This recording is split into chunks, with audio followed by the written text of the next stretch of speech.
Chapter 1: A murder case caused by address, brain storage, deposit once, receive one for love, poof. Pa. Pa. Yang Xiaofeng was woken up by someone pouring cold water on him. A soldier wearing red lacquered waist armor, with a long sword hanging from his waist and a broken bowl in his hand, looked at Yang Xiaofeng with pride, and kept showing off his medical skills to his companions. Awake? I told you, a bowl of cold water will definitely wake this young man up. Little husband, damn, isn't it said that there are a lot of that stuff in Chengdu? Why are they everywhere in Guangzhou? Yang Xiaofeng's anus tightened, and when he tried to get up, he found that he was too weak to stand up. He could only shrink back and shouted, "Where is this? Why am I here?" As soon as he finished speaking, Yang Xiaofeng felt something was wrong. I was clearly at 10 Downing Street singing with a sweet and soft young lady last night. Even if I was drunk, it's impossible for me to run off to the wilderness, right? And there's something very wrong with these people in front of me. The first thing is the red painted waist-length armor these people wear. This thing is the standard armor of the early Ming dynasty. There are many related videos on Bilibili and Douyin.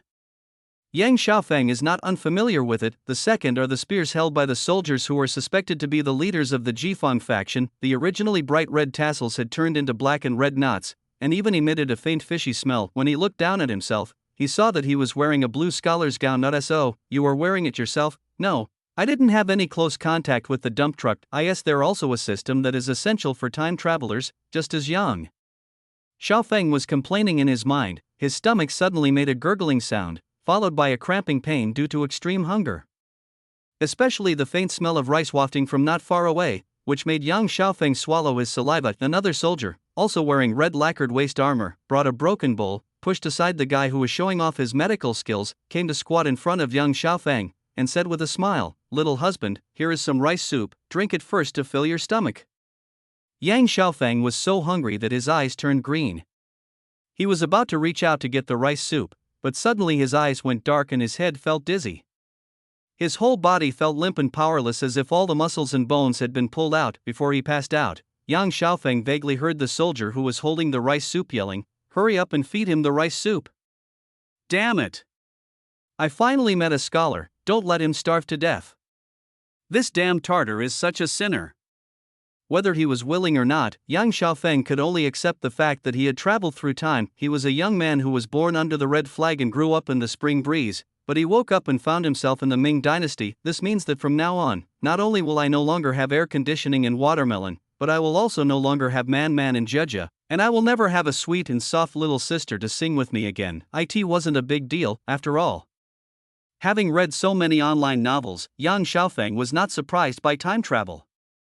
In addition, as he was a scholar in this body, as long as he could find a way to make some money, buy some properties, and open a few clubs like 10 Downing Street, his life would be just as good. But everything is just as Zhou Sun, a well-known decadent writer, said, "Ideals are full, but reality is skinny." What Yang Xiaofeng wanted was to live the corrupt life of a wealthy landlord as soon as possible, but the time and place when Yang Xiaofeng traveled through time were very unfortunate. The first year of Hangu location, outside the city of Ningyang County, Yanzhou Prefecture, Shandong Province. The first year of Hangu meant that Zhu Yuanzhang had ascended the throne and become emperor. This guy is a ruthless person. He used to herd cattle for a landlord, beg for food as a monk, and later successfully started his own business with the help of his wife. After successfully starting his own business, the son-in-law Zhu Chongba transformed himself into Zhu Yuanzhang, the founding emperor of the Ming dynasty. Unfortunately, although Zhu Yuanzhang was very good at both civil and military affairs, he offended the literati because he often skinned and tortured corrupt officials, and was eventually scolded for hundreds of years. The guy who just splashed water to wake Yang Xiaofeng up and the guy who shouted to feed Yang Xiaofeng rice soup were Ming soldiers under Chang Yuchen. They accidentally saved Yang Xiaofeng when passing by Ningyang County. As luck would have it, after Yang Xiaofeng found out that he had traveled through time, he did not show any fear when he looked at the Ming army. Instead, he revealed a hint of curiosity in the eyes of the Ming army soldiers. This kind of behavior was naturally a manifestation of Yang Xiaofeng's loyalty to the Ming dynasty. It is well known, but it is also possible that many people do not know it. The beginning of the Northern Expedition. In order to reduce the resistance to the Northern Expedition and win the support of the people in the north, Zhu Yuanzhang warned the army before Su De led his troops to the expedition, requiring not to kill or plunder wherever the army goes. When Yang Xiaofeng was discovered by the Ming army, he was wearing a Confucian scholar's long gown. He was the kind of scholar who not only should not be killed or plundered, but was also very worth winning over. Then, because of his extraordinary knowledge and extraordinary conversation, Yang Xiaofeng changed from a scholar found on the roadside who was almost starved to death to a Confucian scholar who was loyal to the Ming dynasty and was willing to join the Ming dynasty even though he knew he might starve to death. Therefore, before Yang Xiaofeng could figure out how to make money to open a club, he was sent to Chang Yechen, the Minister of Military and State Affairs, Deputy General of Conquering the Enemy Army, and the second in command of the Northern Expedition Ming Army. Then, Chang Yechen, who had leopard eyes, tiger cheeks, curly beard, a face as black as charcoal and a body as strong as an iron tower, waved his hand after some simple inquiries and tests, and said that Ningyan County was badly damaged by the Yuan army, and it happened that Mr. Yang was well-read and loyal to the Ming dynasty, and I, Chang, also thought that you were a rare talent, so why not temporarily serve as the magistrate of Ningyan County? The tone is kind and the attitude is irresistible. What Chang Yechen meant was, because of the Yuan dynasty's four-class system, the north and the south became alienated, and now the Ming dynasty has to find a way to win over the hearts of the people in the north, so it needs you, Yang Xiaofeng, to play the role of the horsebone in the story of paying a fortune for a horsebone. Of course, if you, Mr. Yang, don't want to be a horse's skeleton, that's fine. After all, I, old Chang, am a reasonable person, and I can let you become a corpse directly. In short, it was an inexplicable time travel, and he inexplicably met the living Chang Yechen. After a rather frivolous meeting, he received an even more frivolous temporary appointment. Then Yang Xiaofeng became the temporary acting magistrate of Ningyan County, Yanzhou Prefecture, Shandong Province of the Ming Dynasty, and became a glorious worker under Zhu Yuanzhang. What the hell is this? If one day I were killed by Emperor Zhu, wouldn't it be a murder caused by a piece of clothing? Then, Yang Xiaofeng, the magistrate of Yang County, who was forced to do the job, began to have a headache. Chapter 2, Working for others is risky, and being an official requires caution. Working for Zhu Yuanzhang was not a good job, the salary is not high, but there are a lot of rules. If one day one cannot help but stretch out his hand to take some money, he might be made into a scarecrow and hung in the lobby of the county government to dry, under the pretext of being skinned and made into straw, as a warning to those who come after him. This time, being forced into a fight by the dark-haired Chang Yechen, Yang Xiaofeng had no choice but to open the Ningyan County annals and begin to understand the situation in Ningyan County. Ningyan County is not a big county, not even a medium-sized county. It is just a small county with 8 communities under its jurisdiction. The so-called Shi is a system established by Kublai Khan, the founder of the Yuan dynasty. It is based on natural villages, with every 50 households organized into a Shen community. A Shen community, with more than 100 households, would establish a separate Shen community. A Shen community, with less than 50 households, would be combined with nearby villages into one Shen community. Those areas that are far away and sparsely populated and cannot be combined would each form their own Shen community. But as luck would have it, the 8 communities under the jurisdiction of Ningyan County were all remote and sparsely populated, with each community basically having only a few dozen households and a total population of just over 2,000. From the perspective of later generations, it is absolutely unbelievable that a county has a population of less than 10,000. However, for the Shandong province in the first year of Hangwu, it is normal for a county to have a population of less than 10,000. Because Shandong province had experienced hundreds of anti-Yuan uprisings, large and small, and countless famines caused by natural and man-made disasters, the total population of the entire Shandong province was only over 1 million. Even if we take the integer of 2 million, the average population per county was only about 19,000. Ningyan County's geographical location does not have any special economic or military value, and it is a small county with only 8 communities under its jurisdiction. Having a population of around 2,000 is already considered a large number. What really gave Yang Xiaofeng a headache was his job as the acting county magistrate. Encourage people to study agriculture and sericulture. Simply put, it is to quickly organize the resumption of production and try to cause as little trouble to the court as possible. The problem is that persuading farmers to study and cultivate agriculture cannot rely on Yang Xiaofeng alone, right? Because Su De led his troops to the Northern Expedition. The original magistrate of Ningyan County fled, and along with him, the county assistants, the chief clerk, the registrar, and other officials all fled with him. Even the county yamen runners fled in all directions. If it weren't for the charcoal-haired Chang Yechen, who still had some conscience and left a few soldiers who were unfit to continue fighting in the battlefield to Yang Xiaofeng before leaving, Yang Xiaofeng would probably have been a county magistrate without any troops. I've seen people conscripting men, but this is the first time I've heard of someone making a man a county magistrate. Facing Yang Xiaofeng's complaints, Lame 5, who was assigned to Yang Xiaofeng's work by Chang Yechen, chuckled and thought to himself, this is nothing. Forcing a scholar like you to be an official is nothing. Have you ever seen those peasants who can only farm to be officials by force? Yang Xiaofeng saw that Bo Wu was laughing strangely, so he asked, what are you laughing at, brother Bo Wu? Lame Wu's smile faltered slightly, and he slapped himself lightly on the face, then said with a smile, I am sorry for my rudeness, please forgive me, County Master. Yang Xiaofeng shook his head slightly, but his heart seemed to be blocked by something and he didn't feel comfortable at all. Just because I asked casually, this lame man who was injured on the battlefield has to apologize with a smile. In ancient times, this so-called hierarchy, Yang Xiaofeng sighed and said, Brother Wu, please accompany me to stroll around the county town. Bo Wu readily agreed. After Yang Xiaofeng changed out of his official uniform, he followed Yang Xiaofeng out of the county government office and began to stroll around Ningyang County. Shabby, dirty, poor, this is the most realistic portrayal of Ningyang County. At the beginning, Yang Xiaofeng thought that the Ningyang County government office was simply dilapidated. After all, there is a rule in the officialdom that officials do not repair their government offices.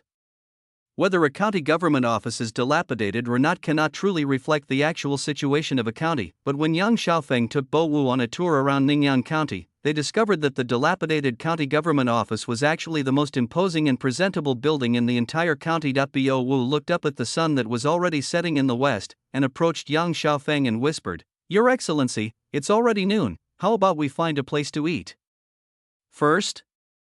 Looking at the shabby street in front of him, which was so rotten that there were not even beggars, Yang Xiaofeng couldn't help but smile bitterly and asked, Do you think there is a place to eat here?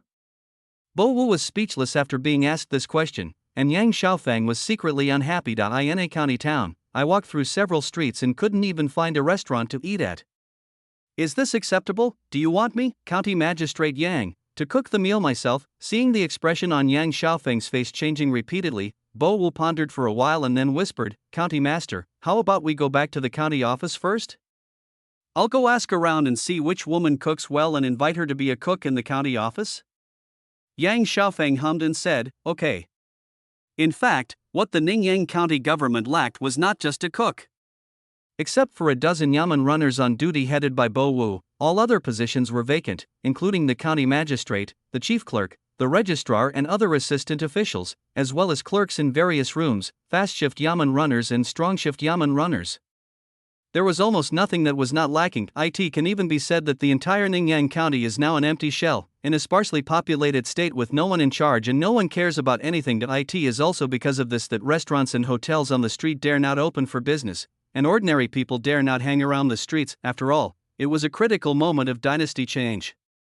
The defeated Yuan dynasty troops had just retreated, and who knew what the new Ming army would be like? After a brief pause, Yang Xiaofeng added, after lunch, fifth brother, take your people and go again to call the heads of each community to the county government office.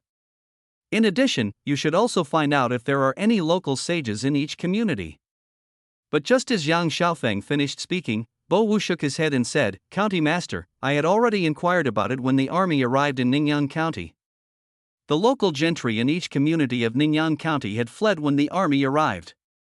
Yang Xiaofeng asked in bewilderment, did they all run away? Lame 5 said bitterly, even if they all ran away, County Master, think about it, the Mongols in the Yuan dynasty implemented the tax farming system at that time. If those local sages and gentry gained power, wouldn't they have been desperate to plunder them? Later, when the army marched north, those wealthy and powerful local gentry were afraid of being liquidated, so they naturally fled to the Mongols to escape. The rest were either beaten to death by the villagers or hid themselves, and did not dare to show their heads for a while. As if afraid that Yang Xiaofeng would not believe him, Bo Wu continued, I followed Chang Pingzhang in the northern expedition, and it was basically like this along the way. Yang Xiaofeng was slightly stunned, then he remembered that this was the end of the Yuan dynasty and the beginning of the Ming dynasty. What a sin, there isn't even any local wise man or gentry. How can I, Yang, risk my life to persuade people to engage in agriculture and sericulture?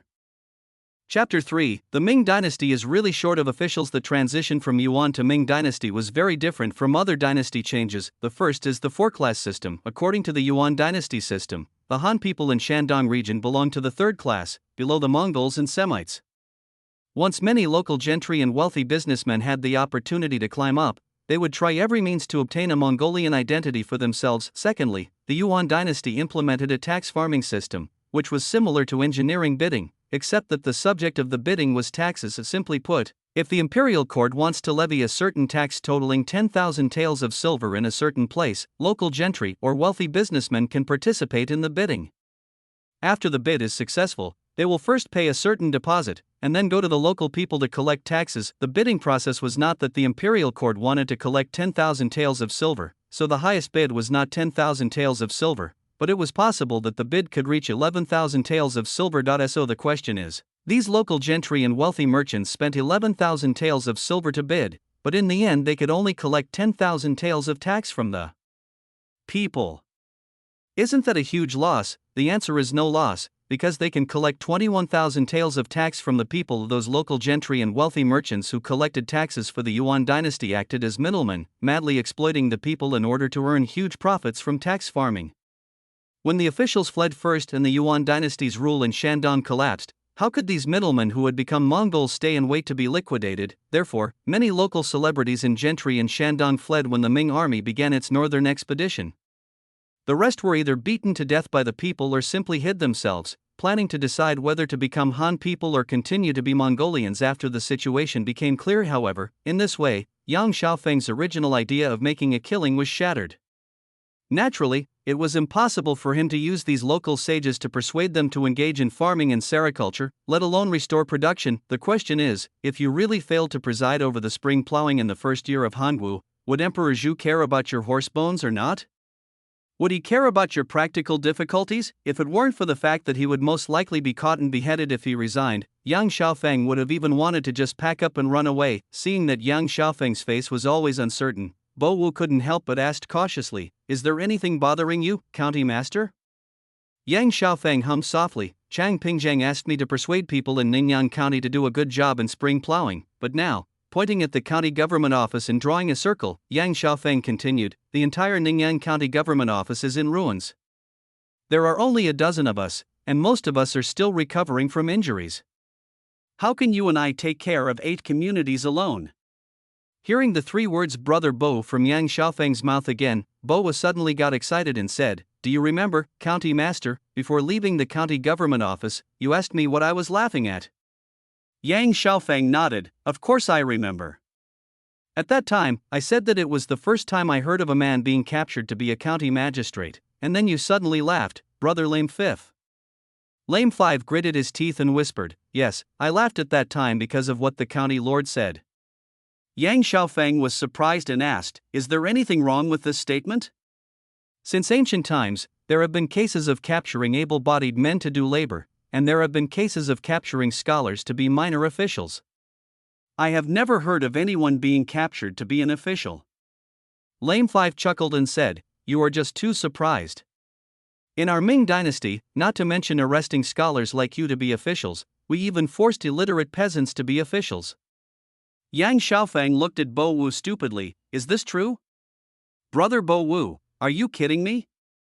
"How dare I joke with you?" Bo Wu cried out. "In fact, I have heard more than once that many scholars are shouting that they want to be loyal to the Yuan dynasty and would rather die than be officials of the Ming dynasty. I heard that some scholars even ran away to the mountains to avoid disaster, so our Ming dynasty is really short of officials. I have also heard from others that His Majesty has issued edicts more than once to recruit talents. Even illiterate peasants can be appointed as officials as long as they have a good reputation. Otherwise, how could you possibly meet Chang Pingjiang, and how could you possibly become the magistrate of Ningyan County? If you ask me, since Chang Pingjiang can make you the magistrate of Ningyan County, why can't you make someone a minor official in the county?" After hearing what Bo Wu said, Yang Xiaofeng suddenly felt as if the clouds in his heart had been cleared, and the questions that had been lingering in his heart for the past few days were finally answered. Just as Bo Wu said, he was just a poor scholar who had read books. He had no achievements, no one recommended him, and he was very young. How could he be personally received by that dark-haired Chang Yuchen just for such a ridiculous reason as loyalty to the Ming dynasty, not to mention that he was granted such an important official position as the Ningyan County magistrate after just a few simple words and a few tests? Although the magistrate was only a 7th-rank official, The power in his hands was so great that it would not be an exaggeration to say that he was a marquis of 100 miles or even a local emperor.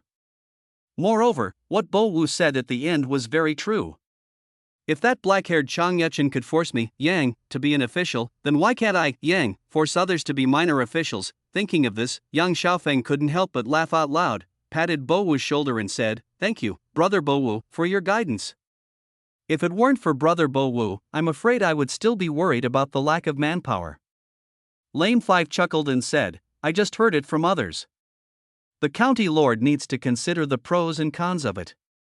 Yang Xiaofeng was slightly startled, then he started laughing. It seemed that his calls of Brother Bo Wu were not in vain, otherwise an old hand like Bo Wu, who had been in the army for many years, would not risk revealing the embarrassing incident of the Ming Dynasty court forcibly arresting people to be officials. Of course, these few shots of lame fifth brother were still a bit insufficient, and we must increase our efforts in the future. Early the next morning, the 8 heads of Ningyang County rushed to the county government office. Under the gaze of more than a dozen yamen runners on both sides of the hall, they all knelt down in front of Yang Xiaofeng and said, "Greetings, Lord County Master." Yang Xiaofeng put down the book in his hand, chuckled, and stretched out his hand to help. "Everyone, get up." When the 8 heads of the society slowly stood up, Yang Xiaofeng got straight to the point and said, "The Yuan dynasty has been driven away. Shandong will be ruled by the Ming dynasty from now on. When you go back, you must explain this clearly to the people of this society." The 8 presidents looked at each other and bowed together, saying, "Yes, we've made note of that." Yang Xiaofeng hummed, and then continued, "The so-called new dynasty, new atmosphere, there are a few things that I must explain to you clearly." Chapter 4, Am I the Ox or Horse? Yang Xiaofeng glanced at the 8 heads of the communities, prepared his writing brush, ink, paper, and inkstone, and went straight to the point. In each community, please report the number of households, the number of adults, the number of widows, widowers, orphans, the number of elderly people over 70, and the number of children. Liumio village has only one community, with 35 households and 90 people, including 10 widows, 20 widowers, 10 children, no one over 70, and the rest are males. Hashan village has only one community, 40 households, and 100 people. After the 8 presidents reported the number of households and people in their respective societies one by one, Yang Xiaofeng was completely numbed. In such a large county as Ningyang, the 8 communities together have only 309 households, with a total population of 1,338, of which there is no elderly person over 70 years old. There are more than 570 widows, widowers, orphans, the disabled and children, and the rest are young and strong. Shocking. In Yang Xiaofeng's impression, a village should have at least 100 households. But now, the 8 communities in 8 villages together have only about 300 households, and the elderly, the weak, women and children account for half of the population. With such a small population, even spring plowing is a problem, let alone encouraging people to engage in farming and sericulture. Yang Xiaofeng sighed slightly, put the recorded paper somewhere else, and looked at the 8 heads of the societies and said, "I already know the situation of each of your societies. Now that the country has just been established, there is a lot of work to be done. It also happens to be the time for the army to march north. I'm afraid the court won't be able to take care of us for a while. As the saying goes, food is the first necessity of the people. When you return, you must tell the people in the community to work hard and not be lazy in agriculture. You must live in harmony with the people in the village and respect your parents. You must not wander around and cause trouble, and you must not engage in illegal activities. As the presidents, you should be role models for the people in the society. After some time, I will go to each community to check. If there are people playing games, I will not punish them, but I will find trouble with you. Do you remember?" As Yang Xiaofeng finished speaking, the 8 presidents present were all shocked and bowed in unison, saying, "Yes, we've all taken note of that." No one knew what kind of person this young-looking county magistrate was, and no one knew whether what Yang Xiaofeng said about visiting various communities to verify was true or not. However, based on the sentence, "I won't ask them for their crimes, but I will cause trouble for you," the 8 presidents felt that the magistrate in front of them was not easy to fool. After sending the 8 heads away, Lao Wu asked tentatively, "County Master, the county's strong and fast squads are short of manpower right now, and there's no one to help in the back office, so why didn't you just..." Yang Xiaofeng shook his head slightly and said, "The strong squad, the fast squad, and the back office all need young and strong people, but the population of each community is sparse, and now it is the spring plowing season. If I force each community to send young and strong people to perform labor service, won't it delay the farming season? After a brief pause, Yang Xiaofeng continued, please tell the other brothers that I will let them bear the burden before the autumn harvest. I will find a way to compensate them later. Lame Five waved his hands repeatedly, chuckled, and said, what are you talking about, the county lord? The county lord loves the people and wants to make sure that the people's farming season is not delayed. This is a serious matter. We, the rough folks, can't help the county lord, but we will never hold him back. Yang Xiaofeng nodded and began to think about what to do next. There are two problems facing Yang Xiaofeng now. Point one is the people outside the city, and the other is the people inside the city. At first, the people outside the city are involved in spring plowing, but they don't care whether Ningyan County has enough manpower, nor do they care whether the Ming court can send officials to Shandong. Anyway, when the solar term arrives, the land that should be plowed must be plowed, and if it cannot be plowed, the land will be left idle, and after the land is left idle, there will be poor harvest, and after a poor harvest, there will be famine. Not on the contrary, the problems of the people in the city are simpler. Although the people in the city still did not dare to go out, the Ming army did not massacre or plunder when they recaptured Ningyan County. Now the army left without any panic, so the people in the county were no longer as panicked as they were at the beginning. What Yang Xiaofeng needs to do now is to act like a people-friendly official and organize the people in the city to resume normal life and production as soon as possible. After secretly thinking about it, Yang Xiaofeng finally decided to make a plan first and start solving the living and production problems of the people in the county town and the spring farming problems of the people outside the city. In the city, the east and west are roads, the north and south are streets, and each area is a community. No, it should be called and each has a chief. We can't catch those outside the city and use them as cattle and horses, but we can catch those inside the city and use them as leeches, right? I guess Shu will soon issue an order to distribute the land and encourage the development of small businesses. This is also an opportunity. We'll open 2 markets in the east and west of the city. We can also choose a place outside the city to open a market. We'll try our best first. It seems like there is a coal mine somewhere. I'll have to find a way to dig it up when I have more manpower. It's not enough to just do spring plowing. We also need to prepare the canals and reservoirs, just in case there's a drought or a flood. The county treasury also needs to be prepared, as well as the granary. It's impossible that there aren't even a single gangster in the city. We can't give them a chance to grow and develop. After only a brief mental calculation, Yang Xiaofeng discovered in despair that compared with the common people in and outside the city, he, the county magistrate, was the biggest bully and had to face so many messy problems alone. As for counting on Chang Yechen or the Ming Dynasty court, forget it. This is simply impossible because it is the critical moment of the Ming army's northern expedition. Henan and Hebei have not been completely taken over. We have to be careful to guard against the possible counterattack of the Yuan army at any time. In addition, the journey is long. Even if Xu Yuanzheng sent officials to Shandong, it would take more than a day or two for them to arrive. Before this, all matters in Ningyan County had to rely on Yang Xiaofeng, the acting county magistrate. Of course, this situation is not entirely without benefits, because now all the prefectures and counties in Shandong are in a similar situation.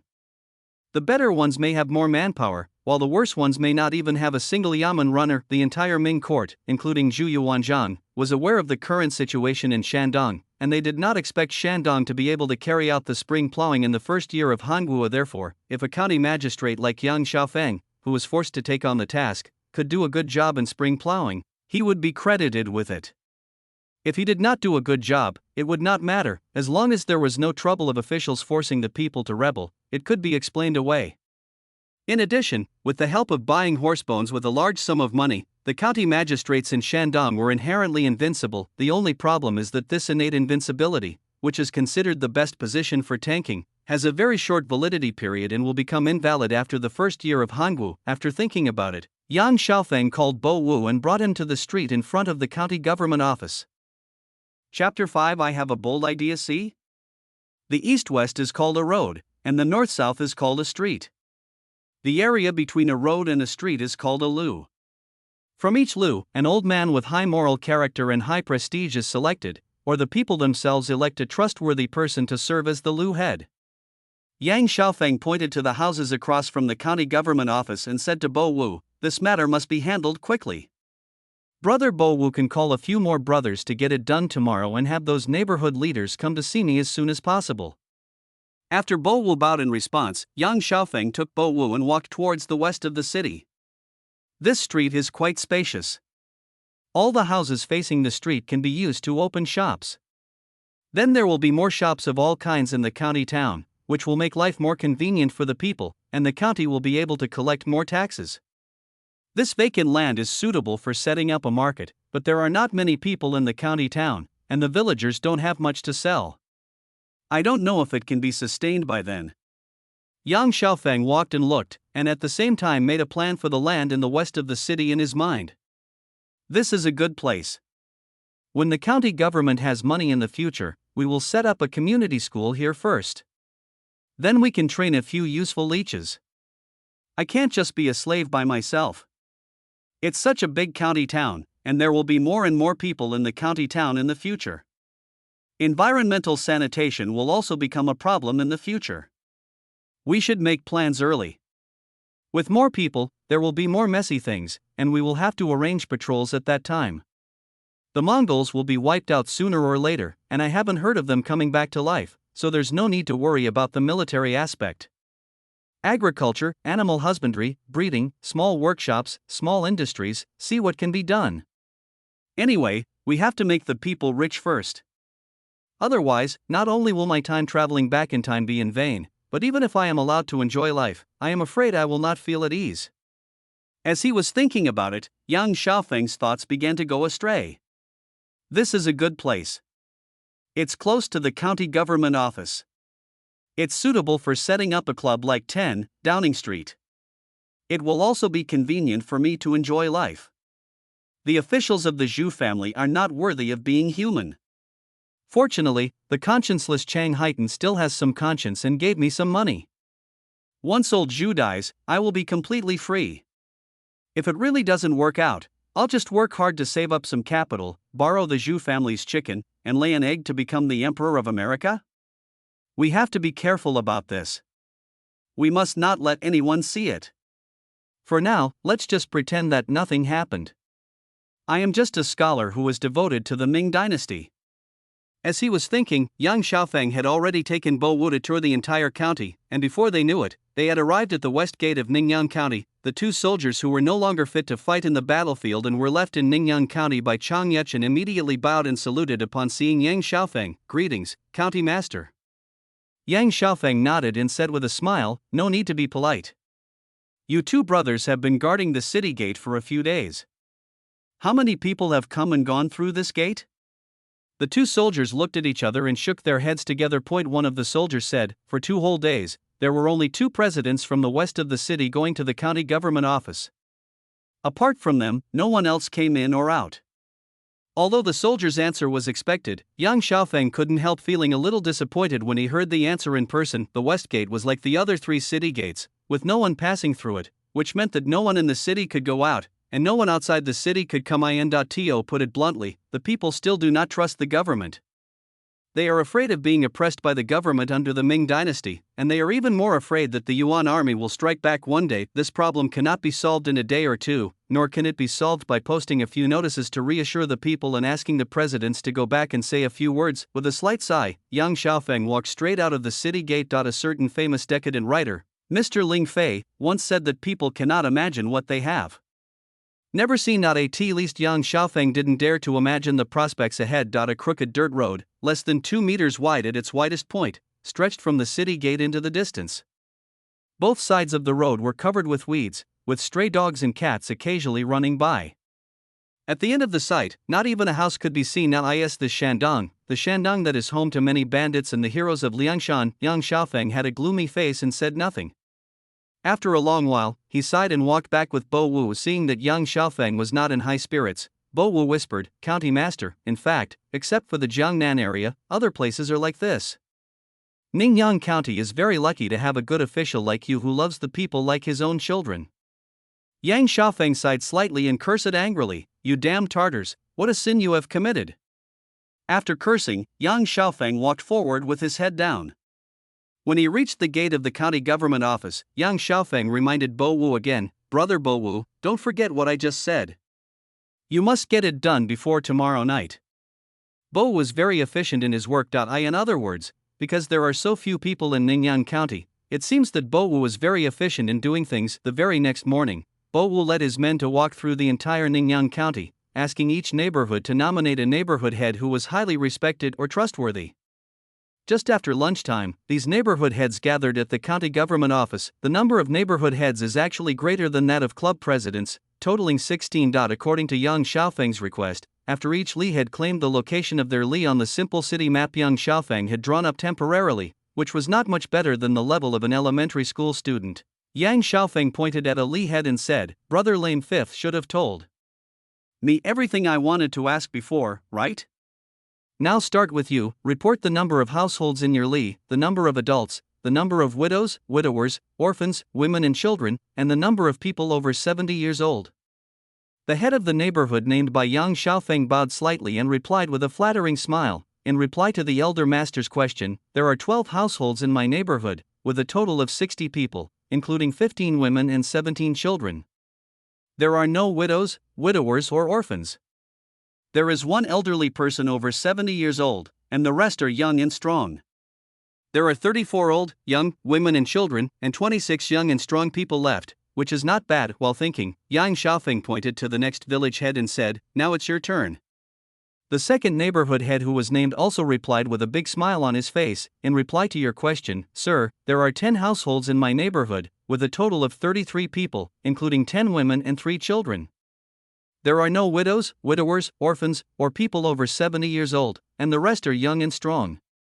After the heads of the 16 villages reported the number of people, Yang Xiaofeng realized that the number of households and people in the entire Ningyan County was not even as many as that of the 8 communities outside the city. There are 192 households and 768 adults, almost half of whom are elderly, children, women and young adults. While there are only over 400 young and middle-aged people, this is an entire county, not a village. Yang Xiaofeng sighed heavily, then looked at the 16 li heads and said, "I already know the situation of each of your li. Now that the country has just been established, there is a lot of work to be done. It also happens to be the time for the army to march north. I am afraid that the court will not be able to take care of our Ningyan County for a while. When you go back, you must tell the people in your neighborhood to be diligent and not lazy, to live in harmony with the people, to respect their parents, not to wander around and cause trouble, and not to engage in corruption.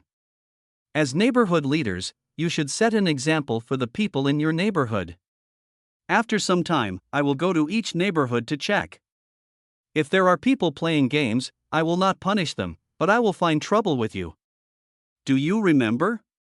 The rhetoric is almost exactly the same, and the effect is almost exactly the same. The 16 village chiefs all bowed and replied, "Yes, we have all taken note of it." Yang Xiaofeng nodded, but suddenly a bold idea popped up in his mind. Anyway, there are a lot of wastelands outside the city, and they are just lying there, so why not? Chapter 6. A group of troublemakers. Having made up his mind, Yang Xiaofeng said directly to the 16 neighborhood leaders, "When you go back, tell each household's young and strong men to carry 2 buckets of water, find a few carts, and find a few strong women to pull hoes and shovels. After lunch, go to the west gate of the city to wait for me." The 16 neighborhood chiefs were completely confused by Yang Xiaofeng. One of them bravely asked, "Master, are we going to levy corvée labor?" This, Yang Xiaofeng waved his hand and deliberately said with a dark face, "Whatever I ask you to do, you should do it honestly. Why are there so many problems?" Intimidated by Yang Xiaofeng's official authority, the 16 neighborhood heads did not dare to ask any more questions and all nodded in agreement. When Yang Xiaofeng had finished his lunch and arrived at the west gate of Ningyan County with Bo Wu and a dozen yamen runners, 16 neighborhood chiefs and more than 400 young and strong men had been waiting at the city gate for a long time. Yang Xiaofeng didn't say much, just said, "Follow me," and then led the 16 neighborhood leaders and more than 400 young men out of the city. When they arrived at a wasteland, he waved to the 4 neighborhood leaders in the west of the city and asked, "Does this wasteland originally have an owner? Also, call all the young men in your neighborhood to come forward." The 4 neighborhood chiefs looked at each other for a long time before they each led the young and strong men in their neighborhood to the front. The neighborhood chief closest to the west gate of the county town stepped forward and said, to answer your question, sir, this place originally had no owner. It was a horse ranch used for grazing horses in the previous dynasty. Yang Xiaofeng's face suddenly turned dark and he cursed, "What nonsense!"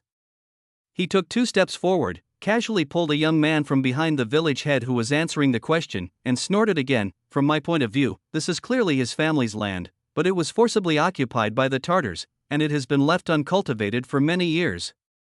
Now that the soldiers have driven away the Tartars, the land should naturally be returned to his family." Just as the head of the neighborhood closest to the west gate of the county was stunned, Yang Xiaofeng looked him up and down and asked suspiciously, "You black-hearted scoundrel, are you deceiving me?" As Yang Xiaofeng finished speaking, the village head suddenly had an idea. He fell to his knees with a thud, slapping himself with both hands. He said with regret, "Master, you are wise. I was blinded by greed. I saw that his family's land was close to the city, so I wanted to exchange it for my own, so I said nonsense." Yang Xiaofeng nodded in satisfaction and snorted coldly, "Get up. I'll spare you this time. If it happens next time, I'll give you 80 lashes." The head of the village stopped immediately and stood up from the ground with a smile on his face. He could even squeeze out a bit of flattery on his slightly red and swollen face. If there was a tail behind his butt, I'm afraid his tail would wag it wildly. Yang Xiaofeng ignored the flattery of the neighborhood chiefs and walked to the edge of the field, pointing to the large piece of wasteland and saying, "You neighborhood chiefs, take the people in your neighborhood and each claim your own 15 mu of land and 2 mu of vegetable plots." As soon as Yang Xiaofeng finished speaking, the 4 village chiefs looked at each other with something strange in their eyes. From what happened today, it was obvious that the Lord Qingtian wanted to distribute all the land that was abandoned during the Yuan dynasty to the people. Everyone would be able to get 15 acres of farmland and 2 acres of vegetable plots. As the head of the neighborhood, I would naturally be able to get some as well, and maybe I could even take the opportunity to get a little more. So the question is, there are only so many wastelands near the west of the city, but there are 4 villages in the west of the city. If you don't grab a good piece of land near the city gate first, the final result will be that the people in your village, including you, can only get land farther away, and you will have to walk farther than others to farm in the future. The other 12 village chiefs had obviously also thought of this problem, and they unconsciously distanced themselves from each other, including the young and strong men behind each village chief, who became more vigilant when looking at the young and strong men in other villages. Seeing that the atmosphere at the scene was a little strange, many young and strong men clenched their shovels and hoes, and even the strong women pulling the carts looked eager to try. Yang Xiaofeng's face suddenly darkened. Yang Xiaofeng walked up to several village heads, kicked one of them and cursed, "What's the matter? Do you still want to fight in front of me? You are really good. I asked you to claim the land back, but you want to take off my official hat, right? This is not even a matter of removing his official hat." He divided the land privately without the knowledge of the court, and a large-scale armed fight broke out on the 3rd day after he took office. These 2 charges are enough to get Yang Xiaofeng beheaded. No matter how much the Ming dynasty was short of officials, the best outcome for Yang Xiaofeng would be to work in shackles, and then go to the execution ground when there was no shortage of officials. There is no doubt that Zhu Yuanzhang was definitely capable of doing something that would make people work in shackles, and this has been proven by history.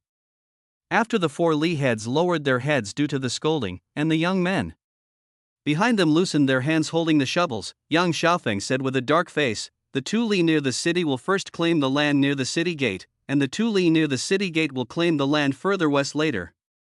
The same goes for the other Li. From now on, when everyone goes out to farm, they will have to walk about the same distance. This is fair, so that those who live near the city gates won't have to walk less, while those who live in the city will have to walk farther. All right, go and identify yourself now. I'm here to watch you identify yourself. Damn it, a bunch of unruly people." Yang Xiaofeng walked to a cart and sat down cursing. The 4 neighborhood leaders who had been at loggerheads just now became humble to each other, like good brothers who had not seen each other for many years. "We are in the south and you are in the north, so we will go back to the south and you will go back to the north. Is that okay? Those in the neighborhood far from the city gate will choose the land closer, and those in the neighborhood close to the city gate will choose the land farther away. The Lord Qingtian asked us to recognize the land. We can't cause trouble for the Lord. What if the newcomer doesn't let us recognize the land? The master is fair-skinned, but he is scary when he gets angry. The other 12 neighborhood chiefs also gathered together and whispered, and finally unanimously decided that they must not embarrass themselves like the 4 neighborhood chiefs in the west of the city, and must not cause trouble for the county magistrate. Compared to the 16 village heads, the strong women in the distance were much more unrestrained when chatting. "He's so handsome, I wonder who will get the chance in the end. I think it's enough for the master to be a consort. Then the emperor may or may not have a daughter. If I were 10 years younger, I would knock him out and take him home." Seeing those strong women looking at him from time to time, Yang Xiaofeng couldn't help feeling a little awkward, so he simply stretched out his hand to call over the other 12 Li heads and said, after they recognized their own land, "You will lead the people in your Li to help them mark the boundaries of the fields. Tomorrow morning, go to the north of the city, in the afternoon to the east of the city, and the day after tomorrow to the south of the city. I have made it clear to the people in your neighborhood. It is just a matter of a day earlier or later. Don't be anxious. The land deed should also be handled slowly. Don't be anxious. Also, don't tell anyone about it. Just keep it to yourself. If you make others jealous, you might get into trouble." The 12 village chiefs immediately bowed in agreement. If you got the land out of thin air, just farm it honestly. Only a fool would brag about it, Yang Xiaofeng continued. After you go back, check to see if there are any young and strong people in your neighborhood who are willing to come to the yamen to work. Both the fast and strong classes need yamen runners.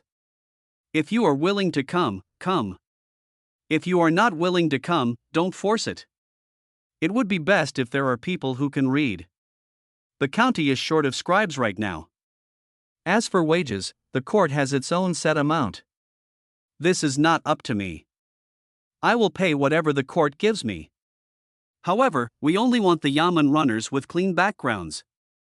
Those with bad records and petty thieves are not allowed to come. From now on, these bailiffs will be patrolling the streets of the city. If anyone has evil intentions, it will be you, the common people, who will be in trouble."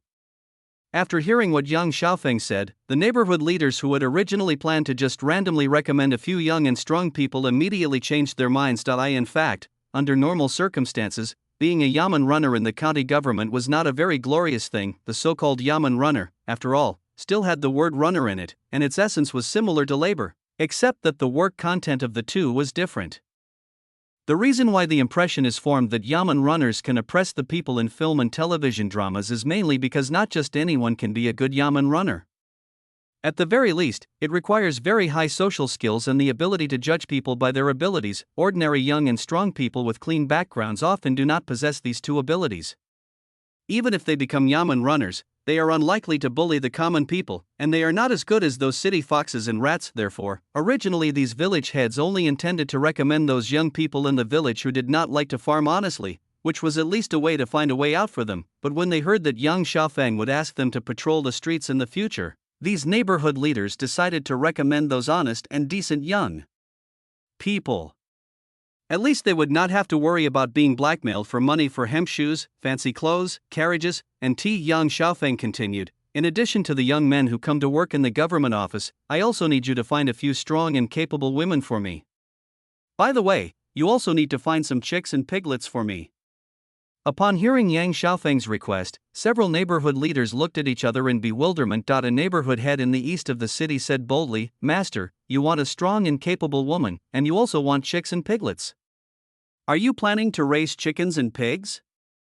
Chapter 7, Pig Raising Magistrate. Yang Xiaofeng does have the idea of raising chickens and pigs. According to the salary standards set by Zhu Yuanzhang, a 7th-rank county magistrate like Yang Xiaofeng could receive about 7 stone of rice per month, which is equivalent to about 1,200 kilograms of rice, based on the calculation that each person consumes 1 kilogram of rice per meal. Yang Xiaofeng eats 3 kilograms of rice every day, and at most about 100 kilograms a month.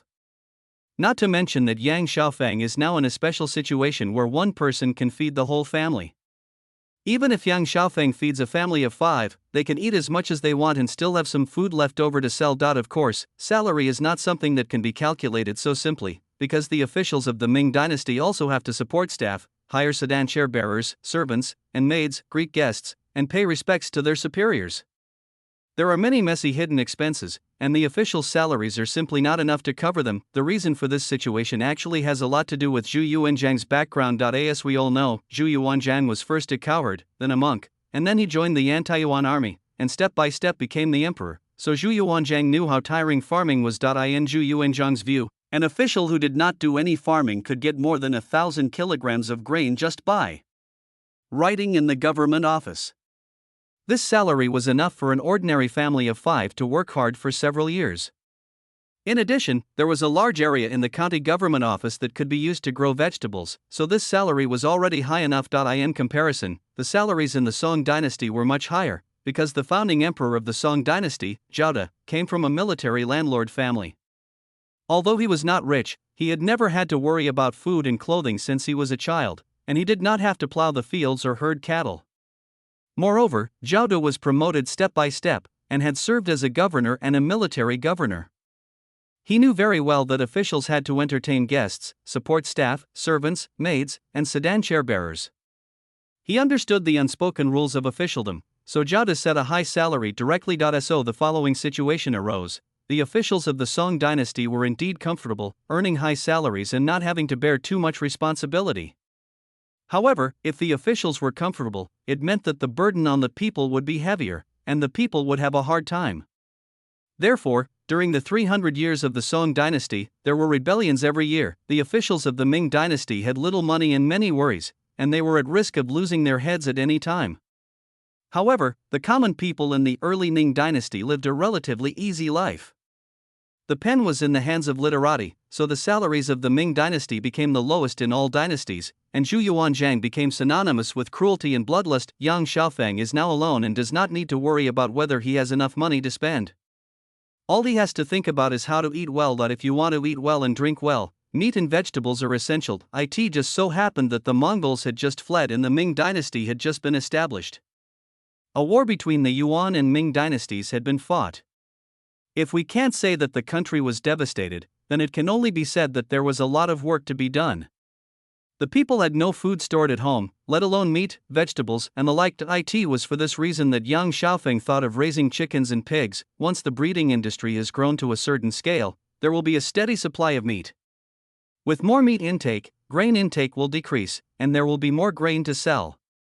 The money from selling grain can be saved, and even if you don't work as a poor official in the future, you will have enough capital to buy more land. In this process, chicken manure and pig manure produced by raising chickens and pigs are used as fertilizers after composting, which can increase grain production and benefit the people. What's more important is to start raising them now, and wait until after the autumn harvest, when there is not much farm work to do. To conscript laborers, find some places to dig some reservoirs to prevent drought and flood. It just so happens that the chicks and piglets will be almost grown by then, so you can slaughter 1 or 2 and make some bone soup for the young and strong people doing laborers, which will also earn you a good reputation. It is a virtuous cycle and a win-win situation.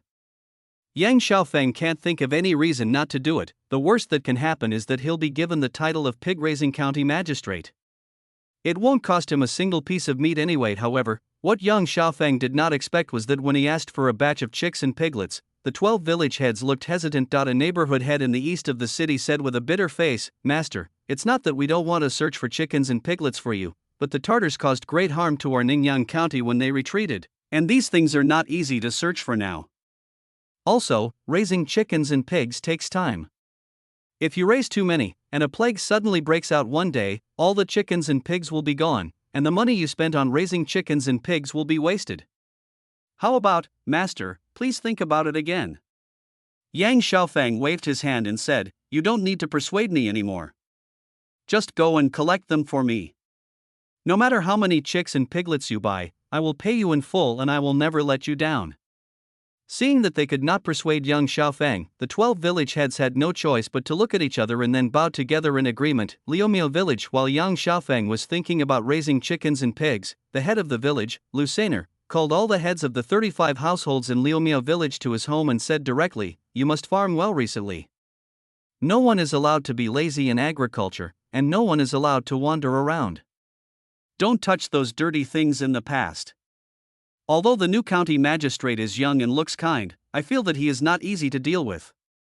If I fall into his hands, I am afraid it will be difficult to escape. Someone in the crowd spoke up first. I do want to, but the problem is that there is no one to meet now. The Tartars and the rich have all run away. Someone nearby asked, has the new county magistrate said anything about taxes? How much tax do they want to collect?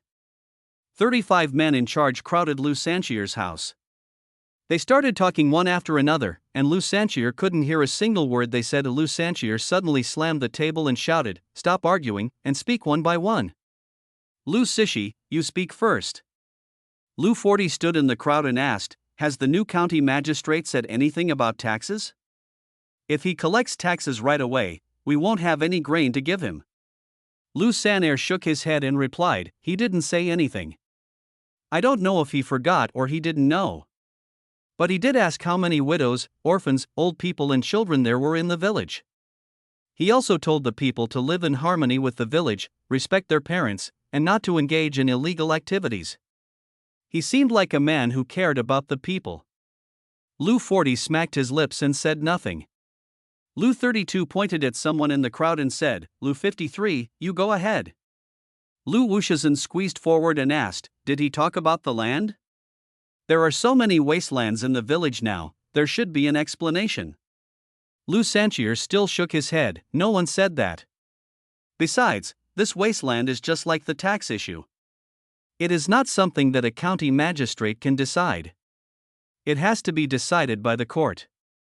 However, the new county magistrate said that he will go to each community to inspect it in a few days. It won't be too late to ask then.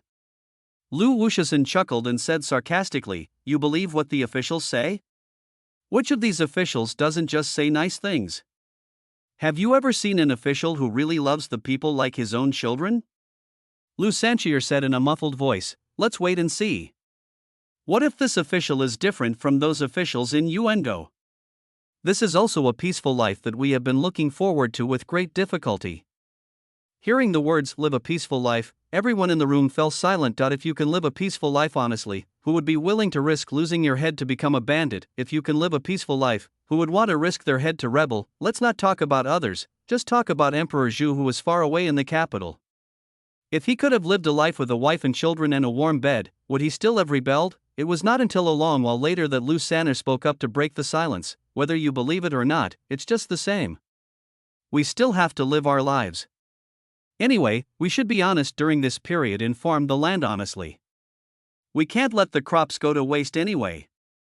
Chapter 8. Those who have constant property have constant heart. Accompanied by the sound of horse hooves, Liumio village in the distance was getting closer and closer, and one could even see smoke rising from several courtyards. Yang Xiaofeng swayed his body left and right, took a bite of the hard pancake in his hand, then took 2 gulps of the water from the water bag.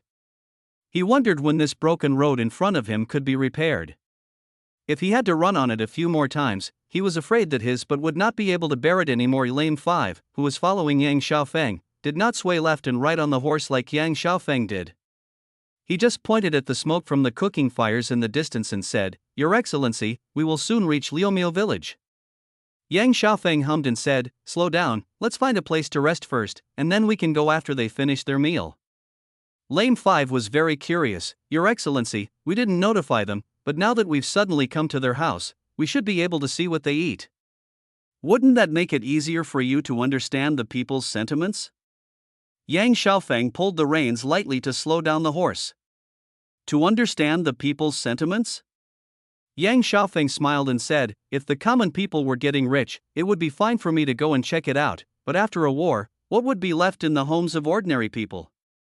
When a county magistrate suddenly comes to visit, the people will certainly spend a lot of effort to entertain me.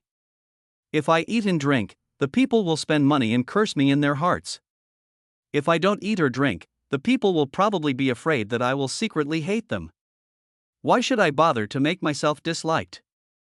Wait a minute, let's go over after they've had lunch. Then we can see how they work in the fields, and I can learn from them. Lame 5 gave a thumbs up and said, if all the county magistrates in the world loved the people as much as the county magistrate does, the people's lives would be much better. Yang Xiaofeng shook his head slightly and said with a smile, me? How can I say that I love the people like my own children? I just want to do my part, so it's not a wasted trip. What Yang Xiaofeng meant by not coming here in vain was that he did something for the people within the scope of his ability and without affecting his own interests, so that his trip across time would not be in vain. However, to Bo Wu's ears, it turned into Yang Xiaofeng feeling that doing something for the people was not in vain after he had traveled thousands of miles to the Ming dynasty. Lame 5 laughed loudly and said thoughtfully, "No wonder the county lord came all the way to join the Ming dynasty. No wonder Chang Pingjiang wanted to make him the magistrate of Ningyang County as soon as he saw him." After hearing what Bo Wu said, the smile on Yang Xiaofeng's face suddenly froze. Who would come all the way to join the Ming dynasty? And there's that black-haired Chang Yechen. If that bastard hadn't been talking nonsense about horse bones and corpses, do you think I would be willing to be this crappy county magistrate? Fuck you. After turning his head and cursing inwardly, Yang Xiaofeng simply pulled the reins, pointed at a stone under a poplar tree nearby and said, "Rest here for half an hour." Bo Wu got off the horse and came to Yang Xiaofeng. He helped Yang Xiaofeng get off the horse and brushed the dust off the stones for Yang Xiaofeng. After Yang Xiaofeng sat down, he spoke, "County Master, when we get to Liumiao village, should we let them recognize their own land?" Yang Xiaofeng took a sip from the water bag and asked, "If they are not allowed to identify the land, what will they eat and drink? In order to survive, don't they know how to secretly open up wasteland and cultivate it? Instead of letting them reclaim the land recklessly and causing trouble like two families fighting over a piece of land, it is better to get ahead of them and let them claim the land first so that they can all have land to farm. Then everyone can settle down and I, as the county magistrate, can worry less." Glancing at the wasteland in the distance with weeds half a man high, Yang Xiaofeng continued, "Mencius once said that those who have stable property have stable hearts, which means that only when people have stable land and houses can they settle down." Sima Qian of the Han Dynasty also mentioned in the biographies of Guan and Yan that when the granaries are full, people know etiquette, and when they have enough food and clothing, they know honor and disgrace. Food is the first necessity of the people. Only when people are well fed and clothed can they think about other things and be able to support their children to go to school. Only through education can they learn etiquette and know honor and disgrace. If they cannot even get enough food, the people will only think about how to survive. Who will care about etiquette and honor and disgrace? Lame 5 thought about it and gave a thumbs up again. "Your Highness is right. If I hadn't been hungry and couldn't survive, I wouldn't have joined the army. It was only after I was able to eat enough in the army that I asked the clerk in the army to teach me how to write my own name." Yang Xiaofeng smiled, rested on the stone for a long time, stood up and said, "Let's go. The smoke from the cooking has stopped for a while. When we get there, they will be working in the fields." Then, Lu Sanchier, the head of Liumiao village, who had not yet reached the end of the field, met Yang Xiaofeng again. Yang Xiaofeng dismounted and came to Lu Sanchier, saying with a smile, "Why, you don't recognize me?" Lu Sanchier rubbed his eyes, then suddenly fell to his knees with a plop, and bowed to Yang Xiaofeng, saying, "I never thought that the county magistrate would actually condescend to come to Liumiao village." Yang Xiaofeng smiled, stretched out his hand to help Lu Sanchier up, and said, "Don't kneel down at every turn. The Mongols have been driven away by the Ming soldiers. No one will ask you to kneel down at every turn in the future. Stand up and talk." After Lu Sanchier stood up, Yang Xiaofeng continued, "I came here for 2 reasons. The first is that I have never worked in the fields and don't know anything about farming, so I want to learn from the people of Liumiao village. This second thing," Yang Xiaofeng dragged out his voice and said meaningfully, "I heard from people that the Tartars have seized a lot of land from the people. Now that the Tartars have been driven away, I, as the parent official of Ningyang County, should come to administer justice and let the people reclaim the land that was seized from them." Lu Sanchier was slightly stunned. This, Yang Xiaofeng frowned slightly and asked, "Why are the people of Liumiao village unwilling to take back the 2 acres of vegetable land that was forcibly occupied, and unwilling to take back the 15 acres of land that was forcibly occupied? Is your Liumiao village really that rich?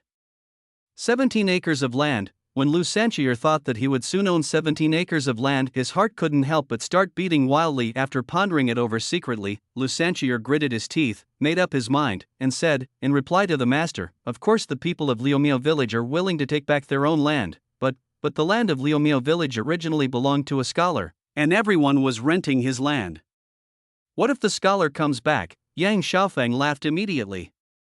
"What is this, Mr. Jiren?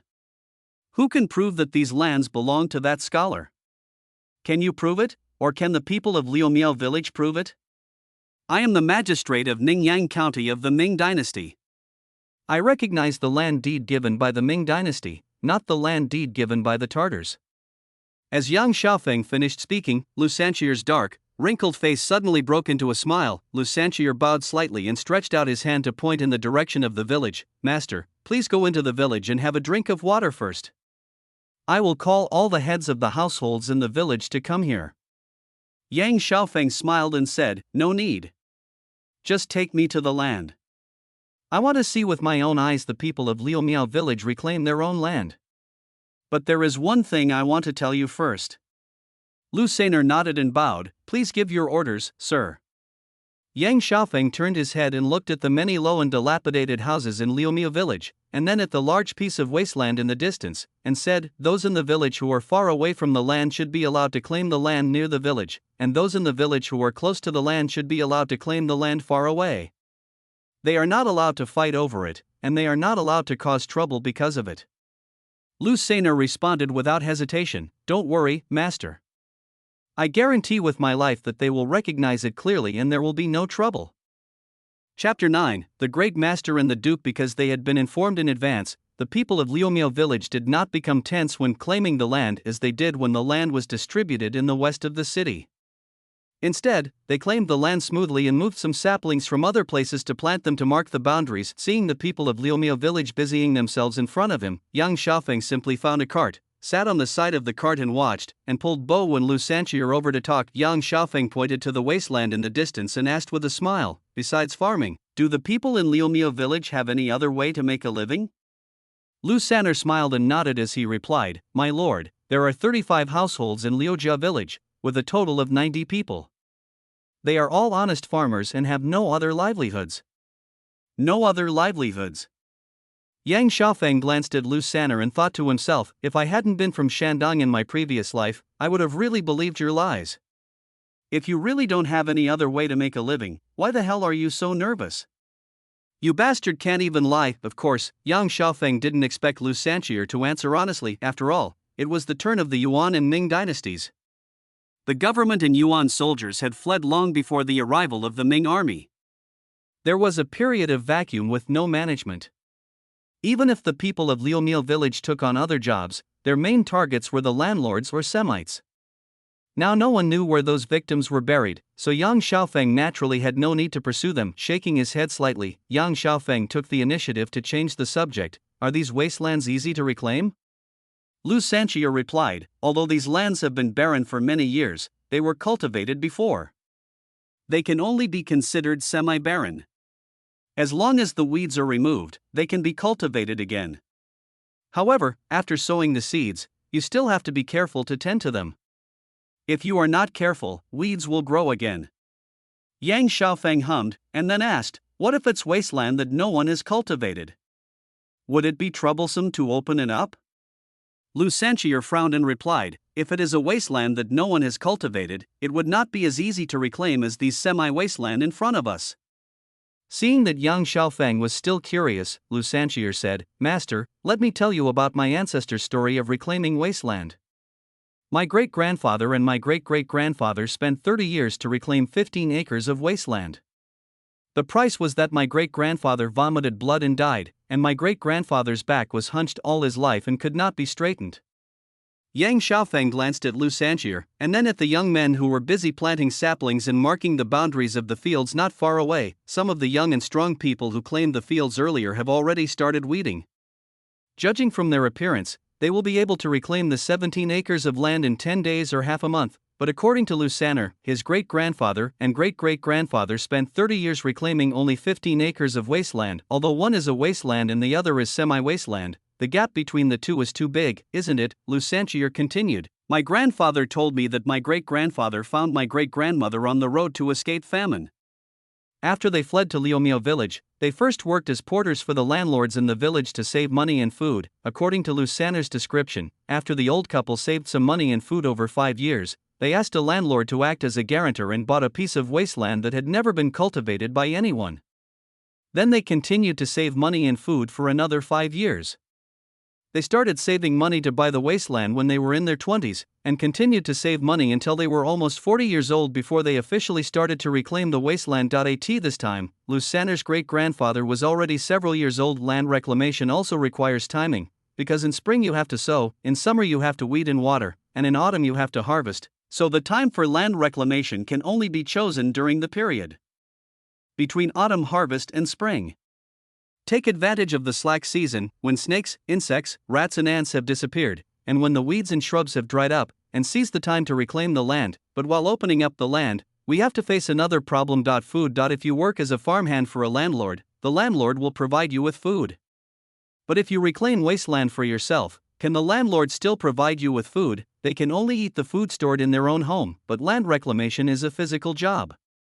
You have to weed, cut down bushes, pick up stones, turn the soil, break up large lumps of hard soil, and once the land is leveled, you have to carry manure and spread it evenly bit by bit. Then you have to build fences to prevent pheasants and small animals from bringing in grass seeds. No step can be skipped, so the workers who do land reclamation must be well fed. Lusander's great-grandfather was a farmhand working for a landlord, so where did his family get so much grain? They can only save a little at a time, and it may take 3 years to save enough food for the whole family to eat for half a year, that is, a jar of wasteland grain. Therefore, land reclamation can only be done little by little, 1 acre this year and 1 acre next year. It cannot be reclaimed when it rains continuously after autumn. Newly reclaimed wasteland cannot be used to grow crops directly, only beans can be grown. It doesn't matter whether there is a harvest or not. What is important is that the land is fertile so that there will be a good harvest next year. In other words, it was not until the first crop of beans was harvested that the reclamation project of a piece of wasteland was completely completed. Only then did Lusander's great-grandfather and great-great-grandfather have their own land and truly put down roots in Liomio village. Only then did the people of Liomio village slowly begin to interact with Lusander's great-grandfather and great-grandfather, and only then did a matchmaker appear to introduce Lusander's great-grandfather to someone else. Land is the token of surrender that outsiders pay when they come to a local area. As for not wanting to reclaim wasteland, if you are not willing to reclaim wasteland, you will have no land of your own. Without your own land, you will just be a refugee, and no one wants to deal with refugees. Lusander stretched out his chapped hands and rubbed his face. When it came to my father's generation, there was a drought and the family couldn't survive, so they had to sell the land. The 15 acres of land that my great-great-grandfather and great-great-grandfather had exchanged their lives for, only 5 acres were left when it came to me. My father died without a chance to close his eyes. Yang Xiaofeng felt his heart was filled with anxiety. He was silent for a long time before he reached out and patted Lusander on the shoulder. It's all over, it's all over. The Tartars have been driven away, and you have all reclaimed your land. You can finally have hope for the future. Lusander raised his head and wiped his face heavily with his sleeves. The 40-year-old man smiled like a child. There is hope, there is hope. The elder master is the Wenkuxing from heaven. If you say there is hope, then there must be hope. Me, old man. Yang Xiaofeng resisted the urge to curse and said, reclaim your land first, and I'll come back to get you a land deed. If the harvest is good this year, I'll find a way to get you some chicks and piglets, and your life will slowly get better. Looking at those busy young men again, Yang Xiaofeng suddenly smiled, and the gloomy mood in his heart just now dissipated for the most part. Yang Xiaofeng stood up and said with a smile, okay, you guys get busy. While it's still early, I'll go to Hushan again. As Yang Xiaofeng finished speaking, Lusander became anxious. He stretched out his hand to stop Yang Xiaofeng and shouted to the young men busy in the fields, come here. Come here quickly. After the young men had all trotted over, Lusander was the first to kneel down and shouted loudly, Master, may you live forever. Just as Yang Xiaofeng reached out to help Lusander, the other young men also knelt down, cowed out to Yang Xiaofeng and shouted, Master, may you live forever. Yang Xiaofeng shrugged his nose and cursed in a low voice, damn, a bunch of unruly people. Chapter 10. Is there anyone else stealing feces? It took Yang Xiaofeng 5 full days to visit all 8 villages in Ningyan County and to help the people in the 8 villages reclaim the land that originally belonged to them. As for whether the people of Ningyan County plan to plant mulberry trees, hemp, or beans, Yang Xiaofeng decided to leave it to them. After all, as a county magistrate, he had no idea how to farm, nor did he understand the relationship between the solar terms and farming. Instead of meddling in it and causing trouble, he might as well concentrate on thinking about how to develop the breeding industry in the future. That's right, it's the aquaculture industry. After several days of searching, the 16 neighborhood chiefs in the city finally found a batch of chicks and piglets for Yang Xiaofeng. Unfortunately, even though the neighborhood heads had tried their best to search for chicks, and even took out their own chicks that had just hatched a short time ago, there were only a pitiful 30 or so chicks that were finally handed over to Yang Xiaofeng. And there were only 2 piglets. Then, Yang Xiaofeng and Bo Wu squatted together beside the vegetable patch in the back yamen where nothing was planted, watching the chicks chirping and playing while pecking at food. 30 or so chicks, if all of them grow up safely, that would make 30 or so chickens. Even if there is a certain discount, there would at least be 20 or so chickens, right? After 3 to 5 months, these chicks will probably be almost grown. Then I will braise, stew, stir fry, or boil them. These are authentic native chickens that have never been exposed to any technology or hard work.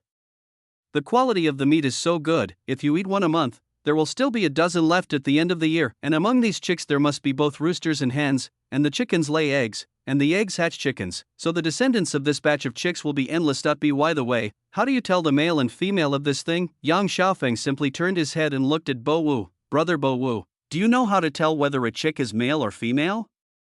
Lame 5 chuckled, and when a chick ran past him, he suddenly reached out and grabbed it. He held the chick upside down by its legs, observed it for a while, and threw it back into the vegetable patch. He then said firmly, "This is only a male. You see, it's tilting its head back, trying to peck at my hand, and it's flapping its wings very vigorously, so this is a male. If it was a female, it wouldn't flap its wings so vigorously, and it wouldn't tilt its head back to peck at me."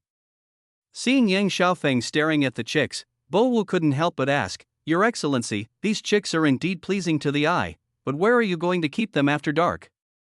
It would be a pity if they were taken away by weasels."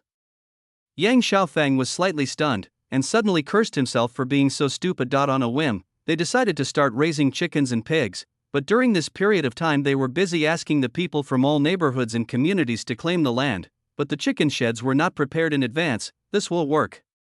Farmers can raise chickens anywhere in their yards, but Yang Xiaofeng's goal is to raise chickens on a large scale. This batch of chicks is just something Yang Xiaofeng uses to test the waters. If he raises them in the yard like ordinary farmers do, can it still be called large-scale chicken farming? So, how should we build this chicken shed? According to Yang Xiaofeng's understanding, the first thing to do in a chicken shed is to ventilate it, and secondly, the chicken manure must be clean to keep it clean. Someone must feed the chickens with water and food every day, and in winter, the chickens must also be kept warm and protected from chicken plague. What else is left? After thinking for a long time without any idea, Yang Xiaofeng simply instructed Bo Wu, "I'll have to trouble Bo Wu to find a few carpenters for me, and have them prepare some wood and other things, and also find a few strong women." After Bo Wu took the order and left, Yang Xiaofeng once again stared at the chicks in the vegetable garden in a daze. The chicks that the 16 village heads brought were not the fast-growing meat chickens that were screened and bred in later generations, but real native chickens. This kind of chicken has firm meat and tastes good almost no matter how it is cooked, but it grows very slowly and it may take a year to fully grow. But if you want to engage in large-scale chicken farming, it is useless to just raise chickens like this, because if you keep raising them like this, the next generation of chicks will still be the same as this generation, so screening and breeding are necessary.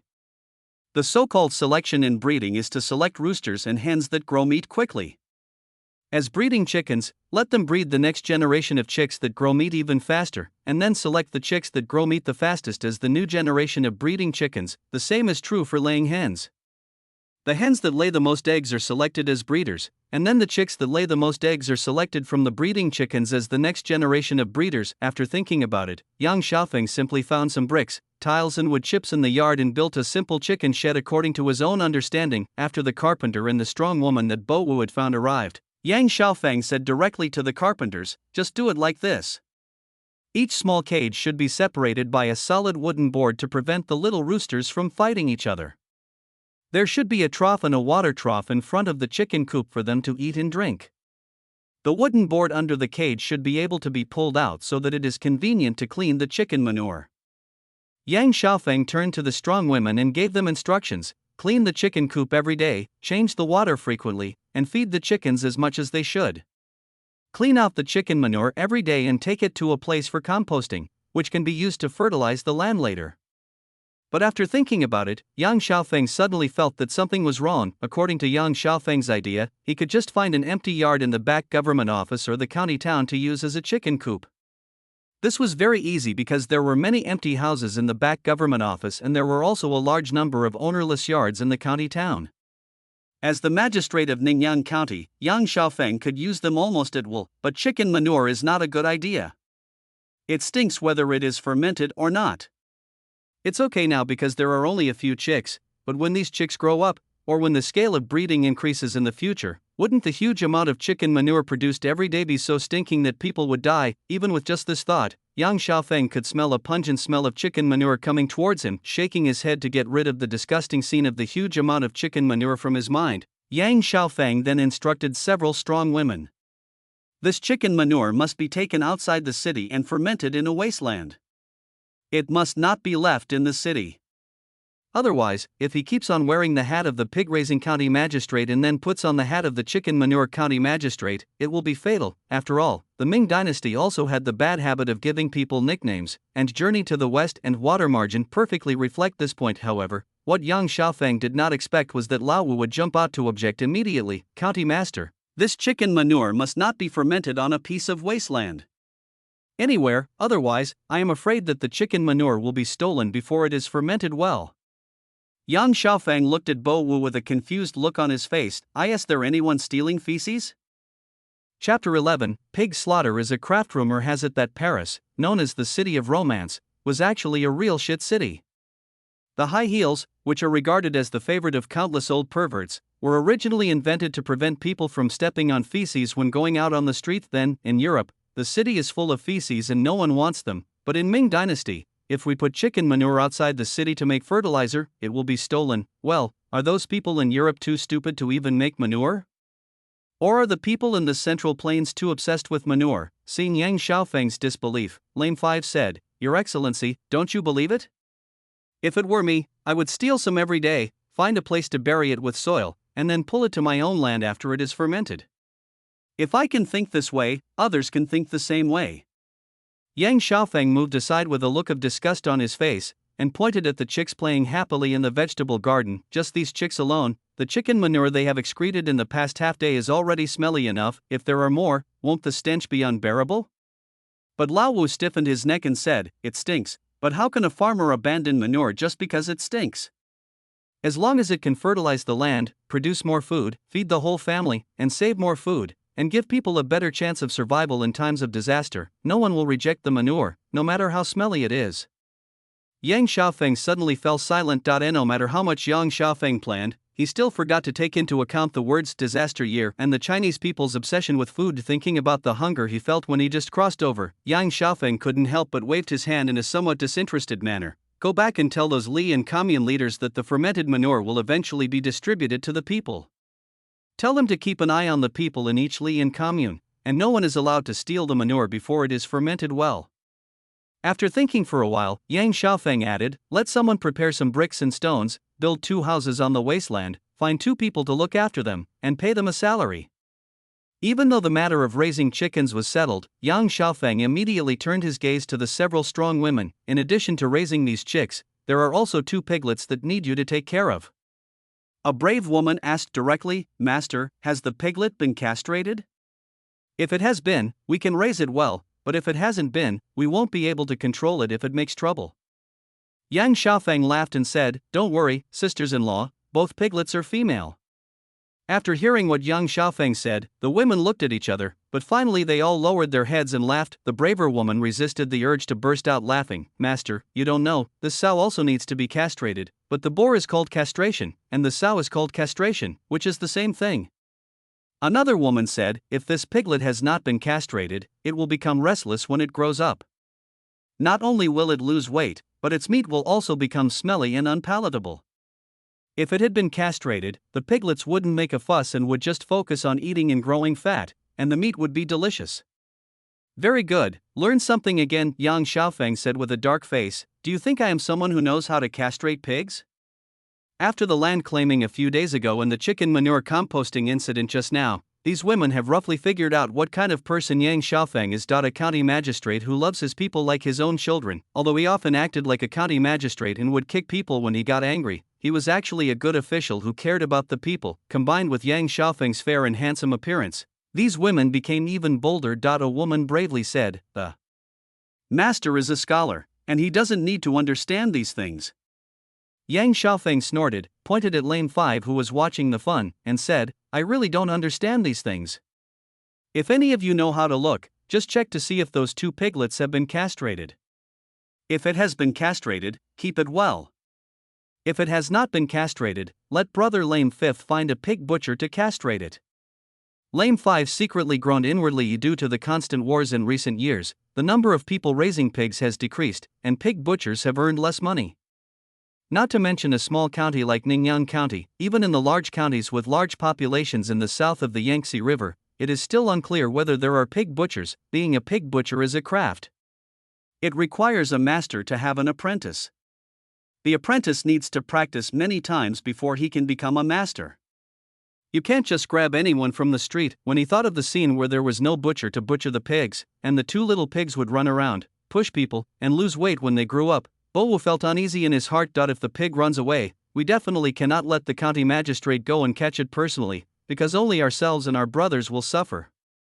If we accidentally get caught by the pig and the news spreads, we brothers will be too ashamed to face anyone. Therefore, the pig must be castrated as soon as possible, and the embarrassment of being pushed by the pig must not occur. If it really doesn't work. Looking down at his own hands, Bowu felt even more desperate. These hands are definitely good at wielding a knife to kill people. I don't know how many Tartar heads have been chopped off with this knife, but if I use these hands to slaughter pigs, I'm afraid I won't learn the skill even if I slaughter both piglets to death. Yang Xiaofeng saw that Bowu's brows were tightly furrowed, and the expression on his face was changing from blue to white. He couldn't help but be curious. What is Bowu thinking about? Lame Wu, who was just thinking about all sorts of things, was awakened and blurted out the 7 words, "I don't know how to slaughter a pig." Yang Xiaofeng was amused by Bowu and laughed out loud. Brother Bowu, when did I ever say that I would ask you to slaughter a pig? It's true that Ningyang County is a low-lying county, and it's also true that it's sparsely populated. But there are 8 communities and 16 villages in Ningyan County, and even if the population is smaller, there are still several thousand people. Is it really impossible to find someone who can slaughter a pig? If you can't find it, go ask the heads of the communities and ask in every village. You will always be able to find it. If it really doesn't work, at worst we can just go to Yenzhou Prefecture. I really don't believe that if there's not a pig butcher in Ningyan County, there won't be one in the huge Yenzhou Prefecture? After hearing what Yang Xiaofeng said, Bowu finally felt relieved. It doesn't matter if I have to run a few more steps, or go to Yenzhou Prefecture to find a pig butcher. As long as I am not forced to go to butcher a pig, everything else will be easy. Having made up his mind, Lao Wu immediately said with a chuckle, "Don't worry, sir. I'll go ask the neighborhood leaders right away, and by the way, I'll also take care of the matter of making fertilizer out of the wasteland and building a house." As soon as Yang Xiaofeng nodded, Lame Wu ran out at a flash. He ran so fast that it was hard to tell that he was a lame man. Yang Xiaofeng looked at Bowu's receding back and couldn't help but smile. How afraid is Bowu that I would ask him to slaughter a pig? Chapter 12, The Grass, More Than Just a Plant. Have you ever castrated the piglets you collected for the county lord? Is there anyone in your neighborhood who knows how to castrate a pig? After learning that the 2 piglets collected by the 2 neighborhood chiefs in the east of the city had not been castrated, Lao Wu immediately became anxious. Where is the butcher? Do you know where to find a butcher who can castrate pigs? It was not until the 2 neighborhood heads repeatedly assured that the butcher would come in 3 days that Lao Wu finally felt relieved and ran back to report to Yang Xiaofeng, "County Master, the 2 neighborhood heads said that the piglets are still too young, and they were in a hurry to find them, so they haven't had time to castrate them yet. But don't worry, the 2 neighborhood heads said that they have a butcher in the east of the city who can butcher pigs, and they have also agreed with the butcher that he will come in 3 days. It's relatively small, and the butcher will come to castrate it in 3 days." After just a little thought, Yang Xiaofeng roughly understood what was going on. To put it bluntly, according to the existing technology in the Ming Dynasty, pig butchers cannot guarantee a 100% survival rate every time. Both the process of castrating pigs and the postoperative wound infection may lead to the death of piglets. For sellers of piglets, castration is actually a risky cost. If the castration fails, it's not a big deal, as the butcher will lose money anyway, but if the castration is successful, the seller has to pay the butcher, and passing this money on to the buyer will cause the price of piglets to rise. It would be better not to castrate the pigs at all to avoid taking on extra risks. For the pig butcher, the process of reselling piglets is the process of changing the living environment of the piglets. If the piglets are not given 3 to 5 days to adapt to the environment, the risk of failure in pig butchering will be greatly increased. Once the piglets are killed during butchering, the butcher will not only fail to collect any money, but will also have to lose money, which is also not cost-effective. Therefore, an unspoken rule has been formed, that is, the sellers will not castrate or emasculate the piglets before selling them, and the buyers will wait 3 to 5 days after purchasing the piglets to make sure that the piglets are healthy before looking for a butcher to castrate or emasculate the pigs. It's not really a calculation, it's just a little bit of survival wisdom. Smiling and shaking his head, Yang Xiaofeng simply put the matter of slaughtering the pig aside. After giving a few instructions to the carpenters and the strong woman, he smiled and said to Lame 5, "Let's go outside the city and see how they are doing in reclaiming the wasteland." When Yang Xiaofeng arrived at the west of Ningyan County, the fields were bustling with activity. In the fields far away, dozens of strong women were waving sickles, cutting down the weeds that were half a person's height at the roots. When they cut more, a group of 10-year-old children would gather the weeds together and carry them to the edge of the field. If they cut less, the children would run around like crazy, as if they didn't know how to get tired at all. A little further away from the women, the young men were plowing the soil with hoes with their bare chests. From time to time, someone would loudly tell a few jokes or stories with a bit of sex appeal, and the young men would then burst into malicious laughter. Some of the women mowing the grass in front of them lowered their heads shyly, some smiled knowingly, and some with hot tempers would directly curse at them. The young men did not take it seriously, but instead talked even more vigorously. At the edge of the field, some elderly people who had difficulty walking were sitting in groups of 3 or 4 chatting, but their hands were not idle either. Some were sorting the weeds brought out by the children, while others were weaving the weeds into ropes and then handing the ropes to some thin-looking women, asking them to bundle the sorted weeds. Under a few big trees in the distance, a dozen older girls were looking after a group of naked babies who were only 1 or 2 years old. A group of children aged 3 or 5 were playing and fighting near them. No one cared which family the naked babies belonged to, as they were all neighbors anyway. The girls coaxed one and teased the other, and from time to time, bursts of silver bell-like laughter could be heard when Yang Xiaofeng appeared in the distance. This picture of spring plowing in February seemed to have been paused. No matter whether it was the young men or strong women in the fields, or the elderly who had difficulty walking or the half-grown children running around, they all swarmed around Yang Xiaofeng, shouting, "The master is coming, the master is coming." Even the girls who were looking after the naked babies gathered around. Some of the girls were holding sleeping babies in their arms. They were awakened by the crowd shouting "Master," and the babies started crying loudly. In addition, the young and middle-aged men wanted Yang Xiaofeng to see the babies intentionally or unintentionally. The scene at this time looked more like a group of girls holding babies and identifying a scumbag, and the scumbag was besieged by the girls' families. Yang Xiaofeng got off his horse early, greeted the crowd with a smile, reached out and touched the crying babies, and said directly, "Go do what you should do. Even if you call me master 1,000 times or 10,000 times, I will not give you a grain of food. If you want to have enough food, you still have to plant the land well."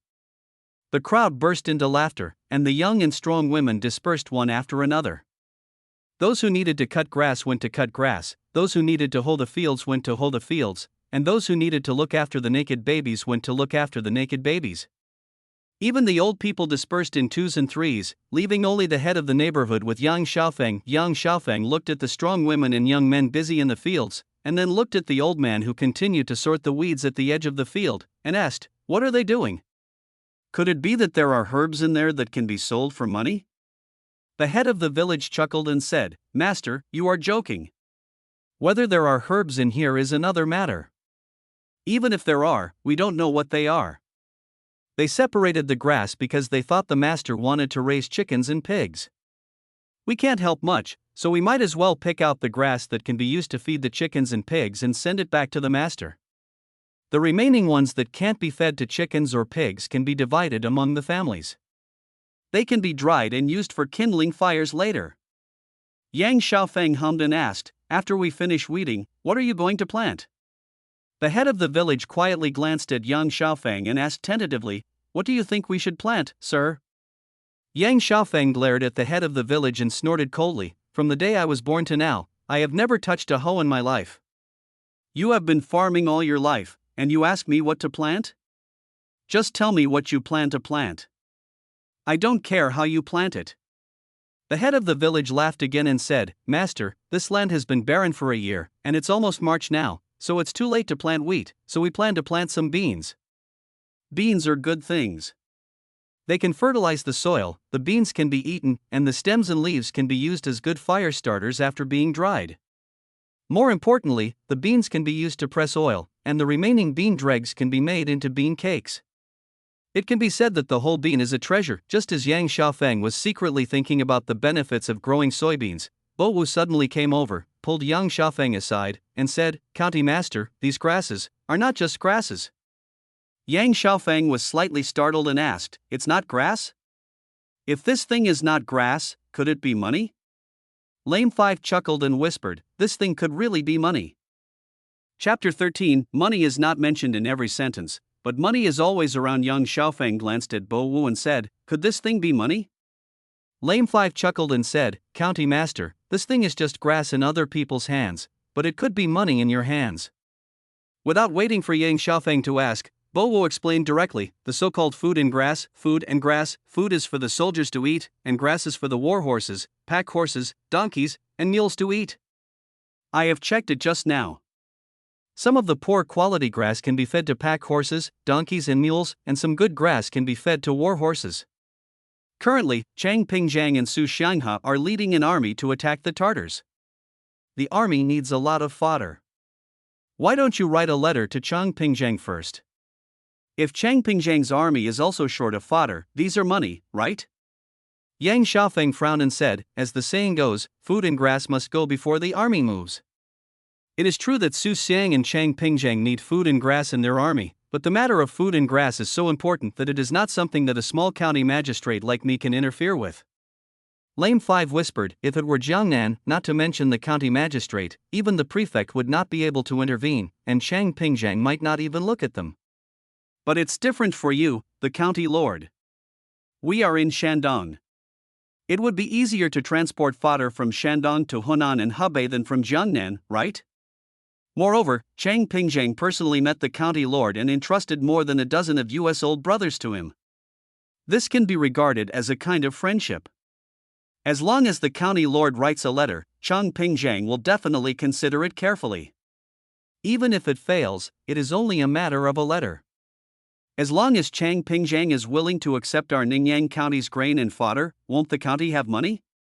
Yang Xiaofeng's eyes suddenly lit up. Regardless of whether the black-haired Chang Yechen purchases fodder from Ningyan County or not, the people of Ningyan County must weed. It would be fine if the people of Ningyan County raised chickens, ducks, mules, horses, etc., as these fodders would be of some use. However, the people of Ningyan County did not raise chickens, ducks, mules, or horses, otherwise the 16 neighborhood heads would not have only collected more than 30 chicks and 2 piglets. Therefore, the final fate of these weeds is to be dried and used as firewood. They have no other uses at all. If it could be sold to Chang Yechen, not only would the people of Ningyan County be able to make money, but the county would also be able to retain part of the money as funding, and the poor county magistrate Yang Xiaofeng would also have more money in his hands. After thinking it over, Yang Xiaofeng called over the village head and said, "When you are done with today's work, arrange for a few people to deliver 2 bundles of grass to the county government office. From now on, all the weeds should be classified and bundled in the same way." The village chief respectfully agreed, and Yang Xiaofeng instructed Bo Wu again, "Brother Bo Wu, you go back to the city and ask the brothers to bring the heads and village chiefs of the 8 communities and 16 villages in Ningyan County over. I will discuss this with them first." Bo Wu immediately took the order and left.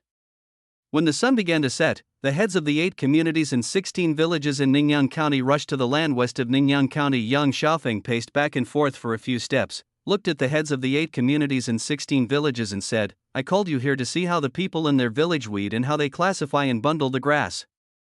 When you go back, teach these to the people in your community and ask them to sort and bundle the cut grass. I will have other uses for it." Yang Xiaofeng didn't mention a word about making money, but the 16 neighborhood heads and 8 club presidents nodded their heads like chicks pecking at rice. Don't worry, master. I will watch and learn carefully. We will do whatever the master tells us to do. We will follow the master's instructions in everything. That's right, we all listen to the master. After returning to the county government, Yang Xiaofeng wrote a letter directly to Chang Yechen. In the letter, Yang Xiaofeng first expressed his congratulations to Chang Yechen on his numerous victories, then expressed his gratitude to Chang Yechen for his recognition of his talent. Then he changed the subject and said that the people of Ningyang County were grateful to the Ming Dynasty soldiers for rescuing them from the Tartars, and had specially prepared some fodder for the army, hoping to solve the problem of food and fodder needed for the army in the expedition against the Tartars. Money. Although the people of Ningyang County live in poverty, many of them have no food to eat, and several people in a family may not be able to afford a set of clothes, and may have to work naked in the fields in the middle of the night to save clothes. But the people of Ningyang County know how to be grateful and never mention money, so the people of Ningyang County did not ask me for money, and I will not ask you, Zheng Changping, for money. What we are talking about is feelings, and asking for money will hurt feelings. Then, Bo Wu rode his horse all the way and delivered the letter to Chang Yechen's army. TSK, look at our county magistrate. He never mentions money. It's obvious that he wants me to give him money. Chang Yechen first complained, then looked at Bo Wu and asked, "Are you sure he's okay?" Bo Wu clasped his fists respectfully and replied, "Don't worry, Pingzhang. I have been in contact with Yang Xianzuan for some time. I am willing to guarantee with my life that Yang Xianzuan is absolutely fine and is not a spy sent by the Tartars." After thinking for a while, Lao Wu added, "If you must say that there is something wrong, it's probably a little weird. Maybe it's because I've been reading all the time and don't know much about the sufferings of the world?" Chang Yechen was immediately curious and asked, "Why is he so unique? How come he doesn't know the sufferings of the world?" Lame 5 recalled and said slowly, "I say it's awkward because I feel like County Master Yang seems to know a lot of things, but he also seems to know nothing. Take raising chickens and pigs for example. County Master Yang thought of using chicken and pig manure to make fertilizer and then distribute it to the people, but he didn't know that he had to castrate or emasculate the piglets he bought. As for the matter of fodder, County Master Yang could think of asking the Prime Minister for money on behalf of the people, but without your reminder, I'm afraid County Master Yang would never think of exchanging fodder for money." Chang Yechen lowered his head and pondered for a while, then suddenly laughed and said, "Who cares? As long as he is not a spy sent by the Tartars and can appease the people for the court and play a role worth 1,000 gold coins, that's enough. What's more, according to what you said, this county magistrate Yang is actually a good official who loves the people like his own children. He doesn't know how to farm, but he won't do anything reckless. It doesn't matter if he doesn't know the sufferings of the world." After thinking for a while, Chang Yechen shook the letter in his hand again and said, "Well, when you go back later, tell me that we have received the kindness of the people of Ningyang County. It just so happens that it is inconvenient for the court to transport food and grass. If Ningyang County can solve the problem of fodder, it will also solve the urgent need of the army.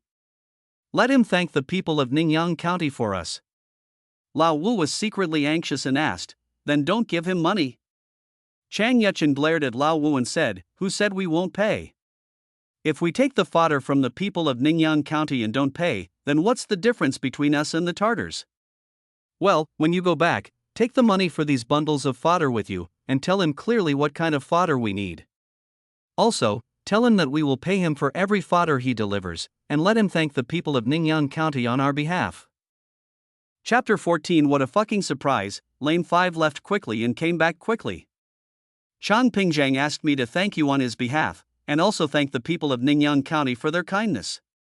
Lame Wu solemnly relayed Chang Yechen's request. Chang Pingzhang also said that if Ningyang County can send more fodder, less food and fodder can be sent from Jiangnan, and more troops can be mobilized for the northern expedition.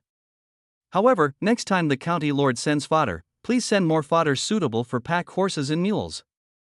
The fodder for war horses is relatively fine and must be mixed with bran, beans, and eggs. The fodder sent by our county is not suitable." Yang Xiaofeng hummed and asked, "What happened next? What else did Chang Pingzhang say?" Lame 5 chuckled, as if he had not noticed that Yang Xiaofeng's eyes were flashing with the sharp copper coin symbol. "By the way, Chang Pingjiang also said that it was not easy for the county lord to organize the people to start spring plowing so quickly. I will report your achievement to the court later. Yang Xiaofeng hummed again, and then? Lame 5 scratched his head and said, then there was nothing. Chang Pingjiang said that you said in your letter that the fodder you sent was a token of gratitude from the people of Ningyan County, and that you would ask the court for a share of the credit on behalf of the people after the war was over. Yang Xiaofeng's face immediately turned dark. Is this just shooting oneself in the foot? No, although Yang, never mentioned money in a single sentence, but I also never said anything that was not about money, right? Chang Yechen, such a heartless man, actually had the nerve to take so much food and fodder for nothing. Yang Xiaofeng turned around in a huff, secretly cursing himself for being stupid and secretly cursing Chang Yechen for being a conscienceless scoundrel. Seeing the expression on Yang Xiaofeng's face changing constantly, Bo Wu couldn't bear it anymore after enduring for a long time. He chuckled and took out a small bag from his arms. In fact, Chang Pingjiang also said that the people's wishes are theirs, but the money they should pay still needs to be paid. As long as the fodder in the future is similar to this time, they will pay in full. Bo Wu handed the small bag to Yang Xiaofeng. County Master, please take a look. Inside is the money for the fodder we sent this time. It is paid according to the market price of purchasing fodder in Jiangnan. What I just said was specifically instructed by the Minister of State Affairs. He also told me to tell the county lord that he cares about the people and is a very good official. He will also ask the emperor for credit on his behalf. Yang Xiaofeng then turned his anger into joy, thinking to himself, he is worthy of being Chang Yechen. Even if he saw through my desire for money, he didn't give me money directly, but took the opportunity to make a few jokes to get closer to them. No wonder this guy could step by step become the founding secretary of the Ming dynasty. He is indeed not an ordinary person. Just as Yang Xiaofeng was secretly praising Chang Yechen for being a good man, Lao Wu chuckled and said, in addition to this bag of copper coins, Chang Pingjiang also asked me to bring back dozens of cattle and horses, all of which were seized from the Tartars. He said that the county magistrate should make good use of them so that the people can have an easier time during the spring plowing. Yang Xiaofeng's eyes lit up, and he stared at Bo Wu intently and asked, how many? Where are the cattle and horses? Surprise, what the fuck is a fucking surprise? That's the surprise, double happiness, Lame 5 said. The governor sent over 40 oxen and 10 or so horses, but the oxen walk slowly, and I have to hurry back to report the news to the county magistrate, so I asked the brothers who had escorted the grain and grass with me to drive back slowly. Yang Xiaofeng was immediately happier and said to Bo Wu, okay, by the way, I'd like to trouble Bo Wu to go and ask people to get the heads of the 8 and 16 communities and the neighborhood leaders to go to the land in the west of the city again. When the heads of the 8 communities and 16 neighborhoods arrived at the west of the city, they saw the smiling Yang. The magistrate Yang Xiaofeng got straight to the point and asked, I want to ask you, do you all want to make money? Do you want the people in your neighborhood and community to make money as well? The eyes of all the heads of the clubs and the heads of the neighborhoods lit up immediately, and 24 heads nodded like chicks pecking at rice. Let's think about it. Please give us some advice, sir. Seeing the flattering faces of the 24 heads of the community and the neighborhood heads, Yang Xiaofeng chuckled, took out the money bag filled with copper coins from his arms and threw it to the heads of the West City. He pointed at the busy young men and said, the grass I asked you to deliver to the county government a few days ago has now reached the army and has become fodder for the war horses and mules during the expedition against the Tartars. This money is the money for fodder that Chang Pingjiang asked Brother Lame to bring back. Chang Pingjiang also said that if there is more fodder delivered in the future, there will be fodder money to be collected. If you want to make money, then ask the people in your neighborhood to cut more weeds. Just like last time, pick out the ones that can be used to feed livestock, divide them into bundles, and I will ask Brother Lame and his men to deliver them to the army. Just remember one thing, mowing is mowing, but you can't delay spring plowing, let alone the crops. The presidents looked at each other, then suddenly knelt down together and bowed to Yang Xiaofeng, saying, Thank you, Master. Thank you, Master. Yang Xiaofeng stepped aside and reached out to help up a president. Don't thank me. It was the common people who picked the fodder out of the weeds. It was Brother Lame who thought of sending the fodder to the army in exchange for money. It was the Minister of Revenue and the court who gave the money. Yang Xiaofeng pulled Bo Wu over and asked him to stand in front of the heads of the communities and neighborhoods. If you want to thank someone, you should thank the people in the west of the city who were the first to pick up the fodder. thank Bowu who worked so hard for you, and thank the Minister of Revenue and the court. After thinking for a while, Yang Xiaofeng continued, also, Chang Pingzhang said that the people in Ningyan County are all kind-hearted, so he specially sent dozens of cattle and horses here. When we get to Ningyan County, we will distribute them to each community so that the people can have an easier time when farming. For a moment, the atmosphere on the ground was somewhat silent, whether it was Lame 5 or the 24 neighborhood leaders and presidents, they all felt as if they were in a dream. Lame 5 couldn't believe what he heard, the idea he proposed, the letter written by the county magistrate, but now the county magistrate took all the credit on him. Are there officials in the world who are not greedy for credit? The 24 neighborhood heads and club presidents also couldn't believe their ears. Because I wanted to repay the county magistrate for giving me the land, I prepared some wild grass for him to feed the chickens and pigs. But the county magistrate turned the wild grass into fodder and money, and then distributed it to us peasants. And there's that Zhang Changping, who actually said that the people in our Ningyan County are all good people. He even specially sent us dozens of cattle and horses so that we could plow the land more easily. Oh my god, are there really such good officials in this world? Yang Xiaofeng looked at Lao Wu and the other village heads and community presidents who were all in a daze, and couldn't help but snorted, "What are you all standing there for? Go do what you should be doing, and stop standing in front of me and getting in the way." A president wiped his tears and said in a muffled voice, "County master, we," Yang Xiaofeng snorted and said, "Look at how worthless you are, it's just the beginning, and you're already crying over such a small amount of money. If life gets better in the future, won't you cry your eyes out?" Chapter 15. The real cattle and horses are coming. Our ancestors once said that money makes the world go round. The people of Ningyan County used to cut grass and sort and bundle it up in order to repay Yang Xiaofeng for allocating land to them while farming. It was basically a matter of raking grass and catching rabbits at the same time, but when the people of Ningyan County discovered that they could make money by cutting grass and sorting and tying it up, they immediately showed 120% enthusiasm. To be honest, money is actually of no use in Ningyan County. Firstly, due to the war, there are neither shops nor restaurants nor peddlers in Ningyan County, so even if the people have money, they cannot spend it. Secondly, apart from salt and iron, the people basically have no other places to spend money. The words enjoying life have never been within the consideration of the common people, but ordinary people still hope to have money in their hands, because it costs money to buy salt and it also costs money to buy hose. Except in troubled times, money is always a person's greatest confidence. So, make money mowing the lawn. According to the master, whoever cuts more grass will get more money in the future. What else is there to say? As long as it is just getting light, as long as it is not completely dark, as long as there is a little light, people can be seen cutting grass in the fields of Ningyan County until one day, when they heard that the dozen or so yamen runners who had been sent by Yang Xiaofeng to deliver fodder to Chang Yechen would be back today, driving dozens of cattle and horses. The people who were frantically cutting grass finally stopped their busy work. I heard from the neighborhood leaders that the cattle and horses that the yamen runners brought back today were given to the people of Ningyan County by that man named Chang Pingzhang. I just don't know how the master will distribute it, and I don't know if my family will have a chance to get a share, but it doesn't matter. We have to trust the master. Even if several families join together to get one, they can take turns to use it, and the speed of cultivating the land is always much faster than relying on human labor. It was this idea that made the people who were originally busy cutting grass rush to the roadside, standing on tiptoe, stretching their necks, and eagerly waiting for the yamen runners to drive the cattle and horses to arrive as soon as possible.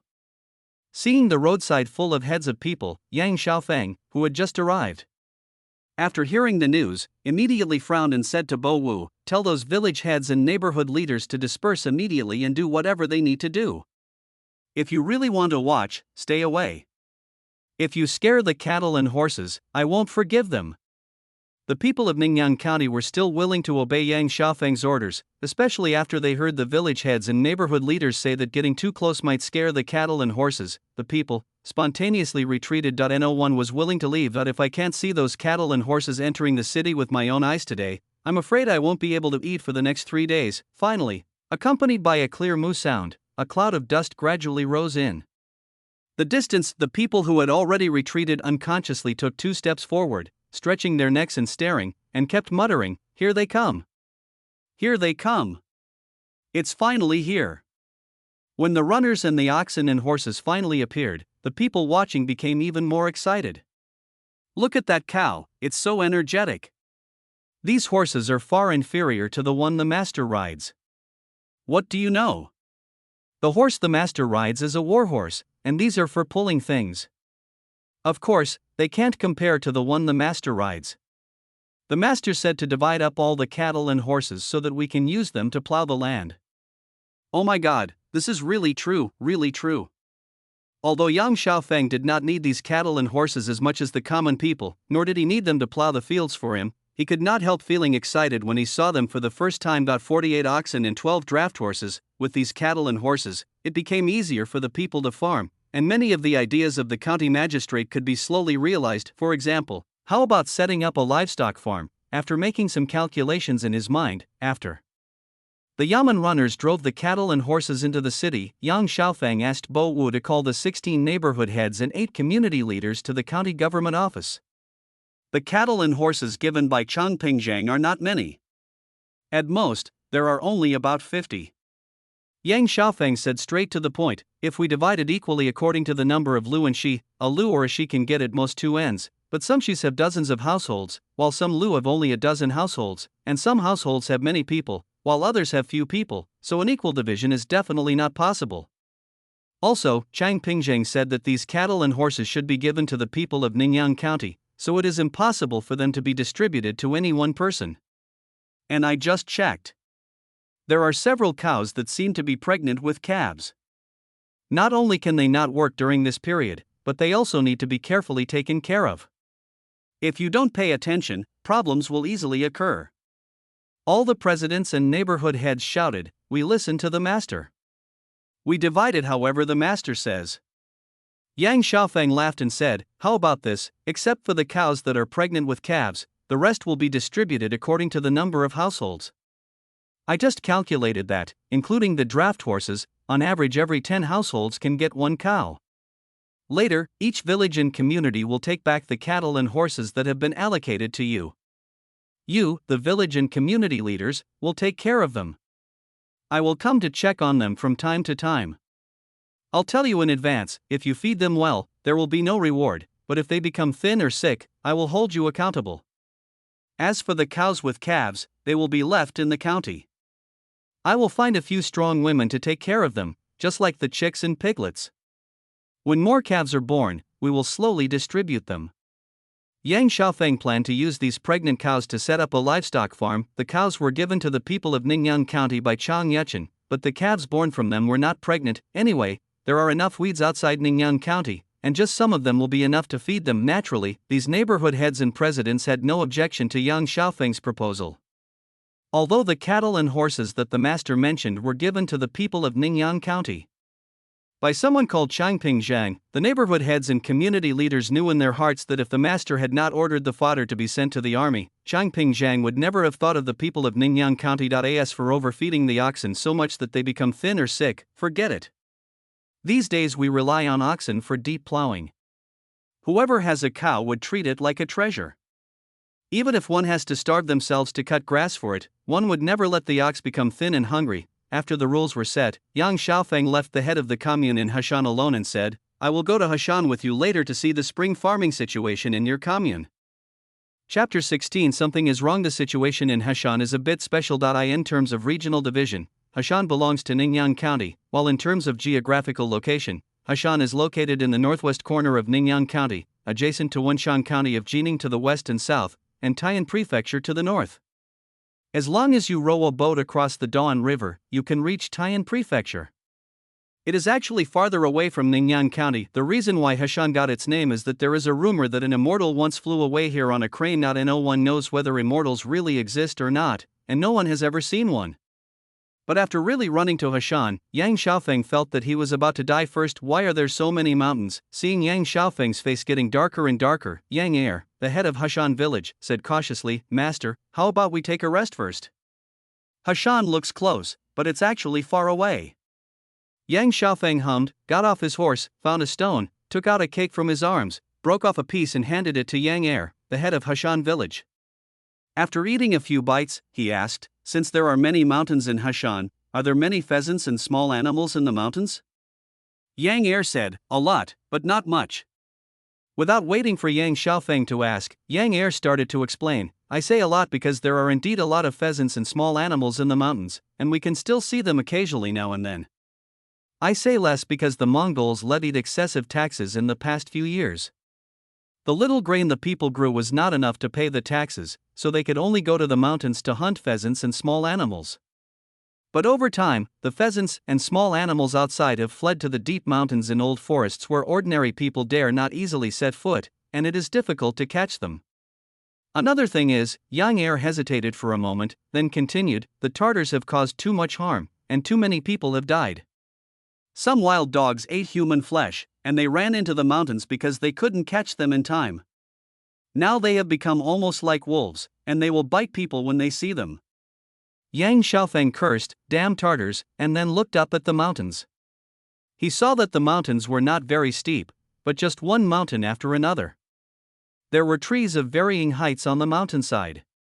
It was indeed not a dangerous place that ordinary people could easily set foot in. The reason why it is not easy to set foot on the mountain is not only determined by the steepness of the mountain, but the dense forest on the mountain is also a decisive factor. In the era of lack of navigation and rampant wild beasts, ordinary people can easily get lost after entering the deep mountains and forests. Once they cannot get out, the lucky ones will become a pile of bones, and the unlucky ones may become dinner in the stomachs of wild beasts, especially those wild dogs that Yang Er mentioned. They are the most dangerous among all the dangerous ones. Once you encounter them, it will be even 3 times more dangerous than encountering wolves. Shaking his head slightly, Yang Xiaofeng couldn't help feeling a little disappointed. As early as a few days ago, the soldiers guarding the gates of Ningyang County said that some people had dared to enter and leave the city. The presence of people coming in and out basically means that Ningyang County is gradually regaining its vitality. Especially as the vigorous fodder business gradually unfolds, the people will have more and more copper coins in their hands. Of course, Yang Xiaofeng would not do such a shameless thing as collecting city entry taxes, but Yang Xiaofeng hoped that some people would dare to bring things into the city to sell. Firstly, if the people dared to enter the city, it meant that he was qualified as the county magistrate and at least he would not scare the people away from entering the city. Secondly, he could also buy some things he wanted from the people, such as pheasants or small animals, to satisfy his appetite. Thirdly, as more people sell things, more people will buy things as well. The economy of the entire county will be gradually revitalized, and I, as the county magistrate, will be able to collect business taxes openly. The county will have more money to use, and it will not be as tight as it is now. And now the people of Hashan dare not go into the mountains to hunt pheasants, small animals, etc. So Yang Xiaofeng could only give up this idea helplessly. Yang Xiaofeng sighed, stood up and said, "Let's go." Seeing Yang Xiaofeng stand up, Bo Wu and Yang Er also quickly stood up and set off. But not long after they walked, Bo Wu suddenly let out an "eh," reined in his horse, said hello to Yang Xiaofeng, then dismounted and walked towards a pile of weeds next to him. Yang Xiaofeng was curious, so he also stopped his horse, dismounted and walked towards Bo Wu, asking, "Brother Bo Wu, what's wrong?" Lame 5 pointed at the pile of weeds and said, "Look, Your Excellency. Many of the weeds here have fallen over, and most of them are broken at the roots. They were either trampled down by wild animals or someone passed by here." Pulling out his sword, Bo Wu cautiously walked into the haystack, squatted down to observe carefully, and then retreated cautiously. "Your Excellency, the weeds here were not trampled by wild animals, but by someone passing by here." Lame 5 held a knife in his hand, protecting Yang Xiaofeng, and looked at Yang Er who had just approached and asked, "Will the people from your Hushan village come here?" Yang Er shook his head in confusion and replied, "There is no village or shop in the distance, how could the villagers come here?" But as soon as he finished speaking, Yang Er's face turned ugly. Bo Wu sneered and said, "This place is still a long way from Hushan village, and the people of Hushan village will not come here. Who on earth would trample such a road? And why would he choose a place like this to trample a road?" Turning his head to look at the path trampled out in the weeds, Bo Wu continued, "It would be fine if the path was trampled out openly, but judging by the appearance of the weeds on the side of the road, I'm afraid that this person probably didn't want to be discovered when he trampled out this path." Yang Xiaofeng's face was now so gloomy that water could be squeezed out of it. In later generations, Yang Xiaofeng once read a news report about a group of Ming Dynasty survivors who hid in the mountains because they were unwilling to accept the rule of the Qing Dynasty. They still retained the Ming Dynasty's clothing and costumes until after the founding of the People's Republic of China. Since some people were able to hide in the mountains for more than 200 years after the fall of the Ming Dynasty, is there no one hiding in the mountains and forests now? the reason why Emperor Zhu could appoint even illiterate peasants as officials, and why Chang Yuchen appointed Yang Xiaofeng as magistrate without hesitation after meeting him, treating him as a horsebone worth a fortune, was that many scholars still missed the leniency of the Yuan dynasty, and were unwilling to recognize Zhu Yuanzhang as the orthodox, let alone serve as officials. Seeing that Yang Xiaofeng's face was getting uglier and uglier, Bo Wu whispered, "County Lord, something is not right. Why don't we go back to the county first? Let President Yang organize the young men in the village to be on guard. Tomorrow morning, I will bring the brothers from the county government to come and take a look." Chapter 17. Dozens more people. Yang Er looked at young Xiaofeng, then at the path hidden deep in the bushes, and also advised, "Master, I have been to the county town several times, but no matter whether it is early in the morning or at noon, I have never found this path. According to what Brother Lame Fifth said, I am afraid that the person hiding behind this path is not a good person." Yang Xiaofeng did not agree. Instead, he looked at the path and asked, "Brother Bo, can you tell who trampled out this path? Was it a man or a woman? Was it one person or many people? And when did they trample on it?" Faced with Yang Xiaofeng's series of questions, Bo Wu was slightly stunned. He never expected that Yang Xiaofeng would be so calm. He couldn't help but secretly admire Yang Xiaofeng's calm mentality. Bo Wu tightly grasped the sword in his hand and walked into the bushes carefully again to observe. "County Master, this road must have been walked by many people, and there are women among them." Yang Xiaofeng hummed and said, "Well, come with me, Brother Lame Wu, and send President Yang back to Heshan village first. Then we will go back to the county town immediately, gather more people, and then come back here to check." Yang Er was immediately very anxious and shouted, "Absolutely not. There is a small road like this here. No one knows who is behind it, let alone whether they are good people or bad people. Master, you should go back to the county with Brother Lame Fifth first. I can go back by myself. Master, don't worry. I will definitely gather the young men in the village and be careful and guard against it." Bo Wu also advised, "County Master, President Yang is right. This place is not far from Heshan village. President Yang can go back first. County Master is the most important person in the county, so it is better for you to go back to Ningyang County first." Yang Xiaofeng frowned slightly, wondering what to do, when he saw a puff of smoke suddenly rising in the distance. Bo Wu and Yang Er also saw the light smoke. After observing it carefully, Yang Er exclaimed, "It seems to be cooking smoke?" Yang Xiaofeng looked carefully for a while, but saw that the smoke that had come out before disappeared. After a long while, another puff of smoke came out from the side. Bo Wu frowned and said, "Is someone taking turns to cook?" Judging from the time of the smoke just now, the food they cooked should not be much, just enough for 1 or 2 people. It's strange. They are so cautious. Could it be a hidden trick left by the Tartars? That's not right. This place is not a dangerous place. The Tartars would not leave any hidden weapons here, not to mention that there are women among these people." After observing for a while, until there was no more smoke rising, Lao Wu continued, "There should be only 20 to 30 people on the other side, no more than 50 at most." Yang Xiaofeng nodded, and became even more curious. 20 to 30 people, no more than 50. Among these people there are women. Combining these two conditions, it doesn't seem like there is some hidden trick left by the Tartars, but rather more like some people gathered here to avoid disaster. After pondering it secretly for a while, Yang Xiaofeng simply looked at Bo Wu and asked, "Suppose there are 50 people on the other side, but we only have 10 or so people on our side, are you sure?" "Brother Bo Wu?" Lame Five shook his head slightly, and said solemnly, to reply to the county lord, "I don't know who the other side is now, and I dare not make a promise rashly. If the enemy is a hidden force left by the Tartars, even if only half of them are men, I dare not say that I will win." However, Lao Wu changed the subject and said, "Whether the enemy is the Tartars or something else, I am confident enough to defeat them." Yang Xiaofeng was extremely curious when he heard this. "You don't have the necessary confidence, but you are sure enough to take them down?" Lame Five nodded and replied, "Your Excellency also knows that the dozen brothers who stayed with me in Ningyang are almost all injured and can no longer go to the battlefield. If the enemy is really a hidden force left by the Tartars, our brothers are not sure of taking them down head-on." Yang Xiaofeng nodded, but Bo Wu chuckled and said, "However, in addition to fighting and killing on the battlefield, there are many other means of stealing. At this point, Lao Wu simply took out a small cloth bag from his arms and said, "Look, County Magistrate, there are laxatives and knockout drugs in here. Su Matsi, who stayed with me, will prepare these things. As long as I touch them and go down into their water, also, I can wait until dark and sneak into their camp to set fire to them, so that they will lose their composure." Looking at the rather proud Lame 5, Yang Xiaofeng was suddenly speechless. Laxative and knockout drug, let's not talk about whether these things are reliable or not. Even if they are reliable, what can they do? Talking about toxicity without mentioning the dosage is pure hooliganism. What about sneaking into the camp and setting fire? Even if you, Lame 5, don't have night blindness, wouldn't the other side arrange some visible and hidden sentries or something? What if a head-on conflict breaks out?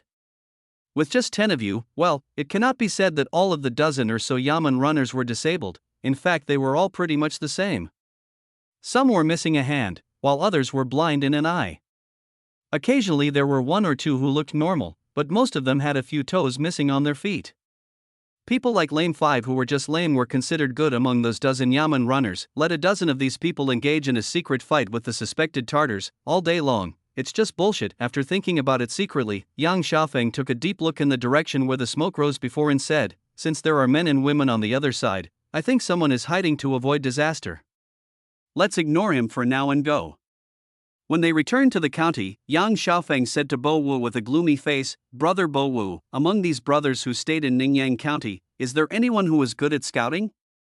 Yang Xiaofeng paced and said, "Suddenly, dozens of people appeared, hiding in the deep mountains and forests. If we don't catch them, I'm afraid there will be trouble in the future." Lame 5 chuckled, pointed his finger at his nose and said, "Don't worry, County Master. I can find out their details."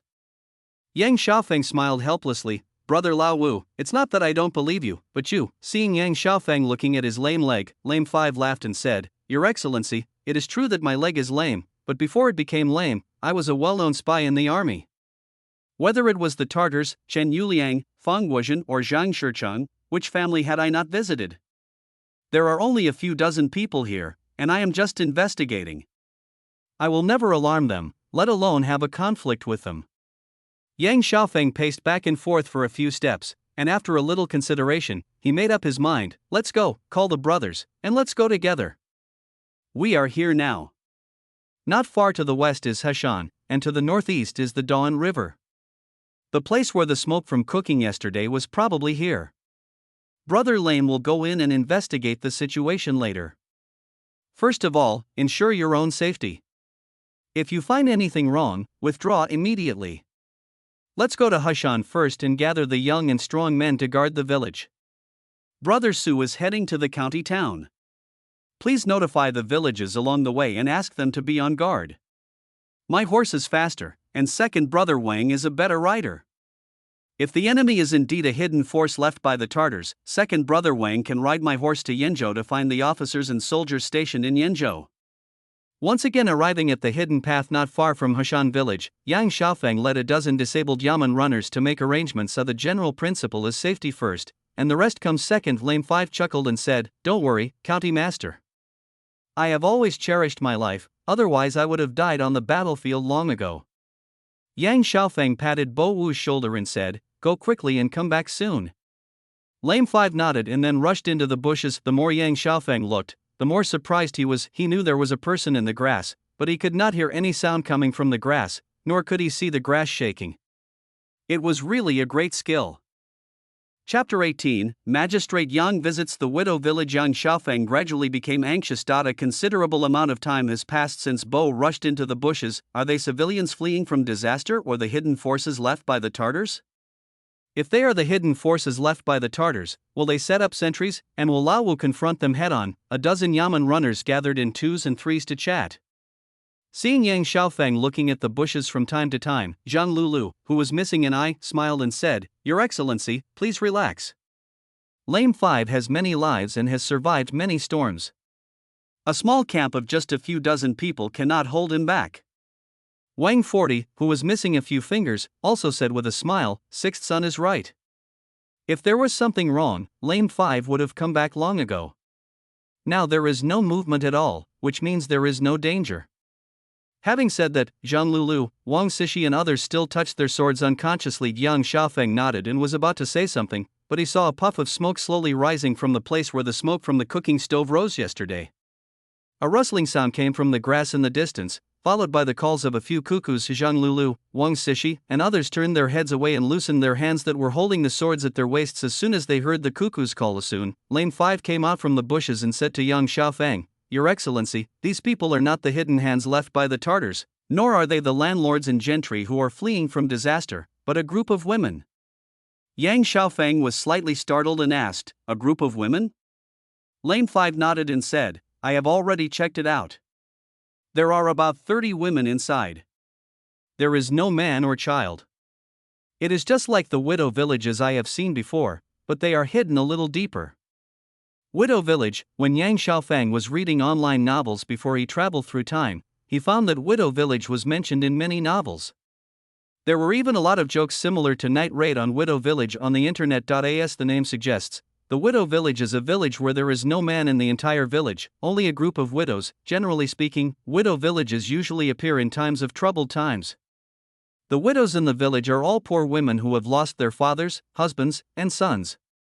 In order to survive in troubled times, these women gather together, help each other, and keep each other warm. As for why you don't find a man, it's not that they don't want to find one, but men are consumables and quickly consumed in troubled times. A war may result in the death or injury of thousands or even tens of thousands of men. Several thousand men are more than the total population of Ningyan County. In prosperous times, it is a good thing for a man to have 3 wives and 4 concubines, but in troubled times, it is a responsibility. After all, one more person means one more mouth to feed, and more food must be eaten to fill their stomachs. Even if you go out to beg for food, it is always easier to feed one person than to feed several people, right? Therefore, the only way for a group of helpless women to survive in troubled times is to hide and survive until the chaos is over and people's lives are settled. Only then can the women in these widow villages boldly come out of their hiding places, get married, or support each other as they grow old. Yang Xiaofeng sighed slightly and ordered the yamen runners, "Come on, Brother Lame, follow me into the village to take a look. The rest of the brothers, stay away from us and put away your knives. Don't scare them." However, it was not until he entered the so-called widow village that young Xiaofeng realized that the novels written in later generations were simply nonsense. How could this be called a widow village? The entire so-called village didn't even have a decent house. It was just a bunch of shacks that were so shabby that they couldn't be any more shabby. The house for living is a shack, and the kitchen for cooking is also a shack. Dozens of shacks of different sizes make up the widow village before us. The village was surrounded by cultivated fields. The wheat seedlings in the fields had grown to a foot high. Several strong-looking women were swinging hoes to weed, a dozen thinner women were squatting in the fields to pull weeds, and several older girls were washing clothes by the small ditch east of the village. Faced with Yang Xiaofeng and Bo Wu, who suddenly broke into the village, several strong women holding hoes stood in front of the dozen thin women.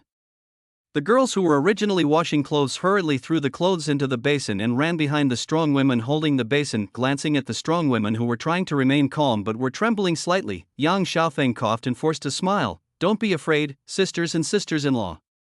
My surname is Yang, and I am the new magistrate of Ningyan County. I saw smoke rising from here yesterday, so I came to take a look."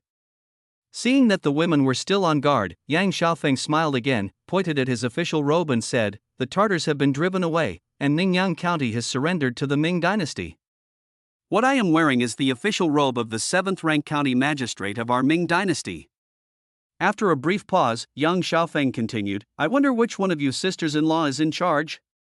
A strong woman holding a hoe stepped forward bravely and shouted, "How can you prove that you are the county magistrate? How can you prove that what you said is true?" Yang Xiaofeng smiled helplessly, first pointing to his official robes, then to the yamen clothes worn by Bo Wu. "My official robes and the clothes worn by Bo Wu next to me, aren't they enough to prove it? If it's not enough, I can ask people to call the people from the nearby Hushan village, and they can also prove it for me." The women looked at each other, and finally the strong woman who had answered earlier spoke loudly, "We don't know anyone from Hushan village." Yang Xiaofeng frowned slightly and asked, "Then tell me, which village do you know someone from? As long as they are from Ningyan County, just tell me the name and I will have someone call them over right now." Another strong woman bravely shouted, "In Shiha village, there is a man named Wang Sanshiliu. Do you know him?" Yang Xiaofeng thought carefully about the list of people who had applied for the land deed for Shihe village, and shook his head slightly. Shihe village is west of Ningyan County, 20 to 30 miles south of where you are. The head of the village is Wang Wuqi. There are 46 households in the village, more than 80 males, and there is no one named Wang Sanshiliu. The woman who said the name Wang Sanshiliu cried out, sat down on the ground, slapped her thighs with her hands and cried out, "Oh my God! My brother is still alive! My brother is still alive!" After shouting several times, the woman knelt down in front of Yang Xiaofeng again, wiping her tears and shouting, "Master, please forgive me. The name I just said was a fake. Please forgive me, master." Yang Xiaofeng extended his hand to help him up. "Get up, now you should trust me, right?" Seeing the woman nodding repeatedly, Yang Xiaofeng said loudly, "Dear sisters-in-law, which village are you from?" The women were suddenly very excited and started talking at once. "I'm from Shaling. My family is from Gengzhuang. My home is in Hujialu." The women called out a lot of village names, some of which Yang Xiaofeng had heard and remembered, but some of which he had never even heard of. After the women calmed down a bit, Yang Xiaofeng turned to Bo Wu and instructed, "Send someone to inform the heads of the 8 communities and 16 villages to bring an elder from their village or community to help them recognize their relatives first." After Bo Wu agreed, Yang Xiaofeng looked at the women again and said with a smile, "Can you find a place for me to sit now?" Chapter 19, Forced to do something while waiting for the arrival of the presidents and headmen of the 8 communities and 16 villages. Yang Xiaofeng also got to know a little about this widow village before him. There are a total of 36 people in the entire widow village, 28 of whom are widows, 2 of whom are over 40 years old, and the rest are mostly between 20 and 30 years old. There are also 8 teenage girls, the youngest of whom is only 11 years old. Because there was no male in the entire widow village, they could only reclaim that small piece of wasteland. There is an old saying in Zhangdiwantanku, "If people fool the earth will fool people." There were no plows, no men, and no large animals like cows and horses in the widow village. A group of widows alone could not pull the plow, let alone achieve deep plowing. The most they could do was to use tools like shovels or hoes to turn the soil a little deeper. Naturally, there was no hope for a good harvest. Fortunately, there is a small river to the east of the widow village, and there are many hills near the village. Hunting and fishing were of course impossible, but they could barely make ends meet by picking some mushrooms, wild fruits and the like, and occasionally tying ropes into nets and using the nets to wait for fish in the river. As for cloth and clothes, there was no need to even think about it. Just looking at the tattered clothes on these people, patched with linen, you could tell that they had no way of growing mulberry trees and raising silkworms, let alone weaving cloth and sewing clothes. Yang Xiaofeng was very curious. "Since it's so hard, why don't you think about going out and going back to your own home?" Wang Wuqi's sister Zhang Wang wiped her tears and said, "We don't want to go back, but when we escaped, it was a time of chaos and war. We lost our families while running. Later, we gathered together and fled here. We don't know the way back, and we don't know if our family members are still alive. We don't even know if the war is over. We have no choice but to stay here for now." Yang Xiaofeng asked, "What about the oil and salt? What are you going to do?" Zhang Wangshi said, "Salt is easier to deal with. We loaded up salt when we escaped. It can barely last for a few months, but oil is a problem. However, we cook food, so it's okay without oil." Yang Xiaofeng fell silent again. After a long while, Yang Xiaofeng finally spoke, "How about this? When the heads of each commune are here, you can go back to the commune you are from and reunite with your families. If you really don't have any relatives, I will find a yard for you in the county town, and you can stay there for the time being. I will give you some land later, okay?" However, what Yang Xiaofeng did not expect was that after exchanging a glance with several other strong women, Zhang Wang actually took the lead in rejecting Yang Xiaofeng's proposal. "I'm not going back." Zhang Wang wiped her tears. "It's enough to know that my family is still alive.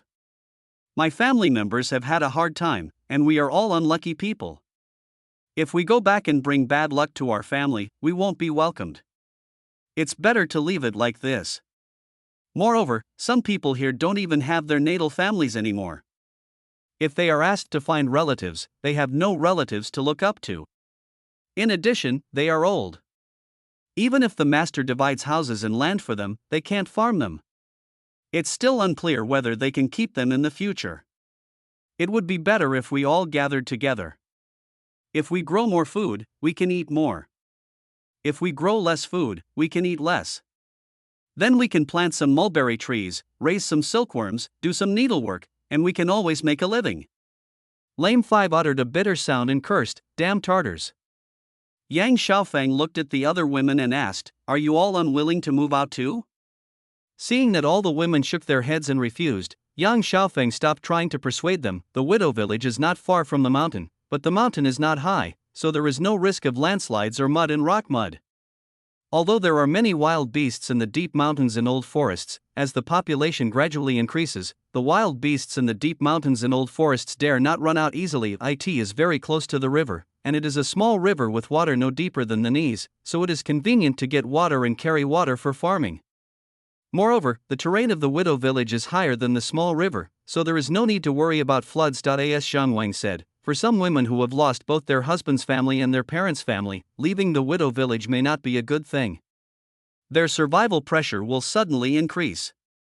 Even if they are given land, they may not be able to cultivate it well, let alone keep it. Moreover, they may not necessarily trust the government. Instead of forcing them to move to the county town, it is better to let them live here temporarily and wait until conditions gradually improve. By then, they may want to move to the city themselves. After thinking it over secretly, Yang Xiaofeng said to Zhang Wangshe, "Since all the sisters and sisters-in-law are unwilling to move to the county town, I will not force you." However, other communities have their own presidents. Even if you set up another community in your village, there should be someone in charge, right? The women turned their attention to Zhang Wangshe again. Yang Xiaofeng smiled and said, "It seems that all the sisters and sisters-in-law trust you very much. Why don't you be the president?" Zhang Wang was shocked and waved her hands to refuse. "Master, please don't be ridiculous. Since ancient times, men have always been officials. How can a woman like me be the president of such a company?" Yang Xiaofeng shook his head slightly and said with a smile, "I am not joking with you. If you don't want to be the president, then I will pick a man from another society or from the yamen runners to be the president." Zhang Wang was immediately very anxious and shouted, "That won't do. We are all women here. What's the use of a man suddenly coming?" "That's it?" Yang Xiaofeng said with a smile, "If you don't want me to let someone else be the president, then you have to be the president, right?" After he finished speaking, Yang Xiaofeng stood up and pointed to the wasteland to the south and west of the widow village and said, "The people in other communities have already claimed their own 15 acres of grain fields plus 2 acres of vegetable fields. Now that this place has become a village and is under my jurisdiction, you can also claim your land." After hearing Yang Xiaofeng say claim twice in a row, and stressing both times, Zhang Wangshe's heart moved, and she asked, "Master, do you mean that we can also claim back the land that belongs to us?" Yang Xiaofeng nodded and said, "Yes, you can also claim back the land that belongs to you, but other societies have their presidents presiding over the claiming of land. If your society does not have a president, who should preside over this matter? I don't have that much time to accompany you in claiming land. Isn't it just forcing someone to do something? That dark-haired guy named Chang can force me, Yang, to be the county magistrate. So can't I, the great magistrate Yang, force a widow to be the president?" Zhang Wang hesitated for a while, but ultimately couldn't resist the temptation of the 17 acres of land. Zhang Wang gritted her teeth and replied, "Okay, I'll be the president." Yang Xiaofeng laughed and said to Zhang Wangshe, "That's right. When your brother Wang Wuqi comes, ask him how Shihe village claimed the land, and then take the people in your village to claim the land." Chapter 20 Problems in the widow village. After learning that their sisters were most likely still alive, the heads of the 8 communities and 16 villages in Ningyan County hurried to the widow village. What followed naturally was that those who had relatives cried and hugged their heads, while those who were sure they had no relatives held back their tears and rejoiced for those who had relatives. Only after she had finished crying and calmed down did Zhang Wangshe remember that Yang Xiaofeng had said he would divide the land among them, but when Zhang Wangshe expressed her thoughts, Wang Wuqi became anxious. "What do you mean by staying here? What do you mean by causing trouble for your mother's family? The master has already told you to move to the county town. Why are you so ungrateful?" Lu Sanner, the head of Liumiao village, also said, "Shihe and Liumiao are not that close, and there is so much unused land in between. Can't you find land there? Why do you have to stay in this deep mountain forest and suffer?" Wang Wuqi snorted and said, "What's the point of staying here? If you want to buy salt or needlework in the future, Where can you find it more convenient than in the county town? As you just said, you want to do needlework, grow mulberry trees, raise silkworms, and weave cloth. Who are you going to sell the cloth you weave here to? Who are you going to do needlework for? Zhang Wang lowered her head and said with a chuckle, I don't know what kind of person the county magistrate is. What if, Wang Wuqi snorted again, what kind of person is the eldest master? The eldest master asked your brother to claim back 17 acres of land. Your sister-in-law and your eldest nephew also claimed 17 acres. Our family now has more than 50 acres of land. What kind of person do you think the eldest master is? Some time ago, the people in that neighborhood in the west of the city thought that the master wanted to raise chickens and pigs, so they cut some grass and gave it to the master, in order to repay the master for letting us claim the land. But guess what happened? The master ordered all the villages and communities to sort and bundle the grass, and then sent it to the imperial army, saying that this was the fodder that Ningyan County prepared for the army. The Ming dynasty's Pingzhang not only gave money, but also gave Ningyan County dozens of cattle and horses. Our Shiha village alone received 5 cows.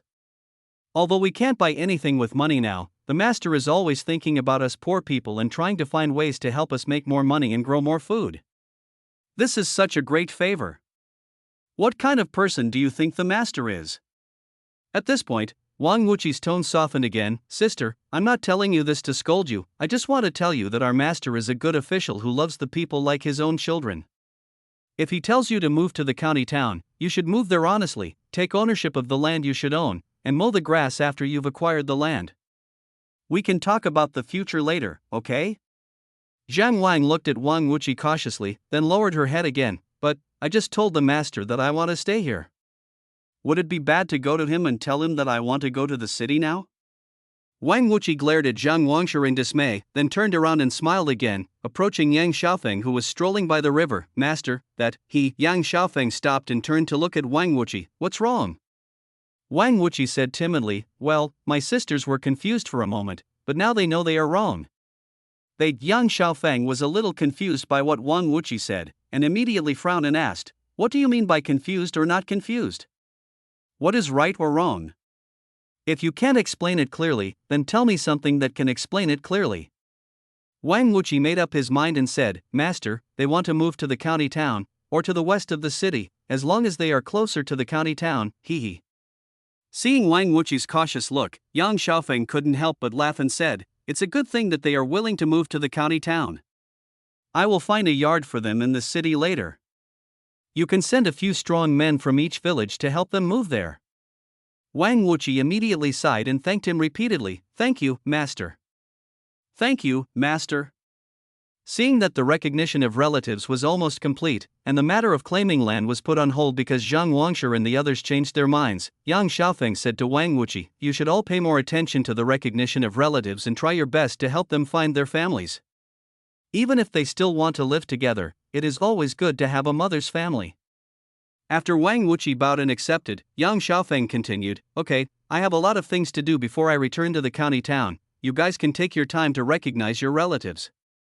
Calling all the neighborhood heads and community leaders and asking them to recognize their sisters and relatives in the widow village is the first step in solving the problem of the widow village. Once all the women in the widow village move to the county town and are allocated land, that will be the second step in solving the problem of the widow village, but taking these 2 steps alone is not enough. On the surface, the biggest problem of the widow village is that there are only widows but no men.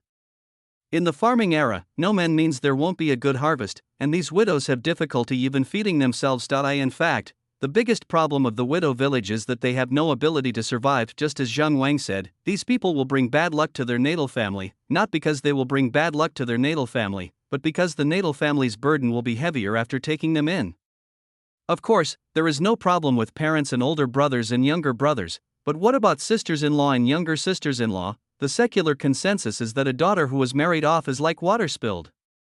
If her parents-in-law keep her as a guest, it is only a matter of time before conflicts arise. When there is a conflict, no one in the family will feel happy. I feel unhappy and nothing I do seems to go smoothly and naturally. There is the so-called bad luck. Therefore, it is impossible for these women in the widow village to always rely on their natal families. It would be best to allow them to survive normally even without the support of their natal families. This is the key to truly solving the problem. Just when Yang Xiaofeng was thinking about how to solve the survival problems of the women in the widow village, he heard Bo Wu suddenly chuckle beside him. Seeing Yang Xiaofeng looking at him, Bo Wu quickly stopped laughing and said, "Please forgive me, County Master. I was just thinking about those women just now." Yang Xiaofeng asked curiously, "Those women? What happened?" Lame Five chuckled and said, "At first they were reluctant to move out, but then they heard from their families that the county magistrate was a good official. Look at the regret on their faces, ha ha ha." Yang Xiaofeng suddenly burst into laughter. Bo Wu smiled and said, "Really? Does the county magistrate also find it interesting?" Yang Xiaofeng shook his head slightly, with a mysterious smile on his face. "I am not smiling because of them, but because I thought of another happy thing." Chapter 21. Is there any official as good as me in the world? Known condition 1. The biggest problem of the widow village is that there are no male adults, so deep plowing is not possible during farming, and it is difficult to have a good harvest in autumn. Known condition 2. The dozen or so disabled soldiers led by Lame Five who were left in Ningyan County by Chang Yechen were all bachelors who could feed their entire family. Moreover, because of their disabilities, it was not easy for these people to find wives. Then the question is, according to the principle of two negatives equal a positive, if Bo Wu and his friends go to the widow village a few more times, they might fall in love with each other in the future. And according to the psychology of women's best friends introducing their partners, once some young widows in the widow village have someone they like, they will definitely want to introduce other young widows who have a good relationship with them. Then, the problem of the lack of male descendants in the widow village was solved, and the problem of bachelors like Bo Wu finding it difficult to find wives was also solved. Even Yang Xiaofeng, the magistrate of Ningyan County, no longer had to worry about the affairs of the widow village all the time. It was a win-win situation for all three parties. The key is that the young widows have to thank Yang Xiaofeng, and Bo Wu and the others will also thank Yang Xiaofeng. It means that each of the others wins once, but Yang Xiaofeng can win 3 times. It's like Qin Shi Huang touching the electric wire. He's won so much. Of course, even if we can sell Bo Wu and the others, it can only be said that most of the problems have been solved. There is still a small part of the problems that cannot be solved. However, it is precisely this small part of the problems that is the most troublesome. First of all, there are only a dozen people in Bo Wu's group, while there are more than 20 young widows in the widow village. According to the aesthetic tastes of Bo Wu and ordinary young men in Ningyan County, they will only be attracted by those strong women with broad shoulders and big waists who can carry hoes to work, and will never be attracted by those more than a dozen young widows with slender waists like willows. In their extremely simple aesthetic view, the necessary condition for marrying a wife is the ability to bear children, and the sufficient condition is the ability to work. Whether her face is pretty is not important. This means that some slim young widows are destined to be unable to get married. How to enable these young widows to have the ability to survive is the real problem that gives Yang Xiaofeng a headache. Just as Zhang Wangshi said, even if County Magistrate Yang distributed land to these young widows, they might not be able to keep it, and sooner or later it would be seized by others. Secondly, Yang Xiaofeng could not solve the employment problem of more than a dozen young widows in a short period of time. Although raising chickens, pigs, and horses requires manpower, the number of chicks and piglets is too small, and more than a dozen people are not needed. Moreover, Yang Xiaofeng had already found manpower early on, so it is impossible to change it now. What should they be asked to do? Yang Xiaofeng pondered for a while, then turned to look at Bo Wu and asked, "Brother Bo Wu, what do you think the women in the widow village can do?" Lame Five said, "The stronger ones can cut grass, bundle grass, and turn the soil. They are not much worse than the men. But the weaker ones can only do sewing, mending, knitting, and needlework." Yang Xiaofeng glanced at Bo Wu and said, "Of course I know all this. What I'm asking is there anything we can ask them to do in Ningyan County right now?" Lame Five immediately shook his head and replied, "Then I don't know." Yang Xiaofeng couldn't help but have a headache. A woman, thin. If they were in the prosperous areas of Jiangnan, thin women would not have to worry about not finding a job. After all, the textile industry in Jiangnan was relatively developed, and there were many workshops that needed female workers, but it's not the case in Shandong, and even less so in Ningyan County, as there are simply not that many workshops that need female workers. Small handicraft industry. The small handicraft industries of later generations, such as bracelet stringing, bracelet weaving, and jewelry box making, were based on people's pursuit of improving their living standards after their living conditions improved. In the first year of Hanwu, when even eating was a problem, these small handicraft industries had no soil for survival of future generations. If this shit happened in future generations, I wouldn't have such a headache. Life in the future is so wonderful. Once you sit in the club, those sensible sisters will come up to you and not only call you good brother in a soft voice, but also take the initiative to pick up the lighter to help you light it. Although the Ming dynasty already had tinderboxes and flints, it did not have lighters. What's so difficult about making a lighter? Gas lighters with electronic ignition are difficult to make, but kerosene lighters with grinding wheel ignition are very simple. It's nothing more than a grinding wheel, a small piece of flint, a piece of cotton, a shell, a thick cotton thread as a fuse, and then some kerosene, and that's it. The key point is, who in the entire Ming dynasty dares to say that they don't need this thing? After all, fire sticks have a lifespan, are difficult to make, and are not affordable for ordinary people. Once the grinding wheel lighter is invented, it will be a pure dimensionality reduction attack on the fire stick. When the time comes, sell it to Changyechen first, then sell it to Zhu Yuanzhang through Changyechen, and then sell it throughout the Ming dynasty. The more Yang Xiaofeng thought about it, the more feasible it seemed to him, and he even wanted to brag about himself. Yang, not only want to help the young widows in Widow Village find their lifelong affairs, but also want to find them a job that can make money. Is there any official as good as me in the world? After secretly praising himself a few times, Yang Xiaofeng smiled and asked Lao Wu, fifth brother, the ancients said that one should start a family and a career. You said that you are not young anymore, why don't you think about starting a family and a career? Bo Wu was slightly startled, but in the end he could only sigh helplessly and said, County Master, it's not that I don't want to get married, but you know the situation of us. We are all rough guys who fight desperately on the battlefield. We exchange the little money we have for wine. None of us can save money. In addition, we are all disabled, so no good family is willing to marry their daughter to us. Yang Xiaofeng chuckled and said, So what do you think of the women you met in the widow village today? Are there any that you like, Brother Lane Fifth? After hearing what Yang Xiaofeng said, Bo Wu suddenly felt as if something had been enlightened. Although those young widows in the widow village were not virgins, for us rough guys, it would be enough to marry a wife, have a hot meal to eat when we go home, have someone to love us and talk to. How could we dare to ask for so much? Oh no! Bo Wu slapped his forehead with his hand and shouted with regret, I was so busy trying to figure out how to get in to scout the enemy that I forgot to see which girl was pretty. What a pity! What a pity! Yang Xiaofeng glanced at Bo Wu and said, after they have all recognized their relatives tomorrow, they should move to the county town the day after tomorrow, and then they should be allowed to claim their land. Brother Bo Wu is familiar with these matters, so why not bring the brothers along? Chapter 22 You Just Want My Body. A poet seems to have said that the power of love is infinite. Before Yang Xiaofeng mentioned the young widows in the widow village to Bo Wu, the dozen or so wounded soldiers were basically living a life of idleness and waiting to die. Each of them was like a chicken struck by plague, and they seemed to have no energy to do anything.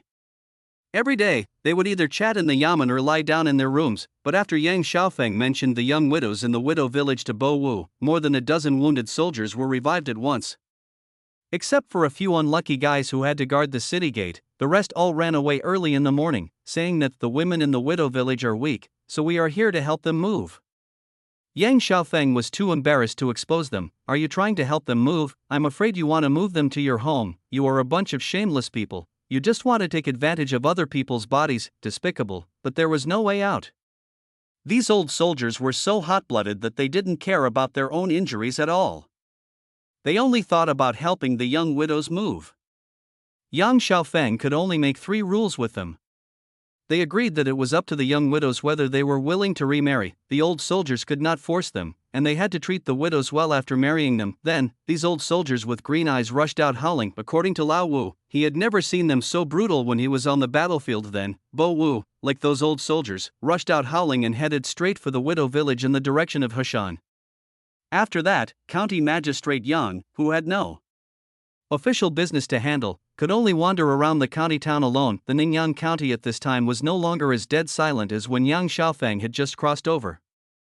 There were more and more pedestrians on the streets, and at the gates of many courtyards, there were already old people sitting in front of the yards to bask in the sun. The only thing that hasn't changed is that the shops on both sides of the street are still closed, with not even a single one open for business. There is really nothing we can do about this, under normal circumstances, even in a small county like Ningyan County. Street shops are considered to be extremely sought-after resources.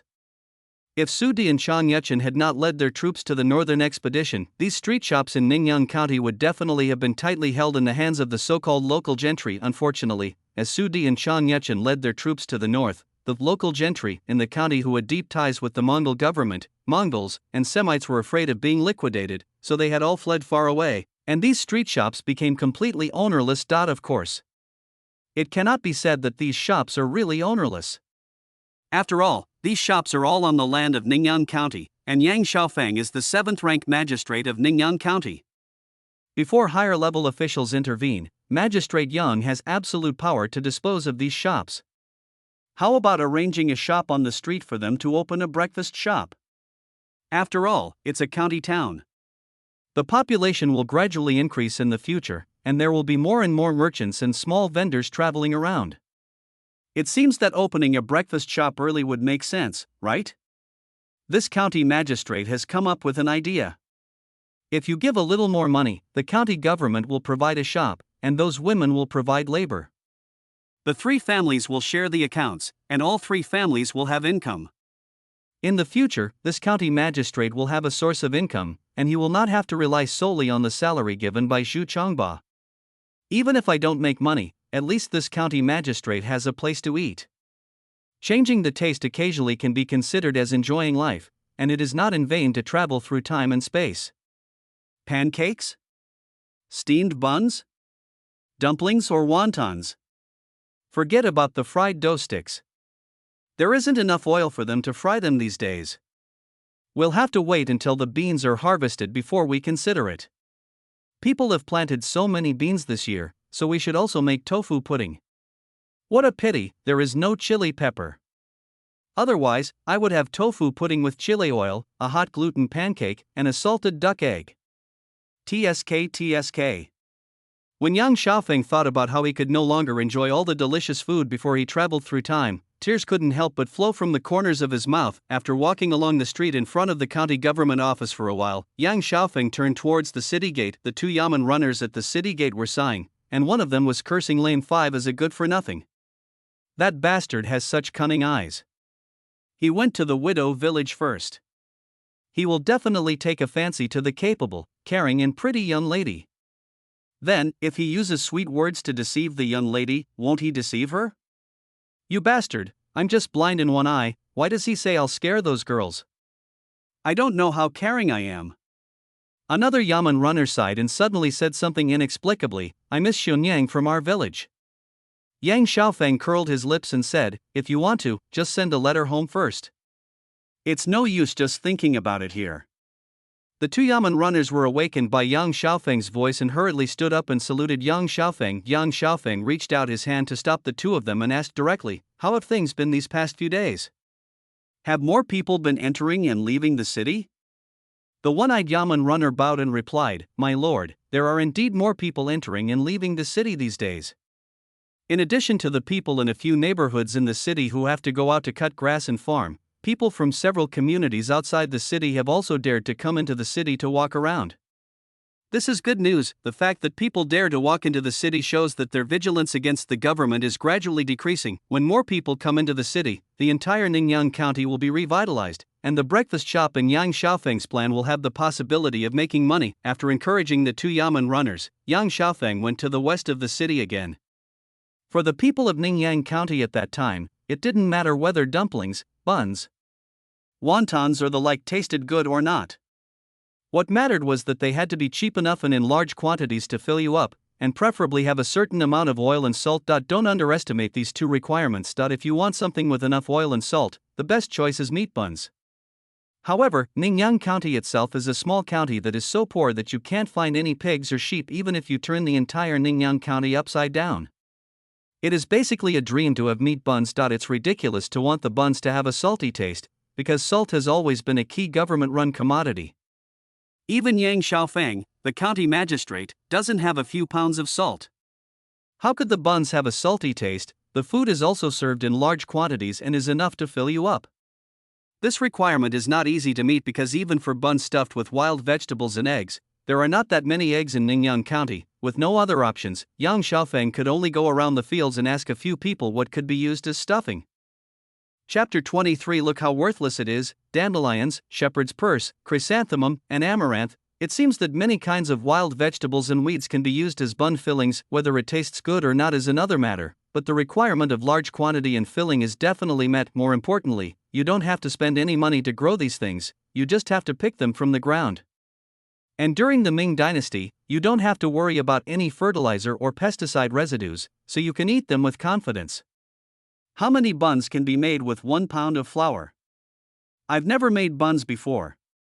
If the wild vegetables are out of season, we'll have to find a way to switch to the steamed bun business. It would be great if there was a refrigerator. I could freeze the fruits first and take them out after the autumn harvest when the corvée labor service is called. The kids next door would cry out of greed. It would be great if there was a big pig farmer. Meat buns are tastier than vegetarian ones anyway. Yang Xiaofeng recalled the taste of the meat buns in his mind and slowly walked to the field in the west of the city. When the people who were busy in the fields saw Yang Xiaofeng, they surrounded him again, as if watching Yang Xiaofeng was something worth celebrating. Yang Xiaofeng coughed and said loudly, "Why are you all surrounding me? Can I mow the grass for you or turn the soil for you? Go away, go get some work." Then, the people watching became even happier. Even though they were scolded, they all had a smile on their faces and began to walk towards the fields in 2s and 3s. In fact, Yang Xiaofeng knew in his heart that these people's behavior of watching was not to see something strange, but to express their closeness and respect for him, the 7th-ranked county magistrate, in a very simple way. Just like they will spontaneously go mow the lawn after learning that they are going to raise chickens and pigs, it is a form of expressing affection. Yang Xiaofeng smiled as he looked at the busy figures of the young and strong women, then pricked up his ears to listen to the chatting of the old people who were sorting the weeds. The old men mostly talked about how nice the weather was today and what they had eaten this morning, and they also praised County Magistrate Yang as a rare good official who was rarely seen in 100 or 1,000 years.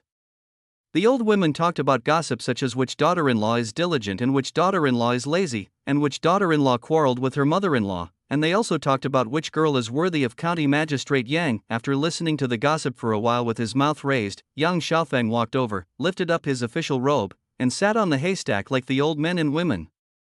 He smiled and looked at an old lady with a kind face, and said, "Auntie, I came to see you today because I can't figure out something, so I came here to ask you." The old lady cried out, "Master is the god of literature from heaven, how come he doesn't know something?" Yang Xiaofeng smiled and said, "Auntie, you are wrong.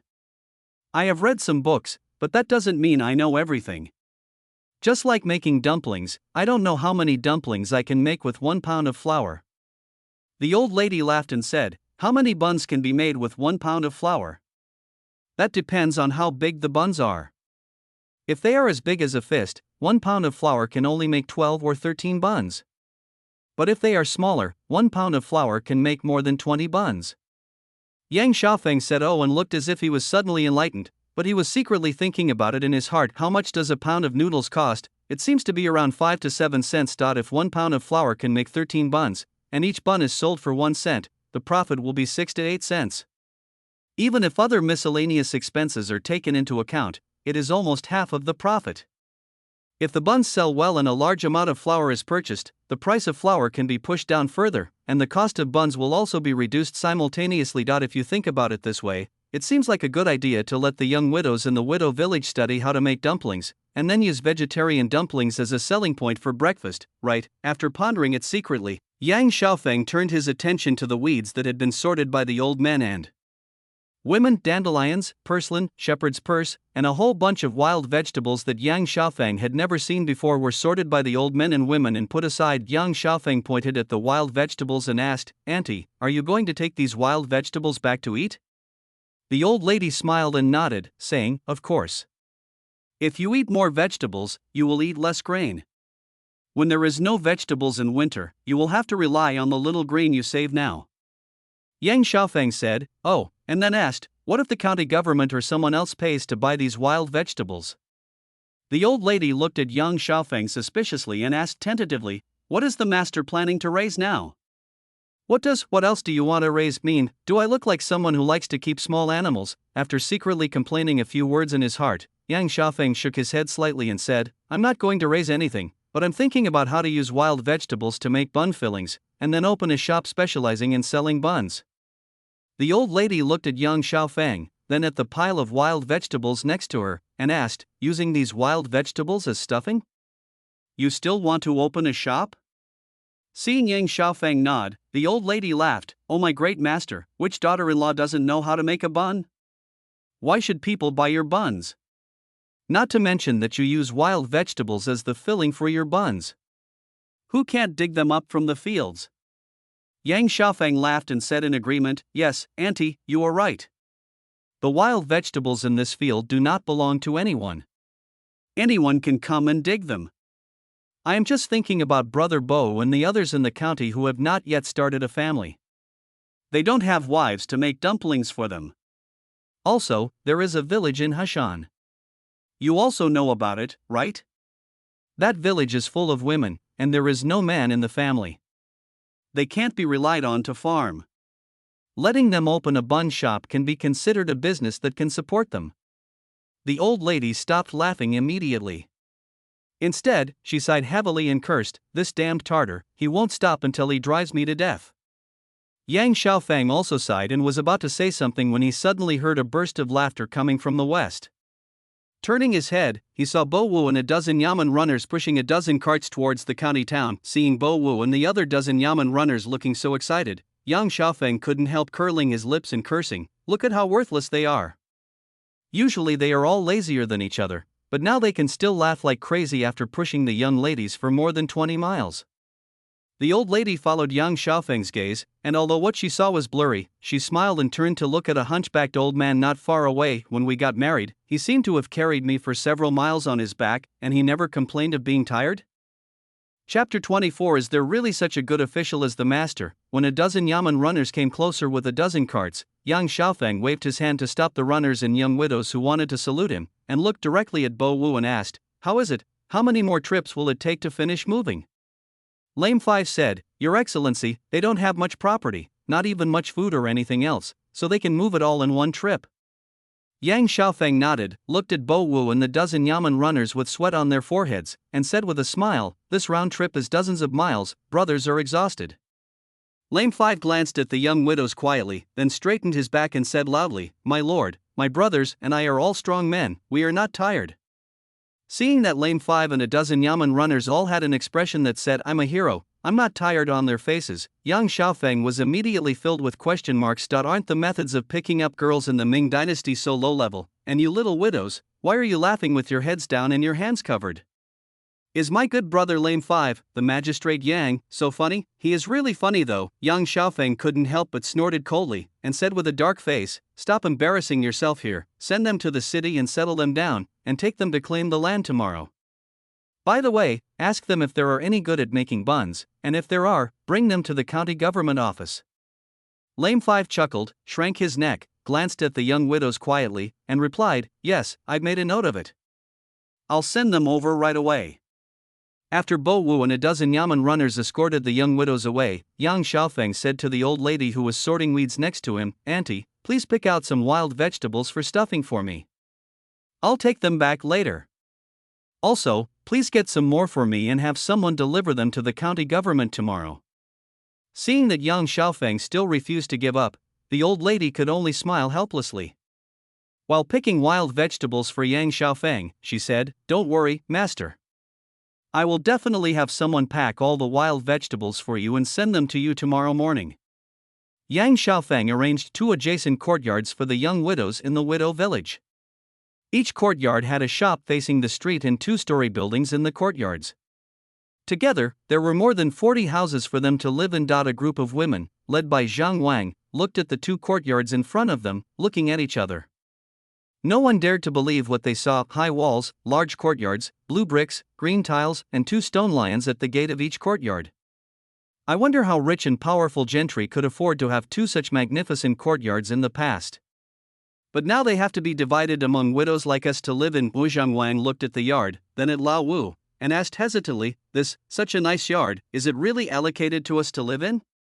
Seeing the young widows looking like they were in a dream, Lao Wu couldn't help but smile and said, Yes, this is the courtyard that the county magistrate has allocated to you to live in. But let me tell you in advance, these 2 courtyards are only for you to live in. The courtyards still belong to the county government, not you, unless you make money in the future and go to the county government to buy these 2 courtyards, then they will belong to you. It doesn't matter if you can't make money.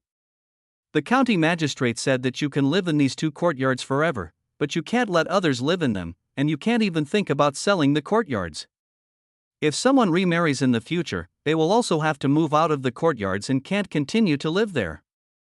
Zhang Wang nodded repeatedly, and Lao Wu continued, "What are you all doing here, sisters and sisters-in-law? Go and pick the room you like. Once you have chosen a room and put away all the things you brought, I will take you to the county government office to thank the county magistrate." Zhang Wang and other women were awakened by Lao Wu's words and said hurriedly, "Yes, yes, we will go and put the things away now, and we have to go and thank the master later." When all the ladies were busy, Lao Wu took the opportunity to stop Zhang Wangshi and said, "Sister Wang, I have something to tell you. You must remember it well." Zhang Wang was slightly startled and asked, "What?" Lame 5 said, "The county magistrate said that he would find a way for you to make a living. When you come with me to pay your respects to the county magistrate later, he will probably tell you what kind of business you can do to make a living." Zhang Wangshi was stunned again. "Master, can you help widows like us find a way to make a living? Is there really such a good official as master in this world?" Lame 5 nodded and said, "The county magistrate is kind-hearted. Although he often scolds your brother and his friends as unruly people, you should have heard your brother say that it was the county magistrate who allowed them to claim the land and turned the weeds in the land into fodder, allowing your brother and his friends to make money." After a brief pause, Bo Wu pointed at the high wall of the courtyard and said, "The 2 shops in front of the 2 courtyards were also allocated to you by the county magistrate so that you can survive without relying on your mother's family. So no matter what the county magistrate says, you must respond well and don't dare to do the same as last time." What Bo Wu said about not daring to do the same as last time actually meant that Yang Xiaofeng asked Zhang Wangshi and other women to move from the widow village to the county town, but the young widows headed by Zhang Wangshi refused for various reasons. Maybe Yang Xiaofeng himself did not take the young widows' rejection seriously, but Bo Wu secretly kept it in mind. The county magistrate had a good temper and was indeed a good official who loved the people, but as the old saying goes, even a clay Buddha still has some temper. What if these young widows were ungrateful again and refused the jobs arranged for them by the county magistrate, making the county magistrate angry? As the saying goes, a county magistrate can ruin a family and a prefect can wipe out an entire clan. If the ruler of a county is determined to punish someone, he can do so to the point where the person's life is worse than death without breaking any laws. Even rich and powerful gentry will be skinned alive, let alone these helpless little widows. Zhang Wang smiled awkwardly and said, "Don't worry, fifth master. Last time, I didn't know what kind of person the eldest master was, so I rejected him without knowing the good or the bad. Now that I know, I will definitely not do the same thing again." Bo Wu then hummed and asked, "By the way, is there anyone among you who is good at making buns?" Zhang Wang said, Yes, all of us can make dumplings, and there are a few who are good at it, like Xiaoyu, Lin Zhang, and my mother-in-law's niece. Their dumplings are better than others." Lame 5 nodded and said, "That's good. Call them and go to the county government office with me later." Chapter 25, Am I a Poor Student? When Bo Wu brought Zhang Wangshi and several women who were good at making buns to the county government office, Yang Xiaofeng had already asked the women in charge of cooking in the county government office to prepare the flour, and even the wild vegetables used for making stuffing had been picked and washed. As soon as they saw Yang Xiaofeng, Zhang Wang and other women fell to their knees and kowtowed repeatedly, "Greetings, master. Your kindness is as great as the sea, and we will never forget it." Yang Xiaofeng smiled and waved his hand, then extended his hand to support him. "You came at the right time. I have thought about it and planned to let you open a bun shop. Firstly, it will be convenient for me and brother Lame Wu to eat, and secondly, it will give you a place to make a living." Zhang Wangshi had always remembered what Lao Wu had said before. When she heard Yang Xiaofeng ask them to open a steamed bun shop, she kowtowed to Yang Xiaofeng again and said, "It's up to you, master." Yang Xiaofeng nodded, and once again motioned for Zhang Wangshi and the other women to stand up. Then he pointed to the flour and wild vegetables that had been prepared and said, "You all ran to Heshan to escape disaster. I guess you don't have much money. If you want to make other buns, I'm afraid you don't have the money to do it. It just so happens that you don't need to spend money to buy these wild vegetables. Why don't you try to make buns with these wild vegetables? As long as the taste is not too bad, this official and Brother Lanewell will come to take care of your business often. Besides that, if the people in the county town encounter the busy farming season, they often have to get up early to cook, and can only make do with a bite at noon. If you can open a bun shop, it will also be convenient for the people in the city. And I've also inquired about it. 1 pound of flour can make about a dozen buns. The current price of flour in Ningyan County is about 7 cents. If you ask the people in the city or your relatives from your mother's side to buy it, the price should be even lower. If 1 pound of flour can make 13 buns, and 1 bun is sold for 1 cent, then 7 cents of flour can make 13 buns. The extra 6 cents is the money you can earn on your own. If you spend frugally, you should be able to save some. Even if you don't rely on your mother's family for support, you can still make a living. Wait until autumn, when wild vegetables are no longer in season. We can think of other ways then. Listening to Yang Xiaofeng's analysis, every point was about how to make a living for himself and his people. Zhang Wang's eyes could not help but turn red. With a plop, she once again bowed to Yang Xiaofeng. Master, I didn't know what was good for me yesterday. I almost let you down. I deserve to die. Yang Xiaofeng smiled indifferently, stretched out his hand to support him, and said, I know your concerns, so I won't blame you. If you are really afraid of disappointing my kindness, you should think about how to make buns with these wild vegetables. Zhang Wang hummed heavily, raised her sleeves to wipe her eyes, and said, Master, rest assured, we will do our best and will never be lazy or slack off. Yang Xiaofeng nodded and signaled Zhang Wangsher and other women to study how to make delicious buns with wild vegetables, while he turned around and went to the study in the backyard of the county government office. It is not enough to just let these women make buns. After all, Ningyan County is very small, and there are only about 700 people in the county. Moreover, most people choose to cook for themselves instead of going out to eat buns. It would be good enough for Yang Xiaofeng, Bo Wu, and others to barely maintain the bun shop. If we really want to completely solve the livelihood problems of the women in the widow village, the most important thing is to find more ways out for them. For example, the grinding wheel kerosene lighter that Yang Xiaofeng had envisioned before. If we can successfully develop a kerosene lighter, it will not only solve the problems of the women in widow village, but the people in all 8 communities and 16 villages in Ningyan County will also benefit. No, the current Ningyan County is no longer just the 8 societies and 16 villages. As the women from the widow village moved to the county seat, Ningyan County has now become 8 communities and 17 villages, and the population has suddenly increased to 36. Thinking of this, Yang Xiaofeng couldn't help but smile and shook his head. Then he prepared the pen, ink, paper and inkstone and started writing and drawing. The working principle of the grinding wheel kerosene lighter is very simple. When in use, the grinding wheel is rotated to rub the flint. The sparks generated by the flint splash onto the kerosene-soaked fuse to ignite the kerosene.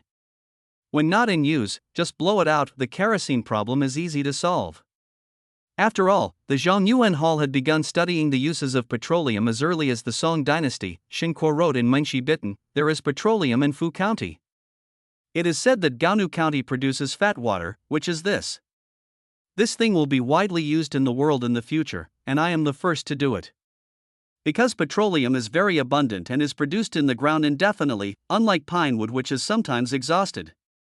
The Ming dynasty also had no shortage of oil, and in the future there would even be oil wells specifically designed for oil extraction. If we can really make a grinding wheel kerosene lighter, we won't have to worry about running out of oil in the future. Moreover, there is a famous saying on the internet in later generations, horse farms are prone to breed Han troops, fertile fields are prone to breed Tang troops, silver mines are prone to breed Ming troops, and it seems that there is no problem in adding oil to breed Ming troops. After writing and drawing for a long time, Yang Xiaofeng suddenly stopped writing, and his whole body seemed to be frozen. This crap grinder lighter needs a spring. Yang Xiaofeng looked stupidly at the various parts on the blueprint. The oil didn't stump me, and neither did the other parts, but it was a tiny, inconspicuous spring that stumped me. Is this thing made of steel, iron, or some other weird stuff?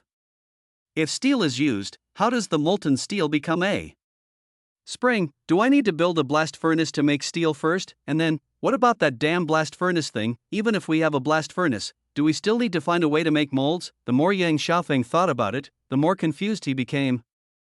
He even felt like he was possessed by the bald captain. As we all know, a certain bald captain always suspected that he was a weak fighter after he dominated a corner of the East China Sea. Now Yang Xiaofeng couldn't help but start to doubt that he was a poor student. After thinking for a long time without any clue, Yang Xiaofeng simply stopped thinking about it and went out of the study to the kitchen of the county government. When Yang Xiaofeng came to the kitchen, he saw Bo Wu holding a flint in his right hand with a small ball of tinder on it, and rubbing it on a piece of iron in his left hand. Then, just as the 5-star general cured the bald captain's anxiety, Lame 5 also cured County Magistrate Yang's anxiety, who says that lighters must be lit with a grinding wheel? Chapter 26. Cutting off someone's financial resources is like killing their parents. The piece of iron in Lao Wu's left hand is called a flint. The birth time of flint is unknown, but at the latest in the Song dynasty, flint had a certain military value. For example, in the 84th chapter of Water Margin, it was written, "I have my own fire starter, fire knife, flint, fire tube, and bituminous coal hidden by my side." The fire knife refers to the flint. The flint in Bo Wu's hand is different from the flints used in lighters in later generations. The flint of the Ming dynasty generally refers to the stone produced from the river beach. It is a relatively hard stone that can produce sparks when it collides and rubs against each other after being washed by the river water. As for tinder, the young leaves of mugwort are carefully pounded after being dried until they become fluffy. The flint, and tinder, these three items combined together become a must-have tool for home and travel in every household. When it is necessary to start a fire, people hold the flint with their left hand and press the tinder on it. They hold the flint with their right hand and rub or strike the flint with the iron part of the sickle to produce sparks. The sparks splash onto the tinder, causing it to burn, and then the burning tinder is used to start a fire. What solved Yang Xiaofeng's anxiety was the fact that sparks could be produced by striking a flint with a flint. As long as sparks could be produced, does it matter whether they were produced by friction or striking? Is there any difference between splashing onto tinder made of mugwort leaves or onto a tinder soaked in kerosene? After thinking it over secretly, Yang Xiaofeng suddenly turned around and left, leaving only one sentence: "You guys take your time making the buns first, I'll come over later." When he returned to the study, Yang Xiaofeng took out the drawing that he had already finished more than half of and continued to paint. The spring is no longer needed, just replace it with a flint. The grinding wheel is no longer needed. It is replaced with a small iron sheet with a small mechanism on it. With a slide or a press, the iron sheet can be made to slide across the flint below, thus splashing sparks. The remaining parts still follow the original plan. Those that need to be made into shells still have shells, those that need to be stuffed with cotton still have cotton, and those that need to be filled with kerosene still have kerosene. Finally, after assembling all these messy parts together, a Yang Xiaofeng and Xia Jill's version of the lighter was ready. It is indeed a bit simple, and probably doesn't look good, but no matter how simple and ugly it is, Yang Xiaofeng's version of the lighter can still launch a dimensionality reduction attack. On the flint 3-piece set, the 3-piece flint set uses tinder to start a fire. During the process, you need to press the tinder onto the flint with your hands. If you are not careful, you will burn your fingers. The lighter relies on the fuse to start a fire. You don't need to press the flint and fuse with your fingers, so you naturally won't burn your fingers. Moreover, tinder is easily affected by the weather. If it is not stored properly, it will easily become damp, making it difficult to light a fire. However, lighters do not need to consider tinder and are less affected by rainy weather. The two advantages of not burning fingers and being less affected by rainy weather were enough to attract the Ming dynasty's army to consider changing their uniforms. After writing and drawing for a long time, Yang Xiaofeng suddenly laughed out loud, looked at the drawing over and over again, and then shouted repeatedly, "Lame fifth brother! Lame fifth brother!" After a while, the dusty-faced Lame 5 came over and asked, "The county magistrate called me over here. What do you want me to do?" Yang Xiaofeng motioned Bo Wu to come closer, pointed at the blueprint on the table and asked, "Brother Bo Wu, maybe you can understand this?" As the saying goes, a higher rank can crush a lower rank. Lame 5, who was only an official, stared at the ugly blueprint produced by the 7th-rank magistrate Yang Di for a long time, and finally said against his will, "Your Excellency, I can roughly understand it. What kind of mechanism does this seem to be?" Yang Xiaofeng smiled and nodded, saying, "This thing is something I came up with to replace the flint. Look, it's stuffed with cotton. Pour the kerosene in. As long as you don't pour too much, it won't leak out easily. Then pass the cotton thread through the cotton and extend a section from the front. Just press this lightly, and the iron sheet will pass over the flint. and the sparks from the flint will splash onto the cotton thread in front. The cotton thread is soaked in kerosene, and it can catch fire with a little spark. Isn't it more convenient to make fire than a flint? And this thing is not affected by the weather. Don't forget that kerosene will not go out when it comes into contact with water. So, even on a rainy day, this thing can still be used. Tell me, if Ningyan County produces this stuff in large quantities, would Chang Pingjiang and Su Xiang be interested? Listening to Yang Xiaofeng's description and imagining the scene of using the lighter in his mind, Bo Wu suddenly shuddered and shouted, "No!" Yang Xiaofeng was startled by Bo Wu's sudden action and frowned and asked, "Why not?" Lame 5 looked out the window, and after confirming that no one was around, he whispered, "Your Excellency, this thing is good, but it's too good to be used. It's not a replacement for a flint, it's a replacement for a fire stick. If Chang Pingjiang and Su Xiang want to replace all the fire sticks in the army with this thing, those who make a living by using fire sticks will certainly hate the county lord because of this. Wouldn't the county lord be making an enemy out of thin air?" After listening to Bo Wu's explanation, Yang Xiaofeng couldn't help but frown for the Ming army, because it was equipped with a large number of firearms including cannons and muskets. Fire sticks were considered a military supply with great demand. The supply of firewood to the Ming army was controlled by the artisan camp within the Ming army and the artisan camp under the control of the imperial court Dai. In other words, the lighter did not affect ordinary businessmen, but the artisans in the hands of the Ming army and the Ming court, and affected the wallets of a large number of officials. As the saying goes, cutting off someone's financial resources is like killing his parents, and as the saying goes, the hatred for killing one's father is irreconcilable. To put it simply, cutting off someone's financial resources is equivalent to an irreconcilable hatred. Yang Xiaofeng felt his scalp tingling when he thought that he was about to be hated by a group of sworn enemies, but Yang Xiaofeng was reluctant to give up the lighter because of the huge profits it brought. It would have been fine if the lighter had not appeared, but once it appeared, replacing the fire stick was an inevitable trend. After all, the service life of the fire stick is very short. And like the flint, it is easily affected by the weather, which is not a good thing for the Ming army that is equipped with a large number of firearms. On the other hand, as long as a lighter is not damaged intentionally, it can be used for a long time. Its lifespan is at least dozens or even hundreds of times that of a fire stick, and it is not affected by weather. It would have been fine if there were no lighters before, but now that we have lighters, how could Chang Yuchen and Su Di, who have been leading troops in battles for years, resist the temptation of lighters and continue to use tinderboxes? Chapter 27. The county magistrate is still more wise. A certain decadent intellectual Sun Gur who wishes to remain anonymous once said, "Is it more important not to be hated by others or to make money?" This is the question. Yang Xiaofeng paced back and forth for a few steps, then suddenly stopped and snorted. As the old saying goes, if you hear crickets chirping, you can't plant crops. If you don't make lighters just because you're afraid of being hated by others, when will the people of Ningyan County be able to live a good life?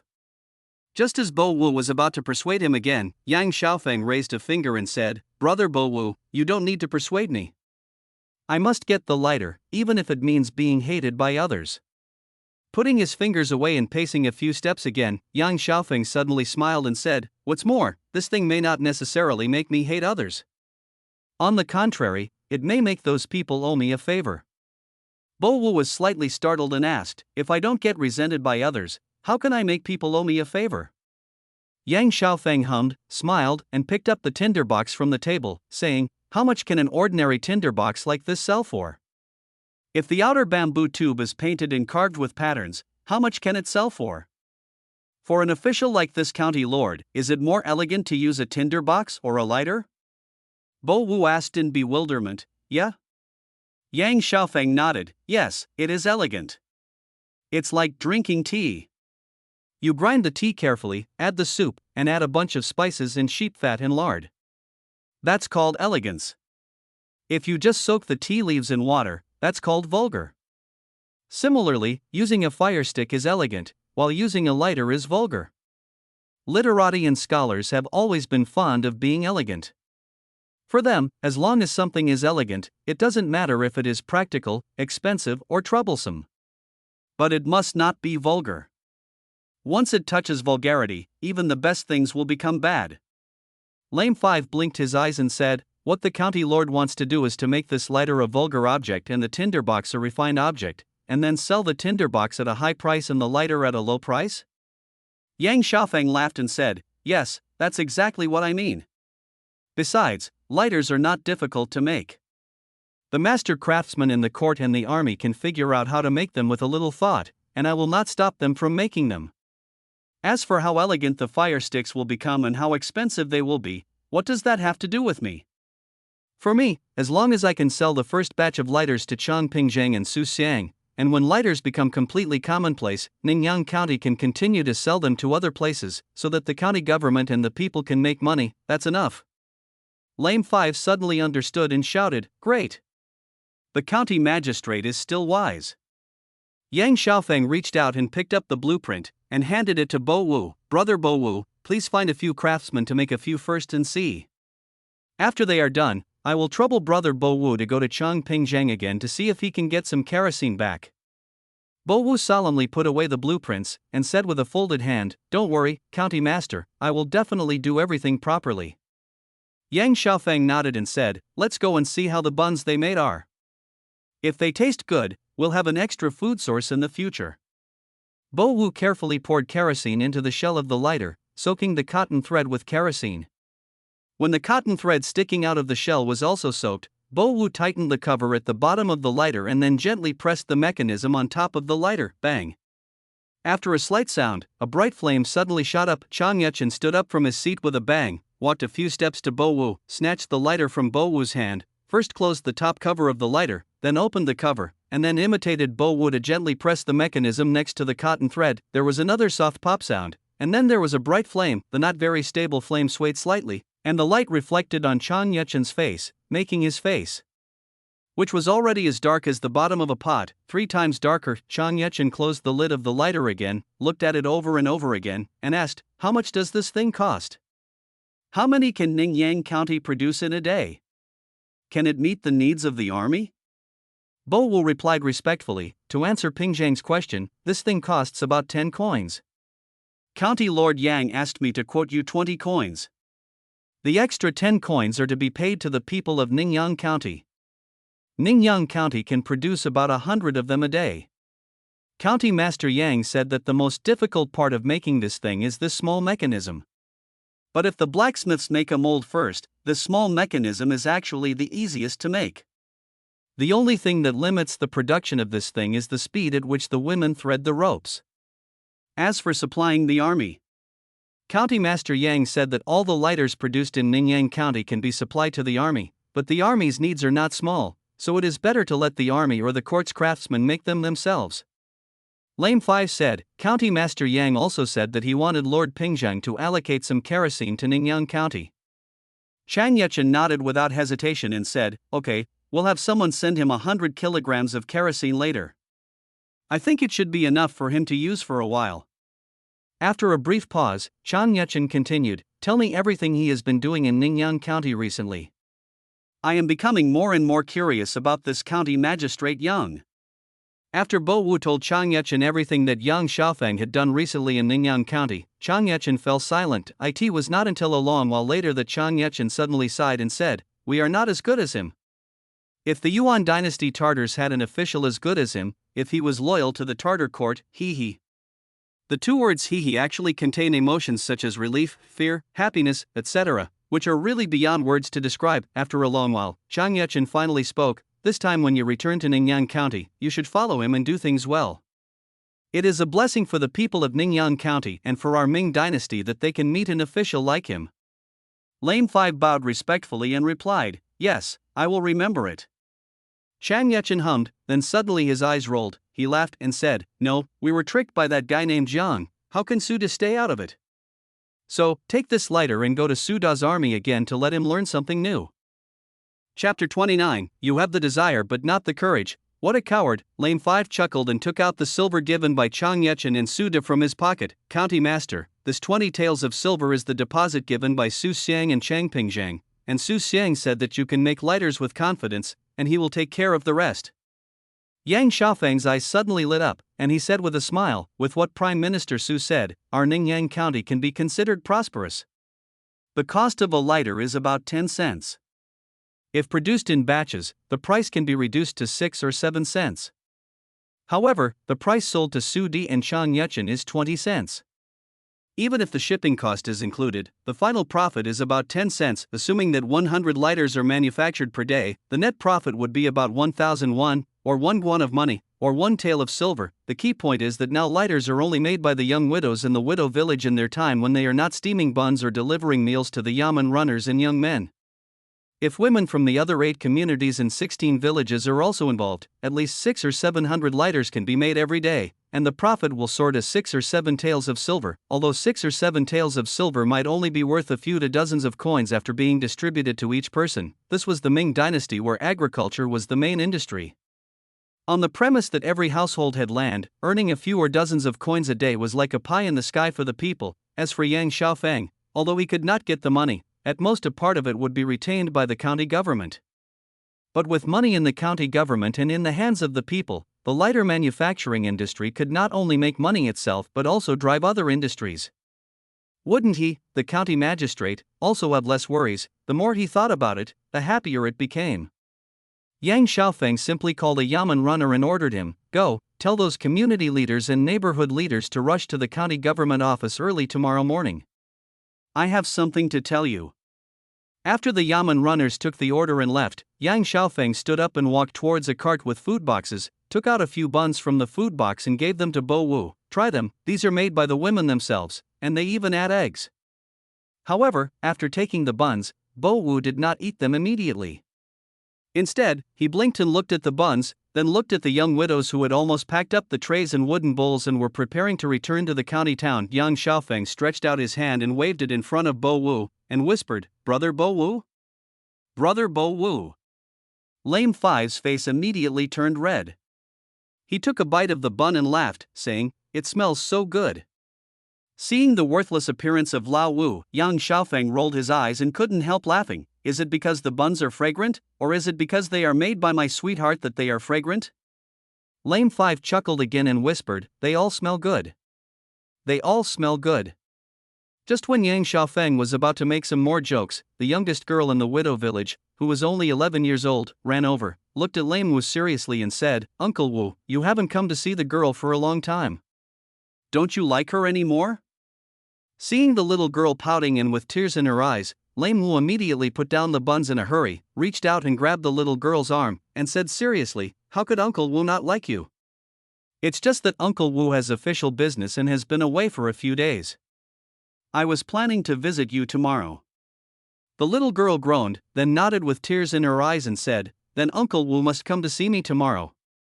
"My mother." Before he finished speaking, a young widow of about 27 or 28 years old came over, covered the little girl's mouth with her hands, blushed, and whispered, "The little girl is ignorant," and disturbed the conversation between the eldest master and the 5th master. "Please forgive me, eldest master." Yang Xiaofeng smiled and said it's okay, but Bo Wu was so nervous that he didn't know where to put his hands, and even lowered his head after the young widow took the little girl away. Yang Xiaofeng coughed and said, "Everyone is gone, Brother Lame Fifth, you can hold your head up now." Only then did Lame Five raise his head and let out a long sigh of relief. Seeing how nervous Bo Wu was, Yang Xiaofeng couldn't help but tease him, "Brother Bo Wu, are you shy? Seeing how deeply in love you are, why don't you just tell her straight away and pick a good day to marry her home?" Lame Five stuck out his neck and said, "How can I be shy? I'm just not used to it. I'm just not used to it."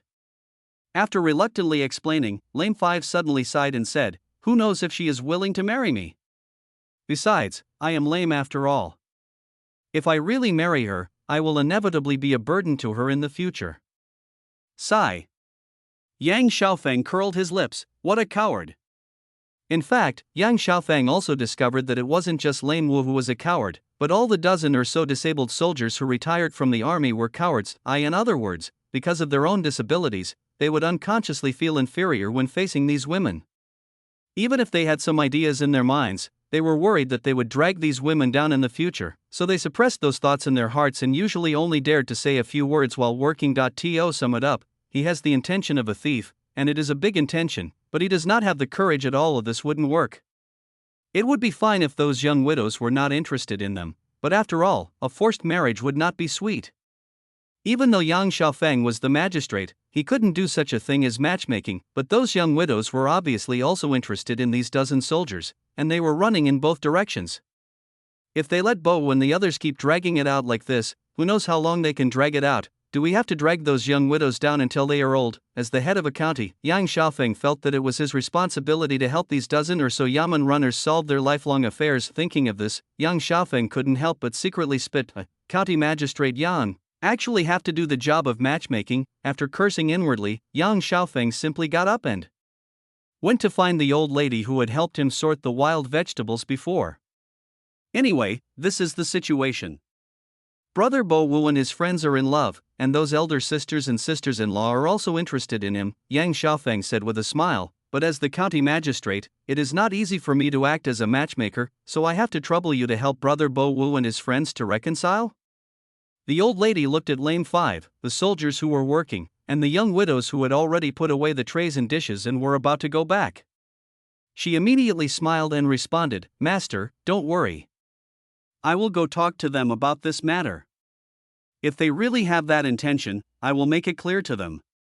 Yang Xiaofeng was immediately overjoyed. "Then I'll have to leave the matter of Lame Fifth Brother and the others to you, Auntie." After the old lady nodded once more, Yang Xiaofeng continued, "Actually, there is another matter that I would like to trouble you for help." Chapter 28, Treatment of County Magistrate Yang Bang. Bang! Su De, the Prime Minister in General of the Ming Dynasty, imitated Bo Wu and used his fingers to push open the lid of the lighter. He lit the lighter, looked at it for a while, and then closed the lid. After repeating this several times, Su De smiled and said, "Interesting." After a long while, Su De continued, "When you go back, tell Magistrate Yang that I also like the lighter he made. The military craftsman will imitate it, but I will also buy a batch of it so that he won't suffer any loss. In addition, I will send him a batch of farm tools and cattle and horses, and I will also ask for credit for him." Bo Wu bowed and replied, "Yes, I have remembered it all." Su De hummed and asked, "How are you and your dozen brothers doing in Ningyan County? Are you used to it?" Lame Wu's face turned slightly red, and he replied, "Brothers are all doing well in Ningyan County, not bad." Seeing Bo Wu's embarrassed look and his stuttering when answering a question, Su De instinctively felt that something was wrong. "Is this dog shy? That's really strange." When he was fighting against Qin Yuliang, this bastard Lao Wu became famous in one battle because he peed and dried his dick in front of the two armies. For such a veteran soldier, what else in this world could make him feel embarrassed? Curious, Su De asked with a smile, "Then tell me in detail, what is the good method?"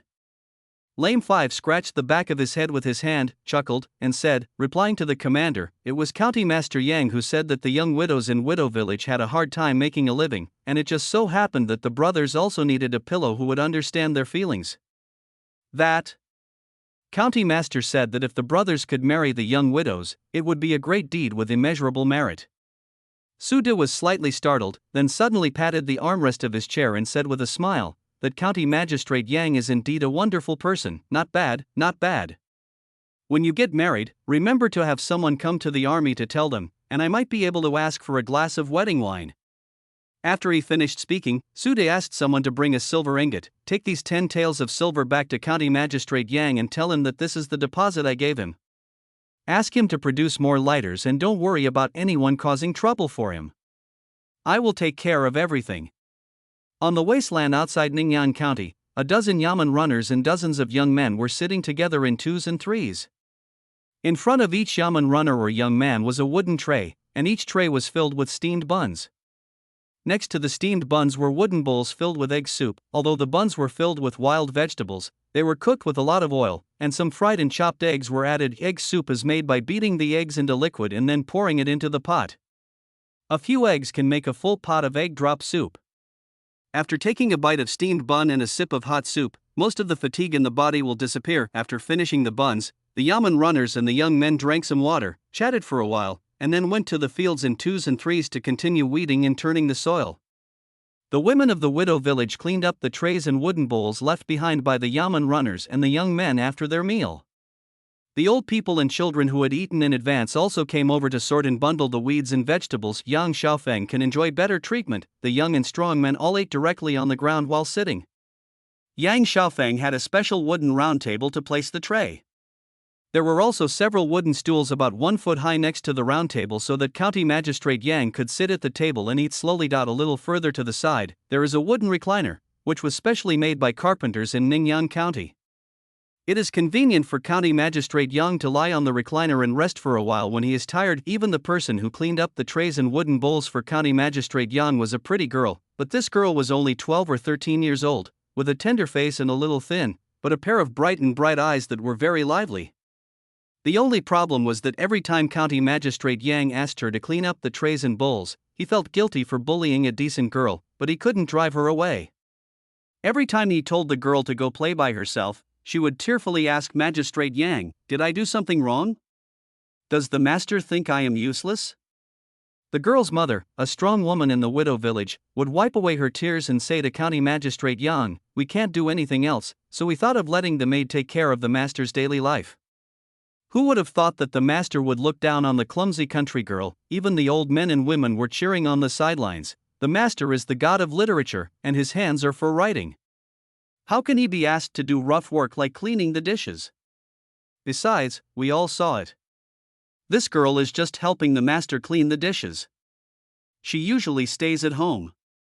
Not only will it not affect her reputation, but when it comes to marriage proposals, as long as she mentions that she cleaned the dishes for the master, her in-laws will look up to her. The little girl acts cute and pitiful, the strong woman acts pitiful and uses moral blackmail, the old men and women keep encouraging and using moral blackmail, and even escalate the matter to the level of whether it will affect the little girl's future search for a husband. Then, there was a little tale around County Magistrate Yang.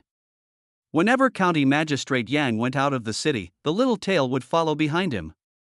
He didn't talk much at ordinary times, but he was very diligent in doing things like cleaning up dishes and serving tea and water. Then, County Magistrate Yang quickly degenerated from a young man of the 21st century into an official of the Ming Dynasty, and slowly began to get used to having a little girl helping him clean up the dishes. So, when Bo Wu rode a fast horse from Su Da's army in Luoyang to the outside of Ningyan County, what he saw was the Magistrate Yan lying on a recliner to rest. And a little girl of 14 or 15 years old was cleaning up the dishes on the round table next to them. No, these were originally my, lame fifth master's, responsibilities.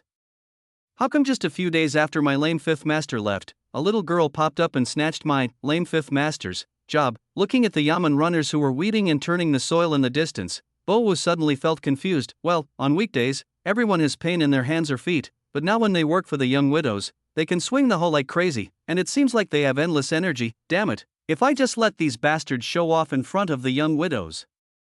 Is there any hope for me? Master Lame Wu, suppressing his curiosity about the little girl who stole his job, and suppressing his dissatisfaction with those bastards, Bo Wu walked quickly to young Xiaofeng and said, "Your Excellency, I went to the army of Changpingzhang and Su Xiang and told them about the lighter." Yang Xiaofeng got up from the recliner, pulled Bo Wu to sit at the round table, and asked, "What did Changpingzhang and Su Xiang say?" Chapter 30 Pain and Happiness. The old lady suddenly became curious and asked, "What instructions does the master have?" Yang Xiaofeng said, "I want to set up a workshop. I need some women who are skillful and hardworking to work in the workshop. I will pay them some wages every month. When the time comes, I will have to trouble you to help talk to the aunts and ladies in other communities and ask them to help select people." The old lady sighed and said, "Master, don't worry. I promise to pick those who are skillful, hardworking, and obedient for you. I just don't know how many hands you need." Yang Xiaofeng calculated secretly and said, "We'll probably need about 100 of them, but one thing is that we have to pick a few from each village and community.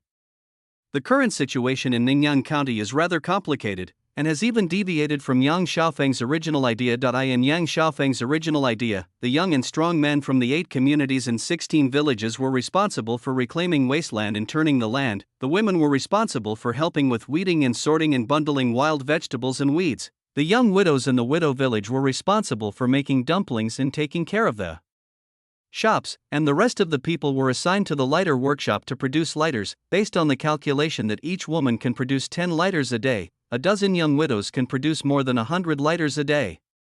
After the autumn harvest, more women can be allowed to enter the workshop to work, and the output of lighters can be further increased. At the beginning, things were progressing according to Yang Xiaofeng's plan. Whether it was spring plowing, the steamed bun shop, or the workshop where the young widows produced lighters, everything was progressing in an orderly manner. However, when Bo Wu brought back the deposit given by Su Di and Chang Yechen, the nature of the matter changed completely. Su Di and Chang Yechen each gave 10 taels of silver, which is equivalent to 20,000 won. Based on the price of 20 won a lighter, 2,000 won is just 1,000 lighters. A dozen young widows can make them and deliver them in less than 10 days. So, what Su Di and Chang Yechen needed was 1,000 lighters, obviously not. If there is no specific quantity determined, the more the better. If there is no specific delivery date agreed upon, the sooner the better. Simply put, Su Di and Chang Yechen asked Yang Xiaofeng to make as many lighters as possible in the shortest possible time. So the question is, the young and strong people in the 8 communities in 16 villages inside and outside the city are busy with land reclamation and spring plowing. When summer comes, these young and strong people are also busy taking care of the crops. Whether it is thinning out or watering, the young and strong people will be so busy that they have no time to take care of other things. The women from the 8 communities and 16 villages were also busy. They either helped the young men to weed, or sorted and bundled the wild vegetables and weeds. Even the young widows in the widow village were busy making dumplings or running the shops. They were basically too busy to spare any time. The only way to produce as many lighters as possible in the shortest possible time is to expand the scale and select hundreds of dexterous and hardworking women to participate in the production of lighters. To put it simply, Bo Wu accidentally became a top seller and somehow got 2 big orders that could make him a lot of money.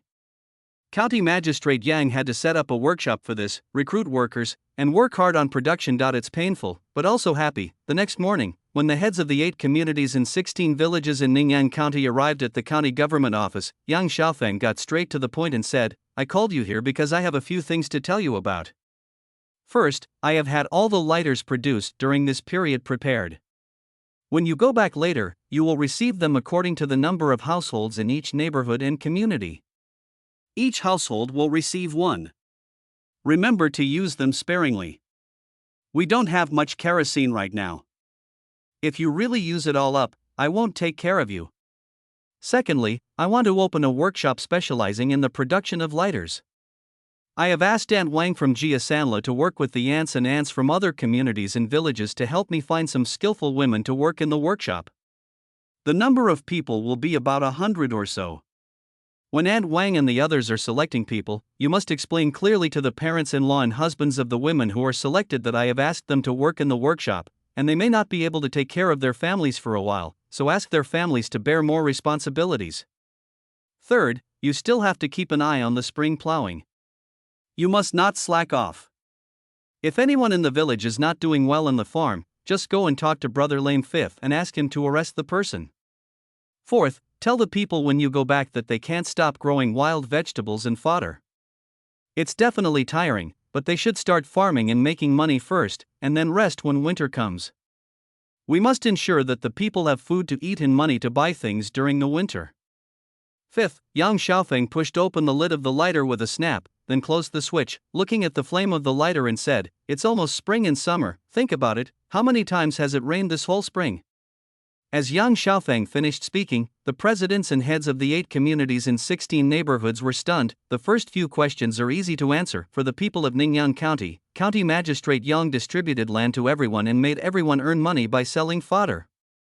Even the widow village, which had never been cared for, was arranged properly by him. He was a true parent official. Now he needed 100 women to work in the workshop, and everyone just had to listen to his orders obediently. Even if the women go to work in the workshops and may not be able to take care of their families, everyone can understand that.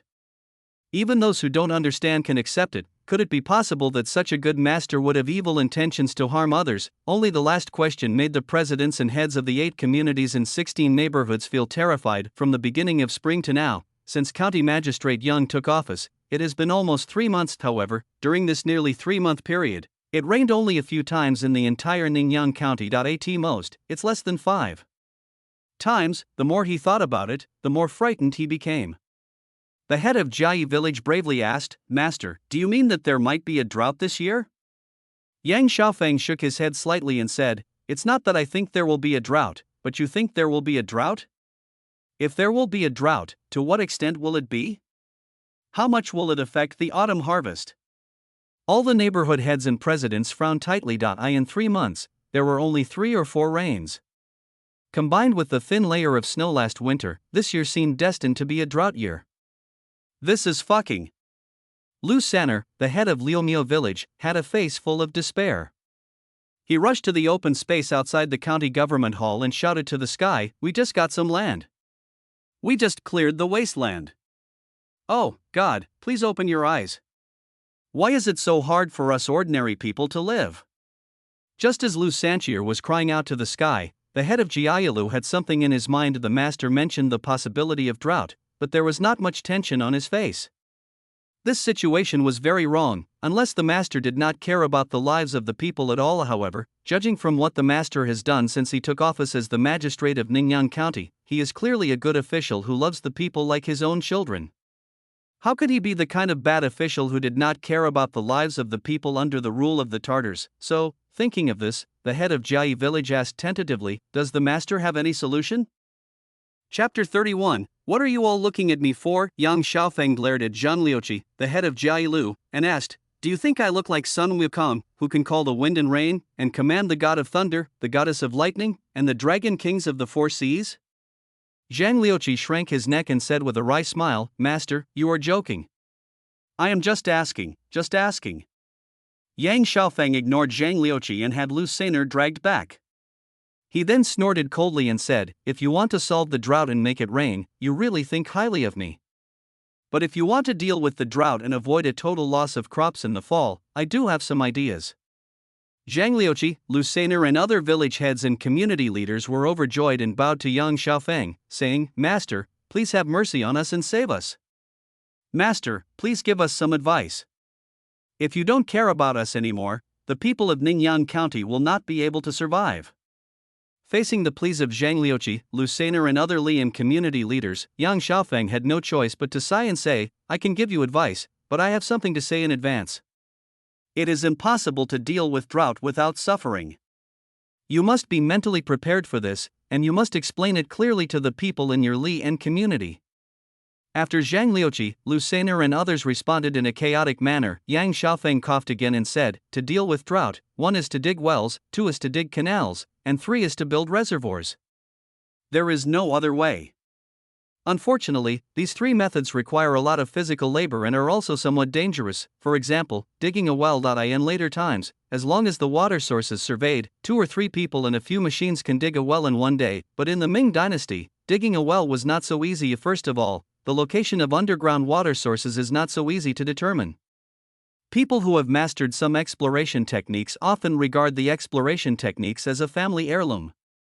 There is even a saying that it is passed down to males but not females, or to sons-in-law but not daughters-in-law. Secondly, there were no convenient machines like those in later generations, so digging wells could only rely on manual labor. Some methods of digging wells are that feng shui masters first find a water source, and then young and strong people take turns digging the soil with shovels and hoes, and carrying the soil away with a shoulder pole.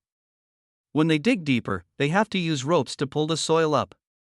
The bottom of the well may collapse at any time, so the risk factor is very high, and people may be buried if you are not careful. Another way to dig a well is for the young and strong people from the entire village and even the nearby villages to rush over and dig a big pit at the water source determined by the feng shui master. When they are about to hit the groundwater, they first use bricks to enclose a slightly higher well, and then dig the soil in the well. After hitting the groundwater, they build the well upwards little by little, and finally backfill all the soil dug previously. The 2 methods of digging wells each have their own advantages. The advantage of the former is that fewer people are required, and the disadvantage is that the risk is relatively high. The disadvantage of the latter is that many people are required, and the advantage is that the risk is relatively small. It is precisely because digging a well is so difficult and risky that there is a saying that when you drink water, you should remember the well digger. As for the remaining 2 methods like building canals and digging reservoirs, although they are not dangerous, like the second method of digging wells, building canals and digging reservoirs also require a large number of young and strong people and take a long time, which cannot be completed in a day or 2. Moreover, building canals and digging reservoirs is not just work. The most important problem is that there must be water. Since there is not much rain, the reservoir cannot store water naturally.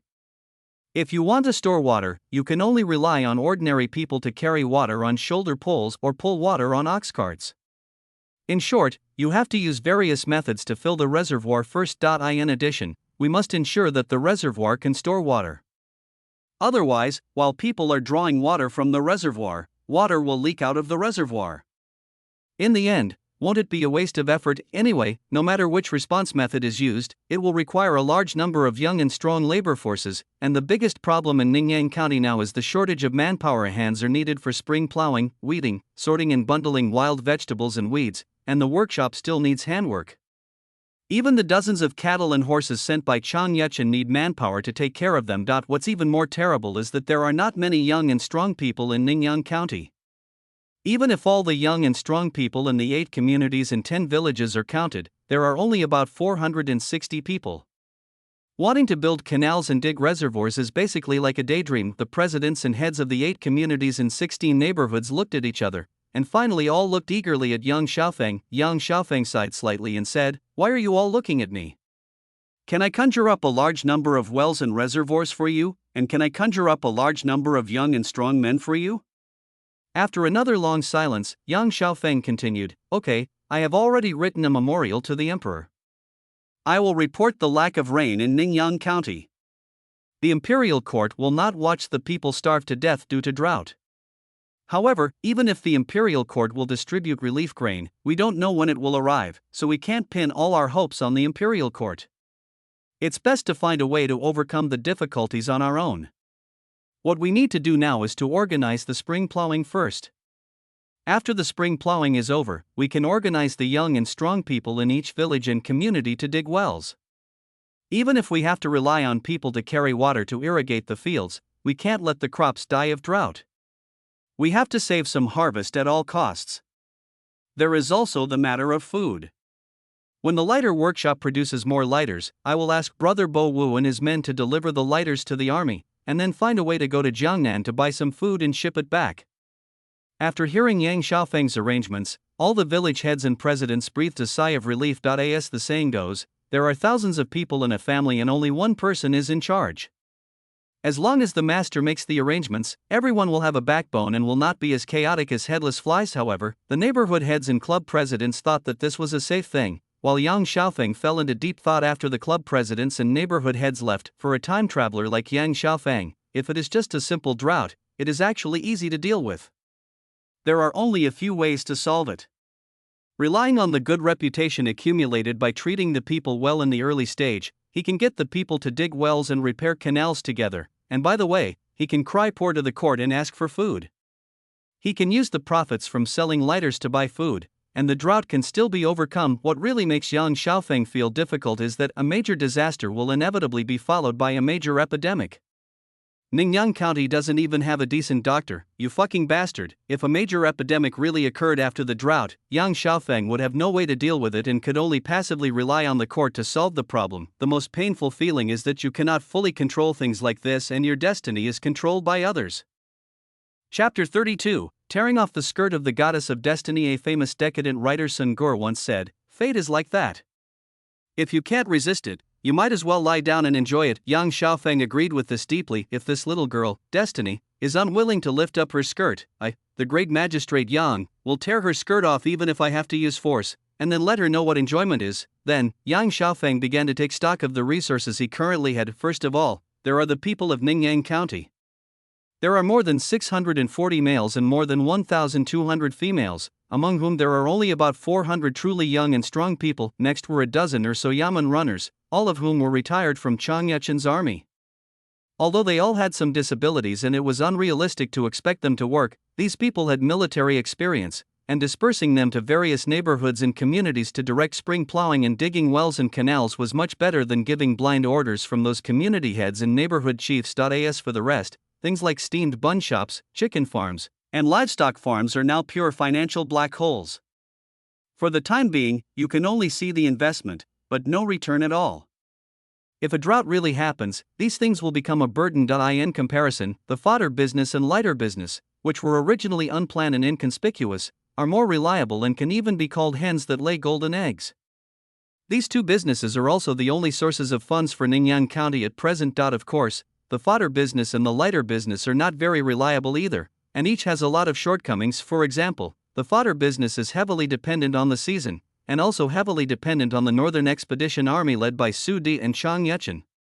Once any of these two dependent conditions has problems, the fodder business will be declared dead. The lighter business is similar to the fodder business.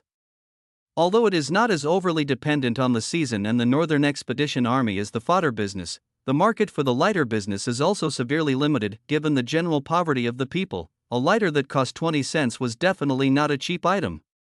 Moreover, the north was sparsely populated during the late Yuan dynasty and early Ming dynasty, so it was destined not to have a large market. If you want to make money from lighters, the best way is to first go through the purchasing channels of the Northern Expedition Army, and at the same time find a way to sell lighters to the relatively wealthy Jiangnan area. Apart from all these messes, the only thing that is reliable and dependable at the moment is the identity of Ma Gu, which Yang Xiaofeng did not care much about at the beginning. Only by wearing this tiger skin of horse bones did Yang Xiaofeng have the opportunity to contact Chang Yechen and Su De, and have the opportunity to ask the court for help. After secretly thinking about it for most of the day, Yang Xiaofeng sent someone to find Bo Wu, and asked Bo Wu to send someone to deliver a memorial to the Yenzhou prefecture about the possibility of a severe drought in Ningyan County. As soon as Lu Sanqier returned to Liumiao village, he called all the male heads of the 35 households in the group to his home.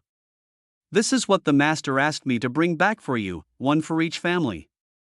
With this thing, I don't have to bother with flint to make a fire anymore, and I don't have to go around the village looking for someone to light a fire every time I cook." Lu Sanqier demonstrated how to use the lighter, and then continued, "But use it sparingly. The master said that this thing should be filled with kerosene, but there is not much kerosene in Ningyan County. If you use it up, there will be no place to refill it for a while. Also, the master said that he wanted to build a workshop specifically for making this thing. The master has asked the aunts and wives from each community to select some women who are skillful and hardworking. If any of your families are selected, they will have to work in the workshop. There is also the spring plowing work that cannot be delayed, and you are not allowed to close the game." After explaining everything about the workshop and spring plowing, Lu Sanqier suddenly coughed heavily and said, "There are two more things I need to tell you. The first thing is that from the beginning of spring to now, Ningyan County has only had 3 or 4 rains. This year may even be a drought year. No one knows what this year's harvest will be like." The eldest master said that he would write a letter to the court to explain that there has been little rain in Ningyan County. If there is a severe drought in the future, he will also write a letter to the court to ask for some relief grain. But the master also said that even if the court is willing to allocate relief food, we have to find a way ourselves and cannot rely entirely on the court. Dig a well. Repair the canal. Digging a reservoir. Just like the master said, if it doesn't rain, we can go dig water from the fields. The second thing is that the master said that after the lighters made in the workshop are sold, he will arrange for people to go to Jiangnan to buy food. So, if any of you have people working in the workshop, they may not be able to take care of the family for a while. Go back and explain it to your family. No one is allowed to accuse them of not taking care of the family." After Lu Sanqier recounted everything Yang Xiaofeng had said in the county government office, the whole room suddenly became silent. Even the slight coughing and the sound of stools moving completely disappeared. After a long while, someone said in a deep voice, "Then do it. We weed and dig wells during the day, and dig reservoirs and repair canals at night. The worst that can happen is that you will be a little tired and sleep less, but it's better than sitting and waiting to die." That's right. Since the master has said so, let's do it. The master is still trying to find a solution for us. If we just sit there and wait, what the hell will that achieve? President, you decide how to divide the money. There aren't many young and strong people in our village. We can't have all of them digging wells, and we can't have no one weeding and tilling the land. You have to make the arrangements. Lu Sanqier looked at everyone in the room, suddenly stood up, and said loudly, "Since everyone is willing to listen to me, then I will make the arrangements. Tomorrow morning, men under 40 will do the same as before, weeding and tilling the soil. Those over 40 will chop trees and firewood during the day, and light fires and dig canals at night. The women in the village have not changed for the time being. They are still doing the same as before. Those who need to weed are weeding, those who need to bundle are bundling, and those who need to cook are cooking. Once a section of the canal is dug, we will send a few more people to fetch water from the river and fill the canal. Damn it! We just had a little hope for a better life. We can't let this drought ruin it. No matter what, we have to keep some of the harvest. If we only rely on the imperial court for food relief, Wouldn't that be a disgrace to our master? We will be too embarrassed to face anyone if we tell others about it in the future. Chapter 33, Treating Women Like Men and Men Like Animals. As the magistrate of Ningyan County, Yang Xiaofeng had a lot to consider, such as how to ensure spring plowing, how to let the people make money, how to deal with possible droughts, and even what to do after autumn and even winter. But the people of Ningyan County have a very simple idea: plowing the land, weeding, and digging canals.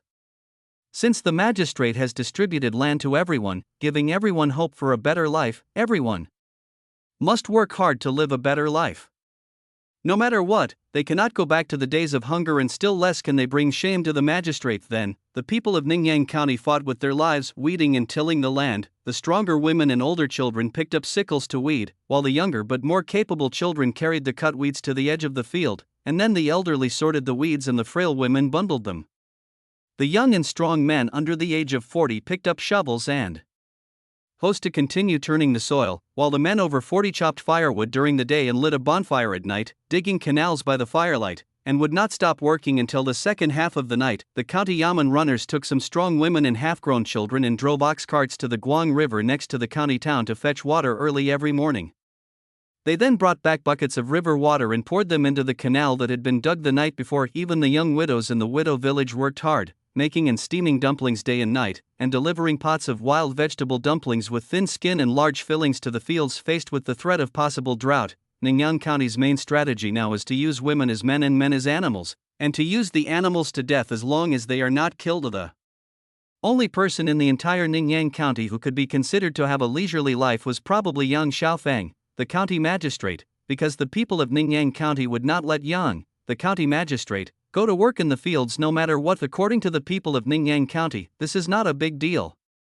The master should just watch over the fields. If we ask the master to work in the fields, we will be too embarrassed to go out and see people in the future. Of course, County Magistrate Yang Xiaofeng is not really idle. Although the people of Ningyan County were also working diligently to cultivate the land and weed, the problem was that the imperial court in Yenzhou Prefecture would send them a lot of messy official business from time to time. In addition, the breeding farms and livestock farms that Yang Daji had set up himself also had a lot of messy problems that needed to be dealt with personally by Yang Daji. In addition, the people in every neighborhood and community were busy, and County Magistrate Yang Xiaofeng also needed to run out of the city from time to time. County Magistrate Yang does not have to work, but he needs to make constant inspections to let the people of Ningyan County know that the Ningyan County government, headed by County Magistrate Yang Xiaofeng and the Ming Dynasty court behind them, will always care about the people's livelihoods and will not ignore the lives of the people like the government during the Yuan Dynasty. In short, Yang Xiaofeng, the magistrate of Yang County, is also very busy every day. Yang Xiaofeng, the great magistrate Yang, had even thought about giving up completely more than once. We are all time travelers. Why is it that other time travelers can eat and drink the best food? And drink, and even go to brothels to flirt with young ladies when we have nothing to do, but I, the great magistrate Yang, have to deal with mundane affairs? But there is no way. When he sees those busy people greeting him with respect and kindness, Yang Xiaofeng, the magistrate of Yang County, who wants to give up completely, will feel guilty and continue to live like an ox or a horse. Sometimes Yang Xiaofeng, the magistrate of Yang County, would hate himself. Why did he have so much conscience? Why did he become so addicted to the calls of master? With a slight sigh, Yang Xiaofeng, the magistrate of Yang County, who had stayed in Jiayalu for more than half an hour today, stood up and asked Bo Wu to call Zhang Liuqi, the head of Jiayalu. Let people build a few stoves and a few large barrels in the fields, boil the water and pour it into the barrels to let it cool before drinking. People are not allowed to drink raw water directly. Yang Xiaofeng directly ordered. In addition, everyone must wash their hands before eating, and they can't be allowed to take the buns right after they come out of the field. Zhang Liuqi, the head of the Jiayi village, blinked and nodded in response. Yes, I have remembered it all. Seeing Zhang Liuqi agreeing readily but with a perfunctory look on his face, Yang Xiaofeng couldn't help but frown slightly. Don't take this lightly. It's said that after a major disaster, there is a major epidemic. If there is no drought after the spring, it's fine. If there is a drought, drinking cold boiled water or warm water and washing hands frequently can prevent a major epidemic. This is a matter of life and death, and we must not be careless. Hearing that there might be a pandemic, Zhang Liuqi was immediately frightened and hurriedly shouted, "Yes, remember, next time you boil the water and let it cool before letting them drink it, and let them wash their hands before eating." If anyone can't do this, I will beat them to death. Only then did Zhang Xiaofeng nod, and took Bo Wu away from Jiayiluo's territory and headed towards Liumiao village. By the time County Magistrate Yang and Lame Wu had completed a tour of the land in the 3 communities and 4 villages west of Ningyang County, it was almost evening when they returned to the county seat. He ran to the young widow's bun shop and ordered a basket of buns. Magistrate Yang first took a few bites and washed them down with egg soup before he sighed and said, "When the hell is this going to end?" Bo Wu was slurping his egg soup and did not answer the questions raised by Yang Xiaofeng, the county magistrate. And Yang did not expect Bo Wu to answer his questions at all. In fact, Yang Xiaofeng knew in his heart that there would be no end to this shitty day unless God could make it rain according to the solar terms, but who can control God? So, today I went to see the 3 communities and 4 villages in the west of the city, and tomorrow I have to go to see the 2 communities and 4 villages in the north of the city, and the day after tomorrow I will also have to go to see the ones in the east of the city. Only after finishing the buns did Yang Xiaofeng temporarily put aside the messy thoughts in his mind, looked at Bo Wu and said, "Brother Bo Wu, I'll have to trouble you to take a few people to Yenzhou Prefecture later to see if you can collect a batch of ducks, no matter big or small."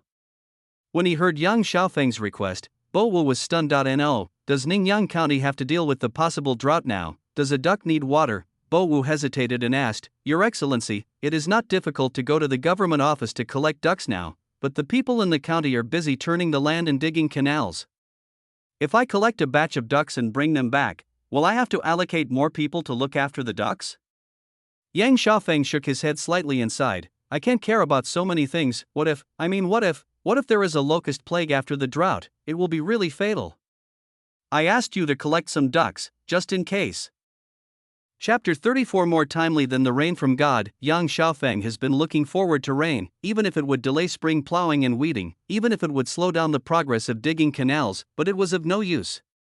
Without the order from God to the Dragon King, not a drop of rain would fall in Ningyang County. But what surprised Yang Xiaofeng was that he did not get any rain, but instead got another batch of large livestock such as cattle, horses, mules, and a large number of farm tools such as plows, hoes, and pickaxes sent by Su Di and Chan Yechen. According to Su Di and Chan Yechen, God does not allow the Dragon King of the East China Sea to bring rain to Ningyang County. There is nothing we can do about it. No one can do anything about it. But we can send more cattle and horses to Ningyang County so that you can save some manpower and dig some large pits that can store water in advance. Even if there is a drought, there will be no water at all. In addition to sending cattle, horses, and farm tools, Sudi also sent someone to tell Yang Xiaofeng that as long as you, County Magistrate Yang, can ensure that the people of Ningyang County do not cause chaos, continue to supply some fodder, and make more lighters, I, Sudi, will take care of the rest. Even if Ningyang County really encounters drought, I, Sudi, can allocate food to you from Jiangnan. Even though Yang Xiaofeng was not an insider, he could still guess what Sudi and Chan Yechen were thinking. The first is the role of buying horsebones at a high price. However, this time the horsebones no longer belonged to Yang Xiaofeng alone, but all the people in Ningyang County became part of the horsebones. You have to know that ever since that bastard Emperor Shi Jingtang handed over the 16 prefectures of Yenyun to the Khitan, the 16 prefectures of Yenyun were out of the influence of the Central Plains. It took 400 years for Zhu Yuanzhang to take them back. Compare it with a certain island and a certain port, which have become such a mess in less than 100 years. What will the 16 prefectures of Yenyun become in 400 years, coupled with the 3-class and 4-class system of the Yuan dynasty court? Jiangnan no longer regards the north as one family, and the north also does not regard Jiangnan as one family. It can no longer be said that the two sides are disunited. It is not an exaggeration to say that they hate each other. However, the possible drought in Ningyang County gave Su Di, Chan Yechen, Zhu Yuanzhang, and all the officials of the Ming dynasty court hope of completely winning over the hearts of the people in the north. How did the Yuan dynasty government deal with famine back then, extorting heavy taxes and oppressing the people? How does the current Ming dynasty court deal with famine? Allocate food to provide relief to the people. Compared with the ugly face of the Yuan dynasty court, the Ming dynasty court's act of allocating grain from Jiangnan to Ningyang for disaster relief was even more touching. Therefore, we are not afraid that Ningyang County will really encounter drought. We are just afraid that Ningyang County will not encounter drought. Only when drought occurs, preferably to the point where no crops are harvested, will the Ming dynasty have the opportunity to put on a show for everyone to see, especially for the people of the 16 prefectures of Yenyun, to see how the Ming court treats the people suffering from drought, thereby winning over the hearts of the people in the north. Secondly, Su Di and Chan Yechen also needed a stable rear. The northern expedition led by Su Di and Chang Yuchen was an overall plan, with the ultimate goal of completely capturing Dadu and driving the Yuan dynasty court back to its homeland in the northern desert. The first step of this overall plan is to take Shandong first and remove its shield, then turn to Hunan and cut off its wings, and then take Tongguan and defend it, occupy its door threshold, and then advance to Yuandu, march west, and sweep down Yunzhong, Zhouyuan and Guanlong. In other words, Su Di and Chang Yuchen did not lead their troops from Jiangnan all the way northward, but first led their troops from Jianghuai to the north to attack Shandong, and then led their troops to Hunan. This resulted in Shandong being sandwiched between Hebei and Hunan. Shandong can be seen as a strategic buffer zone that allows the Ming army to free up its hands to attack Hunan with confidence, and it can also be seen as a temporary rear base for the Ming army. If Yang Xiaofeng had not accepted Bo Wu's suggestion and turned the weeds into fodder and sent them to Su Di and Chang Yuchen's army, then Shandong or Ningyan County would have been a strategic buffer zone for Su Di and Chang Yuchen.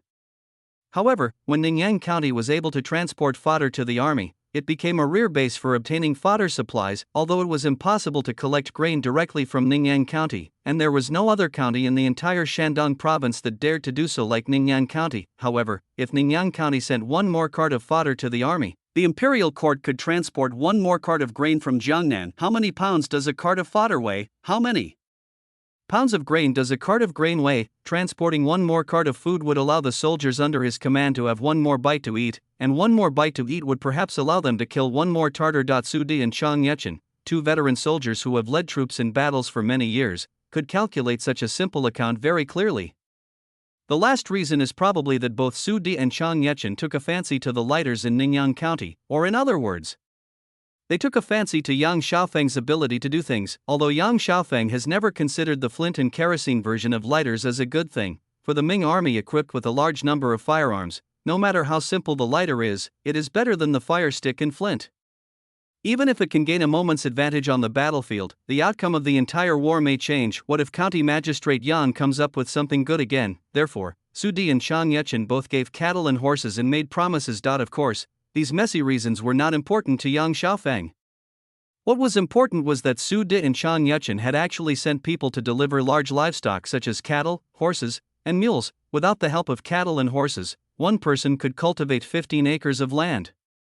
With the help of cattle and horses, one person could cultivate 50 acres or even more. This means that the land reclamation and spring plowing, which originally required the efforts of all the young and strong people in Ningyan County, can now be completed with only dozens of young and strong people, and the remaining young and strong people can be transferred to do other things. For example, dig an artificial lake that can store water, instead of asking each village and community to dig canals around the fields.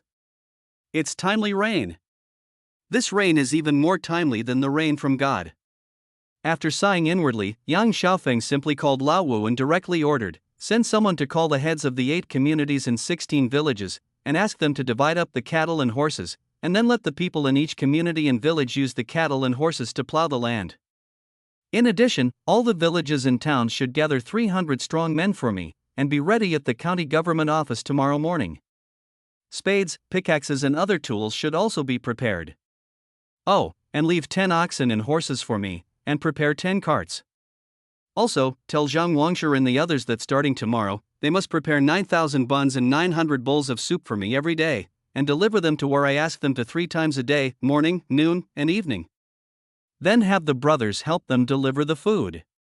As young Master Yang Xiaofeng issued a series of orders, Bo Wu was completely stunned. Ningyan County already has a very tight supply of manpower, and now they have to draw another 300 young men from it. What is the county lord planning to do? Facing Bo Wu's doubts, Yang Xiaofeng smiled and said, of course, we should dig a big lake before the drought and use the lake to store water. Chapter 35. Dig a lake. First, Yang Xiaofeng had thought about building a reservoir directly, but a reservoir is not something that can be dug easily. To build a reservoir, the first problem we face is to choose a place suitable for building the reservoir. If the place is not chosen correctly, building the reservoir will be a waste of manpower and material resources. For example, reservoirs must not be built on land that is severely desertified because they cannot hold water. Places with a lot of rocks and shrubs are also not suitable for building reservoirs, because the cost of building a reservoir in such places is too high, and the manpower required alone is beyond the reach of Ningyan County. The best place to build a reservoir is at the outlet of a river, canyon, basin, or depression. This type of terrain, called a pocket area, is conducive to water collection and can ensure sufficient water. It also requires little engineering work, low cost, and a large reservoir capacity. Moreover, Yang Xiaofeng himself had no idea about the construction standards and procedures of reservoirs, and it would take some time for him to find someone who knew the ropes. However, it would be no problem to build a large pool that can store water and ensure irrigation when drought comes, or a huge artificial lake. And there is such a good location not too far west of Liumiao village. There are few shrubs and stones, and the soil is not sandy and cannot hold water, but rather sticky yellow mud. As long as there are enough manpower, a huge artificial lake can be dug out in no time. Early the next morning, when 300 young men from 8 communities and 16 villages arrived at the county government office with their tools, Yang Xiaofeng rode his horse directly in front of the young men and said loudly, "I'm sure the heads of your communities and villages have already told you about the possibility of a severe drought this year. And I called you all to the county to take you to dig a lake. As I said before, even if it doesn't rain, we can't wait to die of drought. Don't worry about your family's land. The court has learned that Ningyan County may be hit by a severe drought. Prime Minister Su and the Minister of State Affairs sent a batch of cattle and horses yesterday. The heads of your communities have already taken their cattle and horses back. The young and strong people who stay behind from your communities will use their cattle and horses to open up wasteland and cultivate the land for you. Don't worry about food and drink.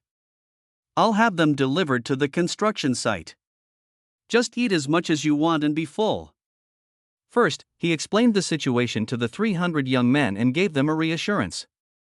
Then, Yang Xiaofeng continued, "Let me tell you clearly that I don't know when the drought will officially begin, so I can only give you 1 month. Within 1 month, you must dig out the lake for me. Only if the lake is dug properly and the water is stored properly, can your fields produce a harvest and your parents, wives and children will not go hungry. I won't say any more unnecessary nonsense to you. Walk." Following Yang Xiaofeng's order, the 300 young men looked at each other. Suddenly, someone tightly grasped the shovel in his hand and shouted loudly, "Let's go! Follow the master to dig a lake." The huge crowd startled the women who stayed in the county town to look after the children and cook, and also startled the men who were preparing to leave the town to weed and plow the land. "I heard that the master is going to dig a lake to store water? Who has ever heard of such a good official as the master? I don't think I've ever heard of him in any of the operas before. I heard that if there is a drought, the imperial court will provide relief grain? The court gives you food? Then let me ask you, how much food can the court give you? How can I know how much food the court can give us? Even if the court gives us food, can they still let us eat as much as we want? They must be using watery rice soup to lure us to our stomachs. Then why do we need the imperial court to provide us with food? The real thing is to follow the master and dig a lake to store water and protect our own harvest." However, not all people are optimistic, some are worried. "We're going to dig 1 or 2 lakes. There are 8 communities and 16 villages in Ningyan County. Can so many people use them? Don't let them fight over water? It would be best if it rains soon so that we can get through this year with good weather and good harvests. I wonder if we can dig out a lake before the drought." Yang Xiaofeng didn't know that the people of Ningyan County were discussing him digging a lake to store water, and even if he knew, he wouldn't take it to heart. In fact, by this time, the drought in the first year of Hangwu was almost a foregone conclusion, and no matter how much one hoped for God to have mercy and send rain, it was no longer possible. Instead of waiting for the drought to come and then waiting for the court to allocate grain from Jiangnan, it would be better to dig a lake before the drought officially comes. As for those water storage canals that were dug by each village and community before, they will have to be put aside for the time being.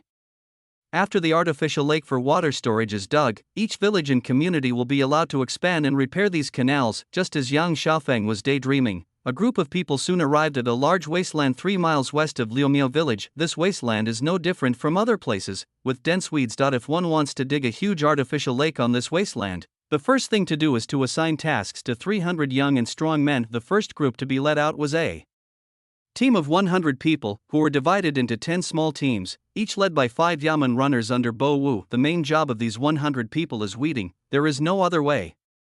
If it is after autumn, the weeds will have already turned yellow and dry.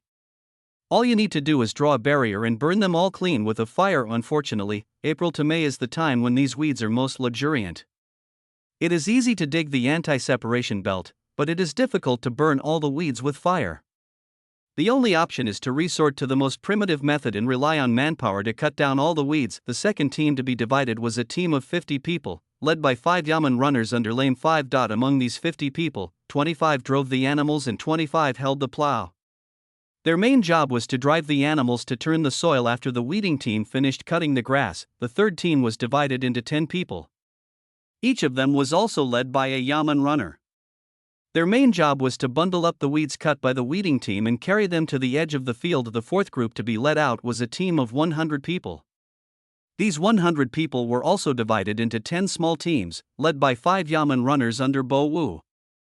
Their main job was to clear the soil from the ground after the land was plowed loose. The remaining 40 people were led by a yaman runner.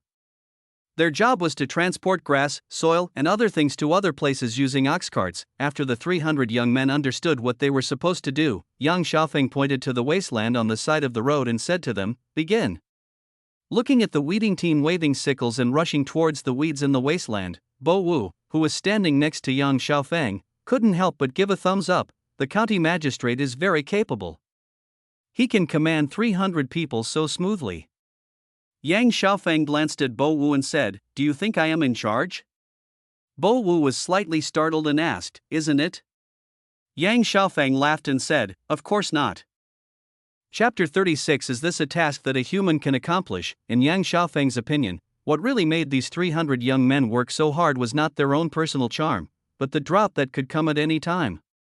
The reason why he was able to command these 300 young and strong men smoothly was entirely because he proposed the suggestion of digging an artificial lake to preserve the harvest when they could only passively wait for the drop to come. The cattle and horses sent by Su Di and Chang Yuchen just gave them hope of digging an artificial lake. The combination of these two conditions is the real reason why these young and strong people work so hard. But in Bo Wu's opinion, County Magistrate Yang was simply belittling himself. If it was he who proposed the suggestion of digging an artificial lake, these young and strong men might not even look at him. In the final analysis, it is because the magistrate has always treated the people well in his image as a people-friendly official who always considers the people as so deeply rooted in the hearts of the people that the people are willing to be commanded by the magistrate. However, Bo Wu did not argue with County Magistrate Yang about these matters. Instead, he once again turned his attention to the young and strong people who were working hard among the weeding team. Those who were faster had already cut down the weeds within a dozen feet in front of them. The team responsible for clearing weeds quickly followed, quickly tied up the weeds, and carried them to the edge of the field. At the edge of the field, the team responsible for clearing the weeds loaded the weeds directly onto a truck, and in a short while the entire truck was filled. A yaman runner gave a call, and then a young and strong man put reins and a collar on the ox, and drove the ox cart to transport the weeds to the county town. After arriving at the county town, several strong women will be responsible for sorting the weeds and then chopping them up with scythes. The tenderer ones will be fed to chickens, ducks, and pigs, while the rest will be fed to large animals such as cows, horses, and mules. Those that cannot be eaten will be temporarily stored in warehouses or cellars. When there is no fresh grass in the autumn, these wild grasses stored in advance will be used as feed for large livestock such as cattle, horses, mules, etc. to survive the winter. You are able to arrange all these messy things in an orderly manner, and you, County Magistrate Yang, have the nerve to say that you don't know how to command. Yang Xiaofeng didn't know that Bo Wu was secretly complaining beside him. He just stood at the edge of the field and watched the young and strong men weeding, tying up, clearing and turning the soil. This busy scene inexplicably reminded Yang Xiaofeng of the name of his cousin's battle. The scale of these 300 people certainly cannot be compared with the nationwide reservoir construction campaign in later generations, but for the people of Ningyan County, is this not also a battle against heaven and earth? We will definitely win. Yang Xiaofeng clenched his fists and whispered, "We can dig this lake and fill it with water before the drought, and we will be able to preserve this year's harvest." Lame 5 glanced at Yang Xiaofeng and said, "We will definitely win. With the county magistrate in person and these young men working hard, we will definitely be able to dig a lake and store water before the drought." In Ningyan County, the young widows in the widow village were almost going crazy. Listen to the county lord's request, 300 bowls of soup and 3,000 buns each for breakfast, lunch and dinner. Is this a requirement that humans can fulfill? 3,000 buns.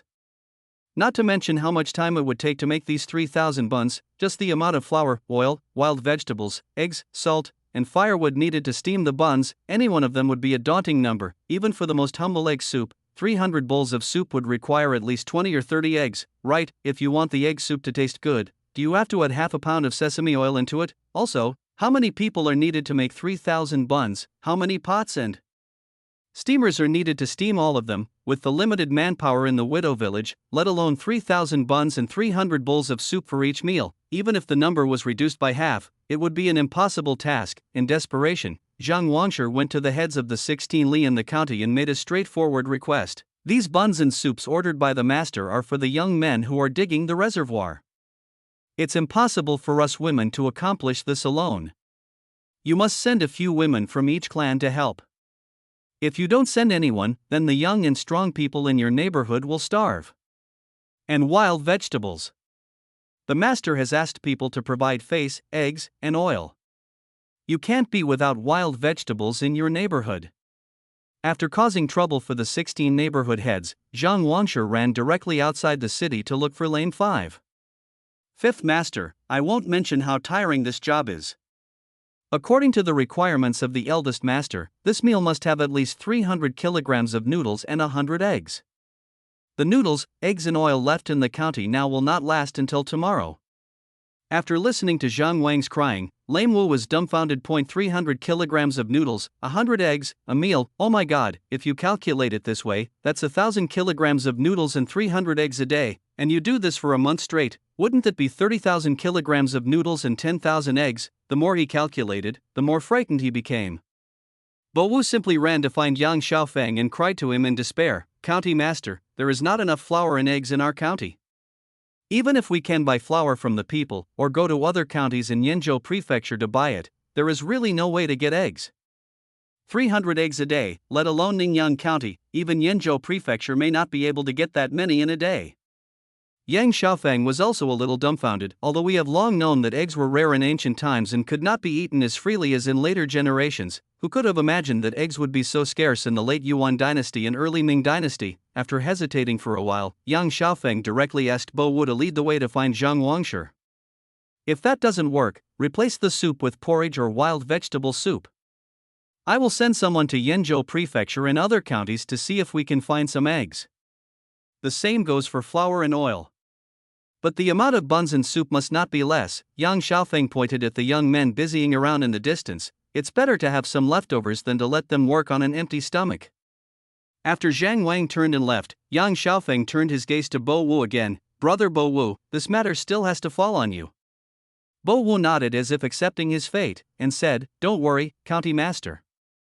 I will go to Yanzhou Prefecture right away and will find a way to bring back the noodles, oil, and eggs no matter what."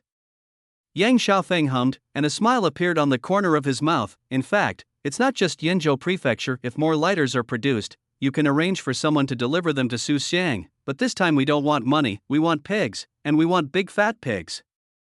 Chapter 37, I want fat pigs but not money. What do young and strong people who do physical work lack the most? Lack of oil and water. It would be fine if they just did the usual farming and clearing of wasteland. Apart from helping the young widows in the widow village to weed and clear the wasteland, the young and strong men mainly weeded and cleared the wasteland for their own land. They could rest at any time when they felt tired, and County Magistrate Yang did not have to be responsible for their meals. But digging an artificial lake is different. Although this artificial lake was not for fishing by the County Magistrate Yang Xiaofeng, all the people in Ningyan County would benefit from it after it was dug. However, digging the artificial lake was initiated by the County Magistrate Yang, and its essence was similar to corvée labor. It was necessary for the County Magistrate Yang to be responsible for the food of these young and strong men. What gave Yang Xiaofeng a headache was that no matter how delicious the wild vegetable fillings those young widows made, they could not change the reality that the bun fillings were made of wild vegetables and did not have enough oil and water. Actually, Yang Xiaofeng could not be blamed for this. After all, those village heads and neighborhood chiefs searched the entire Ningyan County but only found 2 piglets. There were no fat pigs at all, and they didn't even find a sheep. Without sheep and pork, there would naturally be no oil or water. Without enough oil and water, eating 10 or 8 buns in one meal may not be enough and you will feel hungry soon. As for large animals such as cattle, horses, and mules, those animals are more valuable than humans in the eyes of the people. Unless they are really starving to death, starving people would not allow those large animals to starve, let alone slaughter them for meat. Therefore, Yang Xiaofeng asked for the fat pigs without paying any money, in order to get Su De and Chang Yechen to help him get a few fat pigs. He didn't ask for meat for every meal, but just to let these young men have some meat occasionally and get a little more oil and water. Is he an official or a servant of the people? After hearing County Magistrate Yang's request for a fat pig without paying, even Su De couldn't help but complain. Giving land to the people, and trying to make them earn money in a legal way, and trying to make the young and strong eat meat in a legal way, is this something a government official would do? Su De couldn't figure it out no matter how hard he tried. No, what the hell is he trying to do? You say he is trying to win people's hearts, but Yang Daji County Magistrate keeps saying good things for the court. You say he is stupid because of reading too much, right? There are so many scholars in the world, why can't there be more fools like him? Facing Su Da's crazy complaints, Lao Wu just laughed and said, the county lord is not stupid because of reading books. After all, he asked people to collect so many chickens for him and even plan how to eat these chickens after they grow up. Su De glanced at Lao Wu and said, did he give money to them? Damn it, I hate officials like him the most. I feel guilty in front of him. Bo Wu didn't dare to respond, he just laughed along. Su De snorted and said, okay, we agreed to give him the fat pigs he wanted. Later, we will have someone send him a few more pigs and 2 more cows. When you go back, remember to tell him that the cows we gave him this time are not for him to distribute to the people for farming, but for him to kill and eat. After a long silence, Su De spoke again. Also, the superiors sent someone to deliver the news that the court has decided that the oxen seized in the north will be distributed to the northern people as much as possible. I am the Prime Minister of the Imperial Court. I can't just rely on him to come to Ningyan County. I may not be able to give him cattle in the future. Bo Wu raised his head, looked at Su De and asked, is it related to the county lord? Su De nodded and said, what your county magistrate Yang did in Ningyan County is not only known to me, but also to the higher-ups in the court. By doing this, he can really win the hearts of the people and enable them to resume production as soon as possible. If all the officials in other parts of Shandong were like him, maybe when we recover Hunan, Shandong could become the rear base for our northern expedition. Seeing the worry on Lao Wu's face, Su De laughed again and said, but you don't have to worry. The court will not collect taxes in Shandong for a while. Besides, with Ben Xiang and Chang Yechen, the charcoal-headed man, no one in the court can target your master, the county magistrate. Only then did Lao Wu feel relieved, and he smiled awkwardly and said, yes, I have taken note of Prime Minister Su's instructions, and will pass them on to the county lord in detail later. Su De hummed, and then continued, I will prepare the fat pig that your county magistrate wants today, and I will have someone send it to Ningyang tomorrow morning. Lao Wu looked at Su De with gratitude, and bowed, yes, I, the humble Daisian County Master, would like to thank Prime Minister Su. Su De snorted coldly, go away, go to Chang Yechen and see if that black-haired guy can get a few more pigs for your master, the county magistrate. Lao Wu bowed again and said, yes, I will go to Chang Pingjiang right away. Chang Yechen's army and Su Da's army were not too far apart. After galloping for 2 or 3 hours, Bo Wu arrived at Chang Yechen's army. Chang Yechen is different from Su De. As Prime Minister, Su De has to consider more than just fighting, and he cannot just consider Shandong, but for Chang Yechen, the most important thing now is to get enough lighters from Yang Xiaofeng. The rest of the messy poultry and livestock such as chickens, ducks, pigs, geese, etc. are not that important. You want a pig? Give it to him. Forget about the eggs. I've already promised to give him the pigs. If I give him the eggs, what will my horses eat? But don't worry, I will immediately send people to Jiangnan to collect chickens, ducks, pigs, geese and other things for him. In the end, your county magistrate will not suffer any loss. Only then did Bo Wu feel relieved. It would be good if I could get the pig. With the pig, I could give an explanation to the county magistrate when I return, and the county magistrate would no longer have to worry about how to get the young and strong men to replenish their income. After he felt relieved, Lao Wu bowed to Chang Yechen and said, Pingjiang, I still need to go to Yenzhou Prefecture to collect some more flour, soybean oil, and eggs. I'll take my leave now. Chang Yechen hummed, and asked someone to bring another ingot of silver. Tell your magistrate that I have already promised to buy him a few big fat pigs before I even saw the lighter this time. I will also give him a deposit of 10 taels of silver. The next time you send a lighter, you must send it to this Pingzhang's army first. Bo Wu was very curious. He took the silver ingot that Chang Yuchen threw to him and put it away. Then he asked with a flattering smile, Pingzhang, what's so special about this lighter? Chapter 38, Descendants will be endless. Chang Yuchen glanced at Bo Wu and asked, do you know what the biggest benefit of a lighter is? Lame Five smiled and nodded. I heard from the county magistrate that the biggest advantage of lighters is that they are not afraid of moisture. No matter how heavy the rain or snow is, as long as you don't pour water directly on them, you can still light a fire even in the most humid weather. Chang Yuchen snorted and said, that's it. It rained heavily the past few days, and the flint can't be relied on at all. The fire starter will get damp if you don't pay attention to it. If it weren't for the batch of lighters sent by your county magistrate, the soldiers in the army would have a hard time even wanting to have a hot meal. Of course, if it's just about making people eat something hot, then this lighter is just that useful. The most important thing is that when we attacked Shuzhou a few days ago, while the Tartars' artillery couldn't be ignited, I had people cover the artillery with raincloth, and then used a lighter to light the fuse. After a few shots, the Tartars in the city were scared out of their wits, and Shuzhou was taken without any effort. Now, not only do the firemen treasure their lighters like their lives, but even the soldiers who operate artillery also treasure their lighters like their lives.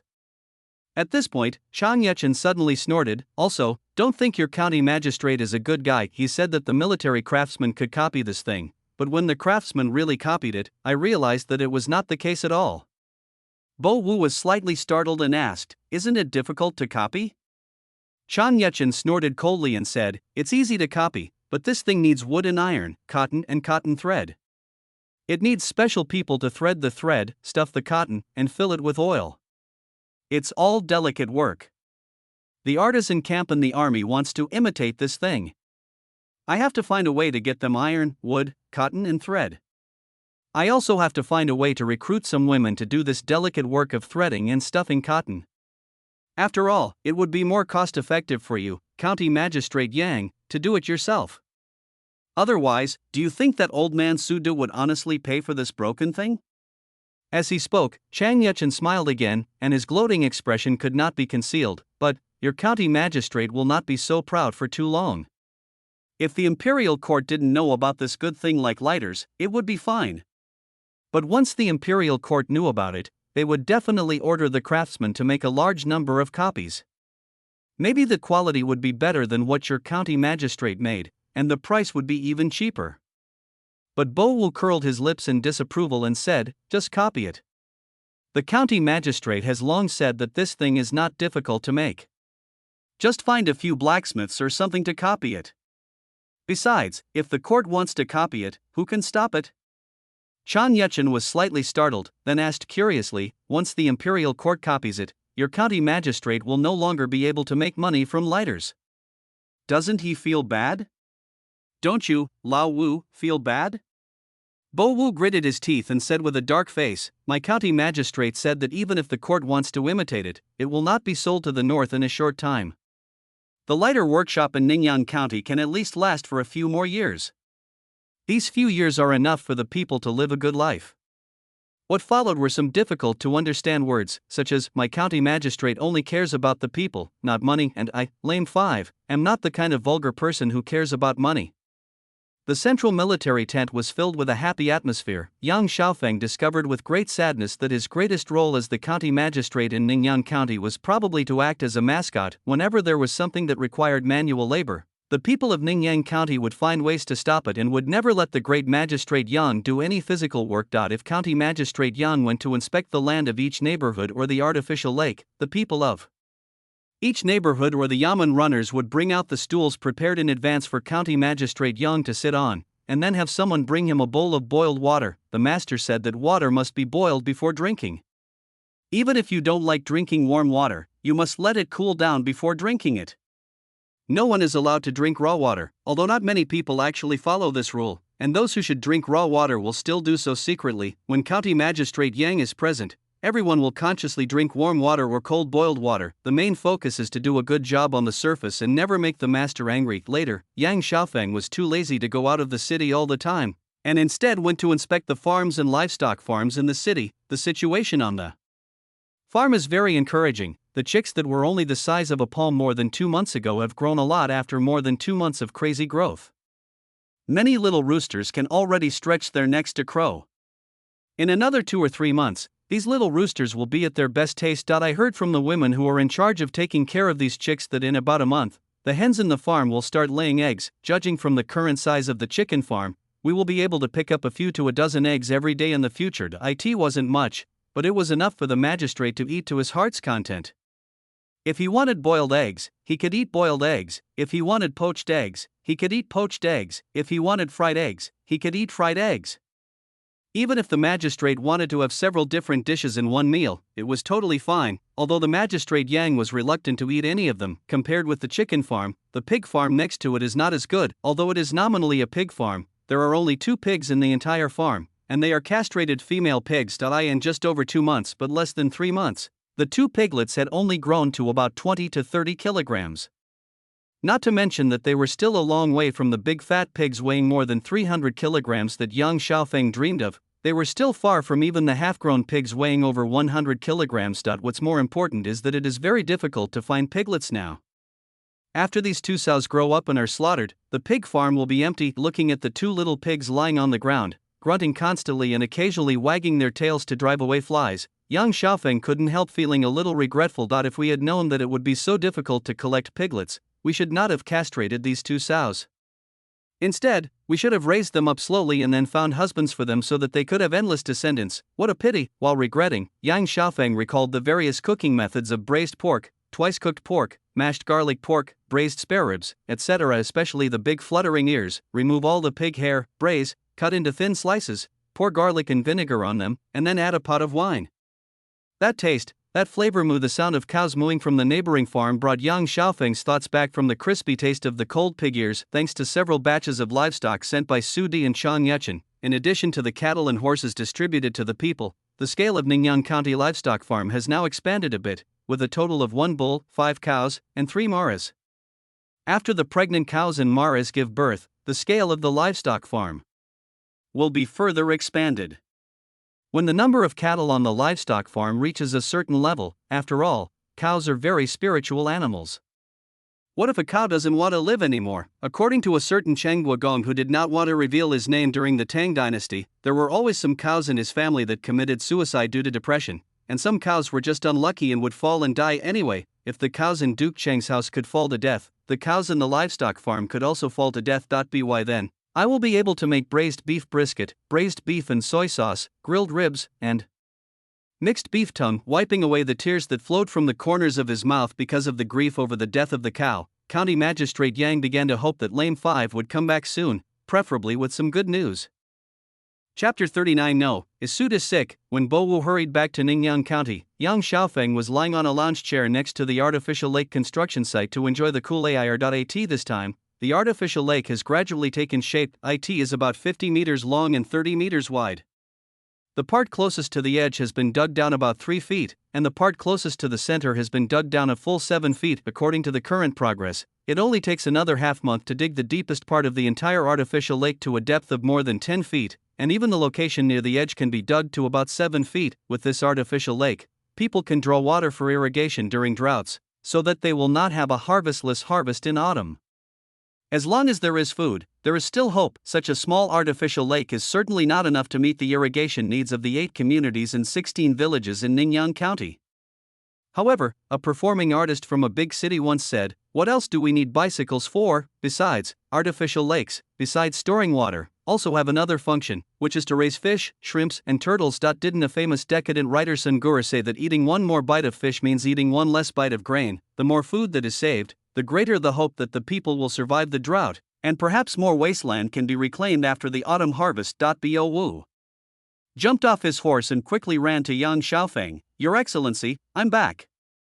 Yang Xiaofeng got up from the recliner, pulled Bo Wu to sit on the small stool next to him, and personally poured Bo Wu a bowl of cold boiled water. "How about it?" Su Xiang and Chang Pingzhang agreed to exchange the fat pig for the lighter.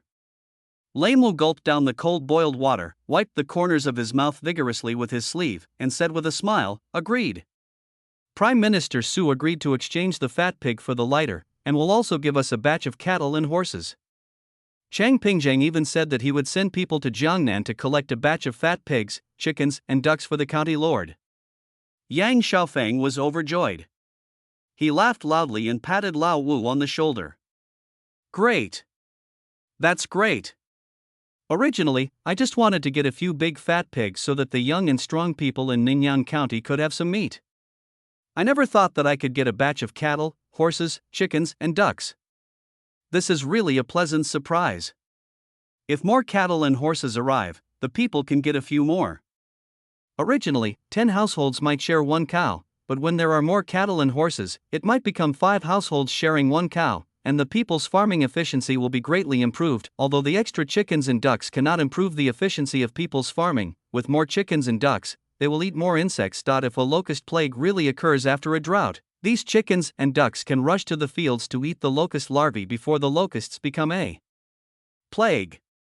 Even if they cannot completely eliminate all the locusts, at least they can reduce the harm caused by the plague, right? Oh my god, I'm going to gather all the little kids in Ningyan County together, give each of them a piglet and a few ducks, and let them raise pigs and ducks in the fields. If it doesn't work, all the old men and women will have to be mobilized.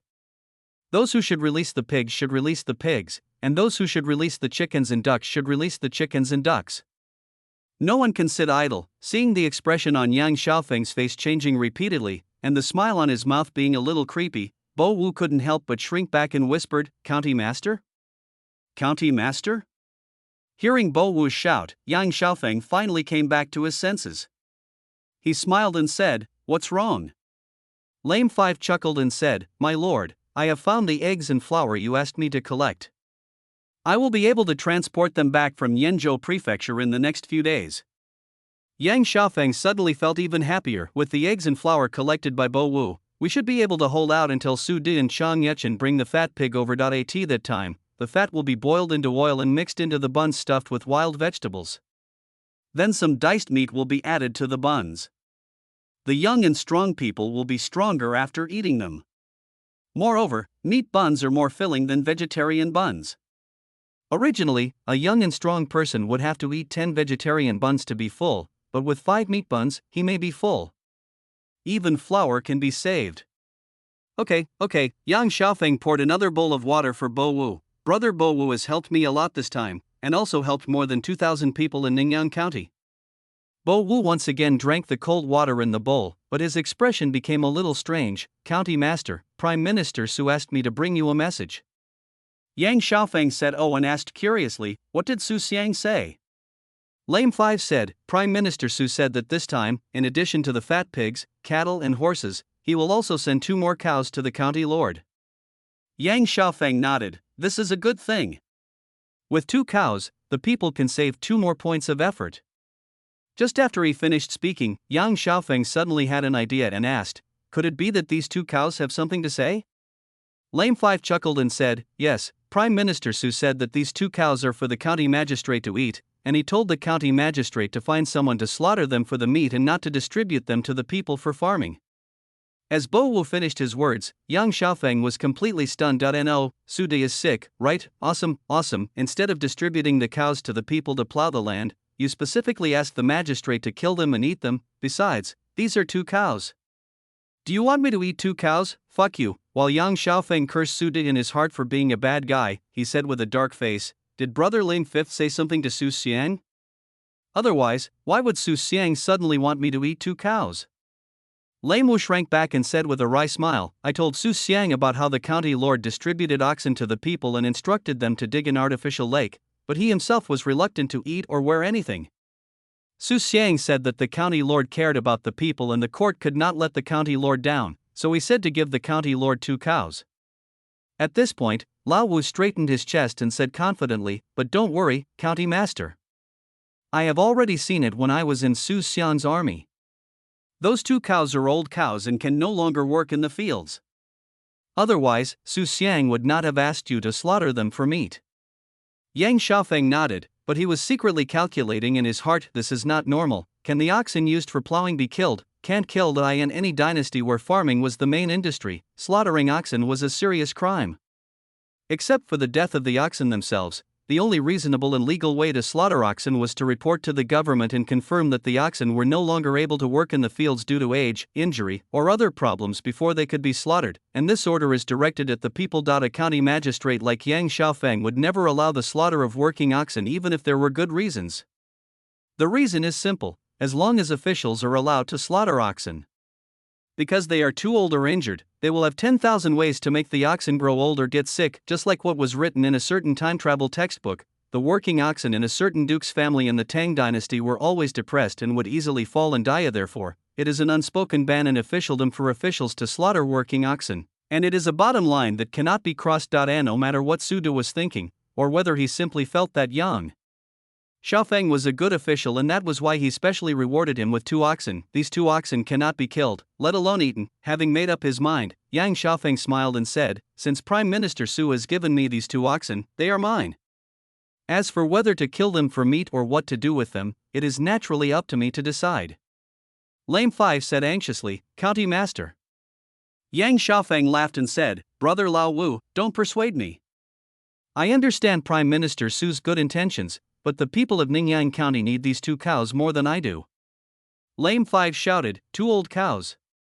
County Magistrate, those are 2 old cows that can no longer work in the fields. If you don't kill them for meat, you can only keep them until they die. After they die, you still need to eat meat, right?" Chapter 40, Don't Brag. No one will believe you. Yang Xiaofeng glanced at Lao Wu with a caring look. "The cows died of old age, and I slaughtered them and ate their meat. How can that be the same thing?"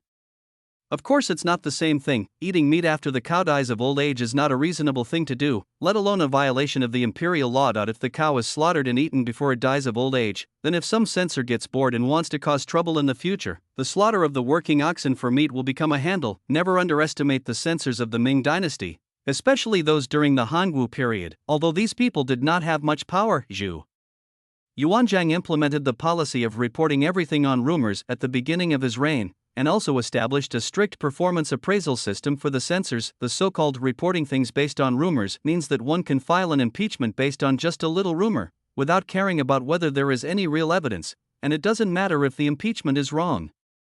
The performance appraisal system was even more tricky. Zhu Yuanzhang would judge whether an censor was dedicated and responsible based on the number of impeachments he made, whether there was real evidence, and whether the impeachments were successful in the end. This would also affect the censor's income compared with County Magistrate Yang, who did not have to worry about any performance appraisal. The censors of the Hangu dynasty were the real miserable beasts of burden. Things like slaughtering oxen for work are definitely the best targets for the poor cows and horses. Officials slaughtering oxen for work will have a bad influence on the people and affect farming. To put it more seriously, this is undermining the foundation of the Ming dynasty and must be impeached to death. As for why Su De specifically asked Yang Xiaofeng to slaughter 2 oxen, according to Yang Xiaofeng's speculation, it might be because Su De really didn't care about the 2 oxen, or it might be that Su De had already prepared to defile himself in advance, and Yang Xiaofeng was just a tool chosen by Su De to defile himself. Of course, no matter which situation it was, Su De had enough ability to protect Yang Xiaofeng. Even if he wanted to defile himself, when Yang Xiaofeng was frantically impeached by the censors, Su De would take the blame for Yang Xiaofeng's slaughter of the oxen, so Yang Xiaofeng didn't have to worry about whether he would get into trouble. However, County Magistrate Yang did not want to be a tool used by Su De to defame himself. Just as Bo Wu was stunned and wondering in his mind what the difference was between letting the ox die of old age before eating the meat and slaughtering the ox and eating the meat directly, Yang Xiaofeng pointed to the artificial lake next to him. Yang Xiaofeng smiled and said, "Brother Bo Wu, remember this. The center of the lake must not be less than 3 feet deep. The lakeside must be dug to about 7 feet deep. The edge must also be 3 feet deep. Once the lake is dug, we have to find a way to store water in it. Whether we can survive this drought depends entirely on this lake." After thinking for a while, Yang Xiaofeng added, "When the water is almost full, Brother Bo Wu will arrange for some more people to catch some fish and put them in the artificial lake for breeding. Cows and horses can reproduce endlessly, so there is no reason why the fish in this lake cannot reproduce endlessly anyway. We just catch the fish and throw them in. We throw in a batch this year and another batch next year. Sooner or later, this artificial lake will form a self-circulating system. By then, the people of Ningyang County no longer have to go to the Guanghe River or Dawan River to fish if they want to eat fish. They can just take a fishing rod and fish in the artificial lake. Or should we charge them fishing fees? After thinking about it for a while, Yang Xiaofeng continued, also, this artificial lake alone is still a little lacking. Let's dig a few more in other places later. Lame 5 chuckled and said, if I had gone to Su Xiang and Chang Pingzhang's army this time, the county lord's request would have really given me a headache, but with the cattle and horses that Su Xiang and Chang Pingzhang promised to send me this time, I am not worried at all. Yang Xiaofeng also laughed, if it weren't for Su Xiang and Chang Pingzhang, I wouldn't have mentioned this to brother Lame 5. The number of cattle and horses that Su Di and Shan Yechen promised to send this time was not very large, probably only a few dozen at most. However, using these dozens of cattle and horses to dig the artificial lake and clear the soil from the lake would save the young and strong men some effort. The same principle applies to storing water from the Guanghe River and the Dawen River into artificial lakes. When there are not enough cattle and horses, there may not be enough time to dig canals, and water can only be transported by manpower. However, when there are enough cattle and horses available, the efficiency of digging canals is much higher than transporting water by manpower. If the canal can be dug fast enough, I'm afraid we can still free up some young and strong people to dig a new artificial lake in advance. As long as 2 or 3 more artificial lakes of this size can be dug out before the end of May, County Magistrate Yang will no longer have to worry about the so-called severe drought. And no matter how dry it is, this county has an artificial lake filled with water. Even if it doesn't rain, the people can still go to the lake to fetch water for irrigation. The speed at which Su Di and Shan Yechen sent people to deliver cattle, horses, and fat pigs was much faster than Yang Xiaofeng had imagined. Just a few days after Bo Wu returned, Su Di and Shan Yechen sent 40 cows, 20 draft horses, and 60 big fat pigs. More importantly, there were 2 uncastrated male horses among the 20 draft horses, and 2 uncastrated boars among the 60 fat pigs. This made Yang Xiaofeng suddenly see the hope that his cattle, horses, and fat pigs would have endless descendants. Yang Xiaofeng laughed, looking at the cattle, horses, and fat pigs with shining eyes, and kept praising them. It's Su Xiang and Chang Pingzhang who are really concerned about the people's concerns and think about what the people think. This matter is handled in a fair and open manner. Lame 5 glanced at Yang Xiaofeng quietly, thinking, are Prime Ministers Su and Chang Pingzhang concerned about the people's concerns? They are clearly concerned about your county lord's concerns and thinking about what your county lord is thinking about.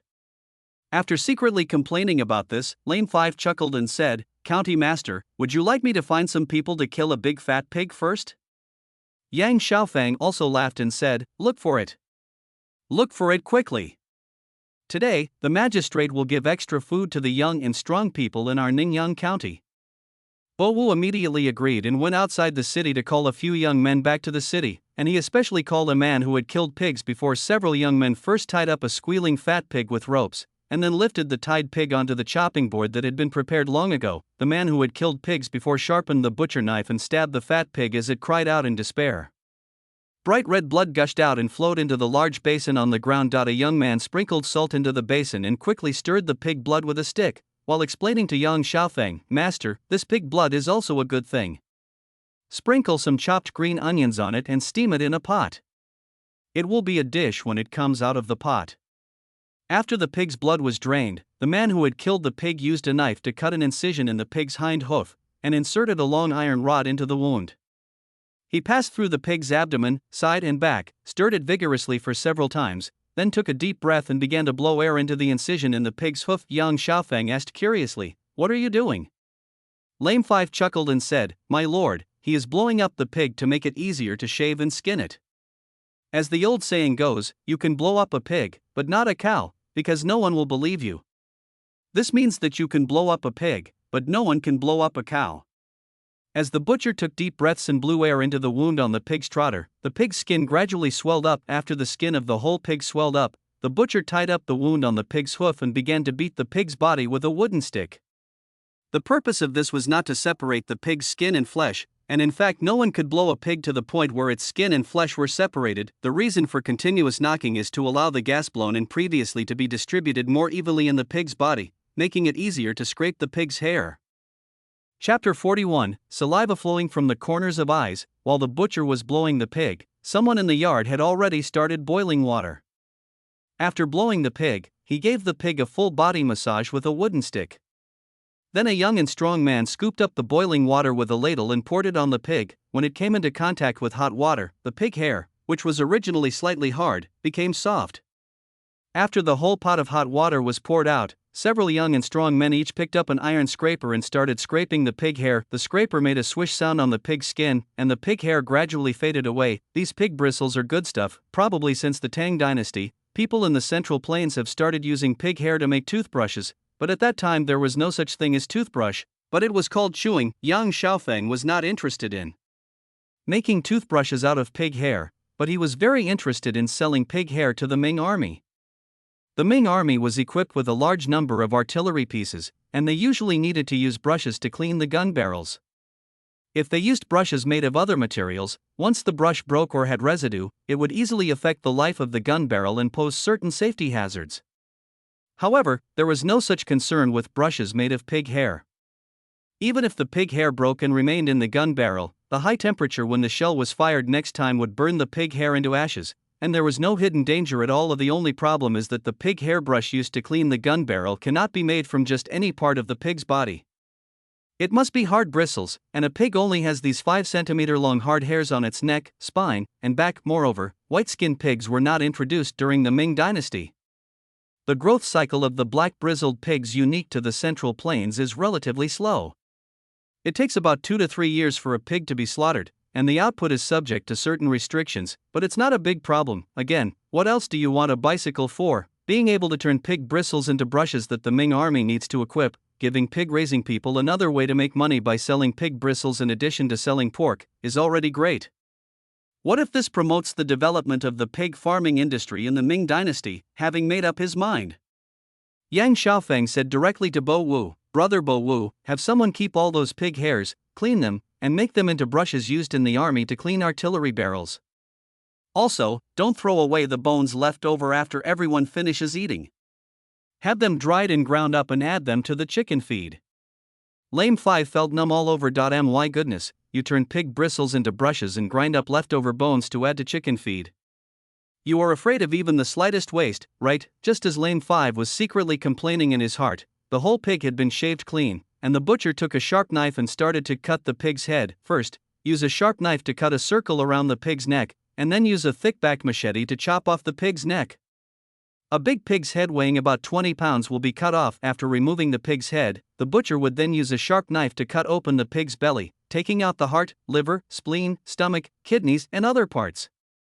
He would then split the whole pig in half along the spine and slowly disassemble it according to different parts. The whole process was fast and orderly.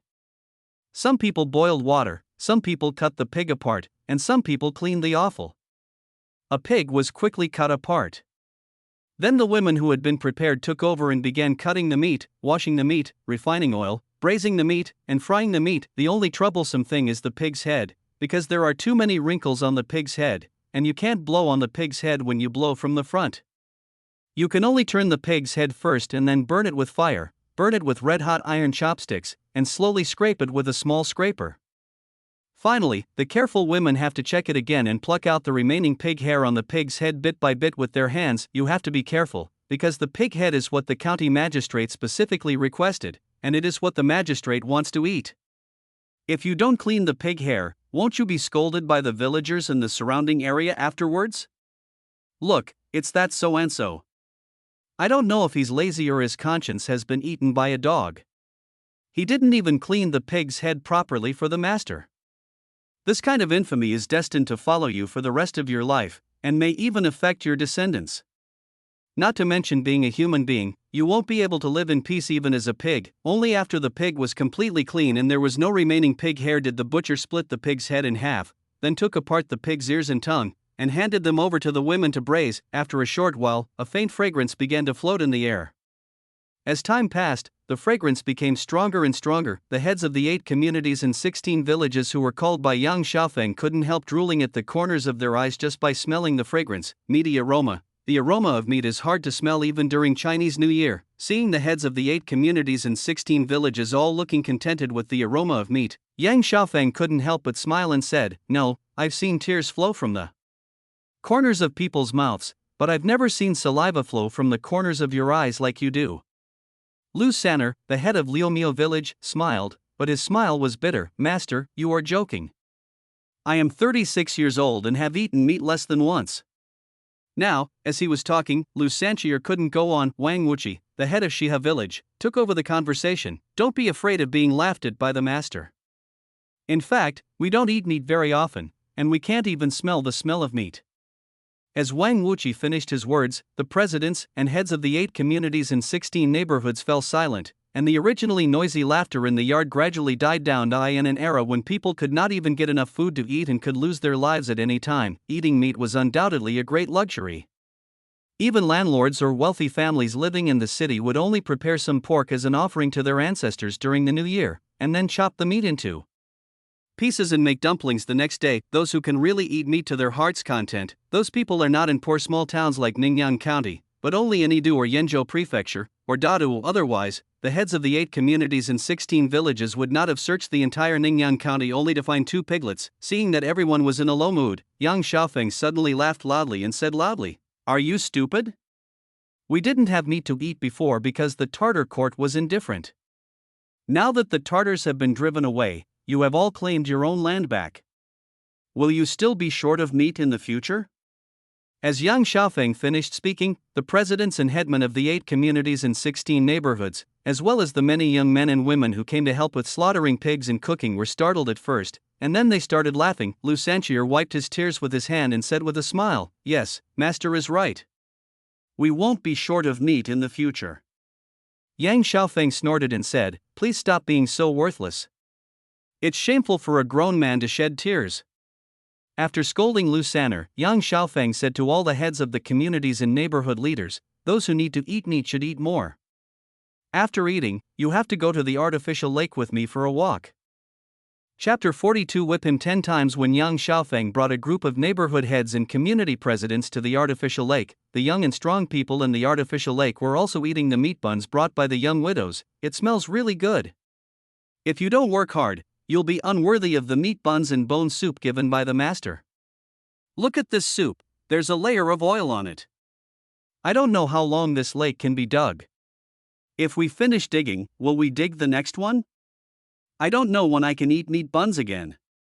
Although the filling of the buns this time is still mainly wild vegetables, compared with the previous bun fillings with wild vegetables and eggs, the buns added with lard and pork this time really make people feel the mouth full of oil, especially the bone soup with a few slices of fat in the soup base and oil on the surface, which made these young men want to drool, looking at those young men wolfing down their food, and thinking about how he was so picky in his previous life that he wouldn't eat anything. Yang Xiaofeng couldn't help but sigh in his heart. As the main labor force supporting the family, the young and strong people behave like this when faced with meat buns.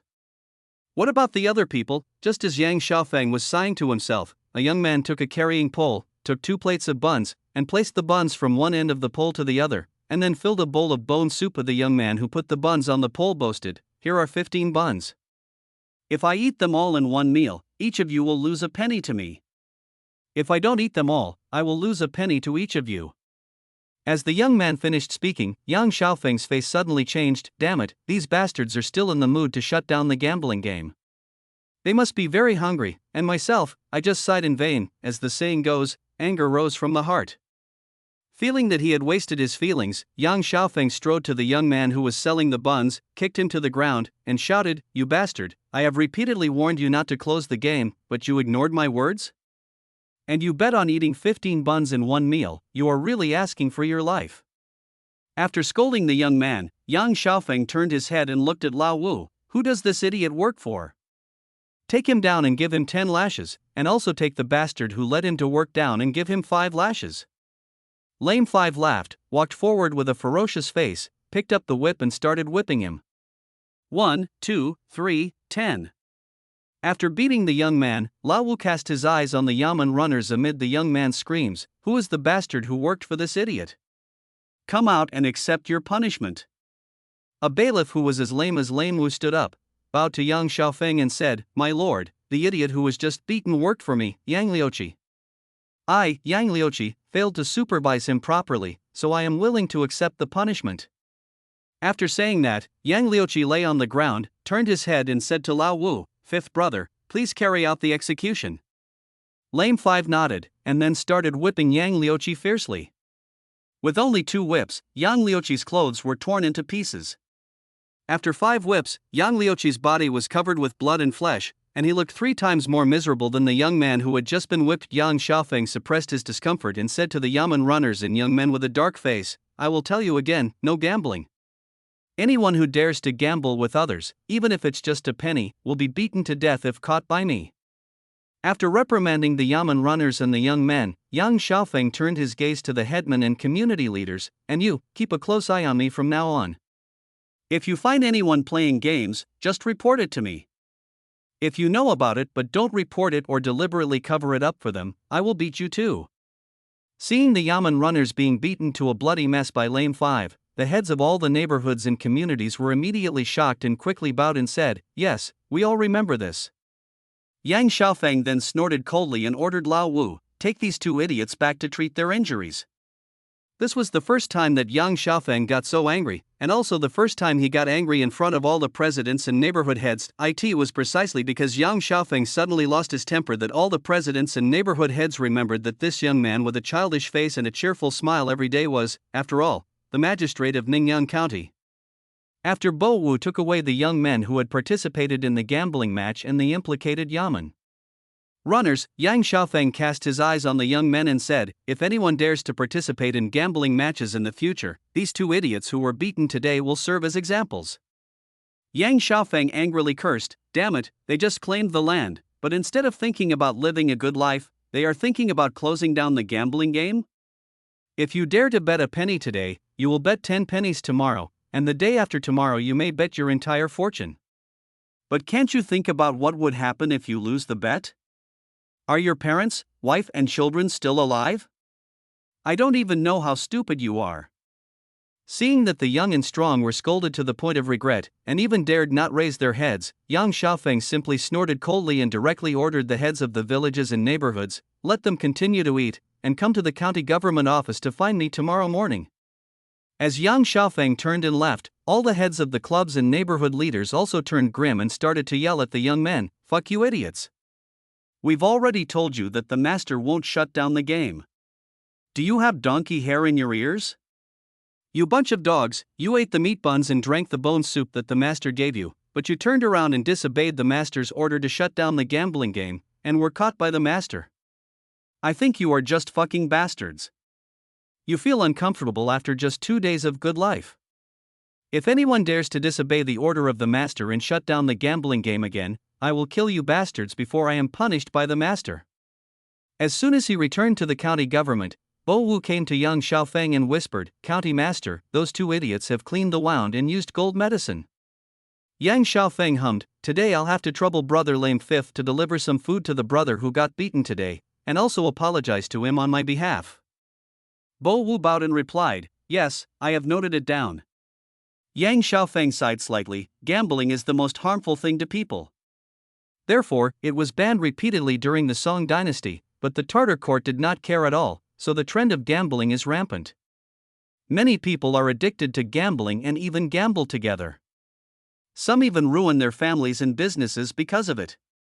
If I don't care about them, I'm afraid many people will not be able to keep their 17 acres of land, and will inevitably become refugees in the end. It doesn't matter if these bastards who like to bet on betting games become refugees themselves, but what have their parents, wives and children done to deserve to suffer the same fate as them?" Bo Wu bowed and said, "The county lord is right. The brothers who were beaten today will definitely understand the county lord's painstaking efforts." Yang Xiaofeng then nodded and turned back to the backyard of the county government office. In today's incident, Yang Xiaofeng not only wanted to nip the problem in the bud and prevent the gambling trend from spreading, but he also wanted to take advantage of the opportunity. Chapter 43, A slap and then a sweet date. Use both kindness and severity, combine leniency and strictness. As a county magistrate, one cannot always impose harsh laws, nor can one always be lenient and lenient. The former can easily lead to excessive oppression of the people, resulting in a situation where officials force the people to rebel. The latter can easily lead to the people becoming lazy, resulting in a situation where a little bit of rice is a blessing, a peck of rice is resentful. Ever since he was forcibly conscripted into the army by the heartless Chan Yechin and forced to become the magistrate of Ningyan County, Yang Xiaofeng has always treated the people of Ningyan County with kindness and gentleness. For example, land was distributed to the people, and every citizen in Ningyan County was allowed to claim 17 acres of land. For example, The cattle and horses sent by Chang Yuchen and Su De were distributed to the people, so that they could save some effort when farming and improve their farming efficiency. The advantage of this method is that it can quickly integrate with the people. The people will identify with Yang Xiaofeng as the county magistrate from the bottom of their hearts. When County Magistrate Yang wants to dig an artificial lake, the people will respond one after another, and even ensure the progress of excavation without supervision. The disadvantage of this kind of leniency is also obvious, that is, there is a possibility that someone will stop gambling on the game. Not if you want to solve this problem, you can't just show kindness and appeasement. You must use severe punishments to demonstrate the majesty of a county magistrate. The young man who put the buns there and made a bet on whether he could eat 15 buns was punished directly with flogging. This was to show power, so that the people would know that things like Guanpu gambling were absolutely not to be touched. The effect of Yang Xiaofeng's actions was quite obvious. Early the next morning, the heads of the 8 communities and 16 villages rushed to the lobby of the county government. Seeing the heads of the communities and neighborhoods who were more serious and respectful than before, Yang Xiaofeng said directly, "I have already said before that Prime Minister Su Wenchang Pingzhang will send a batch of cattle and horses to Ningyang County. After this batch of cattle and horses arrive, I do not plan to distribute them directly to the various communities, but to first distribute them to the artificial lake so that the young and strong can dig the artificial lake faster. Once the artificial lake near Liumiao village is dug, we will dig another similar artificial lake in Hashan, and then we will dig an artificial lake in the east and south of the city to store water. In addition, the wheat planted last winter is almost ready for harvest. You, the heads of the communities and neighborhoods, must lead the people in each community and neighborhood to harvest the wheat and then arrange for the next round of farming. I'll tell you in advance that the young and strong men who dug the artificial lakes cannot be withdrawn to harvest wheat before the 4 artificial lakes are dug. I don't care what difficulties your communities have. You should find ways to solve them." As Yang Xiaofeng finished speaking, all the presidents and heads of villages present were stunned. The county magistrate wanted to dig 4 artificial lakes in Ningyang County. In fact, all the heads of the villages and neighborhoods had been mentally prepared for this.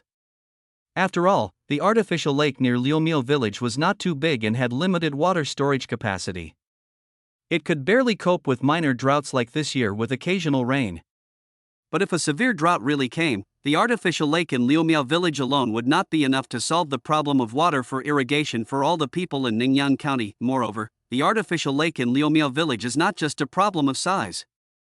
It is too close to Liumiao village, making it inconvenient for villages in Hashan or the east and south of the city to come and fetch water, which is also a big problem. Therefore, building more artificial lakes around Ningyang County has become the best solution at the moment.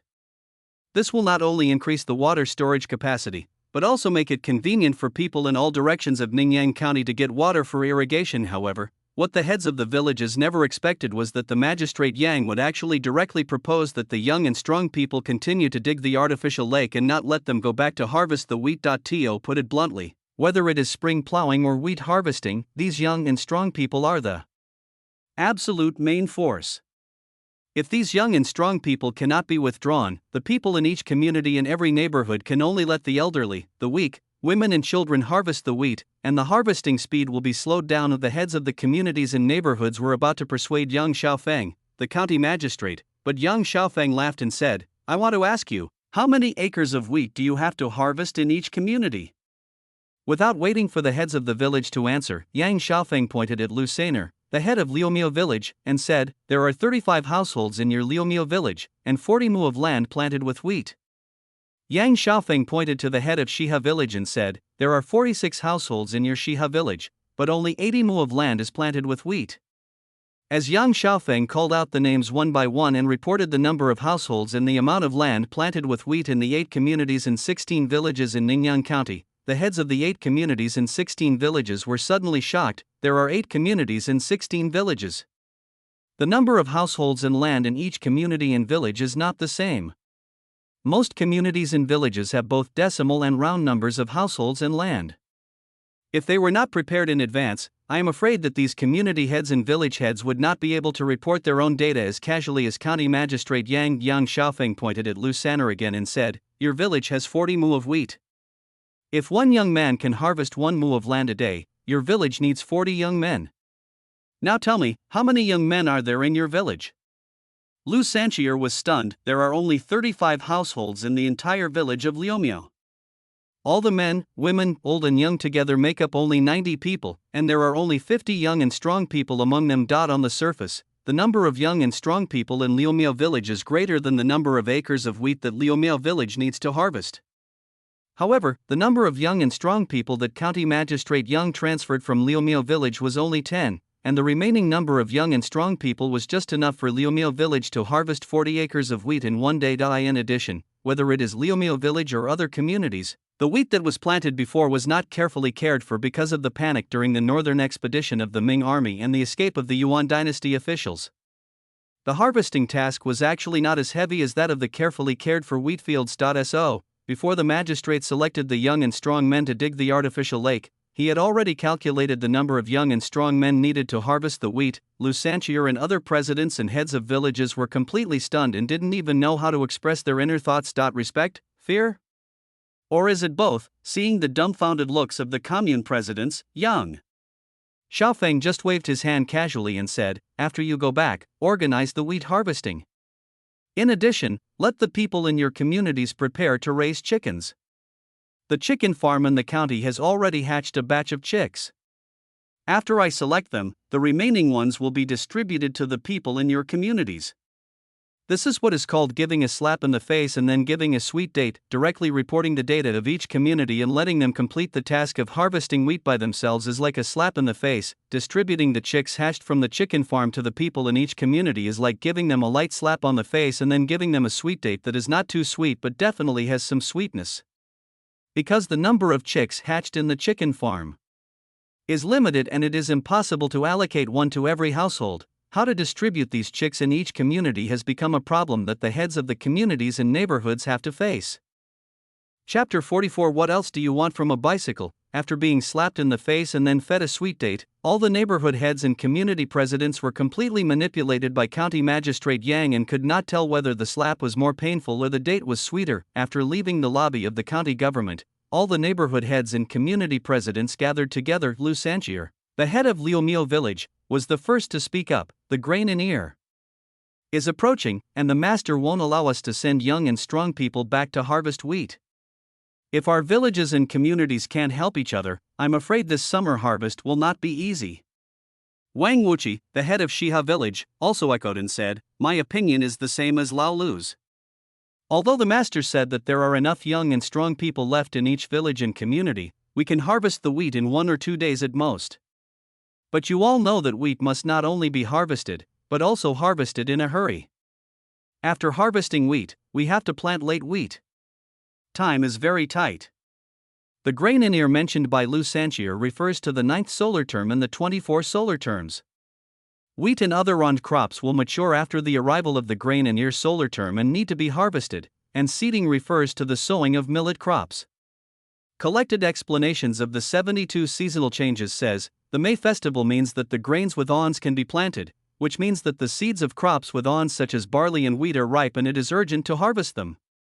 As the saying goes, rush for time in spring and rush for time in summer. The rush for time refers to the busy harvesting and planting season. Regarding grain in ear, there is also a saying among the people that if it rains in April, there will be no dry soil in May, and the land will be burned in June. It is believed that the rainy or sunny day of grain in ear can be used to predict the rainy and drought conditions in May and June of the lunar calendar. If it rains in grain in ear, there will be a lot of rain in May, and dryness in June. What Wang Wuqi meant by the importance of harvesting quickly was that no matter whether it would rain on the grain in ear day or not, all the wheat must be harvested before the grain in ear solar term arrives. Otherwise, if it rains on the grain in ear day, the wheat may fall over, the grains may fall off, the ears may sprout and become moldy, and the wheat field may rot because the wheat is not harvested, threshed, and stored in time, thus destroying the crops that are right in front of your eyes. The agricultural proverb, "Harvesting wheat is like putting out a fire, grabbing grain from the dragon's mouth," vividly illustrates the tense atmosphere during the wheat harvest season. We must seize every favorable opportunity to rush to harvest, transport, and thresh. The other heads of the communities and neighborhood chiefs were all farmers who had been farming for many years, so they naturally understood what Lu Sanchier and Wang Wuqi said. After thinking about it secretly, Zhang Liuqi, the head of Jiayalu, took the lead in expressing his opinion. "So, the young and strong men who stayed in our Lian community should go to harvest wheat, but the women in our Li and communities should help each other. We are willing to arrange 10 women from Jiayalu to help Shiha bundle and carry wheat. Wu Chiba, the head of Jiarlu, also nodded in agreement. We in Jiarlu are willing to send 6 women to help Liumio village bundle and carry the wheat. Your Hashan and Wangbian are close, why don't you 2 villages help each other? Yang Er, the head of Hashan village, nodded and agreed. Okay, then Hashan and Wangbian will help each other. After a short pause, Yang Er continued, we can't let anything go wrong this time, especially no one can play the game again. Otherwise, if the master finds out, we won't be able to explain ourselves anyway. As Yang Er finished speaking, all the presidents and heads of villages present fell silent, and cursed in their hearts the bastard who had made a bet by eating 15 buns that if it weren't for him, would the master be so angry. After a long silence, Lusanchir, the head of Liumio village, spoke in a hoarse voice. After returning, remind the people in your neighborhood and community not to play the same game as that idiot again. Yang Er, the head of Hashan village, also said, Old Lu is right. It's not easy for us poor people to meet a good official like the master who loves the people like his own children. If there is another idiot who plays the game and makes the master angry, who will give us land like the master in the future? Wang Wuchi, the head of Shiha village, suddenly snorted coldly and said, damn it, I've been looking forward to a good life every day. I finally looked forward to the arrival of the master and the good life, but that idiot went to play games with others. What a fucking bastard. While a group of village presidents and neighborhood heads were discussing how to harvest wheat before grain and ear and how to completely ban the Guanpu game, Yang Xiaofeng had already run to a chicken farm not far from the county government office. The chicken farm that Yang Xiaofeng had started now has more than 70 chickens. Compared to the miserable situation when there were only 30 or so chicks when he first started, the chicken farm has now taken shape and has even started classified breeding under the guidance of County Magistrate Yang. The so-called classified breeding means that those hens that grow meat faster are marked with paint, and the chicks hatched from their eggs are also raised separately. Later, when these chicks grow up, the chickens that grow meat faster are selected and the process is repeated. The same treatment is applied to those hens that lay eggs faster and in larger quantities. They are marked with paint to distinguish them from the hens that grow meat faster, and then the chicks they hatch are selected for secondary breeding. If nothing goes wrong, after several or even a dozen generations of screening and breeding, the chickens in the chicken farm will slowly develop in 2 directions. One is to lay more eggs faster, and the other is to grow meat faster. As for the taste. In the farming era when it was difficult to get enough food, ordinary people could only eat meat a few times a year or even in their entire lives. No matter how bad the chicken tasted, it was a rare meat for ordinary people. Who would care about the taste? As I said, having meat to eat is good enough. Why do you need a bicycle? In addition to the expansion of the chicken farm, the ducks in the farm have also begun to lay and hatch eggs one after another. It is estimated that in a few months, the number of ducks will begin to increase slowly. If it weren't for the high probability of drought, the current situation in Ningyan County would be extremely good, very good, and excellent. It's a pity that there have been only 4 or 5 rains in 3 consecutive months. Drought is already an established fact. The originally good situation in Ningyan County will take a sharp turn for the worse due to the drought. After wandering around the chicken farm for a while, Yang Xiaofeng simply ran to the nearby livestock farm. If there were more large animals such as cows, horses, and mules raised in the livestock farm, it would be easier for the people to harvest wheat and pull the roller to thresh the wheat. This time, the livestock farm was a scene of bustling activity. Chapter 45, Very good, I had a natural birth, right? In the livestock farm, several strong women who were responsible for taking care of cows and horses were gathered together, their faces full of nervousness or curiosity.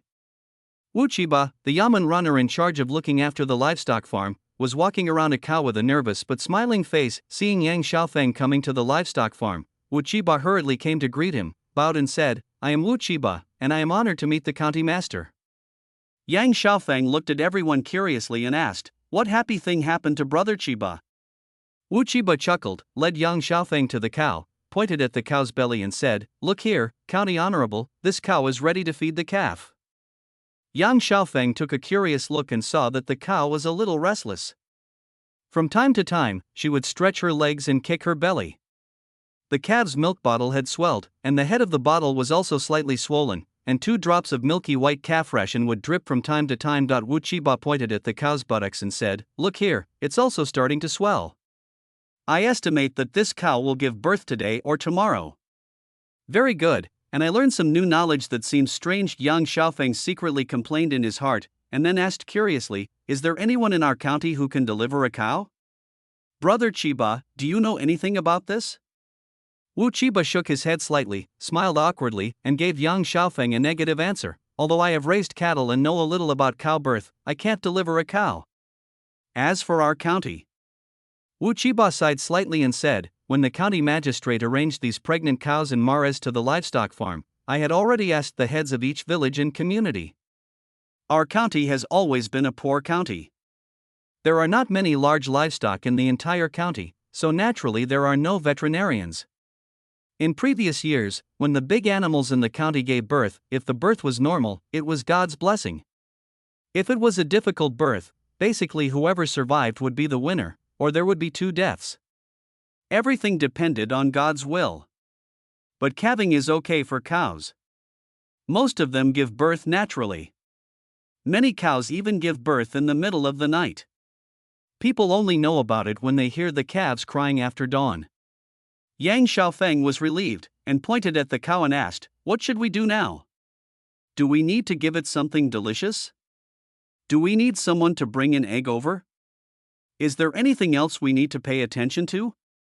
Wu Chiba was overjoyed, and he bowed to Yang Xiaofeng and said, "If we can get eggs, that would be great.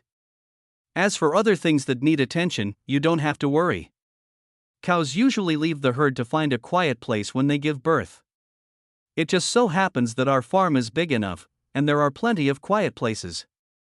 Yang Xiaofeng nodded again, turned around and instructed a strong woman, "Please ask my sister-in-law to go to the chicken farm next door and find the manager, and ask her to bring me 6 eggs." After the strong woman took the order and left, Yang Xiaofeng said to Wu Chiba, "Brother Chiba, I'm leaving the matter of the cow giving birth to you. I don't understand these things, so I won't interfere." Before he could finish his sentence, the cow, which was originally a little anxious, suddenly mooed a few times, repeatedly lay down and stood up, walked 2 steps, stopped 2 steps, then lay down and stood up again. Its 2 huge eyes became watery, and Yang Xiaofeng actually saw some anxiety and pleading in the cow's eyes. Yang Xiaofeng was just about to ask Wu Chiba what was going on, but Wu Chiba's face changed drastically and he just shouted, "It's time to give birth." Then he untied the rope tied to the tree and led the cow to an open space covered with weeds in the southwest corner of the farm. When they reached the open ground, Wu Chiba gently pulled the rope downwards, causing the cow to lie down on her left side, and then shouted to the strong women, "Go get a basin of clean water." Yang Xiaofeng didn't understand the messy things about cow birth. He wanted to go over to take a look, but he was afraid of scaring the cow. He had no choice but to ask from a distance, "What's the situation?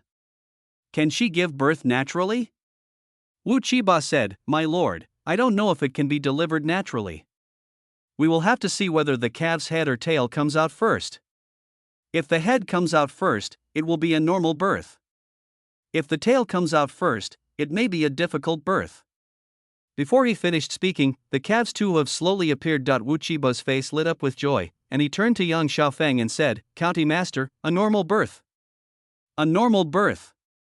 Very good, I gave birth naturally, right? Damn it, if this wasn't the critical moment of the cow giving birth, I would have to ask you how I gave birth naturally." Yang Xiaofeng suppressed the urge to curse and continued to look at the cow that was giving birth. After the calf's 2 front hooves slowly stretched out, as the cow's belly continued to rise and fall, the calf's nose slowly appeared, followed by the calf's shoulders and the calf's torso.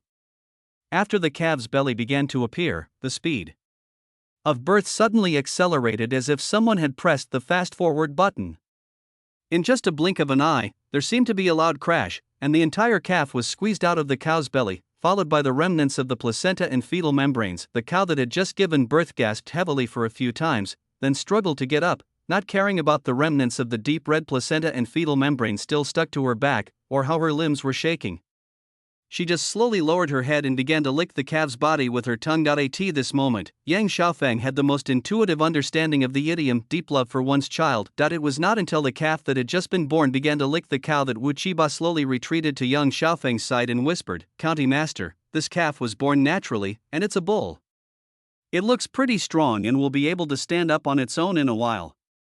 After Yang Xiaofeng nodded, Wu Chiba continued, "After 5 or 6 months, when the calf is a little older, we can put a nose ring on it. When the wound on the calf's nose heals, we can tie a rope to the nose ring and let the calf slowly adapt. Then after another 5 or 6 months, the calf will be able to work in the fields with the old cow. Yang Xiaofeng was very dissatisfied. I am really moved here, and I am deeply understanding the idiom a mother licks her calf with deep love. And what the hell are you telling me about putting a nose ring on a calf and letting it work? It's such an eyesore. Then, Yang Xiaofeng asked directly, in other words, this calf will be able to work in the fields in about 10 months? Wu Qiba said, indeed, in just 10 months, this calf will be able to work in the fields. Chapter 46. The calf lands and bows to all directions. Not long after the calf was born, it stood up tremblingly, staggered a few steps, and then knelt in front of County Magistrate Yang. Wu Qiba squatted down and touched the calf's head, and said with a smile, this little thing is very smart. The first thing it kowtowed to is to kowtow to the master. Yang Xiaofeng was very curious and was about to squat down to touch the calf's head, but he saw the calf stood up tremblingly again, then staggered a few steps, and repeated this several times. After a while, it knelt down several times. Wu Qiba said, this is what the old saying means when a calf falls to the ground, it bows to all directions. Yang Xiaofeng was very amused, but Wu Qiba pointed behind the calf and said, look, sir. When calves are in their mother's womb, there is a layer of flesh on the outside of their hooves to avoid hurting the mother cow. But after they are born, the calves have to kick off that layer of flesh, otherwise they won't be able to run. Yang Xiaofeng looked in the direction of Wu Qiba's finger, and saw that there were indeed 4 kicked-off hooves behind the calf. As they were talking, the farm staff had already delivered 6 eggs. Wu Qiba found a large basin, mixed some tender grass into the basin, then cracked all 6 eggs into the basin and mixed them evenly. He then brought them to the cow, stroked the cow's face with a smile and said, eat quickly. The master has given you 6 eggs. You must eat them well and eat your fill. The cow shook its huge head, then lowered its head and buried it in the basin to eat grass. The calf, which had already paid homage to all the gods, also staggered under the cow's body, raised its head and began to eat. This was the first time that Yang Xiaofeng saw a calf eating, and it was also the first time he knew that the calf was at risk of being beaten while eating. The calf did not eat obediently all the time, but after taking a few bites, it would use its head to push the bottle upwards. The cow would occasionally kick the calf away with its hooves, but the calf would always run back and continue eating and pushing after being kicked away. Seeing Yang Xiaofeng curiously watching the calf eating, Wu Qiba smiled and said, the cow's food production is not very smooth.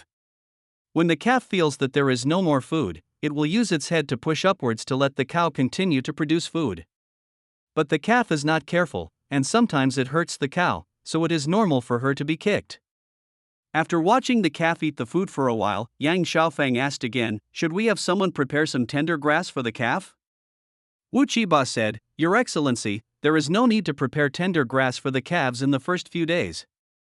The food produced by the cows alone is enough for them to eat. Generally, it is necessary to feed the calves grass after about a month. If you feed them grass too early, it will easily hurt the calf's stomach. Very good, I learned new knowledge again. It turns out that calves bow to all directions when they land on the ground in order to kick off their hooves. It turns out that calves will use their heads to but the cow's food bag when eating. It turns out that calves will not start eating grass until 1 month later, otherwise it will hurt their stomachs. When the calf finished its meal, it staggered to the front of the cow and slowly knelt down. The cow turned its head and took a few bites of the feed mixed with eggs. Then it turned its head and licked the calf. From time to time, it would lower its head and touch the calf's head with its huge head. Yang Xiaofeng watched carefully. Even when the cow was eating grass, its eyes were always closely following the calf, never relaxing for a moment. Wu Qiba smiled and said, It may be the nature of mother and calf. At this time, the mother cow is most protective of her calf. When the calf is a little bigger and can walk and run, the mother cow will relax a little. Yang Xiaofeng nodded, gave up the idea of touching the calf, and said to Wu Qiba, I will have someone send an egg every day. Please, Brother Qiba, crack it into the fodder so that it can eat better. It's not that Yang Xiaofeng is stingy, but the entire Ningyan County is in a state of egg shortage. The batch of eggs that Bo Wu brought back from Yenzhou Prefecture were mainly used to make buns and egg soup for the young and strong men who were digging the artificial lake. They were already in short supply, so they could not be used to feed the cows. The number of eggs produced every day at the chicken farm next door is very limited. Before the batch of chickens and ducks sent by Chang Yechen arrived in Ningyan County, there were only about 70 chickens in the chicken farm, of which about 40 were chicks that had just hatched not long ago. Among the remaining 30 or so, there were more than a dozen roosters, and only about 20 hens could lay eggs. Moreover, not every chicken produced a fixed number of eggs every day, so it was very rare to harvest 20 eggs a day. Among these 20 eggs, several needed to be used to hatch chicks, and the rest were basically used to make buns and egg soup for the young and strong people who were digging the artificial lake.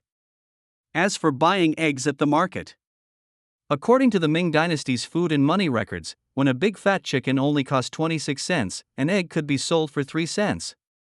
Officials or wealthy and powerful gentry naturally did not care, but in ordinary people's homes, even for women who needed to stay in confinement after childbirth, eggs would be extremely scarce, and they might not be able to eat more than a few eggs during the entire confinement period.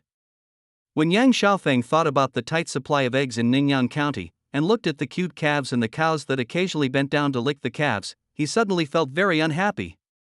Damn it, back then I used to eat eggs by frying them, boiling them, putting them in soup, stir-frying them, and eating them in all kinds of ways. I could eat as many as I wanted in one meal. When did I ever have a headache over a few eggs? No, we must speed up the classification and breeding of the chicken farm next door. Not only do I want Ningyan County to get rid of the egg shortage as soon as possible, I also want the people of Ningyan County to live in an egg-free life as soon as possible. After thinking it over secretly, Yang Xiaofeng simply went to the chicken farm again. How can we make chickens grow fast, healthy and lay more eggs? Feeding too much bran is definitely not a good idea, because bran is now part of human food, and no one would be willing to feed chickens with it. Feeding the chickens with clamshells or something like that doesn't seem realistic, because Ningyan County itself is short of manpower, and Yang Xiaofeng has no way of allocating more manpower to find clams and the like for the chickens. Feeding insects is also unrealistic. There is no one to catch insects for the chickens in a shed, and if the chickens are asked to find insects to eat on their own, they have to switch to a free-range model, which deviates from Yang Xiaofeng's original intention of conducting classified breeding. After frowning and thinking for a long time, Yang Xiaofeng suddenly reached out and patted his forehead, and said to the strong woman in charge of the chicken farm next to him, "Go back and find Zhang Wangshi from Widow Village. Their bun shop uses a lot of eggs every day. Go and get the eggshells, grind them up and mix them into the feed to feed the chickens." Yang Xiaofeng suddenly had an idea. Is there any difference between eggshells and clamshells? There is a high probability that there is, but it seems to make no difference. Anyway, there is no problem feeding it to chickens. At least it can supplement calcium for the chickens. In addition to eggshells, Ningyan County seems to have another good thing in a few months. This thing can not only be used to feed chickens, but also to feed pigs, cows or horses. If there is a disaster year, this thing can be eaten by people. It can be called a multi-purpose artifact. Chapter 47 Suda's generous move. The good thing that Yang Xiaofeng thought of was bean cake. The Guanzi says, if there is not enough grain and beans, and nothing is allowed to grow, the people will surely feel hungry. The here refers to millet, refers to industries such as industry and commerce that were regarded as gimmicks in the environment of emphasizing agriculture and suppressing commerce, and is a general term for beans. From this we can see that soybeans had already become an important crop and staple food in the spring and autumn period and the Warring States period. It was not until the Han Dynasty that cereal crops such as rice and wheat replaced soybeans as the staple food, and soybeans began to develop towards a more widely used side dish and condiment, for example, extracting oil, making tofu, or brewing soy sauce. There are two ways to deal with the bean dregs left after oil extraction. One is to continue using the bean dregs to make tofu, and the other is to squeeze the bean dregs into bean cakes and then dry them for storage.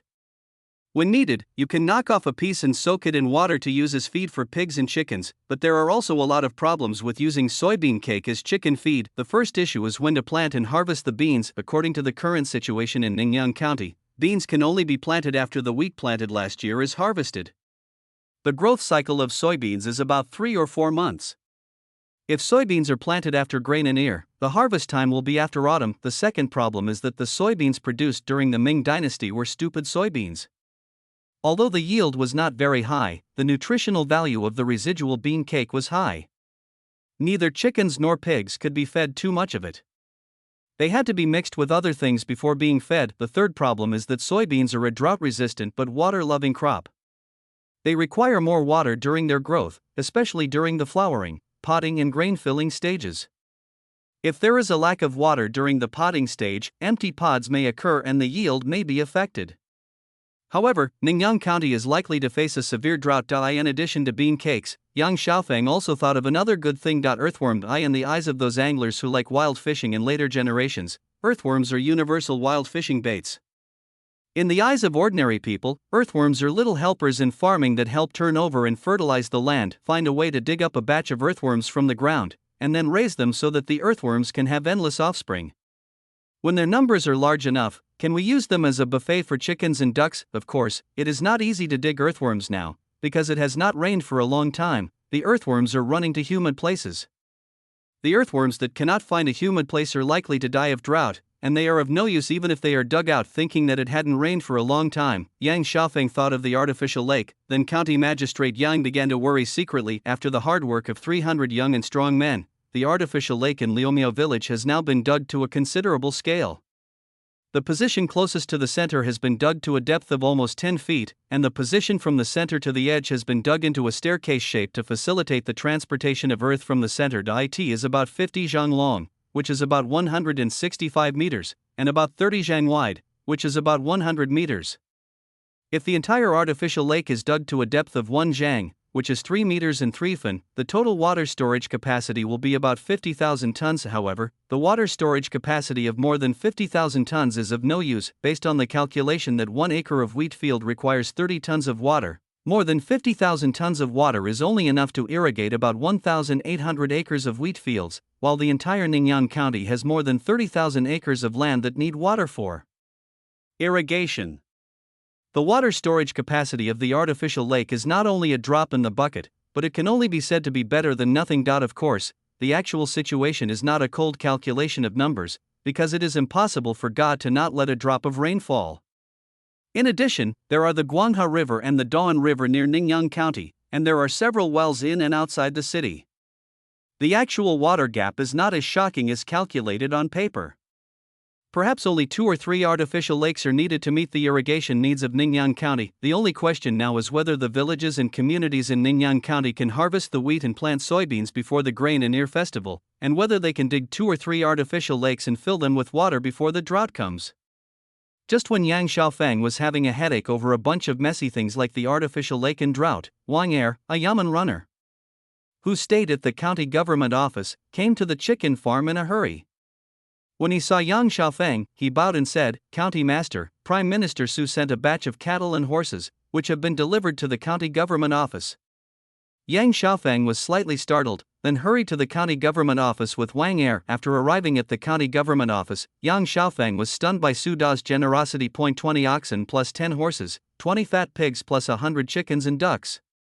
Although the number of these poultry and livestock is not small, it is not enough to shock the knowledgeable Yang Xiaofeng, let alone be called a big deal by Yang Xiaofeng. What really shocked County Magistrate Yang was that Su De actually sent more than 200 soldiers to Ningyan County. Although these 200 soldiers, like Bo Wu and his men, are more or less disabled and can no longer fight on the battlefield, not being able to go to the battlefield does not mean that they cannot farm or work, nor does it mean that they cannot serve as Yamen runners. What's more crucial is that while Yang Xiaofeng was still worrying about how to speed up the excavation of the artificial lake, Su De sent a batch of cattle and horses and more than 200 manpower.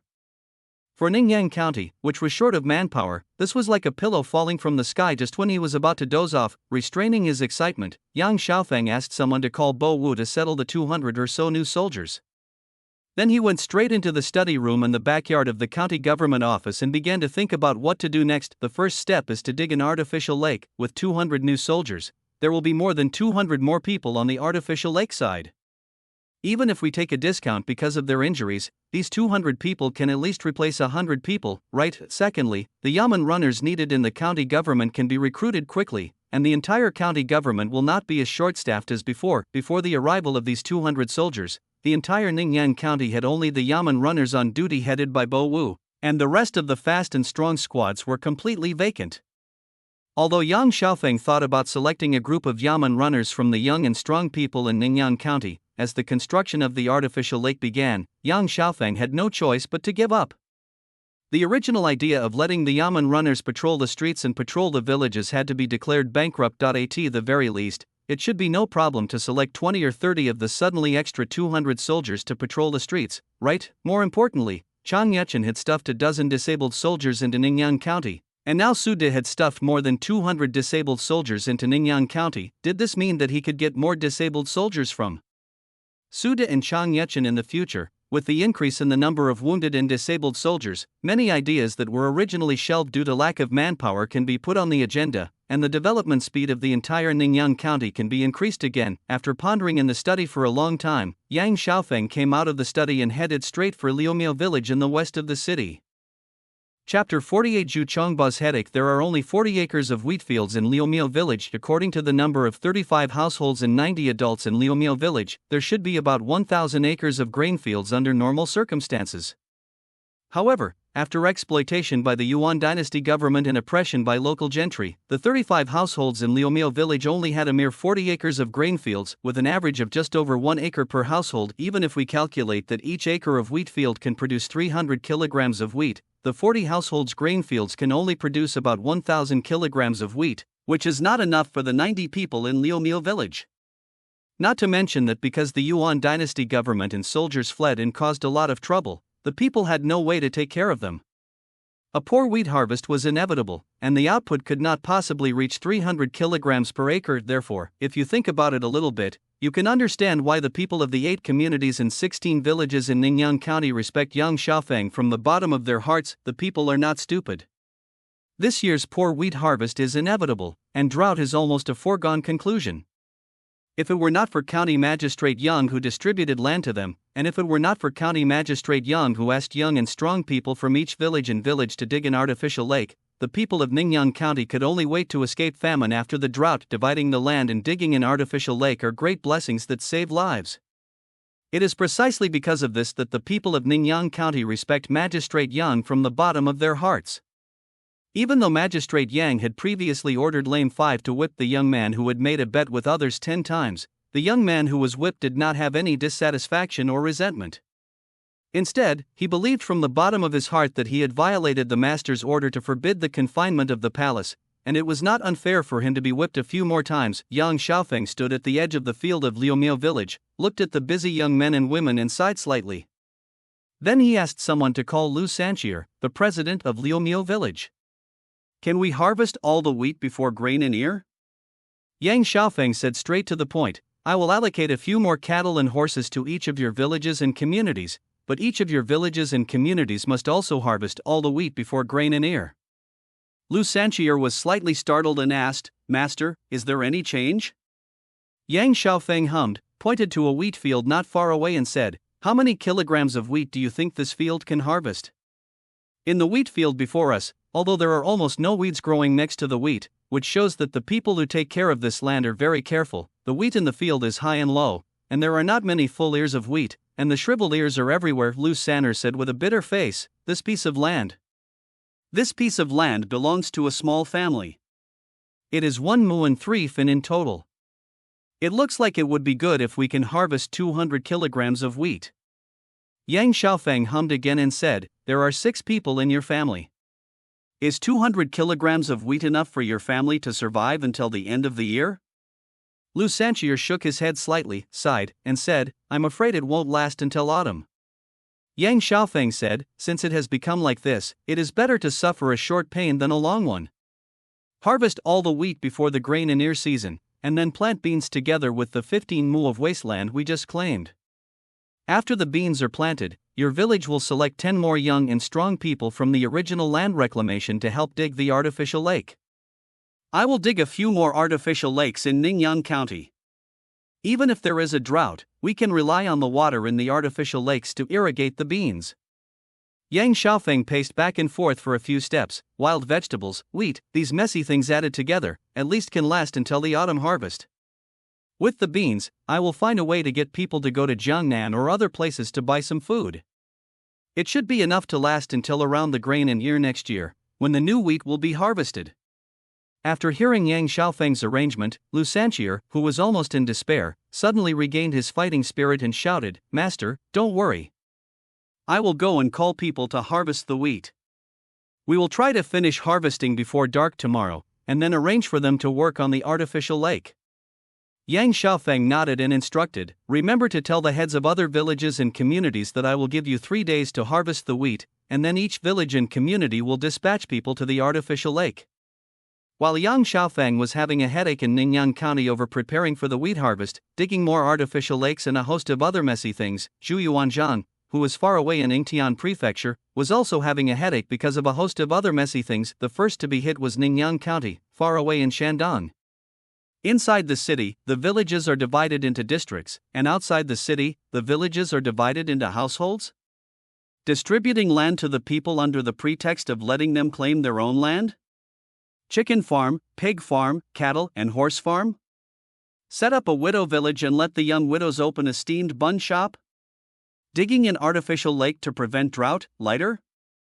Zhu Yuanzhang's initial understanding of County Magistrate Yang was that he was a 19-year-old scholar who was loyal to the Ming dynasty and almost starved to death outside Ningyan County. After being rescued by the Ming army led by Chang Yechen forced him to assume the identity of a horsebone worth a fortune, and from then on he became the county magistrate of Ningyan County. Such an identity was nothing surprising to Zhu Yuanzhang. After all, the slogan of the Ming dynasty was "Expel the Tartars and restore China." Although there were not many scholars in the north willing to surrender to the Ming dynasty, there were still some. For Zhu Yuanzhang, one more or one less Yang Xiaofeng was no big deal. However, Zhu Yuanzhang had never imagined that his position as county magistrate Yang could cause such a big stir in just 2 or 3 months. Even Chang Yechen and Su De had to report his achievements to the emperor several times. Thinking back to the last time Su De and Chang Yechen submitted a memorial requesting the court to allocate grain to Shandong to prevent drought, Zhu Yuanzhang couldn't help but become more curious about County Magistrate Yang. With a click, Zhu Yuanzhang opened the lid of the lighter, then pressed the mechanism on the top of the lighter, staring blankly at the flame that suddenly popped up. It didn't matter whether it was money or promotion, but Yang Dezixian's various behaviors always made Zhu Yuanzhang feel that I can understand each of your actions, but when I see them together, I am shocked. Asking someone to call the Crown Prince Zhu Biao, Emperor Zhu directly pushed several memorials about Yang Xiaofeng in front of Zhu Biao and said, "Take a look first, and then tell me what you think." Zhu Biao picked up the 2 memorials and flipped through them, his expression gradually becoming solemn. "Let the people claim the land?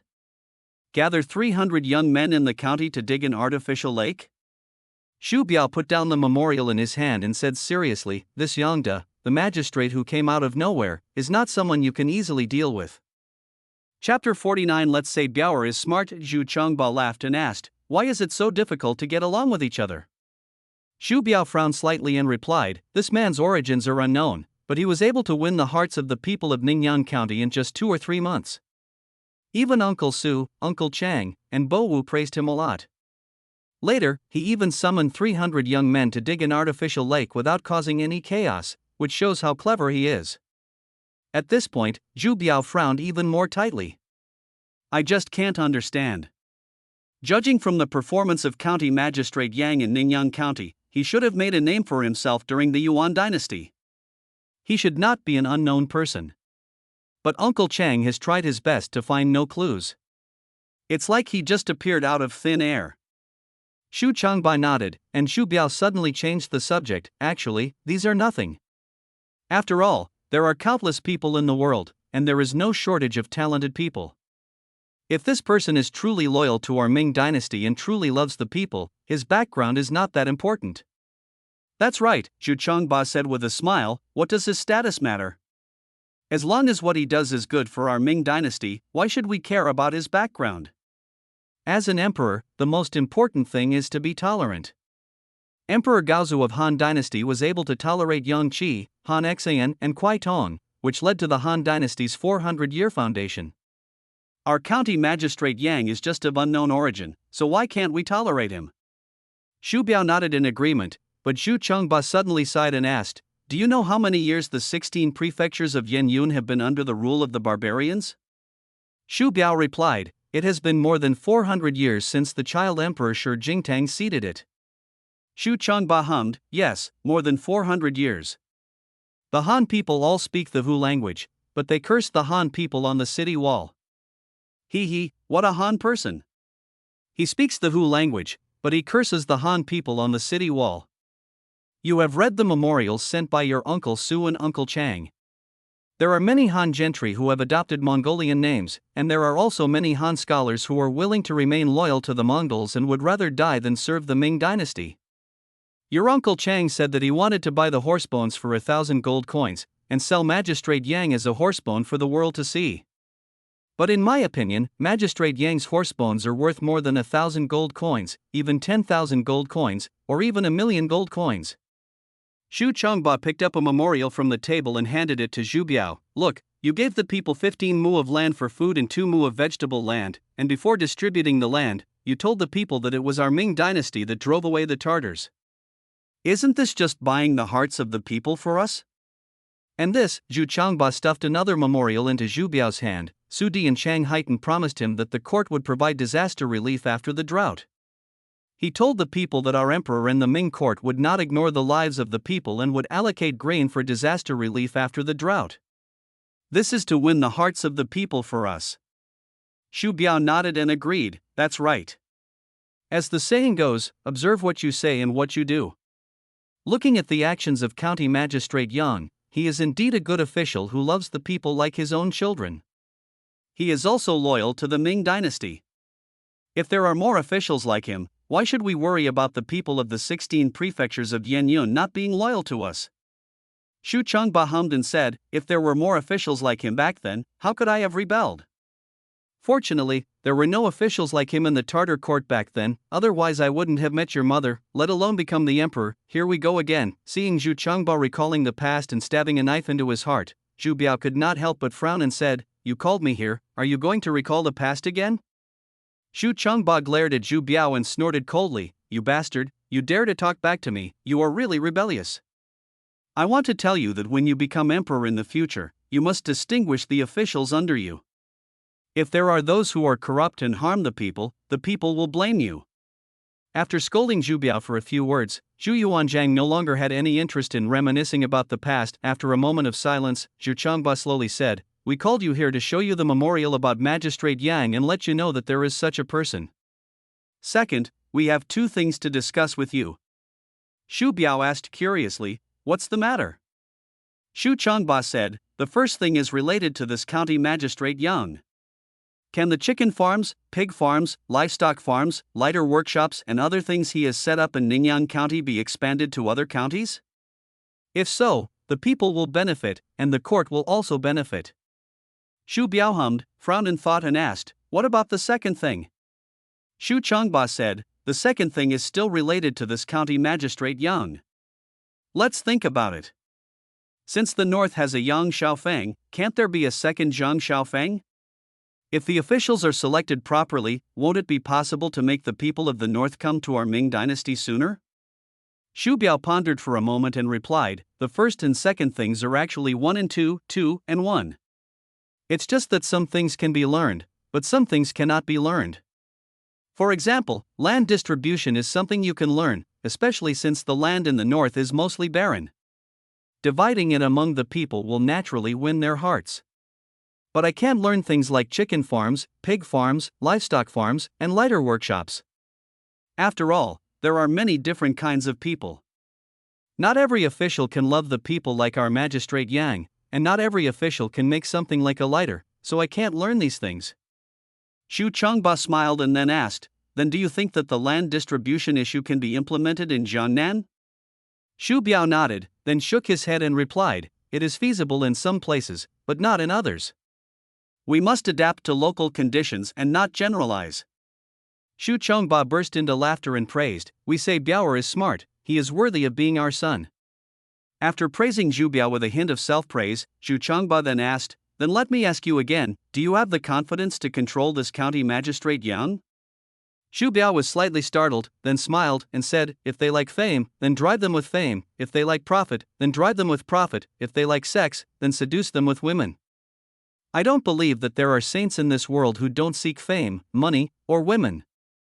Xu Changba was even happier and asked, then tell me, what is the good of our county magistrate Yang? Is he a man of fame? Or a man of profit? Or a womanizer? If you want to drive him, should you drive him by reputation?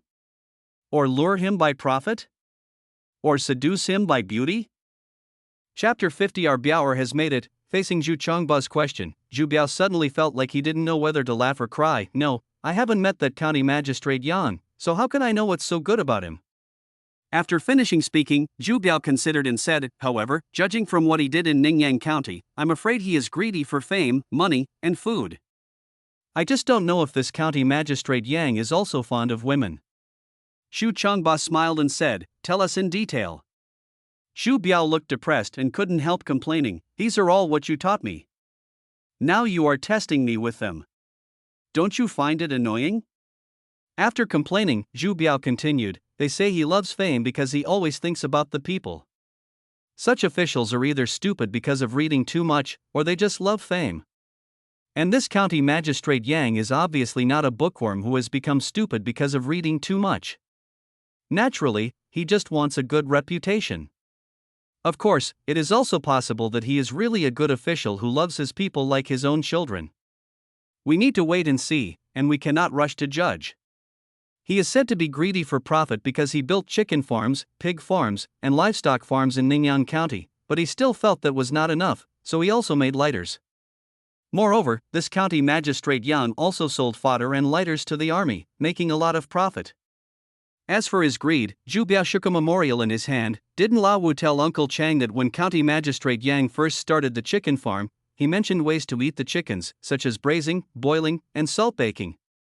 If he had a bad appetite, how could he have thought about how to eat the chickens right after raising them? Zhu Chongba smiled and nodded again, then continued to ask, then what do you think? Su Di and Chang Haiten both submitted memorials to ask for merit for him. How should we, as the emperor, reward him? Zhu Biao could not help but ask back, are you thinking of rewarding him? Or are you thinking of winning the hearts of the people of the 16 prefectures of Yinyun? Before Zhu Chongba could answer, Zhu Biao continued, if you ask me, you don't have to give him anything valuable. Just give him a few silver ingots and a few books, and issue an imperial edict to the people of Ningyan County, urging them to farm well and telling them that if there is a drought, the court will allocate grain for relief. These are enough. Zhu Chongba burst into laughter and said, okay, let's do as you say. When you go back, draft the decree for me and then use the seal on it. After forcibly capturing the laborers of Crown Prince Zhu Biao, Zhu Yuanzhang excitedly went straight to Cunning Palace, not caring whether Zhu Biao was willing to be a laborer or not. When they arrived at Cunning Palace, Zhu Chongba shouted loudly, Sister! Sister! Let me tell you, our Biaoer has made great progress today. Queen Ma smiled and greeted him, asking, how do you want to succeed? Zhu Chongba first repeated what had just happened, then said with a smile, our Biaoer has grown up and can help us, as a father, to share the worries. Don't you think he has made progress? Empress Ma couldn't help but roll her eyes and snorted coldly, yes, your son has made great achievements. But you, as the emperor, only think about your son's achievements and don't think about the situation in the 16 prefectures of Yinyun? Zhu Chongba was slightly startled and asked, what's going on? Empress Ma said, according to what you just said, there are only about 500 households in Ningyan County, and the number of people is only about 2,000. Is this only the case in Ningyan County, or is it the case in the whole of Shandong? If it is the case in the whole of Shandong, what about the 16 prefectures of Yinyun? When asked this by Empress Ma, Zhu Yuanzhang, who had been in high spirits, suddenly became dispirited, as if someone had poured a basin of cold water on him in the coldest days of winter, chilling him from the inside out. After a long silence, Zhu Chongba sighed and said, it's the same across the entire north.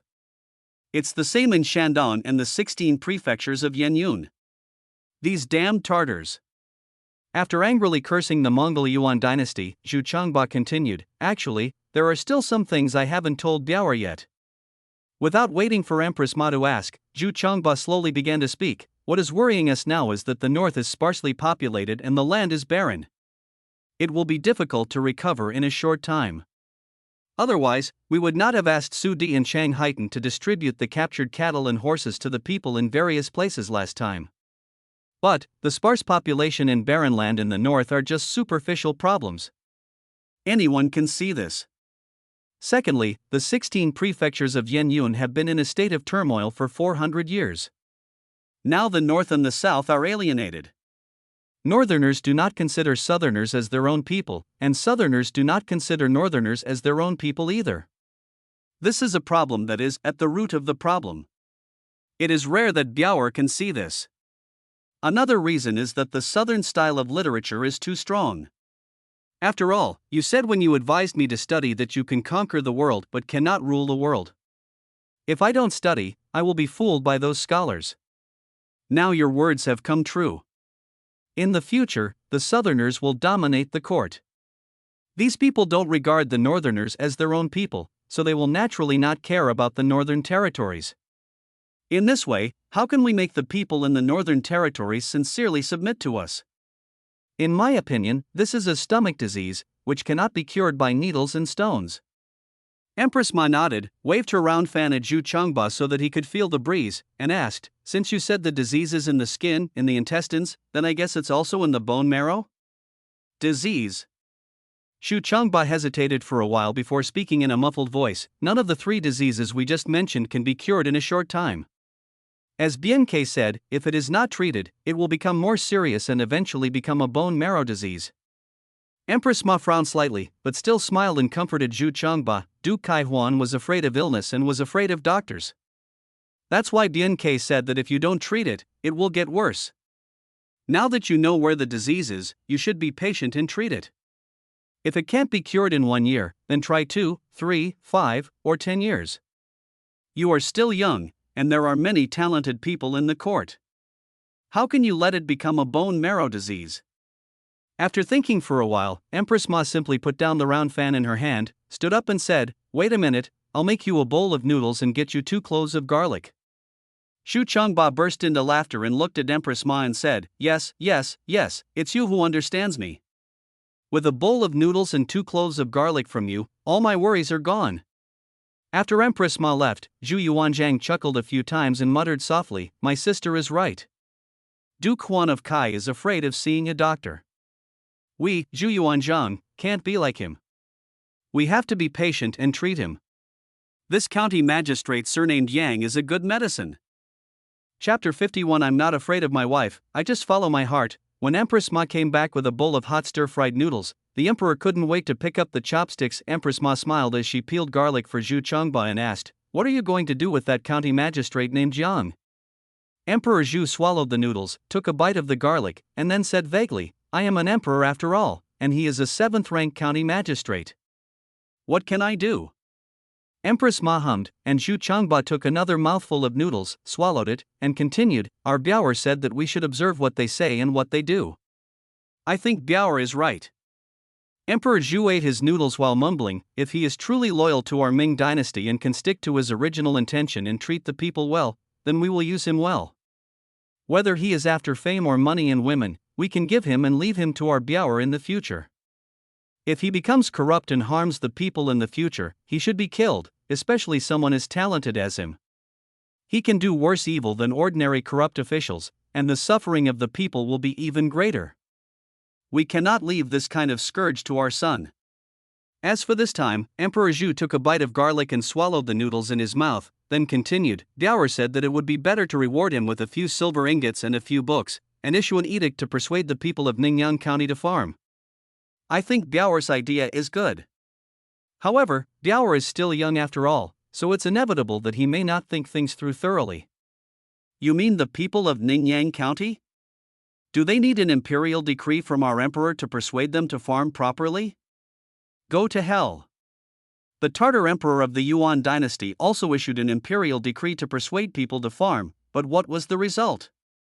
Didn't he think about it? Which common people in this world need an imperial decree to farm properly? We plan to have someone distribute a batch of seeds and farm tools to the people of Ningyang County in the name of Bauer, such as wheat seeds, bean seeds, vegetable seeds, as well as hoes, rakes, shovels, and plows.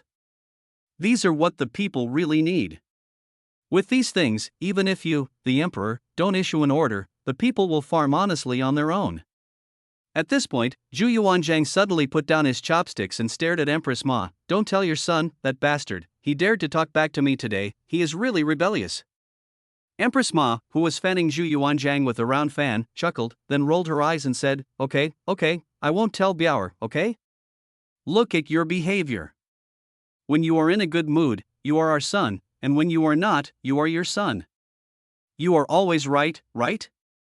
Xu Yuanzhang didn't dare to retort.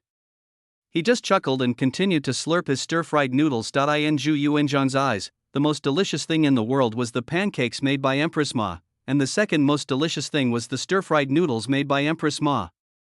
The others were just for filling the stomach, and it didn't matter whether they tasted good or not. As for the fact that he didn't dare to talk back after being scolded by Empress Ma.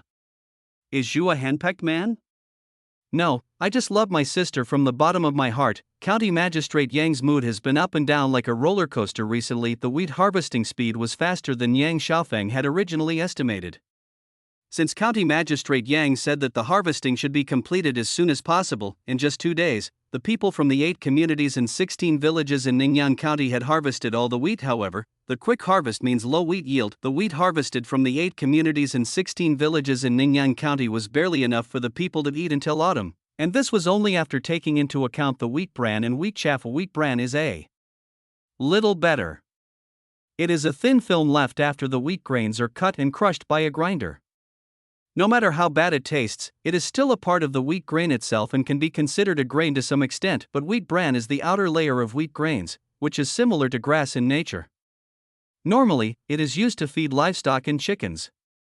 But now, because of the poor wheat harvest, people have to count wheat bran as food, dry it in the sun, grind it into fine powder and mix it with flour. As a result, a problem that was not a problem arose in the middle. The wheat bran that should have been stored and mixed with bean cakes and silage to feed livestock, pigs, chickens, and ducks in the autumn was ground into fine powder by the people and eaten as food. So there was not enough wheat bran to feed livestock in the autumn. In fact, the reason why few people in Ningyan County raised chickens and ducks was largely because of the poor harvest and the excessive collection and exploitation by the government, so the people had to compete with livestock for wheat bran as food. To solve this problem, the first thing is to find enough food for the people, so that they can save the wheat bran as feed for livestock such as chickens and ducks. Secondly, we must find a way to buy a batch of wheat bran and rice husks from other places.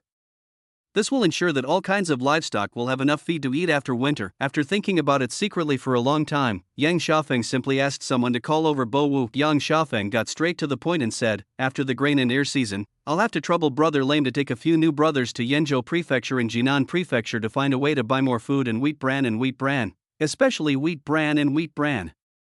We have to buy at least the amount of livestock in our chicken farm, pig farm, and livestock farm. It would be best if we can buy more. After thinking about it, Yang Xiaofeng simply went back to the house and took out the silver ingots that Chang Yechen and Su Di had given him, and stuffed them into Lao Wu's hands. This is 70 taels of silver. 50 taels of it are used to buy food, and the remaining 20 taels are used to buy bran. With these, we should be able to hold on until autumn. Lame 5 looked at the silver ingot in his hand, then looked at Yang Xiaofeng. County Master, the silver was given to you by Prime Minister Su and Changpingzhang. Will you use it to buy food for the people? Yang Xiaofeng hummed and said, silver is a useless thing that can neither be eaten nor drunk. There is nowhere to spend money in Ningyan County. Even if you save a lot, isn't it just a pile of dead stuff? But the common people are different. Without food and bran, they can't make it to autumn. Even if they manage to hold on, they can't raise chickens and pigs after autumn. They can only endure the hardship as before. The people are so poor, how can I, the magistrate of Ningyan County, collect taxes? Who can I sell the chicks in the chicken farm and the pork in the pig farm to? Don't forget that I built the chicken farm and the pig farm myself. If you want to make money, you have to make the people rich first, so that they have some money in their hands before you can make money from them. Lao Wu always felt that something was wrong, but he did not argue anymore. He just accepted the silver ingots honestly and said, don't worry, County Master. I will definitely buy back the grain and bran. Yang Xiaofeng nodded, and suddenly changed the subject, asking, how are Brother Bo Wu and Lu doing? Have you decided when to hold the wedding banquet? Lame 5's face immediately turned red. He rubbed his palm leaf fan-like hands back and forth on his clothes, and said with a grumble, well, none of my brothers have started a family yet, so it's not easy for me to settle down right away. Yang Xiaofeng glanced at Bo Wu with disdain and said sarcastically, are you so cowardly? You keep saying you are a man who has fought on the battlefield. It's really shameful. But Yang Xiaofeng's ridicule was useless. These dozen Yamen runners headed by Bo Wu are more powerful than each other when it comes to chopping people up, but they are more cowardly than each other when it comes to picking up girls. They are more boastful than each other when it comes to bragging, and they start to grunt and can't utter a word for a long time when they see the young widow. This won't do. If I let these idiots drag this on, how can I, the magistrate of Ningyang County, still be able to attend their banquet? After thinking it over secretly, Yang Xiaofeng simply said to Bo Wu, "It's still a while before grain and ear, and the people in Yenzhou and Jinan may not have started harvesting wheat yet. We have to wait 2 days for the purchase of grain and bran. It just so happens that I have nothing to do these few days, so Bo Wu will accompany me to walk around the county first." Chapter 52. Doesn't this officer want to marry a wife? What Yang Xiaofeng meant by taking a walk around was not just wandering around aimlessly.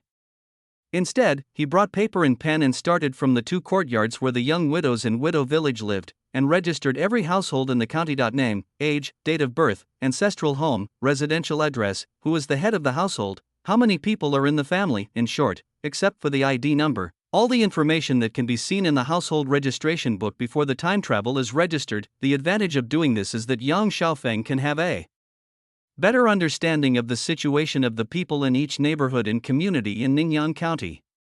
In the future, whether it is collecting taxes or levying labor service, he will have the most intuitive data support, and there is no need to let the neighborhood heads and community heads do statistics for everything. However, Yang Xiaofeng also took advantage of the opportunity to register the household registration book to abuse his power for personal gain. For example, the young widow Lu that Bo Wu liked was originally from Liumiu village.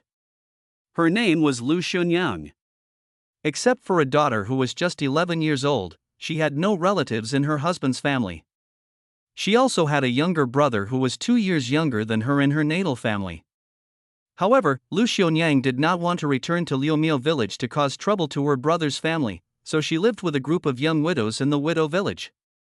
"You understand now," Yang Xiaofeng said to Bo Wu with a look of disappointment. "Xunyang has a younger brother, and her daughter's father has no relatives on his side. You just need to coax Xunyang and her daughter, and curry favor with her brother, and then the matter will be settled, right?" Lame 5 said with a bitter face, "My dear county lord, I understand what you said, but I understand it, but it's really. After a long while of talking without being able to make his point clear, Bo Wu simply made up his mind and said, "Let's take it one step at a time. Besides, you, the old man, haven't married yet, so we dare not get married before you." Yang Xiaofeng was slightly stunned, and then became furious. "You lame bastard, I've been thinking about you bunch of bachelors, but you're wondering why I'm still a single dog? Besides, don't I want to marry a wife and bring her home to hug her? Then there is no suitable one, don't you understand? Look at those young girls in every neighborhood, the older ones got married early, and I couldn't bring myself to take care of the younger ones. Can I be blamed for this?" What's even more infuriating is that Ningyang County is a poor and rundown little town, without even a brothel. I'm exhausted all day long, and even if I want to go out and relax, I can't find a place. Damn it, if it weren't for that conscienceless Chang Yechen who forced me to become the magistrate of Ningyang County, I would have found a way to make money to buy land and open a club long ago. After ranting and cursing in his heart, Yang Xiaofeng could only snort helplessly and said, "I am not yet 10 years old, so I am not in a hurry to get married. But your lame 5th brother, if you wait a few more years, I don't know if you can give me another nephew." After talking to Bo Wu for a few words, Yang Xiaofeng stepped forward and said, "Let's go to Jiayalu to continue the registration while it's not too late." A famous decadent writer Sun Gur once said, "It's easy to watch others carry a load, but carrying the load yourself will break your muscles." Yang Xiaofeng knew that the household registration book was a good thing long before he traveled through time, and he had also seen the process of handling the household registration book. That was why County Magistrate Yan wanted to complete the household registration of the people in Ningyang County before Bo Wu went to Yenzhou Prefecture, but when he actually started to register, Yang Xiaofeng found that household registration was not an easy task. Just running from door to door, asking questions from door to door, and registering from door to door was enough to drive a normal person to collapse. What made Yang Xiaofeng feel even more unhappy was that in later generations, the person responsible for registering household registration books was never one person, but a large group of people, and this group of people had computers as auxiliary tools. When it was Yang Xiaofeng's turn to register the people of Ningyang County, he could only rely on himself, with his mouth, a stack of paper, a pen, an inkstone, and ink. After working so hard until it was completely dark, Yang Xiaofeng had only just registered 13 households, not even half of the households in Jiayala. On the way back to the county office under the moonlight, Bo Wu asked cautiously, "How about I ask all the people in Jiayalu to come to the county office to register tomorrow? So that the county magistrate doesn't have to go door to door?" Yang Xiaofeng shook his head slightly and sighed. It's easy to get the people of Jiayalu to register at the county office, but if the people come to the county office, who will go to the outside of the city to open up wasteland and cultivate it? The land will never deceive people. If the people don't open up wasteland and cultivate it, the land will not produce food. If the people have no food to eat, how can I, the county magistrate, sleep peacefully? This is obvious. If the common people can have enough food every day, eat meat every now and then, and wear a few new clothes a year, will they care whether a county magistrate is greedy for money or visits brothels? Even if the county magistrate is arrested for greed, there may still be people who speak up for him. If the common people cannot even get enough food to eat, cannot eat meat once a year, and cannot even afford a set of unpatched clothes, even if you, the county magistrate, eat coarse food with them, they will still suspect that you are greedy for money and that your integrity is just a face-saving project for others to see. After walking a little further, Yang Xiaofeng suddenly stopped and asked, "Are the 200 new brothers used to it?" Lao Wu was already used to Yang Xiaofeng's wild ideas, so he answered honestly, "I'm used to it. They are actually the same as us. They joined the army because they couldn't survive, and later had to leave the army because of injuries and illnesses." Yang Xiaofeng hummed, and then asked, "What will happen after you leave the army?" Lame Five sighed slightly and said sadly, "In the past, we would receive a sum of money and then go home to farm. If we were lucky, we could buy more land and marry a wife. If we were unlucky, hee." Although Bo Wu did not say it explicitly, Yang Xiaofeng could hear helplessness and melancholy from his chuckles. If you are unlucky, you will spend all your money, sell your land, and still not get married.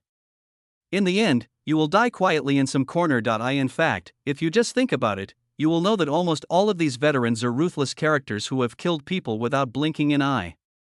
They are used to fighting on the battlefield. It is hard not to feel a sense of gap when they are asked to put down the knives in their hands and wield hoes. In addition, fighting on the battlefield means there is no tomorrow, and these old soldiers who have almost no family members cannot develop the habit of saving money, so the little resettlement money given by the court will be quickly spent. These two reasons combined make it difficult for these veterans to integrate into the lives of ordinary people, and it is more difficult for them to get married than for children from ordinary families. After a long silence, Yang Xiaofeng finally spoke, "Brothers, it's good that you can get used to it. The rest of the problems can always be solved slowly." Bo Wu hummed and continued to follow Yang Xiaofeng forward in a depressed mood. Originally, there were more than 20 young widows in the widow village, and only a dozen disabled soldiers in Ningyan County, so there were more meat than wolves, but now there are suddenly more than 200 wounded soldiers, while there are still only more than 20 young widows in the widow village. The situation has become one of too many wolves and too little meat. Even if all the young widows in the widow village are willing to remarry, won't the remaining soldiers still have to continue to be single? Yang Xiaofeng naturally thought of this as well. However, the problem that Bo Wu was worried about was not a big problem for Yang Xiaofeng. In the memory of County Magistrate Yang, Shu Yuanjiang would soon launch a vigorous Shanxi immigration. At that time, a large number of people would migrate from Shanxi to Shandong. Although Ningyan County was a poor and small county, at least a few thousand people would be allocated to it, right? When the time comes, I will check to see if there are any widow villages that have migrated here. If there are, I will take them all back. Even if there are no widow villages that have migrated here, it doesn't matter. As long as these disabled soldiers can become rich, then they won't have to worry about finding wives in the future, right? Chapter 53, The Cruel and Harmful Official. By the time Yang Xiaofeng had finished registering the people in the 16 villages in Ningyan County, more than half a month had passed. The people in the 8 communities and 16 villages inside and outside the city had already harvested the wheat before the Grain and Ear Festival. On the large open space in front of the county government office, the head of Jiayalu was directing the people of Jiash to place their wheat separately. The government servant Lu Ergu was leading a cow, which was wearing an ox harness consisting of an ox shuttle, a stick, a throwing pole, a hook, and a pull rope, with a roller attached to the back of the pull rope. After the people had separated and spread the wheat, Lu Ergu shouted and gently pulled the rope on the cow's nose ring. The cow then lowered its head, arched its shoulders, and walked forward. The roller behind it also rolled forward with the wheels. As the roller rolled over the wheat, the straw was cracked and flattened, and the wheat grains on the wheat ears were also crushed off.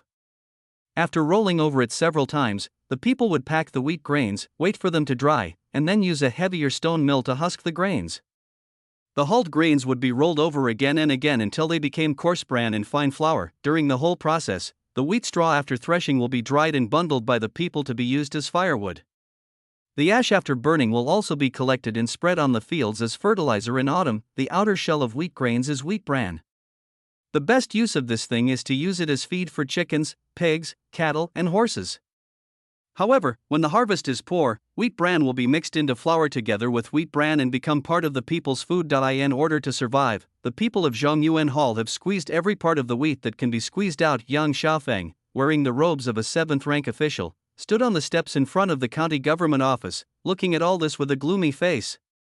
The rustling sound of the roller rolling over the wheat made him even more upset. Who could have imagined that with 30 households in Jiayalu and nearly 40 acres of wheat fields, the harvested wheat could not even fill the space in front of the county government office? When Lu Erga drove the oxen and pulled the roller to crush and thresh all the wheat, the people of Jiayalu swarmed over again, beat the wheat straw in their homes repeatedly, picked off all the remaining wheat grains with their hands, gathered all the wheat grains, and piled all the wheat straw on an open space in the distance. Bo Wu brought 3 or 5 yamen runners and used the scale they found in the county government's warehouse to weigh the piles of objects.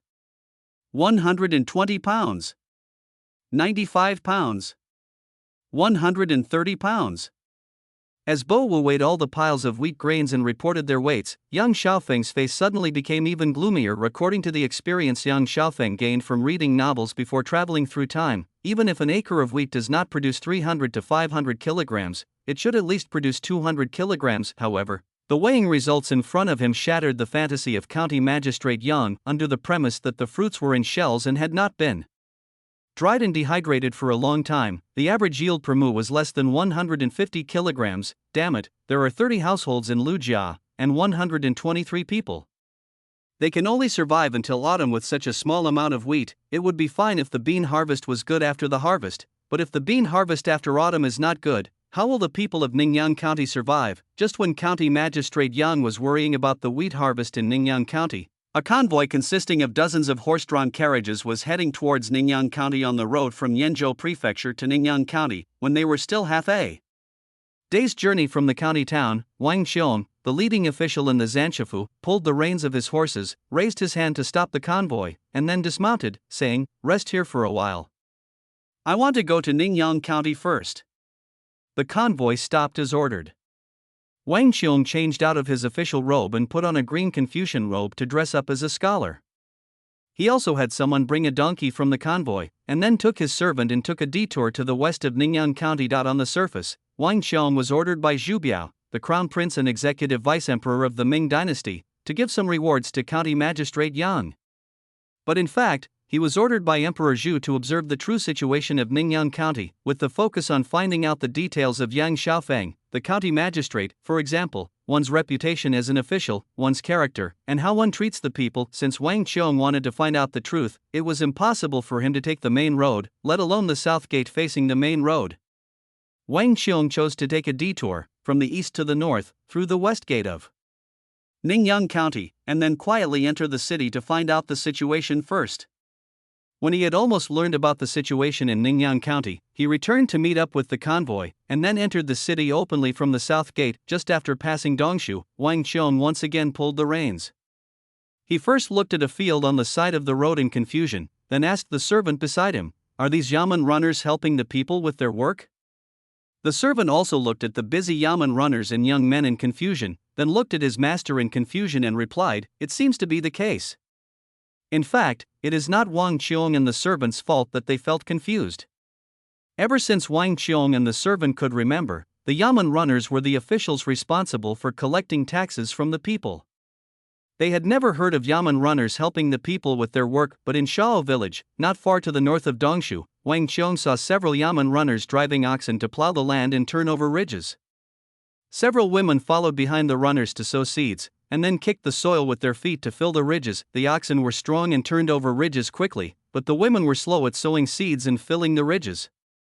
Soon they were left far behind.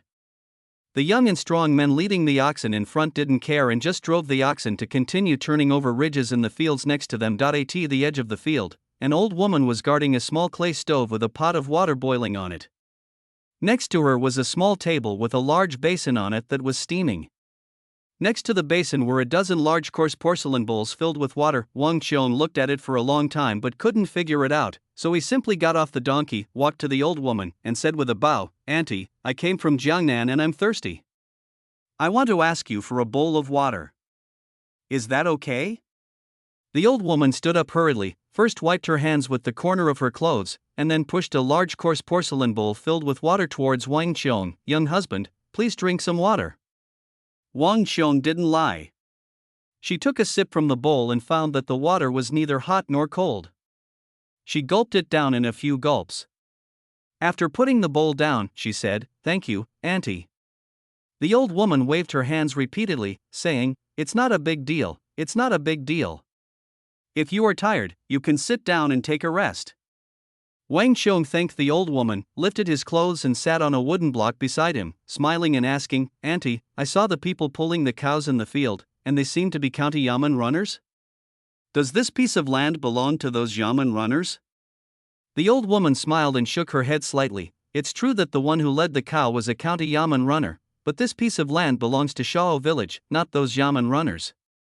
Wang Qiong became even more curious and asked, "What about the people in the village? Why are the yamen runners helping to plow the fields with oxen?" The old woman said, "The young and strong men in the village have all been taken by the county master to dig the lake, and the women who are more diligent and nimble have also been taken by the master to work in the workshop. No one in the village can take care of these fields." Keyword, pull away. Are you saying that the magistrate surnamed Jiang forced the people to work without caring whether they were willing or not? The old woman continued, "Fortunately, the master sent these runners to help lead the oxen to plow the fields, leaving the clumsy women and children to sow seeds and fill the ridges. I have weak legs and feet, so I stayed here to boil water for them. It's actually a good idea. If the women go to work in the workshops, many families will have no one to cook. The young men in the village might as well go dig the lake." Keywords, no one is cooking. From the old woman's chattering, Wang Qiong gradually pieced together the truth of the matter. Yang Xiaofang, who appeared out of nowhere, was accidentally rescued by the Ming army.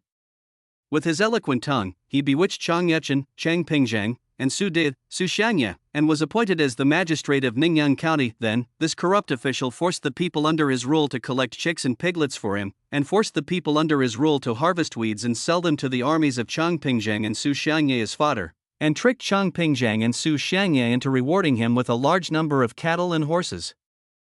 Then, the corrupt official forcibly conscripted the young and strong men in Ningyang County to dig an artificial lake, and also forced the skillful women to work in his own workshop. After that, the corrupt official sold the lighters made by the women to Lord Su and Chang Pingzhang, tricking them into asking for credit for him. He himself then abused his power and authority in Ningyang County, and would have the young and strong men whipped to vent his anger if they disobeyed his orders. TSK. What on earth did Magistrate Yang do to deserve such slander from an old woman at the entrance of a village? However, this old woman is really brave. She actually dares to use me as a knife. Interesting. Wang Qiong pretended to sigh helplessly, asked the old woman about the location of the so-called artificial lake, and then went to the artificial lake with his servant. When she arrived at the artificial lake, Wang Qiong felt a little confused. A dozen or so yamen runners with disabled limbs were either resting in the shade of trees or patrolling the construction site. Their loud shouting and cursing could even be heard from afar. "Hurry up! I haven't eaten yet. If anyone delays the master's arrangements, you will have to think about it yourself. Hurry up, ditch diggers! The dogs can't eat for free." Chapter 54. Was this beating in vain? Wang Qiong smiled, walked to a yamen runner who was drinking water under the shade of a tree, and said with a bow, "Hello, brother." The yamen runner raised his head and glanced at Wang Qiong. Seeing that Wang Qiong was wearing a blue scholar's robe, he hurriedly stood up and said, "Greetings, sir. I wonder if you have any advice for me?" Wang Qiong smiled again, pointing to the busy group of yamen runners and young men not far away, and said, "I passed by here and saw that they seemed to be digging a pit? Or digging a lake? I thought that it was the busy farming season, and I wondered why they didn't go to farm, but instead dug such a big lake here?" The yamen runner looked at Wang Qiong, then squinted his eyes and looked up at the sky. Suddenly, his tone changed and he spoke in Fengyang Mandarin. Is this gentleman from Jiangnan? Hearing the official Fengyang dialect spoken by the Yamen runner, Wang Qiong was slightly surprised and replied, Yes, I am a student from Jiangnan, and I came here to study. The Yamen runner said meaningfully, then pointed at the busy young men and said, As you can see, they are indeed digging a lake, and they are going to dig a ditch on the lakeside to divert water from the Dawn River into the lake. Wang Qiong pretended to be curious and asked, But isn't it the busy farming season now? If we dig canals to divert water, won't it delay the crops? The Yamen runner looked Wang Qiong up and down and asked, This gentleman, do you know about farming seasons? Seeing Wang Qiong nod slightly, the Yamen runner sighed slightly and said, Let this gentleman know that it is not that they are willing to delay the farming season, but last year the people did not have many fields and did not need too many people to take care of them. As for digging canals to divert water, the Yamen runner looked bitter inside. If the water from the Dawn River is not diverted to this artificial lake, not to mention whether there will be a wheat harvest, the people will not even have water to drink, and will eventually die of thirst or hunger. Wang Qiong was shocked. Is the drought in Ningyan County so severe? Wang Qiong suppressed his shock and was about to ask more questions when he saw several Yamen runners nearby suddenly rush out and run to the road to stop several people carrying luggage. Although Wang Qiong couldn't hear clearly what they were saying from a distance, the next scene shocked her greatly. Some of the Yamen runners drew their swords, while others beat the civilians with their fists and feet. Several civilians were beaten to the ground and screamed in pain. Later, they could be seen breathing more than inhaling. Stop! Wang Qiong ran to the side of the road, glared at the Yamen runners, and shouted, Why are you beating up the people? The Yamen runner who ran over with Wang Qiong flashed in front of Wang Qiong and said in a deep voice, This matter has nothing to do with you, don't make a mistake. The more Wang Qiong thought about it, the more she felt something was wrong. Before, the old woman said that the magistrate surnamed Jiang forced the young and strong men in the village to work, and also said that the young and strong workers were whipped for no reason. At that time, I thought the old woman was talking nonsense. However, he heard with his own ears that these Yamen runners would insult the young and strong at every turn, and he saw with his own eyes that they would beat the people for no reason. Is there really something wrong with that county magistrate surnamed Jiang? The more Wang Qiong thought about it, the more he felt something was wrong. However, he still suppressed his anger and said to several Yamen runners, You beat the people for no reason. Do you still have the law in your eyes? Did Magistrate Yang condone your wrongdoings? The Yamen runner was immediately furious and punched Wang Qiong in the face, cursing, You son of a bitch, how dare you say that about my county magistrate? The punch was delivered quickly and accurately, and Wang Qiong's face immediately became red and swollen. In shock and anger, he actually punched the bailiff directly. Unfortunately, Wang Qiong had the idea to fight back, but he didn't have the strength to do so, and he was knocked to the ground by the Yamen runners in a few strokes. When Wang Qiong's servant saw Wang Qiong being beaten, he ran over and protected Wang Qiong tightly, shouting, Stop! My master is. Before he could finish his words, the bailiff punched the servant, making the servant swallow back all his original words. The Yamen runner cursed as he beat him, I know your master is a scholar. If you dare to say that about my county lord, I don't care whether you are a scholar or not. Just as the Yamen runners were beating Wang Qiong and his servant, a young and strong man who was working nearby heard the runners cursing. Almost in the blink of an eye, the young and strong man nearby dropped his work and ran over to beat Wang Qiong and his servant who were lying on the ground until Wang Qiong, who was protected by the servant, shouted loudly, I am an official appointed by the court. I am an official appointed by the court. The young men were slightly stunned and stopped their punches and kicks unconsciously. Wang Qiong shouted again, I am an official appointed by the court. Do you want to rebel?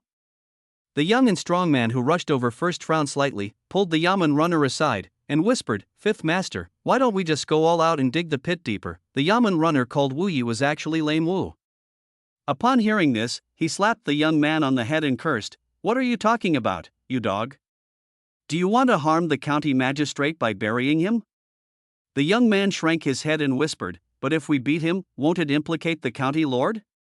Lame snorted coldly and said, That bastard can't hide his official status once he opens his mouth.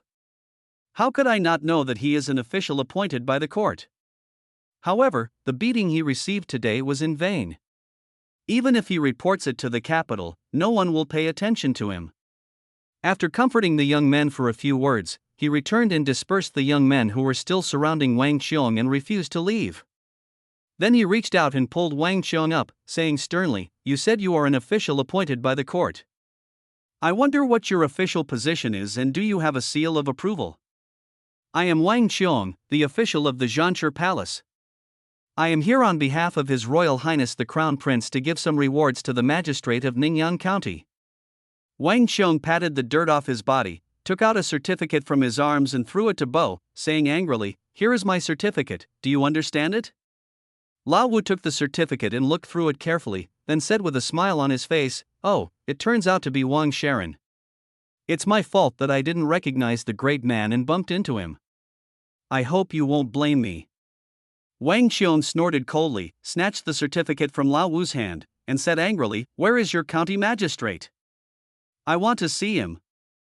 I want to ask him, do you still have the law in your eyes when you oppress the people like this?" Seeing that Wang Xiong was still holding his head high, Bo Wu's expression gradually turned cold. "I respect you as a servant of the Zhanshi mansion, but you keep talking nonsense. Are you really taking advantage of the fact that there is no one in Ningyan County?" As Bo Wu finished his words, the group of young men who had not left far gathered around him again, as if they were ready to bury someone if they disagreed with him. Wang Xiong looked at the young men with bad looks, suppressed his uneasiness, and shouted, You beat up the people for no reason, don't I have the right to say anything?" As Wang Xiong finished speaking, a yamen runner suddenly made a poo sound and cursed, "You son of a bitch, say another word, will you?" Lame 5 glared at the yamen runners and cursed, "Get out of my way, you are so damn conspicuous." After scolding the yamen runners for a few words, Lao Wu looked at Wang Xiong coldly and asked, "You keep saying that we beat the people for no reason. Then let me ask you, do you know who these people are?" Wang Xiong was slightly stunned, but Bo Wu kicked down the boxes carried by the people, opened the lid of the wooden box with his waist knife, and sneered, "Let me ask you again, Ningyan County is a poor and remote place, and now there is a severe drought. Are these idiots who claim to be traveling and performing here to perform for a living? Or are they here to help the people of Ningyan County fight the drought?" Wang Xiong was choked and stunned, then pointed at the young men and asked, "I also heard that County Magistrate Yang forced the young men to dig the lake, which delayed the farming season, and you yamen runners beat and scolded the young men, and it is said that some were whipped. What's going on?" Before Lao Wu could speak, a young man next to him snorted coldly, "You said someone was whipped, but it was the master who had me whipped 10 times. You are an official, but you didn't even ask around. It was obviously me who started the gambling match first, so even if the master whipped me to death, it's none of your business." Lao Wu also snorted coldly and said, "Ningyan County has only had 5 rains since the beginning of spring. Drought is imminent. If the county lord hadn't organized them to dig a lake to store water, would you, Wang Sharon, have let them wait until the drought ended and nothing was harvested, and then flee from the famine?" Wang Xiong was dumbfounded after being refuted one after another. "Then wouldn't the beating I received today be in vain?" Chapter 55, The Shrew Almost Brought Me Down. Wang Xiong didn't care too much about the beating she had just received compared to such a trivial matter as being beaten up. There was another matter that concerned Wang Xiong more. After thinking about it for a while, Wang Xiong bowed to Lao Wu and the other young men and said loudly, "Everyone, I believed what others said and spoke rudely to County Magistrate Yang without verifying anything. Please forgive me." Seeing that the expressions on Bo Wu and the young men's faces had eased a little, Wang Xiong once again bowed to Bo Wu and said, "Excuse me, brother, where is your county lord now? I have something to ask him." Lame 5 snorted and said, "My county lord is leading people to build a water wheel on the Dawn River. If Wang Sharon wants to see my county lord for official business, I will report to him and tell him that he is waiting for you at the county government office. If it is a private matter, please condescend to accompany me to the Dawn River." Wang Xiong nodded, "Then I'll have to trouble you to lead the way." Lao Wu once again looked Wang Xiong up and down, and first told the young men to continue with their work, and then snorted at Wang Xiong, "Follow me."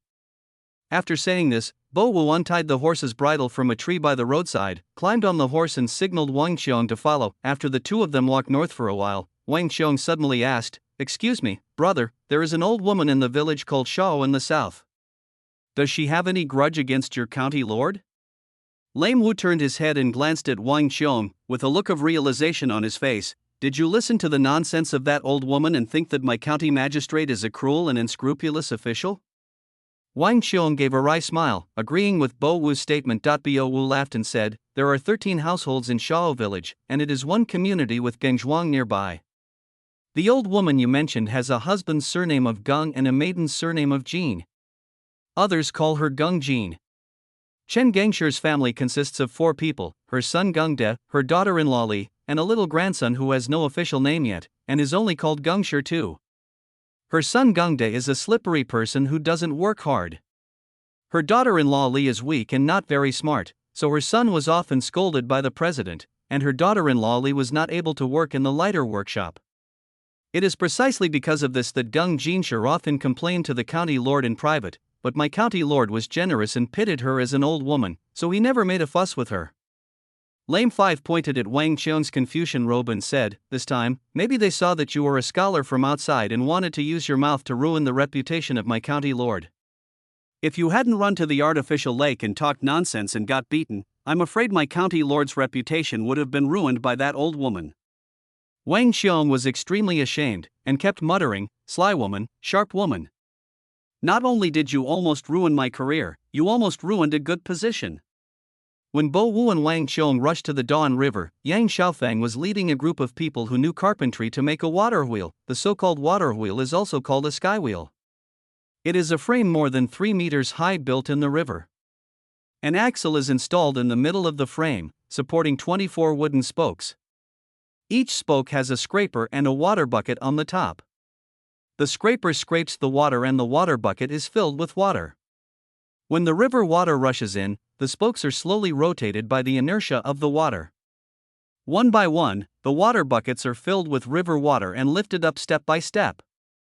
When they reach the top, the water buckets will naturally tilt and pour out the water. The principle of the water wheel is very simple. It was recorded in Zhuangzi. Outer chapters.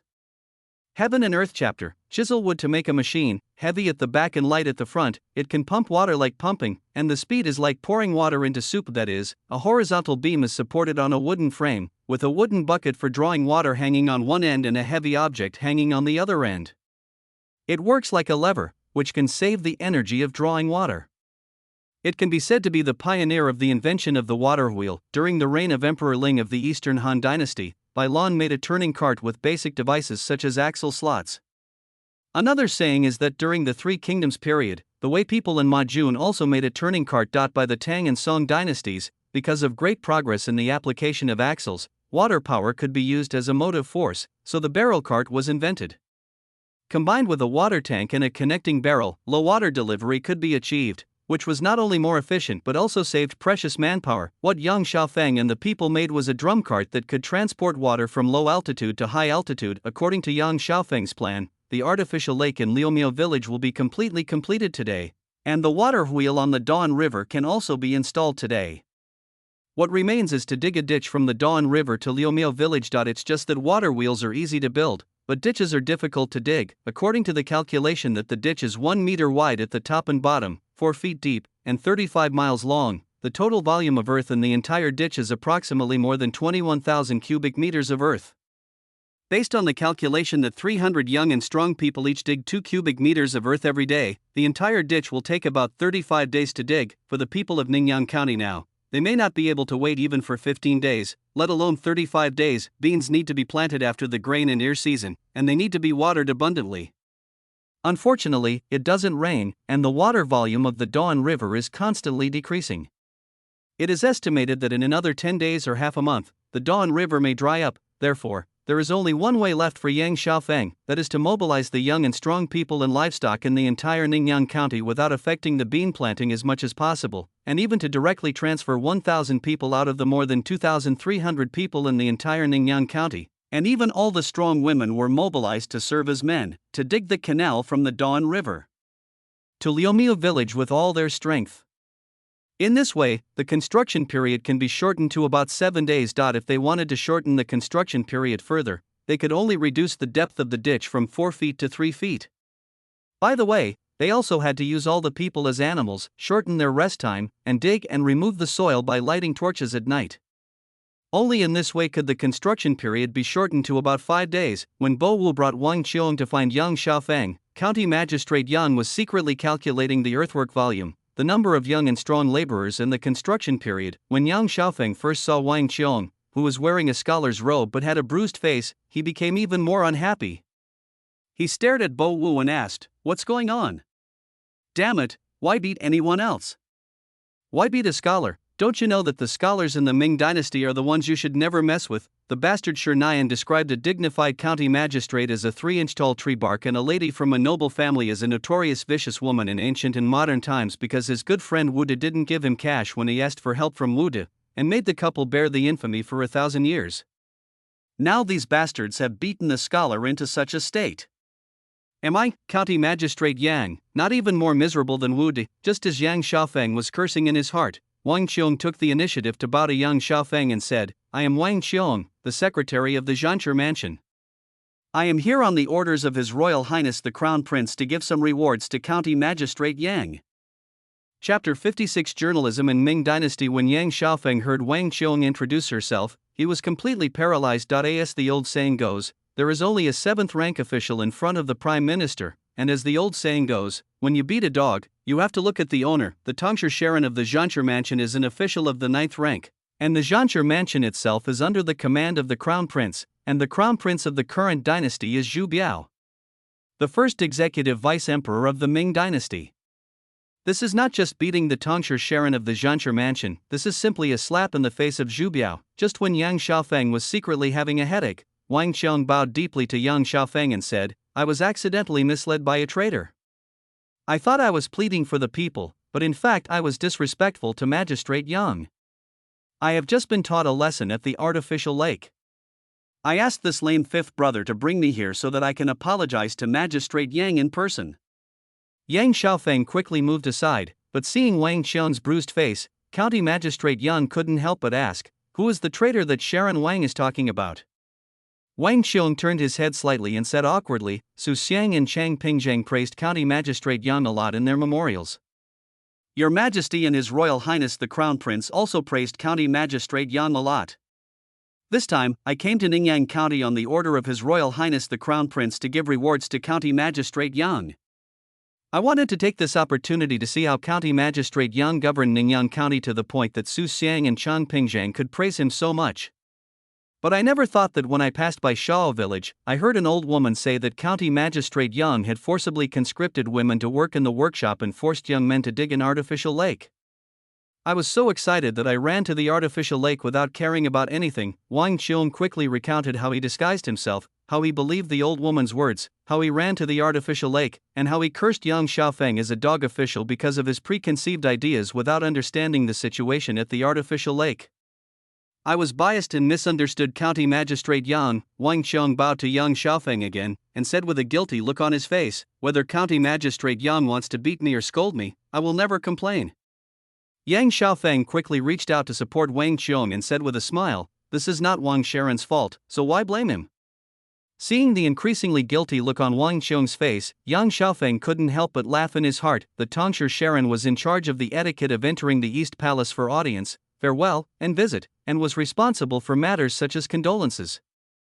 All the civil and military ministers of the court who came to congratulate the prince, present letters, spring festival documents, and calendar documents were guided and handled by the Tongshir Sharon. Although he was only a minor official of the 9th rank, his responsibilities were not small at all. A scholar like Wang Qiong, who was almost pedantic due to his reading, and whose mind was full of pleading for the people, could serve as a Tongshir Sharon in the Zhanchi Mansion. How desperate was the Ming dynasty for lack of officials. As for the fact that Wang Qiong was fooled by Geng Jinshi, ran to the artificial lake and spoke nonsense and then got beaten.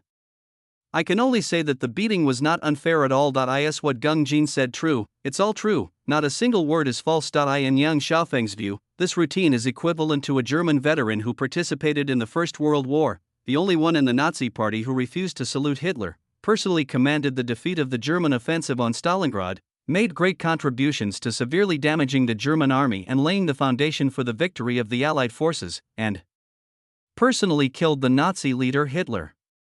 All of them are true, but when all the contents are connected together, the conclusion drawn is bound to be wrong. However, Yang Xiaofeng had never expected that Zhang Xifeng could have achieved great success again in the Ming dynasty hundreds of years ago. and Wang Qiong, as a tongshire Sharon in the Zhanshi mansion, could have been fooled by such a simple way of journalism. However, what made Yang Xiaofeng curious was that since Zhu Yuanzhang and Zhu Biao could send Wang Qiong, the tongshire Sharon of the Zhanshi palace, to deliver the reward, had the matter of Ningyan County already been discussed in the court. Resisting his curiosity, Yang Xiaofeng led Wang Qiong to a table on the river bank and sat down. He poured Wang Qiong a bowl of water and said with a smile, "Mr. Wang, you should stay in Ningyan County for a few more days when you come this time, so that I can show my hospitality as a host." Wang Qiong took the water, drank 2 sips, put down the bowl, and bowed to Yang Xiaofeng and said, "Shame on you, shame on you." Yang Xiaofeng was thinking about digging a canal to divert water from the Dawn River, and he really didn't want to get too entangled with an official like Wang Qiong, so he cupped his hands and said, "Well, Mr. Wang, please sit here for a while. I will arrange the canal digging for them first, and then we can go back to the county government together. How about that?" Wang Qiong quickly stood up and bowed in return. "Please go ahead, County Magistrate Yang. I will wait here." Yang Xiaofeng also bowed again, then went down the riverbank and called over Bo Wu. "Brother Bo Wu, later you ask someone to notify the heads of each community and village head. All the young and strong men in Ningyan County should stop what they are doing, including the strong women. Except for those working in the lighter workshop, all the rest should be brought over to dig the canal. All the livestock and carts in Ningyan County should also be brought over. No matter what, we have to dig a canal from the Dawn River to the Liumiao artificial lake within 5 days. Let Zhang Wangshi and the others take care of the food. We'll kill 2 fat pigs and put more lard and meat in the buns. After the canal here is dug, we will continue to send some young and strong people to the east of the city to dig an artificial lake, and keep a small number of young and strong people to dig the canal at the same time. We don't have experience this time, so next time we will try to dig the artificial lake and the canal at the same time. We should not stop asking people to use trucks to fetch water. We cannot put all our hopes on diverting water through canals. If the water level in the Dawn River drops to the point where water trucks can't fetch water, at least we can use trucks to fetch water back for storage. Also, have someone go back to the county government office and have them prepare a banquet with just a few dishes. If you can find some wine, that would be great. If not, that's fine too. I'll have to go back later to entertain this royal attendant." After Yang Xiaofeng finished his instructions, Bo Wu bowed slightly and said, "Don't worry, County Master. I will make all the arrangements. I guarantee that the canal will be dug within 5 days, and we will start to divert water to the artificial lake and store water after 5 days." Yang Xiaofeng nodded, turned back to the dam, and said to Wang Qiong, "Mr. Wang, why don't we go back to the county government office now?" Wang Qiong also bowed in return and said, "I will follow the arrangements of County Magistrate Yang. However, I am very interested in the artificial lake, the water wheel, and the canal in front of me. I wonder if County Magistrate Yang can help me solve some of my doubts." Yang Xiaofeng immediately agreed with a smile, and after Bo Wu led the horse over, he smiled and said to Wang Qiong, "Mr. Wang, please." Chapter 57. They dare to sell everything. It has been more than 3 months since I took office as the governor of Ningyan County. During these 3 months, there have only been 5 rains in the entire Ningyan County. The water flow of the Dawn River and the Guang River has also been decreasing. Drought is inevitable. Yang Xiaofeng and Wang Qiong rode side by side, saying as they walked, "There is no other way. I can only ask the people to dig an artificial lake. We must store some water to protect the bean harvest." At this point, Yang Xiaofeng couldn't help but laugh again and said, "To be honest, I am ashamed to say that I don't want to work for the Mongols, so I have no experience as an official. Many things I do are just what I want to do, and I have made a lot of jokes. For example, when I first took office, I asked the people of Ningyan County to help me collect a batch of chicks and piglets. Not only did I have the piglets castrated, I also thought about eating a chicken every month. Looking back now, I realize how stupid I was at that time. Also, I asked the people to build an artificial lake. I asked them to dig canals in the fields at night to store water, but I forgot how far and how much trouble it would take to get water from the Dawn River to the artificial lake. Now I have to ask the people to go back and dig a canal from the Dawn River to the artificial lake. There are many other jokes, but the people dare not speak out because of my status as an official, which makes Wang Sharon laugh. But the more Yang Xiaofeng said this, the more ashamed Wang Qiong looked. County Magistrate Yang cares about the people. I am ashamed of myself, ashamed of myself. The two of them traveled south from the Dawn River. When they reached Liumiao village, Yang Xiaofeng pointed in the direction of Liumiao village and said, "This is Liumiao village." There are 35 households in the village, with a total of 90 people, 50 of whom are young and strong, and the rest are the elderly, weak, women and children. Then, Yang Xiaofeng pointed to the west of Liumiao village and said, "About 10 miles further west is Shiha village. There are 46 households in the village, with a total population of 160, including 80 young and strong people, and the rest are the elderly, weak, women and children." Pointing in all directions of Ningyan County, Yang Xiaofeng described the situations of the 8 communities outside the county and the 16 neighborhoods inside the city one by one, including the names of each community and neighborhood, the number of households, and the number of people living there, so that Wang Qiong could roughly understand the situation in Ningyan County. During the Song dynasty, Shandong had 1.34 million households and more than 7 million people.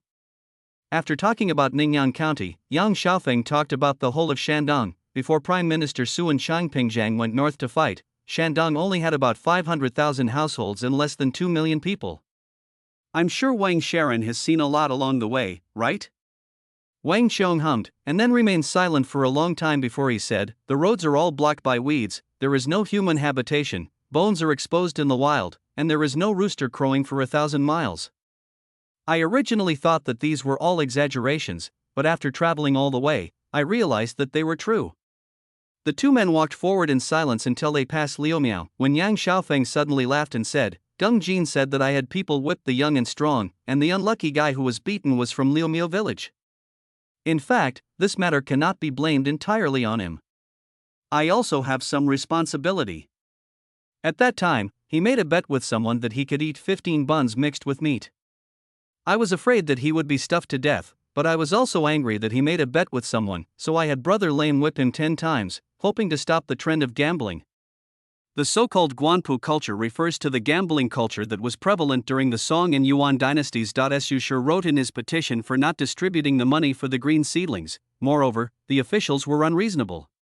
When distributing the money, they would order the liquor business to set up music and dance, or shut down the liquor sales signs. Some farmers even went home empty-handed. Wu Zimu also recorded in Manglianglu, the first month, the neighbors brought food, animals, hats and combs, collars and brushes, satin, flowers, toys and other gifts, and sang and called Guanpu from door to door. To put it bluntly, Guanpu was all forms of gambling, and the fact that gambling can be listed alongside drugs shows how harmful it is. In order to ban Guanpu, both the Song and Yuan dynasties used different methods. The Song dynasty criminal code stipulates, anyone who gambles for money will be caned 100 times. If the stolen goods are heavy, they will be punished according to their share and treated as theft. If the owner is arrested or the 9-match combination is stolen, they will be punished in the same way. Yuan Dianzhong Xingbu 19 Prohibition of gambling. If there are people who gamble with money or other things, they can be arrested and brought to the officials, and each of them will be sentenced to 77 strokes of the cane. Now that the Ming dynasty had just been established, the Ming Code had not yet been promulgated, and there were no serious clauses for the handling of gambling. Local officials either dealt with it according to usual practice or dealt with it according to their own mood. More often than not, they turned a blind eye and no one cared at all. And now Yang Xiaofeng suddenly mentioned that gambling on Guanpu games should be strictly prohibited. While Wang Qiong secretly admired him, she couldn't help but feel curious. County Magistrate Yang seems to be very disgusted with gambling on Guanpu games? Yang Xiaofeng smiled and asked, "If the people all go to play gambling games, who will come to cultivate the land? If no one is farming, where can I collect taxes? When the court holds people accountable, who among those who are gambling games will take the blame for me?" Wang Qiong nodded, pointed to the numerous farmlands on the roadside and asked, "Since I arrived in Shandong, I have seen mostly wasteland along the way. It is rare that the people of Ningyan County can resume production so quickly. I guess County Magistrate Yang has also made a lot of efforts?" Yang Xiaofeng smiled and said, "In fact, I was being clever. I took advantage of the fact that the gentry and landlords all fled with the Tartars, and no one in Ningyan County was interested in either official or private land, and I distributed all the land to the people." Wang Qiong frowned slightly and asked, these lands seem to be newly reclaimed? It's okay if they were originally government lands, but did the gentry also let their private lands go to waste? Yang Xiaofeng hummed, it depends on the situation. Some brainless idiots, in order to get closer to the Tartars, would change their names to foreign names, speak foreign languages, wear foreign clothes, and deliberately leave their land uncultivated as pasture. Some are simply greedy and evil. They leave the land uncultivated not to become Tartars, but because they are unwilling to rent the land to the people. When the people can no longer survive, they buy the land from them at a low price. As for the possibility of the people rising up in rebellion, or following the Tartars to flee northward like they are doing now, that is not within their consideration. Yang remembers that a wise man named Ma once said that as long as there is 100% profit, those unscrupulous businessmen and tyrants will dare to trample on all the laws of the world. If there is 300% profit, they will dare to sell everything, including their conscience. People in later generations always say that the Ming dynasty was destroyed by the civil service group. In fact, this is an extremely ridiculous statement, because the civil service itself has a lot of factions, and the factions fight each other to the death. In fact, the Ming dynasty was destroyed by the vested interest group. This group included not only civil servants, but also local sages, nobles, and eunuchs, but not the emperor and the people. Wang Xiong also fell into silence. Chapter 58, Zhu Yuanzhang's generosity as a clerk in the Zhanshi Palace. Wang Xiong had never heard of the sage named Ma mentioned by the county magistrate Yang. However, he had no doubt about what the county magistrate Yang said, that the gentry changed their names to Hu names, spoke Hu language, wore Hu clothes, or deliberately left the land barren in order to force the people to sell their land at a low price, because Wang Xiong had not only heard of similar cases, but had even seen similar files and archives with her own eyes. After following Magistrate Yang in silence for a while, Wang Xiong finally asked, just now Magistrate Yang said that Ningyang County has 8 communities and 16 villages. I guess it follows the old system of the Yuan court, with 50 households forming one community? But I wonder how these villages are divided. Yang Xiaofeng said, although the 8 communities are still named communities, they are based on villages. The lu in the city is centered around the county government office, with 4 lu in each of the 4 directions of east, west, south, and north. The community president has existed since the Yuan dynasty, and the lu chiefs are elected by the people of each lu. With a slight smile, Yang Xiaofeng continued, Ningyang County was in a state of disrepair. At that time, the only available staff in the county government was me and brother Lame Wu. We were unable to take care of the 8 communities and 16 villages with more than 500 households. We could only divide the management into villages and villages. Wang Xiong nodded, County Magistrate Yang has good tactics. Yang Xiaofeng smiled again and said, there is no trick. It's just something that can't be done. After taking Wang Xiong into the county town and arriving at the county government office, Yang Xiaofeng asked with a smile, Wang Sharon said that he came here on the orders of His Royal Highness the Crown Prince, but I don't know what His Royal Highness the Crown Prince wants to tell him? When asked this by Yang Xiaofeng, Wang Xiong's face couldn't help but become embarrassed. How should Wang Xiong respond to this? It is said that I originally wanted to conduct a secret investigation, so I left the things near Xiaomeng, which is still half a day's journey from Ningyang County. It is said that when I conducted a secret investigation, I did not understand the situation clearly, and ended up being fooled and getting beaten up for nothing, although these were all facts in county. Magistrate Yang already knew most of them. Asking Wang Xiong to repeat them again would inevitably make her feel embarrassed, as if her wounds were being exposed. After a brief pause, Wang Xiong spoke up, so that County Magistrate Yang could know. I was curious about how County Magistrate Yang governed Ningyang County, so I had the carriages parked outside Ningyang County and disguised myself, thinking that I could take a private look and ask County Magistrate Yang for advice. After saying this, Wang Xiong ordered the servant who was accompanying him to go to Xiaomeng quickly and transport all the rewards that Emperor Zhu had given to Zhu Biao after borrowing him to the Ningyang County government. Although Yang Xiaofeng was secretly expecting Zhu Biao to give him something, he did not show it on the surface. Instead, he smiled and said to Wang Xiong, Mr. Wang, why don't you take a rest first? I have asked someone to prepare a banquet. I will invite you to come and have a feast later. The banquet was not very sumptuous. After all, time was tight and there was a shortage of ingredients. There was no time to prepare the famous Ningyang 48 banquet. However, for the current Ningyan County, this banquet was considered good. The whole chicken was a rooster from the batch of chicks that County Magistrate Young had people collect first. Although it was only about 3 months old and lacked some spices, it was cooked the way Yang Xiaofeng had mentioned to the cooks, Duzhou braised chicken. After the cook's careful preparation, the chicken was tender but not loose, tough but not dry, smooth but not greasy, and the taste was absolutely first class. The whole fish is a big carp that was just caught from the Dawn River this morning. The black film in the fish's belly was removed, and the fish was cut into pieces. It was coated with a thin layer of flour, fried and then stewed.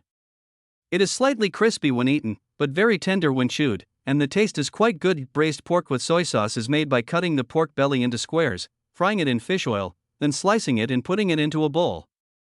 Then season it with soy sauce or something and steam it. The lean meat is not dry, the fat is not greasy, it melts in your mouth and tastes great. There is also a boiled meatball, which is a dish from Ningyang Sibaxi. After being cooked, vinegar and sesame oil are dripped into the soup. Meatballs of similar size float in the bowl and are served with a few vegetable leaves. It can be said to be full of color, fragrance, and taste. Apart from these 4 dishes, which can be regarded as the hardware, the rest are some common green vegetables and wild vegetables. Yang Xiaofeng picked up the bowl of water and raised it to Wang Qiong with an apologetic look. Ningyan County is small and poor. We couldn't find any wine in the county town. The banquet is indeed a bit shabby. I hope Mr. Wang will not blame us. Please. Wang Xiong also raised his bowl in greeting and said with a smile, I was originally rude, but now I have to trouble Magistrate Yang to take care of me. If Magistrate Yang is more polite, I will be ashamed. Please. The two drank the water in the bowl together. Wang Qiong smiled and asked, May I ask County Magistrate Yang, the old woman from Shao village has planned so much that it has almost ruined County Magistrate Yang's reputation. I wonder how County Magistrate Yang plans to deal with it. Yang Xiaofeng laughed and said, Let her be. As the saying goes, there are many kinds of people. She has a mouth. If she is dissatisfied, can I punish her for her words? Shaking his head helplessly, Yang Xiaofeng continued, What's more, this old woman is nearly 70 years old. She is the oldest among the 2,106 people in Ningyan County. Moreover, the 3 shifts of yamen runners in the county government have just arrived, and the cell has not been cleaned up yet. Moreover, it is a critical moment to dig a canal to store water. Even if I want to punish her, I can't spare the time for a while. In fact, although the Ming dynasty was often criticized and Zhu Yuanzhan was often criticized, the Ming Code often added a sentence to the punishment for various crimes. Those over the age of 70 are not included in this list. This means that as long as people over the age of 70 are not rebelling, there are very few other situations where they will be punished. To put it more bluntly, as long as one is over 70 years old, the emperor can only hold his nose and bear it, even if he shits in public in the Golden Palace of the Forbidden City. If he wants to retaliate, he can only find another way to do it in private afterwards. Even the emperor couldn't do anything with these old men and women in their 70s, so what could Yang Xiaofeng, a mere 7th-rank official, do to them? Although the county magistrate, who was from a poor family, could really punish them to death, wouldn't that be equivalent to completing the performance appraisal for the censors? After secretly complaining a few words in his heart, Yang Xiaofeng picked up the bowl again and said, Forget it, justice is in the hearts of the people. The 2,106 people in Ningyan County have witnessed how I treat the people. It is not something that can be ruined by the old woman's words. Listening to County Magistrate Yang mentioning the 2,106 people twice, and thinking about how County Magistrate Yang had mentioned the population data of each village and subdistrict at ease before, Wang Qiong couldn't help but ask curiously, County Magistrate Yang remembers the situation of each subdistrict and subdistrict clearly. I wonder what's the secret? Yang Xiaofeng laughed and said, Wait a moment. Then he went to the county government office to get a few household registration books and handed them to Wang Qiong. I personally led people to visit every household to register. I remember exactly how many households there are in each community and every neighborhood, and how many people are in each household. Wang Qiong opened a household registration book and took a few glances at it. He saw that it clearly recorded where the household was located, how many people were in the household, who the head of the household was, where their hometown was, each person's age, whether they had been educated, whether they knew carpentry, blacksmithing, and other skills, and all kinds of information were included. Wang Qiong's heart moved, and he asked, "This kind of household registration book is something I have never seen before. I think His Royal Highness the Crown Prince will also be interested in it. May I ask County Magistrate Yang if I can copy a copy and take it back?" Yang Xiaofeng nodded and said, "Mr. Wang, just copy it. As the saying goes, one should return a favor." Seeing that Yang Xiaofeng allowed him to copy a household register and take it back, Wang Qiong did not mind revealing some information to Yang Xiaofeng in advance. "County Magistrate Yang, do you know what the Crown Prince has rewarded you and the people of Ningyan County with?" Without waiting for Yang Xiaofeng to ask, Wang Qiong went on to say, 10 silver ingots of 10 taels each, 20 rolls of silk, a set of the 4 books and 5 classics, a pair of palace lanterns, and a fine horse. These are all given to you by His Royal Highness the Crown Prince as a reward to County Magistrate Yang. As for the people of Ningyan County," Wang Qiong smiled and said, "In fact, His Majesty and His Royal Highness the Crown Prince already knew about the fact that County Magistrate Yang distributed land to the people. Not only did they not blame him for it, but they also gave him enough bean and wheat seeds for 50,000 acres of land. In addition, there are 3,000 shovels, 3,000 hoes, 1,000 rakes, 1,000 plowshares, 1,000 pickaxes, and countless other miscellaneous items such as scissors, needles, and thread. In addition, there are 100 oxen, 100 horses, 100 sheep, including 10 rams and 90 ewes, 30 fat pigs, and 1,000 chickens and ducks. These are rewards for both the people and the Ningyan County government. His Royal Highness said that all these things will be arranged by County Magistrate Yang." As Wang Qiong's mouth opened and closed, Yang Xiaofeng's eyes widened wider and wider. If it weren't for the eye sockets blocking it, I'm afraid that County Magistrate Yang's eyeballs would have popped out. "What is Xiaozhu doing? Are you tired of living?" No, Xiaozhu was born in a military camp. At that time, Lao Zhu was just a general under Guo Zixing. It was not until Xiaozhu was 10 years old that Lao Zhu proclaimed himself king of Wu. As the saying goes, one learns by seeing and hearing. It is not surprising that Xiaozhu understands military affairs and politics. However, he has never farmed before, so what does he know about farming? Most of these farm tools, cattle, horses, and other things were given by classmate old Zhu in the name of classmate young Zhu. So here comes the question. Both the history books and the later online novels said that Zhu Yuanzhang was stingy and did not seem like a Fengyang person, but more like a stingy person from Shaanxi. So how could he be so generous this time and give so many things to the people of Ningyan County with just a wave of his hand? After just a little thought, Yang Xiaofeng couldn't help but feel a little worried. Chapter 59. I also want to listen to music in the brothel. As the old saying goes, one should be grateful for what one has received. As the old saying goes, when you give someone a gift, you must have something in mind. There is an old saying that goes, a gentleman will die for his friend. Old Zhu, who has always been known for being stingy, is so generous. As the county magistrate, shouldn't I, as his slave, work hard for him in the future? Seeing that Yang Xiaofeng remained silent, Wang Qiong smiled and picked up the bowl, greeting Yang Xiaofeng. "What is County Magistrate Yang thinking about?" Yang Xiaofeng smiled and picked up the bowl.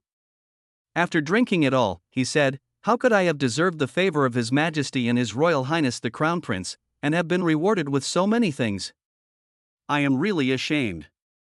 Wang Qiong suddenly laughed and said, "Since His Royal Highness the Crown Prince has given these things, it means that County Magistrate Yang deserves these rewards. In the future, he just needs to be dedicated, loyal to the court, and treat the people well. Why bother thinking so much?" After hearing Wang Qiong's words, Yang Xiaofeng suddenly understood why people on the internet in later generations said that only Xiaozhu was Lao Zhu's biological son, and the rest were ministers. For example, could Wang Qiong, a clerk, say these words directly to a local official? Obviously not. It's not even possible that Xiaozhu was suggesting these words to him. The only possibility is that old Zhu had specifically instructed this, so Wang Qiong, who was somewhat pedantic due to his education, had the courage to say such things. This is the chicken farm. After a banquet, Yang Xiaofeng took Wang Qiong around the county town, and the first place they went to was the chicken farm. There are about 20 hens, 10 roosters, and 20 chicks in the chicken farm, all of which were hatched from eggs laid by the hens. I am thinking that when there are more chicks in the chicken farm, about 1,000, I will sell all the chickens to the people of the 8 communities and 16 villages in Ningyan County, 1 male and 1 female, so that the people can also raise chickens. Now that His Royal Highness the Crown Prince has suddenly gifted us so many chickens and ducks, we can distribute the chickens to the people, and we can keep the chickens in the chicken farm. As for the ducks, let's not separate them for now. We'll talk about it in the fall. This is a pig farm. In the beginning, there were only 2 sows. Later, Su Xiang and Chang Pingzhang sent some more, and it has grown to its current size. This is a livestock farm. A calf was born some time ago. This one is it. By the beginning of next spring, this guy will be able to work in the fields. Yang Xiaofeng reached out and touched the calf that ran over, and said with a smile, in fact, if you really count, among these farms and livestock farms, only the chicken farm at the beginning belongs to me. The rest of the pig farms and livestock farms belong to the Ningyan County government and the people of Ningyan County. Wang Xiong asked at the right time, how should the pig farms and livestock farms be distributed among the people? Yang Xiaofeng reached out and touched the top of the calf's head, and said with a smile, there are 2 sows in the pig farm that I bought myself. These will definitely not be shared. The rest will be bought by the county government at the price of live pigs, and the money will be distributed to each community, and then the community heads and community leaders will distribute them to the people. The pigs bought by the county government will be sent to the steamed bun shop in the widow village after being slaughtered. The women will make steamed buns and send them to the construction site of the artificial lake for the young and strong people to eat. Of course, I and Brother Lame will also eat some, so it can be considered as a benefit to me. When there are more piglets, we will gradually distribute them to the people in every neighborhood and community so that they can also raise pigs. The livestock farm will not be distributed to the people for the time being, because all the cattle and horses in the livestock farm that can work in the fields have already been distributed to various villages and communities. Only those that are pregnant will stay in the livestock farm to wait for delivery. While strolling around, Wang Xiong and Yang Xiaofeng came to a lighter workshop together. Some of these women are from Hashan, and the other part are the ones that old woman mentioned, who were forcibly conscripted by me to work here. Yang Xiaofeng pointed at the busy women and said, however, I paid them wages. These women can earn about 10 coins a day, 3 to 500 coins a month, and about 1 string of silver in 2 or 3 months, which is more than what a strong laborer can earn. Unfortunately, the old woman's daughter-in-law didn't come to work, which is why the old woman hates me so much. Wang Qiong nodded thoughtfully, and a look of envy gradually emerged on his face. No wonder Su Xiang and Chang Pingzheng praised County Magistrate Yang in their memorials, and no wonder His Majesty and His Royal Highness the Crown Prince think so highly of County Magistrate Yang.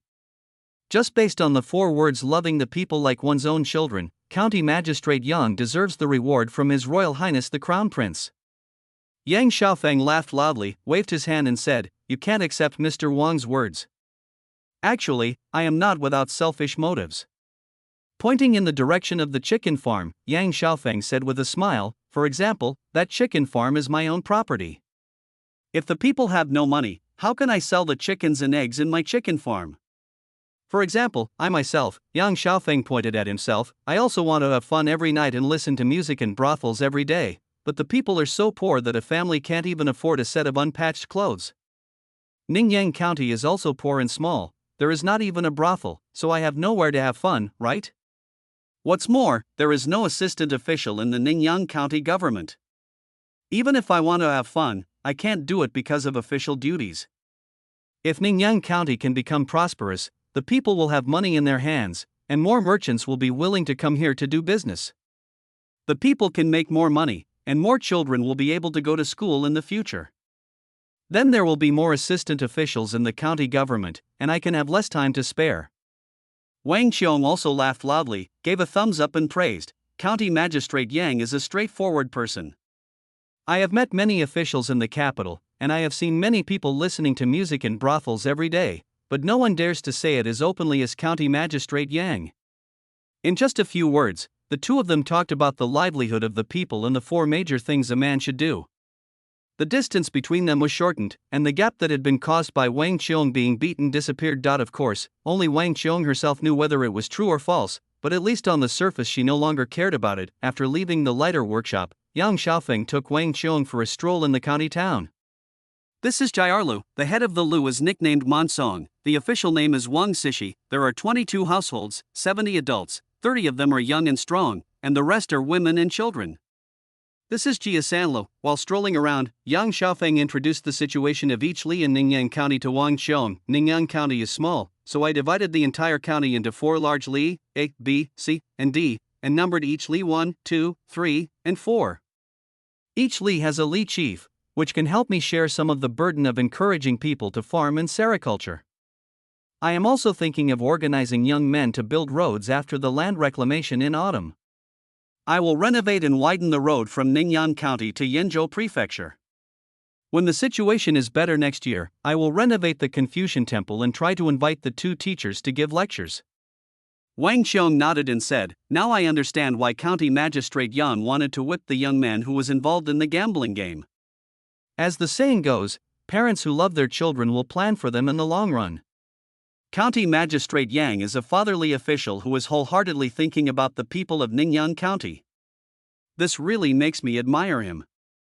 Yang Xiaofeng said, No, Wang Sharon is an official in the Zhanshi mansion, and he also serves the Ming dynasty and the court. He works harder than me. I should admire Wang Sharon's talent. With constant business flattery, the 2 of them slowly wandered around the city. Wang Xiong had a clear understanding of the entire Ningyan County and almost understood the personality of Yang Xiaofeng, the county magistrate. When Wang Xiong's servant led people to transport the things given by Emperor Zhu to Ningyan County, the magistrate Yang directly called Lao Wu and said, "Quick, Brother Wu, take people to transport these things out of the city and distribute them to the 8 communities in 16. Before he finished speaking, Wang Xiong reached out to stop Yang. "Xiaofeng, wait a minute, County Magistrate Yang. Please send someone to invite the heads of the 8 communities in 16 villages in Ningyan County, as well as the village elders of each community and village to the county government. Your Majesty has another order." Chapter 60 Zhu Chongba's Imperial Edict. Yang Xiaofeng couldn't help but secretly curse himself for being stupid. Old Zhu and little Zhu had given such a large number of things as rewards, but if he didn't call all the prominent people in Ningyan County and use them to spread the word, wouldn't old Zhu and little Zhu have wasted their money? Quick, Yang Xiaofeng pulled Bo Wu over and said, "Invite the heads of the 8 communities in 16 villages, as well as the respected elders of each village and village. If there are people in the county who have nothing to do and are willing to come, let them come as well." After Bo Wu left in a hurry, Yang Xiaofeng smiled and said to Wang Xiong, "I was not thoughtful at the moment, and I am sorry to make you laugh." Wang Xiong smiled and said, It's okay. These things are distributed to the people anyway. Whether they are allowed to take them away directly or how to distribute them is all up to County Magistrate Yang to decide. However, the Emperor's order must be read to the people. In fact, it's my fault that I didn't make it clear just now. Yang Xiaofeng nodded. Some of the heads of the 8 communities in 16 villages are close to the county town, while others are far away. Why don't we drink some more water and wait together? After the heads of the 8 communities in 16 neighborhoods, the neighborhood chiefs and a group of village elders had all arrived, and Yang Xiaofeng had the incense table arranged. Wang Xiong stood in front of the incense table, took out the imperial edict of Emperor Zhu, unfolded it and read it aloud. "The Emperor, by the mandate of heaven, hereby declares, tell the people of Ningyan County that I know how hard it was for you under the rule of the Tartars. Now is the time for spring plowing. I have asked the court to give you hoes, rakes, plowshares and other farm tools, wheat seeds, bean seeds, sorghum, cabbage and other seeds, needles and thread and other miscellaneous items, as well as cattle, horses, pigs, sheep, chickens and ducks and other livestock, and give them all to your magistrate, who will distribute them to you. You, the common people, have received rewards from me and the court. You must work hard to cultivate the land and not waste the farming season. I heard that Ningyang may be hit by drought. The court has already collected grain in Jiangnan. If there is a drought, the court will transport grain for relief. In addition, I know that you have worked hard to open up wasteland. I will exempt you from taxes and corvée for another 3 years. You will also not be required to pay land tax on the land you have reclaimed. I decree this. Except for County Magistrate Yang and Bo Wu, the presidents, neighborhood heads, and village elders of the remaining 8 communities in 16 neighborhoods all looked at Wang Qiong in confusion. No, the official just read out the imperial edict, right, but which play has the will written like this? It seems as straightforward as the imperial edict of the Tartar emperor. Even the word everyone was learned from the Tartar emperor, that's not right. The old emperor didn't even think about collecting money. He also distributed farm tools and seeds to everyone, provided relief for drought, and exempted taxes and corvée labor for 3 years. Yang Xiaofeng didn't feel surprised. As everyone knows, the Shu family produced some weird emperors, some who liked to fight, some who liked to play with crickets, some who liked older wet nurses, some who liked to enthrone themselves as generals, some who liked to cultivate immortality and make elixirs, and some who liked to do carpentry work. Basically, there were all kinds of weird emperors. However, the emperors of the Zhou family did one thing quite well. For example, the imperial edicts that needed to be read to the people, such as encouraging people to engage in agriculture and sericulture, were basically all written in plain language. For example, when a coastal area was invaded by Japanese pirates, local officials did not dare to deal with it on their own, so they reported it to the court. Xu Chongba personally drafted an imperial edict. After learning about it, the emperor, by the mandate of heaven, declares, "Tell every citizen to prepare their knives. When these guys come, kill them first. I decree this." The main point is straightforwardness. Even an old farmer who can't read a single word can fully understand it, and it definitely doesn't leave any room for the officials to maneuver. Moreover, exempting taxes and corvée was an ancestral skill of the Zhou family emperors. Especially Zhu Yuanzhang, the founding emperor, issued an edict to exempt taxes and corvée in the first year of Hangu. Taxes were exempted until the 18th year of Hangu, and corvée was exempted until the 15th year of Hangu. Even when he started to collect taxes and conscript labor, Zhu Yuanzhang would still issue decrees to exempt them and open warehouses to release grain in years of disaster, with the main purpose of living in harmony with the people. This is also why Yang Xiaofeng complained when he first traveled through time, that ordinary people in the early Ming dynasty lived like human beings. But the officials were at risk of losing their heads at any time. After Wang Qiong finished reading the imperial edict, Yang Xiaofeng, who was standing in front of the heads of the 8 communities and 16 villages, the village heads and the village elders, took the lead in bowing and shouting, "I accept the imperial edict. Long live the emperor, long live the emperor, long live the emperor." Wang Qiong smiled and nodded, then put the imperial edict in Yang Xiaofeng's hand and whispered, "Don't worry, County Magistrate Yang, there is another decree." Yang Xiaofeng was slightly startled and asked, "Anything else?" Wang Qiong smiled and nodded. After Yang Xiaofeng handed the imperial edict to Lao Wu, he took out another imperial edict and read it aloud. "By the mandate of heaven, the emperor decrees, I have heard that you are a good official who cares for the people. I hereby reward you with 10 silver ingots of 10 taels each, 20 pieces of silk, a set of the 4 books and 5 classics, a pair of palace lanterns, and a fine horse. I hope you will be a good official and treat the people under your rule well. If you have any merits, I will not hesitate to reward you. I decree this." Yang Xiaofeng was stunned for a moment, then he bowed and said, "Your Highness, I am the magistrate of Ningyang, Yang Xiaofeng. I accept your order and thank you. Long live the emperor."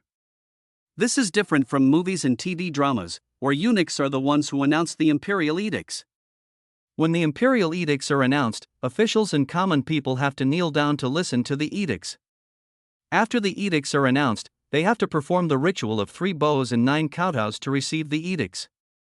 In fact, most of the time, it is civil officials who announce the imperial edicts. Common people bow to the ground instead of kneeling, and officials do not need to kowtow. They just have to bow their heads to receive the edicts. Only the last 3 cheers of "Long Live the Emperor" are very similar to those in movies and TV dramas, and these 3 cheers are adapted from the mountain shout dance that existed during the Qin and Han dynasties. After the imperial edict was read out, Wang Qiong had people bring all the gifts given by Old Zhu and Little Zhu to the open space in front of the county government office, and then smiled and said to Yang Xiaofeng, "Now that the imperial edict has been read out, the rest is up to County Magistrate Yang to arrange." Yang Xiaofeng smiled and nodded, and instructed Lao Wu, "Hurry up and distribute the gifts from His Majesty and His Royal Highness the Crown Prince to the heads of each community and village according to the number of households, and let them take them back." After Bo Wu took the president and the neighborhood leaders to distribute the rewards, Yang Xiaofeng looked at the things that Lao Zhu and Xiao Zhu had given him as rewards with a smile. 10 silver ingots, each weighing 10 taels, add up to 100 taels of silver. In the first year of Hangu and even in the early Ming dynasty, the value of 100 taels of silver was unimaginably high. Not to mention buying land, even using it to buy people could buy 100 of them. The value of 20 pieces of silk is not much lower than that of silver. Especially the silk that can be used as rewards by old Zhu and little Zhu is a good thing that cannot be bought on the market. The remaining 4 books and 5 classics and palace lanterns have more symbolic significance than practical significance. The 4 books and 5 classics can be read, but the palace lanterns can only be placed aside to gather dust. Normally, no one dares to light them at home. As for the fine horse rewarded by Mr. Zhu, well, even though there was no shortage of horses in the early Ming dynasty, Sudi even fought a cavalry battle with Kuyuk Timur, Wang Baobao, Zhao Min's brother in the Heaven Sword and Dragon Saber, on the battlefield, but a fine horse like this one, with no stray hair on its body, well-proportioned limbs, and extremely smart eyes, is not something that can be obtained easily. Old Zhu really spent a lot of money this time. Chapter 61 Taizi Canal, Daming Lake. After the imperial edict was announced, Wang Qiong did not return to the capital immediately, but stayed in Ningyan County under the pretext of asking for more advice from County Magistrate Yang, and walked around every day. On the 4th day after Wang Qiong announced the decree, the canal from the Dawn River to the artificial lake in Liumiao village was declared completed, 1 day earlier than the shortest 5-day construction period estimated by Yang. Yang Xiaofeng and Wang Qiong stood on the embankment of the Dawn River and breathed a sigh of relief. Thanks to the tools gifted by His Royal Highness the Crown Prince, this canal was finally completed before the drought. Wang Qiong smiled and nodded, agreeing. It is also thanks to the hard work of the people of Ningyan County. Otherwise, it would be difficult to dig such a long ditch in just 4 days with only tools. Speaking of the hard work of the people of Ningyan County, Wang Qiong actually admired them very much. In order to dig a canal from the Dawn River to the artificial lake in Liumiao village before the drought, nearly 1,000 people in the entire Ningyan County, including able-bodied women, adopted a rotation labor method, almost working day and night to meet the deadline. Every morning when Wang Qiong arrived at the ditch construction site, she could see a large number of young and strong men digging the ditch, and a large number of strong women and half-grown children clearing away the earth dug out the night before. In the evening, some older people would bring a lot of firewood and torches, and light bonfires in sections along the edge of the ditch and inside the ditch. They would light torches and continue digging the ditch all night long. There are also the young widows in the widow village, who would pull carts of buns and soup packed in wooden barrels to the construction site at dawn every day, and deliver them again at noon and in the evening. Wang Qiong had eaten the buns made by the young widows. They were definitely inferior to those made by the famous old brands in the capital, and even worse than those made by the chefs in many officials' homes. But no matter what, the young widows had tried their best. The buns were full of stuffing. In one bite, one could taste the fragrance of wild vegetables and the aroma of meat. In addition, a large amount of lard was put in the buns. A young man could eat 5 or 6 buns to get through half a day's work. Sometimes Wang Qiong couldn't help but sigh. The people of Ningyan County worked so hard. If a severe drought occurred before the ditches were dug, it would be really God's fault, but the final result was pretty good. God finally opened his eyes and allowed the people of Ningyan County to dig the ditches before the drought. All that was left was to fill the artificial lake before the drought, and then continue to dig the next artificial lake, as Magistrate Yang said, smiling and shaking his head. Wang Qiong cast his gaze on Yang Xiaofeng again. County Magistrate Yang, this ditch has now been dug through, and it will soon be able to draw water to irrigate the lake and help the people survive the drought. Don't you plan to give this ditch a name? Hearing Wang Qiong's suggestion, Yang Xiaofeng was moved and asked, "May I ask Mr. Wang, is there anything taboo in naming him?" Wang Qiong was slightly startled and asked, "What taboo?"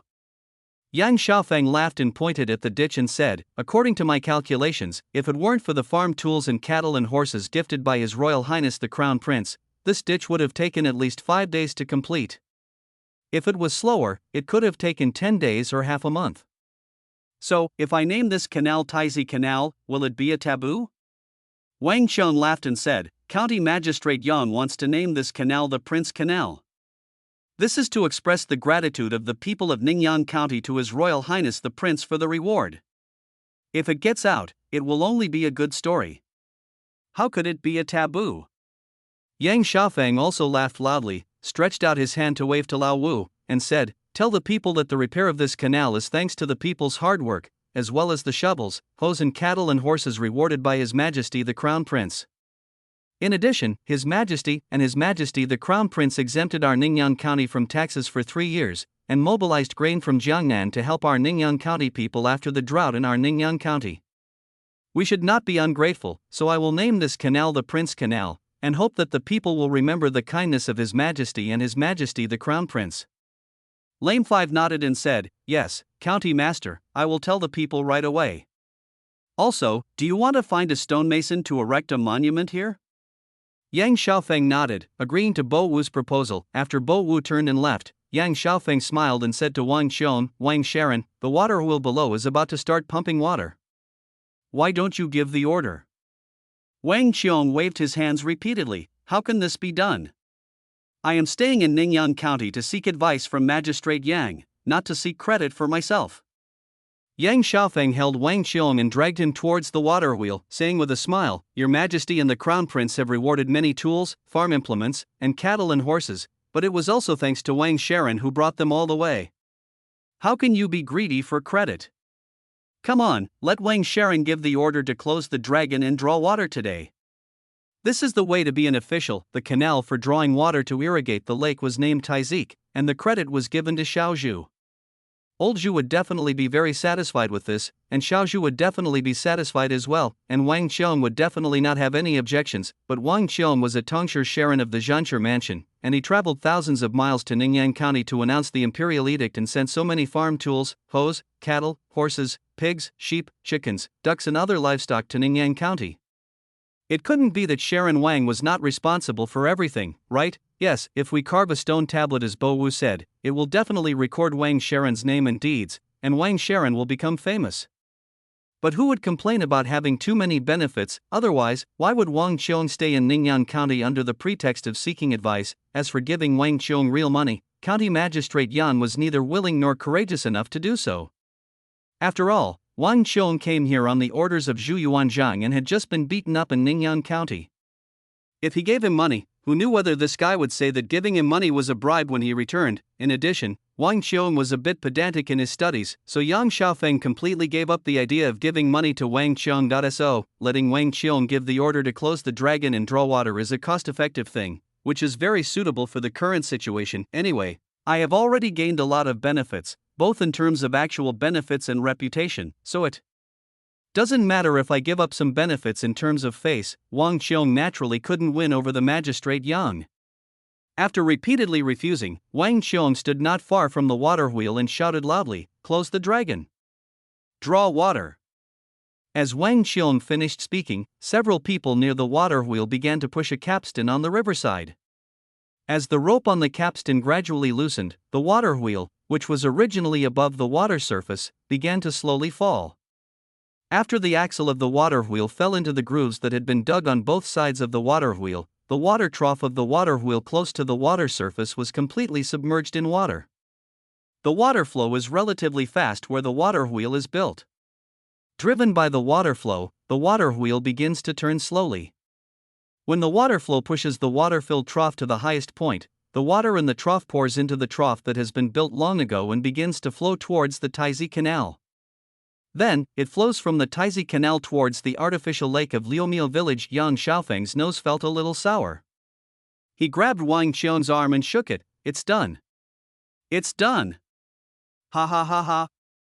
After laughing for a while, Yang Xiaofeng simply pulled Wang Xiong to the riverbank again and said, "Mr. Wang, why don't you follow me? Let's go along the Taizi Canal and follow the water to the artificial lake in Liumiao village to take a look." Wang Xiong naturally would not refuse Yang Xiaofeng's proposal. The two of them mounted their horses and slowly followed the flow of the water along the Taizi Canal towards Liumiao village. As they walked forward, Yang Xiaofeng said with a smile, "By the way, the artificial lake in Liumiao village can't always be called an artificial lake, right? If it is called Daming Lake." Wang Xiong smiled and said, "If County Magistrate Yan wants to call it Daming Lake, then call it Daming Lake. As long as the emperor's name is not used directly, there will be no taboo." Yang Xiaofeng smiled and nodded, "Then let's call it Daming Lake." After laughing, Yang Xiaofeng continued, "In fact, I have thought about raising fish and daming in the future. When I have free time, I will get a fishing rod and go fishing. Ha ha ha." But Wang Xiong glanced at Yang Xiaofeng and asked, "Has County Magistrate Yang ever raised fish?" Yang Xiaofeng's laughter stopped abruptly. "I've never raised one before, but what's the problem?" Wang Xiong said, "That's a big problem. Chapter 62, Magistrate Yang's Grand Plan and the Ready-Made Enemy. Wang Chong smiled and said, "A lake this big is big enough to raise fish, and it can indeed raise a lot of fish, but if there are too many fish, they need to be fed. May I ask County Magistrate Yang, do you have any aquatic plants or anything like that in your lake?" "I have checked before. There is no aquatic plant from the bottom of the lake to the edge. It is unknown how long it will take for the aquatic plant to grow on its own. Before that, Magistrate Yang plans to let the fish starve? Moreover, after the lake is filled with water, it will be yellow and dirty at first, and any fish put in will die. It will take at least 10 days or half a month for the water in such a large lake to be cleared." Hearing Wang Chong's concerns, Yang Xiaofeng smiled and said, "Of course I don't grow any aquatic plants, but there is plenty of chicken manure in the chicken farm. As long as it is fermented, it can be used to feed the fish. I also plan to plant some reeds and lotus roots by the lake. Not only can the fish eat these things, but the stems and leaves of the reeds and lotus roots can also be used to make paper. And Mr. Wang, you can rest assured that I don't plan to raise fish from the beginning. I want to wait until the water clears up and the drought is over before I start raising fish." As a qualified fisherman, although Yang Xiaofeng may not have caught many fish, he knows very well what fish like to eat in their favorite growth environment, including the water layers that different species of fish like. More importantly, it would be a pity if such a large artificial lake was used simply for drought prevention. Even if it was used for raising fish, it would still be a waste of resources. According to Yang Xiaofeng's plan, after the drought is over, he will have people plant some reeds and lotus roots by the lake, and then he can use the stems and leaves of the reeds and lotus roots to make paper. This is also the point that Yang Xiaofeng values most: paper, especially toilet paper. Damn it, just because paper was a rare commodity, Yang Xiaofeng, despite being a county magistrate, had to use toilet tokens. To solve the problem, those who frequently use toilet tokens know that the junk can easily cause bleeding in the anus. County Magistrate Yang has no idea how many times bleeding has occurred in the anus due to the use of toilet tokens, and he has long been eager to build a papermaking workshop. And papermaking was not just for toilet paper, but also for another plan of County Magistrate Yang. As we all know, there was a shortage of officials in the early Ming Dynasty, or in other words, there was a shortage of literate people. For example, in Ningyang County, there was only one magistrate, Yang De, who could read and write, and he couldn't find an assistant official to help with many things. To solve this problem, we must first have a large number of literate people. If we want to cultivate a large number of literate people, we must have schools, enough books and teaching materials, and enough paper for students to practice writing. So the question is, what about paper? It's not that there was no paper in the Ming Dynasty, but paper that could be used to print books was a rare commodity, and the price was simply unaffordable for ordinary people, and the printed books were even more out of the reach of ordinary families. Otherwise, Zhu Biao would not have proposed to reward Yang Xiaofeng with a set of the 4 books and 5 classics. Therefore, when Yang Xiaofeng first thought of digging an artificial lake, he had already thought of using the artificial lake to plant things like reeds and lotus roots, and then use the stems and leaves of the reeds and lotus roots to make paper. In other words, Yang Xiaofeng's plan is a bit complicated. The first step is to find a way to set up a paper-making workshop. The paper produced can be divided into 2 types, toilet paper and printing paper. The second step is to set up a printing workshop to print books. The third step is to open a school. The paper from the paper mill is printed into books by the printing workshop and then purchased by the county government for use in the school. The school is divided into community schools at the kindergarten and primary school level, and county schools at the middle school level. The fourth step was to capture the students trained in the county school and bring them to the county government office to work like slaves, so that County Magistrate Yang could live an easy life. These 4 steps of planning need to be carried out on an annual basis, but it didn't matter. He was still young and had plenty of time to slowly advance the 4-step plan. Besides, there was a ready-made enemy nearby that he could use. As long as he didn't tell him the last step of the plan and only told him the first 3 steps and called it the promotion of the saints' teachings, a pedantic bookworm like Wang Chong would definitely help with all his heart. He might even take the initiative to ask Lao Zhu and Xiao Zhu for help. The fact was just as County Magistrate Yang had expected. After hearing County Magistrate Yang's description of the first 3 steps of the plan, Wang Chong immediately expressed his opinion. After the autumn, as long as County Magistrate Yang writes a letter, I will find a way to find 2 paper-making craftsmen for you from the capital. The 2 chatted and laughed, and soon arrived at the artificial lake of Liumiao village. Yang Xiaofeng felt very happy when he saw the muddy river water flowing into the lake. even if it only wet a small area of the lake bottom. When Daming Lake is filled with water, Yang Xiaofeng said with a smile, there will be no harvest failure in autumn, and this drought will no longer be fatal. Perhaps it can even save some grain for your majesty and the court? However, what Yang Xiaofeng never expected was that Wang Qiong, with thick eyebrows and big eyes, would actually say something meaningful at this time. Have you ever heard that only crying children get milk? Yang Xiaofeng was slightly startled, and then asked tentatively, what does Wang Sharon mean?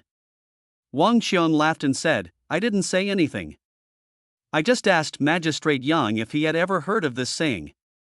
Yang Xiaofeng immediately understood what was going on. If he treated Wang Qiong as his great enemy, then why wouldn't Wang Qiong also treat the national treasury as his great enemy? Anyway, the drought in Ningyan County was an obvious fact, but after the artificial lake was built, the people of Ningyan County could survive even if the court was unwilling to allocate relief grain.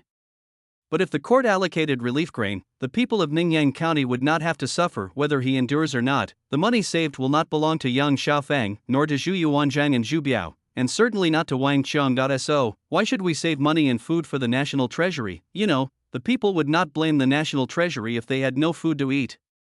They would only blame Yang Xiaofeng, the county magistrate, for not being able to get food from the court. After figuring out the key to this and understanding Wang Qiong's desire to make friends with him, Yang Xiaofeng smiled and said, Brother Wang, you have never been to the north before, right? Wang Qiong smiled and said, I have been in Jiangnan for a long time and have never been to the north. Yang Xiaofeng smiled and said, in that case, my brother might as well stay in Ningyan County for a few more days to see how the young men in Ningyan County dig an artificial lake. The artificial lake in Liumiao village is only the first one. The next one to be dug is the artificial lake in the east of the city. By the way, my brother can also take a closer look at the daily life of the people in the north, so that he can tell His Majesty and the Crown Prince about it when he returns. Chapter 63, A Sacrificial Locust God? A sacrificial maiden. Wang Qiong is a person who listens to advice very much, or rather, most officials in the officialdom are very obedient to advice. Faced with Yang Xiaofeng's invitation, Wang Qiong agreed without hesitation and agreed to stay in Ningyan County for another 10 days or half a month to take a good look at the customs and culture of Ningyan County. At least he had to wait until Daming Lake was filled with water before leaving. However, Wang Qiong never imagined that just as the Daming Lake in Liumiao village was about to be filled with water and the artificial lake in the east of the city had just been dug to a depth of less than 3 feet, the water flow of the Dawn River and the Guang River dropped sharply and the air suddenly became scorching hot. Yang Xiaofeng and Wang Qiong stood on the edge of the artificial lake in the east of the city, watching the air rising and twisting in the distance, both of their faces extremely gloomy. The drought was inevitable. What made Yang Xiaofeng even more unhappy were the locusts that came with the drought, or rather the locusts in their young stage. Locusts at this stage are called nymphs. Their appearance and living habits are similar to those of adults, but their bodies are smaller, they are not fully developed, and they do not have the ability to reproduce, so they are also called nymphs. Before completing 5 molts, the nymphs cannot fly yet and can only jump around in groups in the fields. Wheat, sorghum and millet planted after spring plowing are their favorite foods. Although soybeans are not liked by the nymphs, they don't mind eating bean sprouts when they are extremely hungry. When a nymph gnaws on crops, a slight snapping sound is made when its mouthparts bite through the plant skin. When a large number of nymphs gnaw on crops, a rustling sound is created, just like the sound of leaves rubbing against each other. The presidents and headmen of the 8 communities in 16 neighborhoods in Ningyan County who were called by Bowu stood behind Yang Xiaofeng and Wang Qiong. Many of them had despair on their faces, and only a hint of hope was revealed in the depths of their eyes. They were hoping that the artificial lake that County Magistrate Yang had prepared long ago could come in handy. They were also hoping that Emperor Zhu would fulfill the promise in the imperial edict and allocate grain to relieve the drought when Ningyan County could no longer hold on. After a long silence, Yang Xiaofeng suddenly said, Brother Lao Wu, send someone to the farm and bring all the ducks here. Just when Lao Wu was slightly stunned, Yang Xiaofeng pointed to the crops being eaten by young locusts and said to the heads of the 8 communities and 16 villages, Locusts are eating crops, so I will let ducks eat the locusts. You should also organize children, women, and young men to go to the fields to catch locusts. As Yang Xiaofeng finished speaking, the faces of all the commune leaders and neighborhood leaders suddenly changed. The oldest commune leader of Gangzhuang village, Gung Erden, knelt down in front of Yang Xiaofeng and cried, No, sir. The locusts are spreading because the locust god is angry. We can only go to the Bala temple to worship the locust god. We must not kill the locusts, lest we anger the locust god and make the plague worse." Several other heads of the communities and neighborhood leaders also shouted, "Yes, Master, why don't we offer sacrifices to the locust god? If that doesn't work, then offer sacrifices to the seedling god. We must not kill the locusts. It's also okay to offer sacrifice to General Liu. Don't dare to anger the locust god." Listening to the presidents and neighborhood leaders talking about offering sacrifices to this and that, Yang Xiaofeng couldn't help but feel annoyed, and suddenly shouted loudly, "Shut the fuck up." Yang Xiaofeng kicked Gung Erden, the head of Gangzhuang village, and pointed at him and cursed, "Fuck you, you want to offer sacrifices to the locust god? Did the locust god give you land, or give you food, seeds, and farm tools? Offer sacrifices to the locust god? Offer sacrifices to your mother." After kicking Lu Sanchier, who was shouting about offering sacrifices to the green Miao god, Yang Xiaofeng began to curse Lu Sanchier again, "Give me back my King Green Miao god. If it weren't for me, the county magistrate, asking you to dig a lake to store water, the seedlings on the ground would have turned completely yellow. What the hell, Green Miao god?" After kicking down another neighborhood chief, Yang Xiaofeng continued to curse, "You bastard, I, the magistrate, have the final say in Ningyang County. If any locust god dares to make trouble in Ningyang County, you can call him over and see how many soldiers he has." After a long round of kicking and scolding, Yang Xiaofeng turned his gaze to Bo Wu and said, "What are you still waiting for here? Are you waiting for me to get a few boys and girls to sacrifice to the locust god?" Having never seen Yang Xiaofeng so angry, Bo Wu couldn't help but be frightened. Hearing this, he quickly bowed and accepted the order, "Please calm down, Your Excellency. I will go and get someone to bring the duck over right away." After Lao Wu left in a hurry, Wang Qiong tentatively said to Yang Xiaofeng, who was panting heavily, "County Magistrate Yang, can ducks kill locusts? What if we don't offer sacrifices to the locust god and the locust plague comes again?" This, Yang Xiaofeng knew that Wang Qiong had good intentions. If he offered sacrifices to the locust god, then no matter how big or small the locust plague was, it could no longer be blamed on him as the county magistrate. If he did not offer sacrifices to the locust god and instead used ducks to kill locusts, and the locust plague was not eliminated, then the people might blame him. But Yang Xiaofeng did not intend to accept Wang Qiong's persuasion. What the fuck is this locust god? The Yuan dynasty government often offered sacrifices to the locust god during locust plagues. But when the people could no longer survive the locust plague and rose up in rebellion, attacked the county government and treasury, and hung the head of the county magistrate on the city gate tower to dry, where the hell was the locust god doing? Besides, who are you trying to please by offering sacrifices to the locust god, Zhu Changba? According to the theory of the correspondence between heaven and man, whether it is floods, droughts, locust plagues, earthquakes or even solar eclipses, they are all warnings from heaven to the world, and the emperor, as the son of heaven, is naturally the first person responsible for the strange phenomena from heaven. For example, when Emperor Taizong of Tang, Li Shimen, ate locusts, he was taking the opportunity to call on the people to get rid of the locusts, but he was also secretly admitting that he was the primary person responsible and hoped that God would spare the people. If Yang Xiaofeng and Yang Daji had offered sacrifices to the locust god in a grand manner soon after Shandong was recovered, it would be tantamount to telling the world, "Look, a locust plague has occurred just after Shandong was returned to the Ming dynasty, and it can only be suppressed by offering sacrifices to the locust god." What would Zhu Yuanzhan, the old man, think, even if Emperor Zhu had to hold his nose and endure it for the sake of the unity and stability of Shandong, Henan, and the 16 prefectures of Yenyun? Who can guarantee that he would not bear a grudge against Yang Xiaofeng, the instigator, in his heart? Therefore, Wang Qiong had good intentions in persuading Yang Xiaofeng to offer sacrifices to the locust god. After all, it was a tradition. However, this good intention might have led to bad results, and made Emperor Zhu hate Yang Xiaofeng in his heart. After thinking it over secretly, Yang Xiaofeng simply walked to the edge of the field and pulled up a dogtail grass, removed the leaves and tail of the dogtail grass, leaving only the relatively stiff stem. Then he walked into the field and caught 2 nymphs, and strung them up with the dogtail grass. Walking back to the edge of the field, Yang Xiaofeng asked someone to get some thin dry branches, took out a lighter, lit them, and placed the nymphs on the fire to slowly roast them. After a while, a faint aroma of meat with a special burnt aroma began to waft into the air. After the nymphs were cooked, Yang Xiaofeng put the scorched nymphs into his mouth, chewed them a few times, and swallowed them, before saying with a smile, "See, I have roasted the young locusts and eaten them. If there really is a locust god, let him come to me and ask for an explanation. Seeing the presidents and neighborhood heads looking at each other in bewilderment, and Wang Qiong looking confused, Yang Xiaofeng simply looked up at the sky and shouted, "Locust god! I have eaten your descendants. If you are a man, you should show me your spirit. If you don't, I will treat your descendants as the food you give to the people." Perhaps it was because County Magistrate Yang cursed too foully and his attitude was too arrogant, until Yang Xiaofeng's neck felt a little sore. The sky was still clear and there was no sign of the locust god appearing. Yang Xiaofeng turned his head and looked at the heads of the communities and neighborhood leaders, smiled, and said, "Look, the locust god has agreed to use his descendants as food for the people."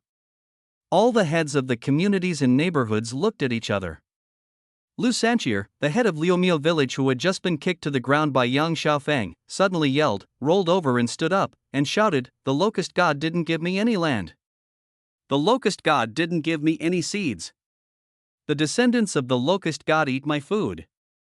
I fuck the locust god."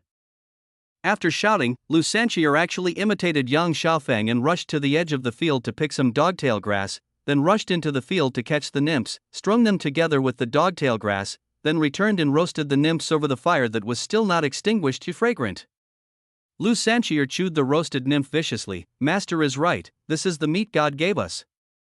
It would be a waste if we don't eat it." Chapter 64. No one can escape the law of true fragrance. Lu Sanchier's action of roasting the young locusts finally played a leading role. The heads of the other 7 communities and 16 villages also rushed into the fields and began to catch locusts and roast them for food. Yang Xiaofeng smiled with satisfaction, turned his head and said to Wang Qiong, "Look, brother Wang, I ate the nymphs, and they also hunted and killed the nymphs, but I didn't see the locust god blame me." Wang Qiong opened her mouth, with 1,000 things she wanted to curse at, but she didn't know who to curse at, let alone where to start. Ever since Li Erfeng ate locusts alive, the halls in the Central Plains during the Tang and Song dynasties began to focus on exterminating locusts instead of simply worshipping the locust god. However, after the puppet emperor Shi Jingtang ceded the 16 prefectures of Yenyun, the north was successively ruled by the Liao, Jin, and Yuan dynasties. It happened that none of these 3 dynasties knew how to catch or kill locusts. After encountering a locust plague, they would only worship the locust god. Gradually, the north turned to a focus on sacrifices. When the Song dynasty was completely destroyed and the south was completely occupied, gradually no one remembered the locust catching and locust killing during the Tang and Song dynasties. Instead, they regarded the catching and locust killing as a great disrespect to the locust god, and now, County Magistrate Yang not only roasted the locusts himself, but also instigated the people of Ningyan County to catch and kill locusts together. Wang Qiong, who had only heard of offering sacrifices to the locust god since childhood and even thought that Li Erfeng was just putting on a show by eating locusts raw, suddenly felt that his 3 views had been greatly impacted. But Wang Qiong couldn't tell what was wrong. Did County Magistrate Yang eat the barbecued locusts? Did Lu Sanchier and other club leaders and village chiefs also roast and eat locusts? Where is the locust god? The sky was still cloudless, and the locusts in the fields were still jumping around and eating the crops.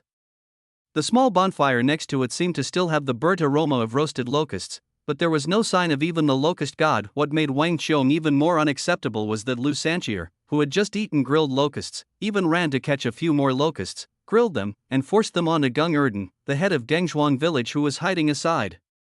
"Eat it," Lu Sanner said patiently as he stuffed locusts into Gung Erden's hands. "This thing is meat after all. Do you smell it? It's just like what the master said. It eats our crops, so we should eat its meat. You can eat chicken and pork, but why can't you eat locust meat?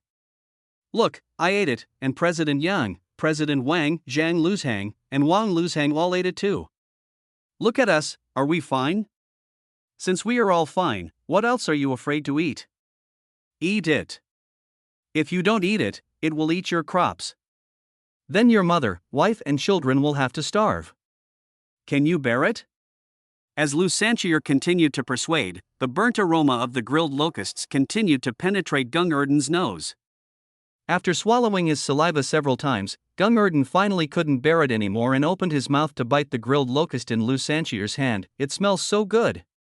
Wang Qiong felt something was wrong, as if her mouth felt a little thirsty, and her stomach felt a little hungry.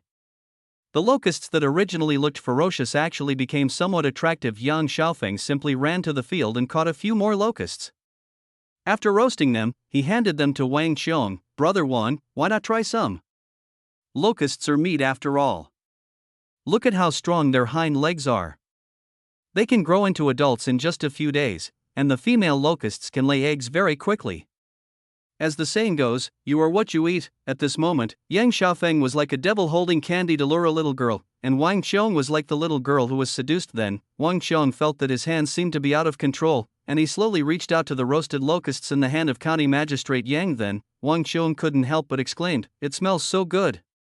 Yang Xiaofeng laughed and thought to himself, "See, it's said that no one can escape the law of true fragrance. When dealing with ordinary people, you just need to tell them that the locusts will eat up all their crops, and that without a harvest their parents, wives, and children may starve to death, and the people will be eager to eat up all the locusts immediately." After all, when dealing with officials like Wang Qiong, they didn't have to worry about the grain harvest, so they couldn't use hunger as an excuse.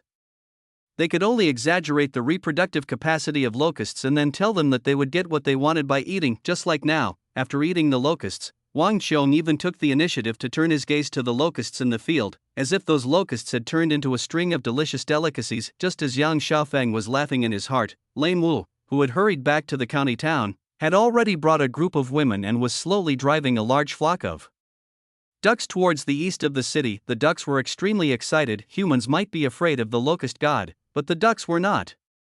In the eyes of the ducks, what were in front of them were not the descendants of the locust god, but a buffet so sumptuous that they could not even imagine. Ha ha! Thousands of ducks rushed into the field like staggering wild dogs, quacking and pecking frantically at the nymphs jumping around. Yang Xiaofeng laughed and turned to look at the heads of the clubs and neighborhood leaders. "Look, the ducks are eating happily, but where is the locust god? In my opinion, the locust god is just a bully. As long as you dare to kill locusts, the so-called locust god will not be able to do anything." Lu Sanner nodded and bowed, smiling. "Yes, master is right, it is us who are confused." Yang Xiaofeng snorted, and after some calculations, he said to Lu Sanchier and the others, "When you go back, tell the people in your respective communities and neighborhoods that the county government wants to buy a batch of locusts. They must be cooked and dried. They are 5 cents per pound. Whoever delivers the most to the county government will be rewarded with an extra 1 tael of silver." Wang Qiong widened his eyes, looked at Yang Xiaofeng and asked, "County Magistrate Yang, this?" Yang Xiaofeng laughed and said, "Don't worry, my brother. I have made arrangements and I will not lose anything. Simply relying on ducks to eat locusts will not solve the locust plague. After all, ducks can only eat locusts during the day, and locusts reproduce very quickly. It is easier to deal with the jumping larvae, but once they have shed their skin and learned to fly, the ducks may not be able to catch up with them. Therefore, in order to solve the locust plague, we must use multiple methods. We must rely on ducks to eat them during the day, and find a way to lure the locusts with fire at night, or capture them or burn them directly. However, if you really want to quickly solve the problem of locusts, the best way is to lure them with benefits, and use the method of purchasing locusts to induce people to catch locusts. As for the captured locusts, Yang Xiaofeng had already thought of a countermeasure. A certain time travel textbook once mentioned that locusts are very nutritious and can be dried and ground into powder. Su Di and Chang Yechen have a total of 200,000 troops under their command. Marching and fighting is a hard job, so it is only right for them to eat some locust powder to supplement their nutrition, right? Even if the troops under Su Di and Chang Yechen don't like to eat locust powder, can't I mix locust powder into flour to make buns? It can always be sold anyway. Even if the worst happens, the purchased locusts can be stored and used as a snack for chickens and ducks after winter. Definitely nothing will be wasted. Besides, even if it is wasted, how much can be wasted? After all, County Magistrate Yan was talking about purchasing cooked and dried locusts. Such locusts are not weighed. Chapter 65. Zhu Chongba's teaching of his son Wang Qiong naturally had no idea of what Yang Xiaofeng was thinking, and she didn't know that Yang Xiaofeng had even set his sights on Lao Zhu and Xiao Zhu. If eating locusts requires advertising, is there anyone in the world more suitable to do the advertising than Lao Zhu and Xiao Zhu? No, Lao Zhu and Xiao Zhu were the ceiling of the endorsement industry during the Ming Dynasty. Yang Xiaofeng even thought of the advertising slogan, "Ningyang County Locusts." The emperor and the prince said they were delicious after eating them. "You deserve it." Unfortunately, Yang Xiaofeng was just thinking about it in his mind. After all, old Zhu and little Zhu were far away in Nanjing. Even if old Zhu was about to go to Hunan for an inspection, it was impossible for him to go to Ningyang County specifically to eat a meal of locusts, let alone be the locust spokesperson for Yang Xiaofeng. Just as Yang Xiaofeng was secretly lamenting, Bo Wu came up to the magistrate Yang and whispered, "Your Excellency, the drought has come, the locusts have risen, and this lake, keep digging." Yang Xiaofeng did not hesitate at all. "Tell the heads of each community and neighborhood that, without delaying the crops, you must continue digging this lake. After digging the east side of the city, dig the south side, and after digging the south side, dig the north side. Damn it, who knows if there will be another drought next year after this year's drought? If there is no drought, it's fine. But if there is another drought, with these 4 artificial lakes, the people can keep their harvest." Yang Xiaofeng remembered clearly that the Ming dynasty was in the Little Ice Age. Although he didn't remember which emperor it started, it was better to be prepared in advance than to make no preparation at all. Bo Wu immediately accepted the offer, but Wang Qiong, who was standing next to Yang Xiaofeng, sighed slightly. "County Magistrate Yang, I have been staying in Ningyan County for quite some time. It is time for me to return to the capital and report to His Majesty and the Crown Prince about the drought and locust plague in Ningyan County." When returning to the capital, Wang Qiong did not follow the large group of people as he did when he came to Ningyan County. Instead, he rode a fast horse and went ahead, leaving the militiamen who had come with him to return to the capital on their own. After returning to the capital, Wang Qiong went directly to the Zhanshi mansion to report, and then asked for an audience with Crown Prince Zhu Biao, presenting a memorial written while resting on the road. While Zhu Biao was flipping through the memorial, Wang Qiong explained according to the page Zhu Biao turned to. "When I first arrived in Ningyan County, I was misled by the words of a mean woman and thought that Magistrate Yang was a corrupt official who extorted money and oppressed the people. It was not until I arrived at the artificial lake that I learned the truth. The so-called artificial lake was dug by the people organized by County Magistrate Yang 10 miles west of Ningyan County. The lake is 50 feet long and 30 feet wide. The deepest part is about 3 feet deep, and the shallowest part near the lake is about 3 feet deep. County Magistrate Yang called it Daming Lake. Yang, the county magistrate, ordered the people of Ningyan County to dig a canal day and night. The canal was named Taizi Canal, which drew water from the Dawn River and stored it in the lake. This way, the people would have a place to irrigate their crops during droughts, so that they would not suffer a crop failure. When I returned, Ningyan County was already suffering from drought. The locusts had already shed their skins once. Magistrate Yang ordered ducks to eat the locusts. He beat and scolded the heads of the communities and neighborhoods, then personally roasted 2 locust larvae and swallowed them, saying that locusts were meat given to the people by the locust god. Wang Qiong told Zhu Biao about what he had seen and heard along the way, as well as what Yang Xiaofeng had done. Wang Qiong made a final summary. "In my opinion, although Yang Xiaofeng's behavior is often rebellious, he is indeed loyal to the Ming dynasty and cares about the people. He is not the kind of person who is cruel and harms the people." Zhu Biao nodded, and Wang Qiong took out a household register from his sleeve and presented it to Zhu Biao. "Your Highness, please take a look. This was made by Magistrate Yang. It records the number of people in a family, their birth dates, ages, residences, ancestral homes, specialties, and the amount of property and land. Local officials can use this to govern the people, as easily as reading the lines on the palm of your hand." Zhu Biao put down the memorial in his hand, took the household register, opened it and looked at it for a few seconds, and suddenly laughed. "Not bad, it is really good. No wonder my father said it is worth 10,000 or 1 million gold.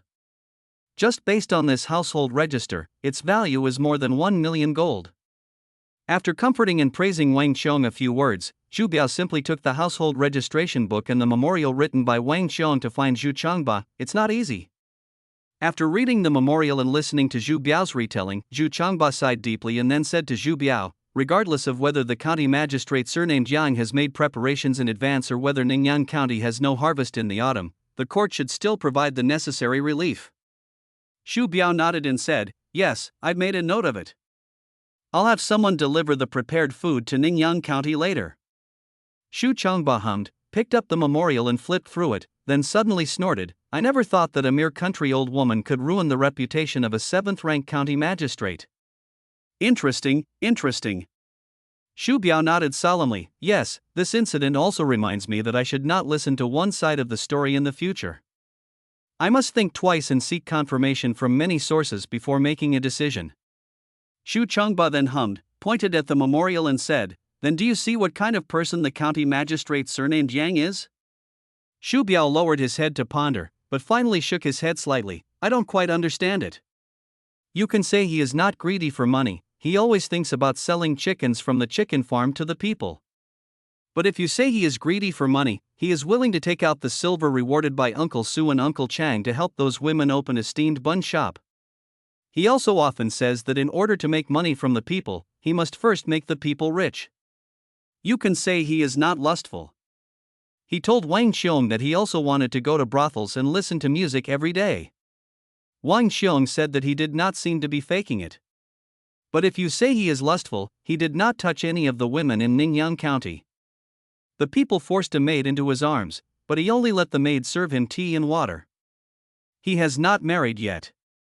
If you say he has a good reputation, he doesn't care about the old woman defaming him.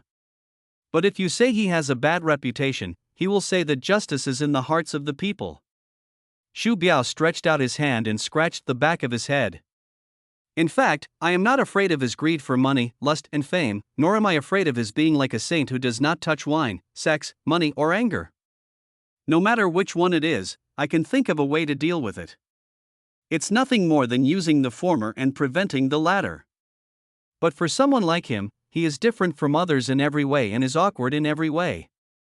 For a moment, I really can't figure out what kind of person he is.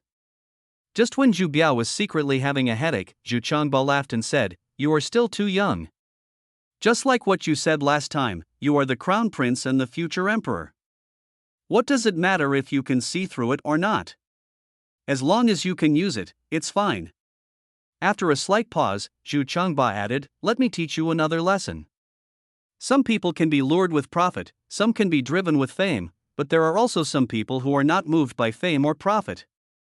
You can't talk about fame or profit with such people. You can talk about friendship with them. If friendship doesn't work, he. After laughing, Zhu Changba simply changed the subject. Let the Ministry of Revenue transport grain to Ningyan County. After all, we have already promised each other, and it is not good to go back on our word. Chapter 66, Old Zhu is really poor and crazy. While Zhu Yuanjiang was patiently teaching little Zhu how to employ people, Yang Xiaofeng was messing around in Ningyan County anyway. The drought has occurred and the locusts have emerged. All that he can do has been done. Water has been stored in Daming Lake and the second artificial lake is still being dug. The people are catching locusts and weeding. The young widows are busy steaming buns and making egg soup every day. The disabled soldiers have also taken on the duties of yamen runners. As the magistrate, won't he have some free time? Then, Yang Xiaofeng asked people to bring tables and lounge chairs and went directly to the artificial lake in the east of the city to start the setting up. As the saying goes, once a thought arises, the world becomes vast. When Yang Xiaofeng adjusted his mindset, he immediately felt that the little girl who was fanning herself with water beside him was very pretty, the crops in the fields were growing very attractively, and even the ducks that were staggering around to catch locusts were very pretty. Especially the sight of those half-grown children catching locusts with gauze nets reminded Yang Xiaofeng of his childhood when he went to the river to fish and to the fields to catch dragonflies and grasshoppers. Unfortunately, just as Yang Xiaofeng was reminiscing about his junior high school years, Bo Wu came rushing over, and as soon as he saw Yang Xiaofeng, he said with a sad face, "County master, there is no salt in the bun shop." Yang Xiaofeng waved his hand nonchalantly and said, "It's okay. I still have more than a pound of salt given by Changpingjiang. You can use it first." After saying this, Yang Xiaofeng narrowed his eyes again, intending to continue recalling the good times in junior high school. It's just a little salt.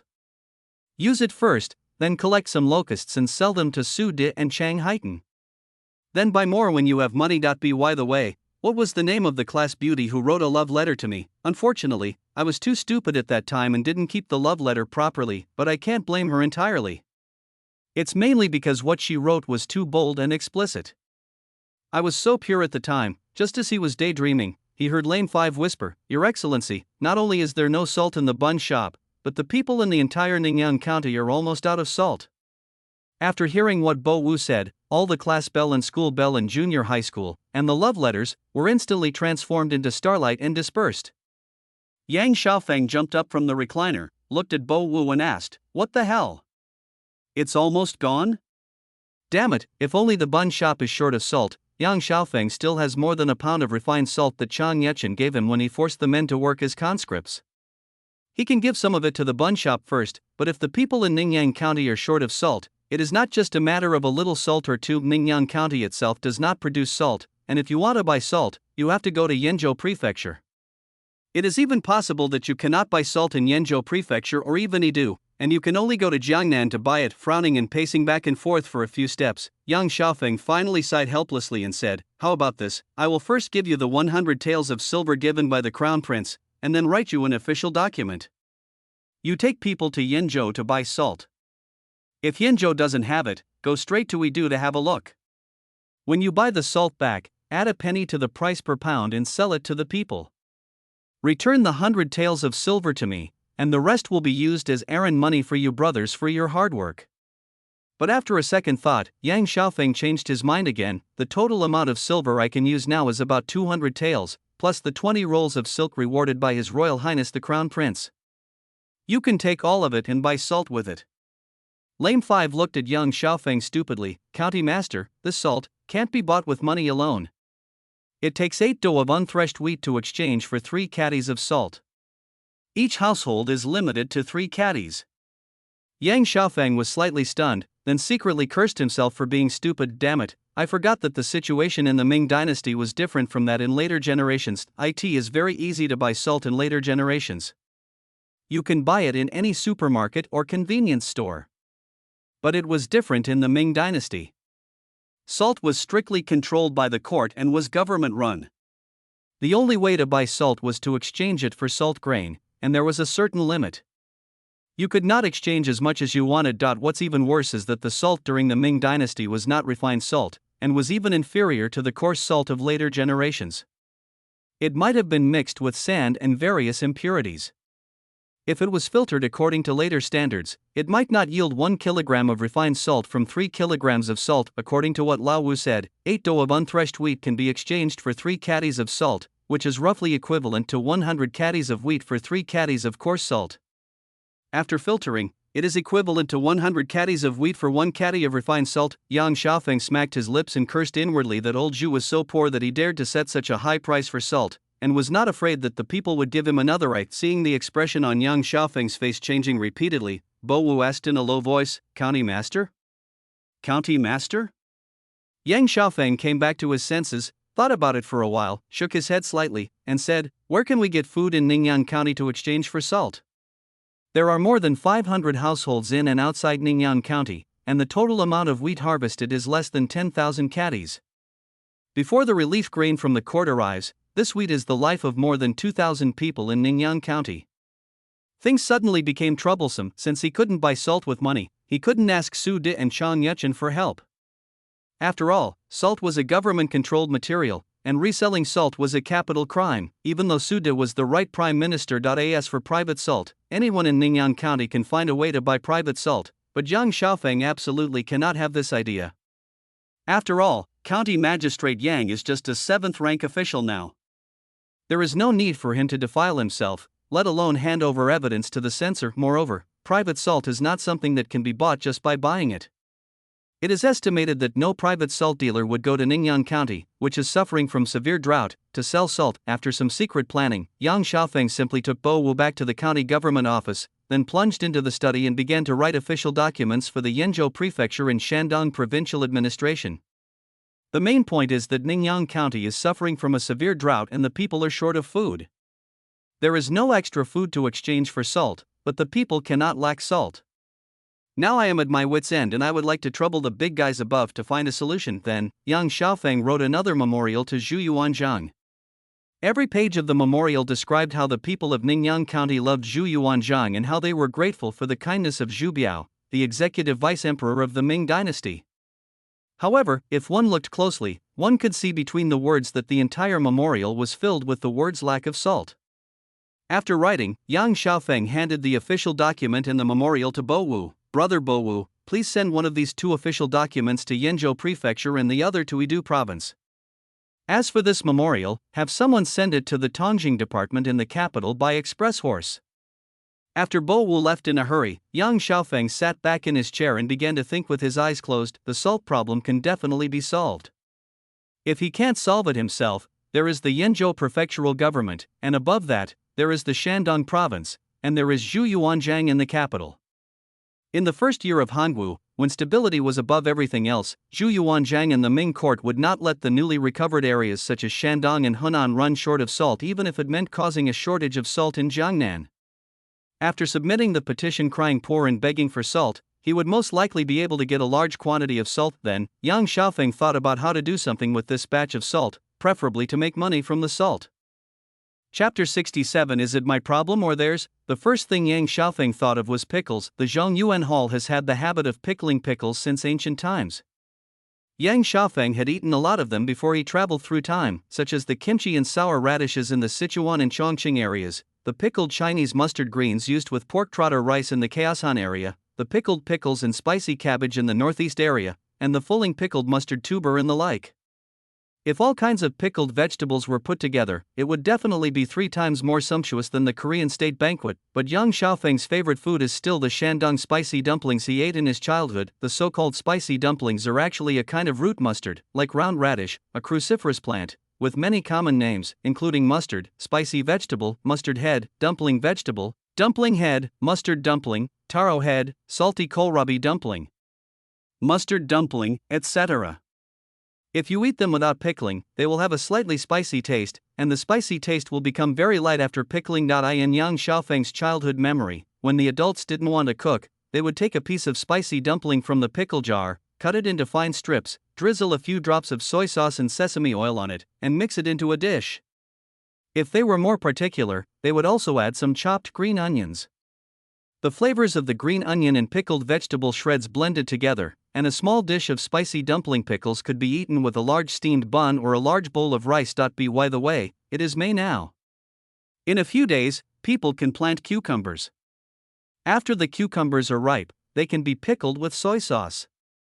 It is also a very appetizing and refreshing pickled vegetable. There are also salted duck eggs and salted chicken eggs. Thanks to Zhu Yuanzhang and Zhu Biao, the executive vice-emperor of the Ming dynasty, there are now more than 1,000 ducks and 1,000 chickens in Ningyan County, and more than half of them are female.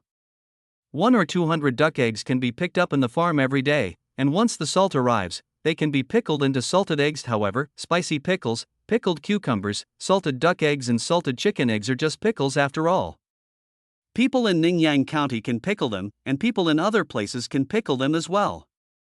It is unlikely to expect to make money from these things. What really made County Magistrate Yang feel that he had hope of making a lot of money was canned food. Then, Yang Xiaofeng snorted in hatred. It is best to use tin plate or glass bottles to make cans, but Ningyan County, a tiny county, can neither produce tin plate nor glass bottles.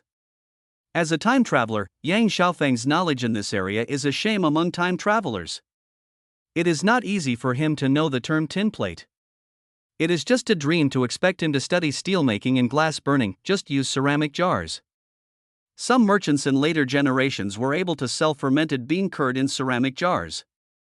There is no reason why I, County Magistrate Yang, cannot use ceramic jars to make canned food and then sell it to Su Di and Chan Yechen. After all, these two guys are going to fight in the northern expedition, and the army will definitely need a lot of canned food, and it's not just canned food. It seems that fried noodles can also be made in advance by adding a little salt and other miscellaneous things, such as bean powder, locust powder, etc., and then selling them all to Su Di and Chan Yechen. That doesn't seem right. Ceramic jars are easy to solve, and the sealing problem is also easy to solve, but what is the specific process? Do you cook the food first and then put it in the jar and seal it? Or do you put the raw food directly into the jar and then steam it at high temperature? Or do you cook the food first, then put it in the jar and then steam it again? Do you need to seal it when steaming? After thinking for a long time without any idea, Yang Xiaofeng simply left the study and went to find the woman who worked as a cook in the county government office. He told her the general method of making fried noodles and asked her to fry some first.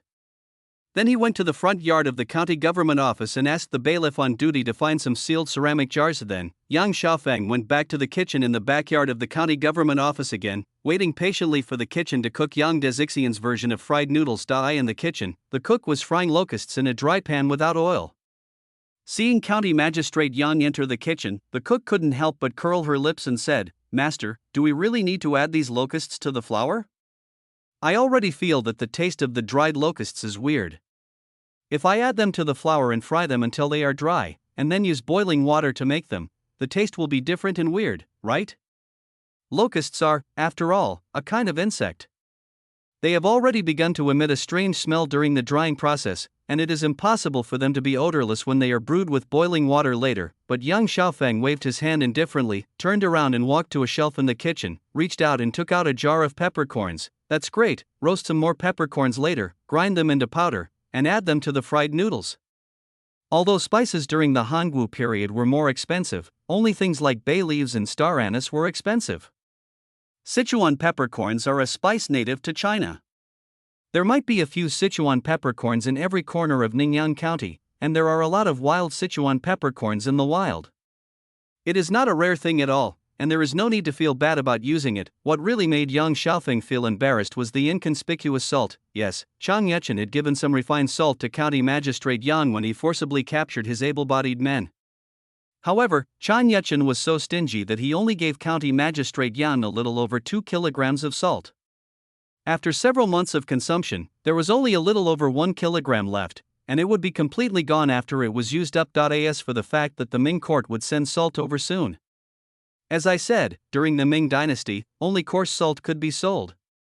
Refined salt like the one that Chang Yechen gave to County Magistrate Yang would never be put on the market. It was a high-end product that could not be bought even with money. Coarse salt means that the quality is not pure enough, and no one can guarantee whether there are any impurities in it.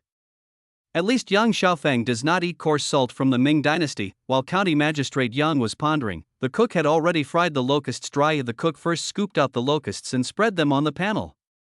Then she poured the peppercorns that Yang Xiaofeng had just brought into the pot and roasted them with the residual heat. Then she ground the locusts into powder with a rolling pin, and finally sifted them through a sieve. By the time the locust powder was sifted, the Sichuan peppercorns in the pot were almost roasted. The aroma of Sichuan peppercorns began to spread in the kitchen. The cook stir-fried them back and forth with a spatula, scooped up a few grains and touched them with her hand, then scooped out the Sichuan peppercorns and crushed them into powder. Finally, the fried noodles. The cook poured the flour mixed with some fine bran into the pot and stir-fried it. Not a drop of oil was added during the whole process. When the flour was fried until it turned slightly yellow, she poured the locust powder and pepper powder that had been sifted earlier into the pot and stir-fried it.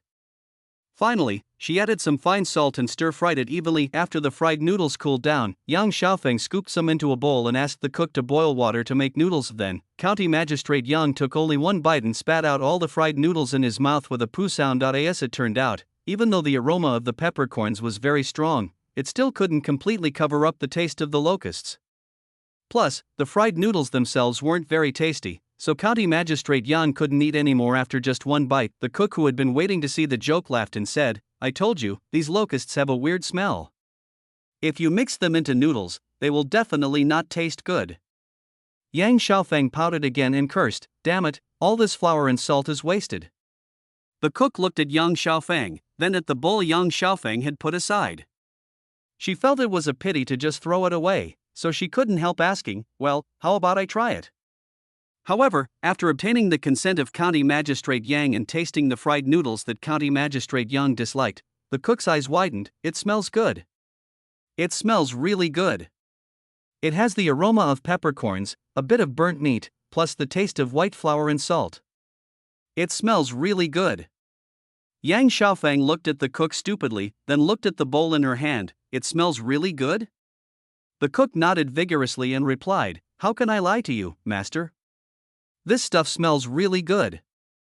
At this time, Bo Wu, who had arranged for someone to deliver the official documents and memorials, also returned.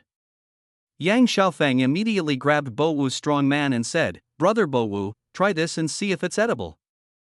Lao Wu took the bowl from the cook, tasted a small bite with a wooden spoon, and his eyes widened. "It smells really good. Not only does it taste like meat, but it also tastes a little salty. It's really fresh."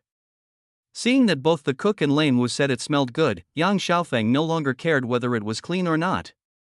He directly took the bowl from Lame Wu and put it close to his nose to smell it, but after smelling it, County Magistrate Yang immediately turned his head away, his face full of disgust. "What the hell is this?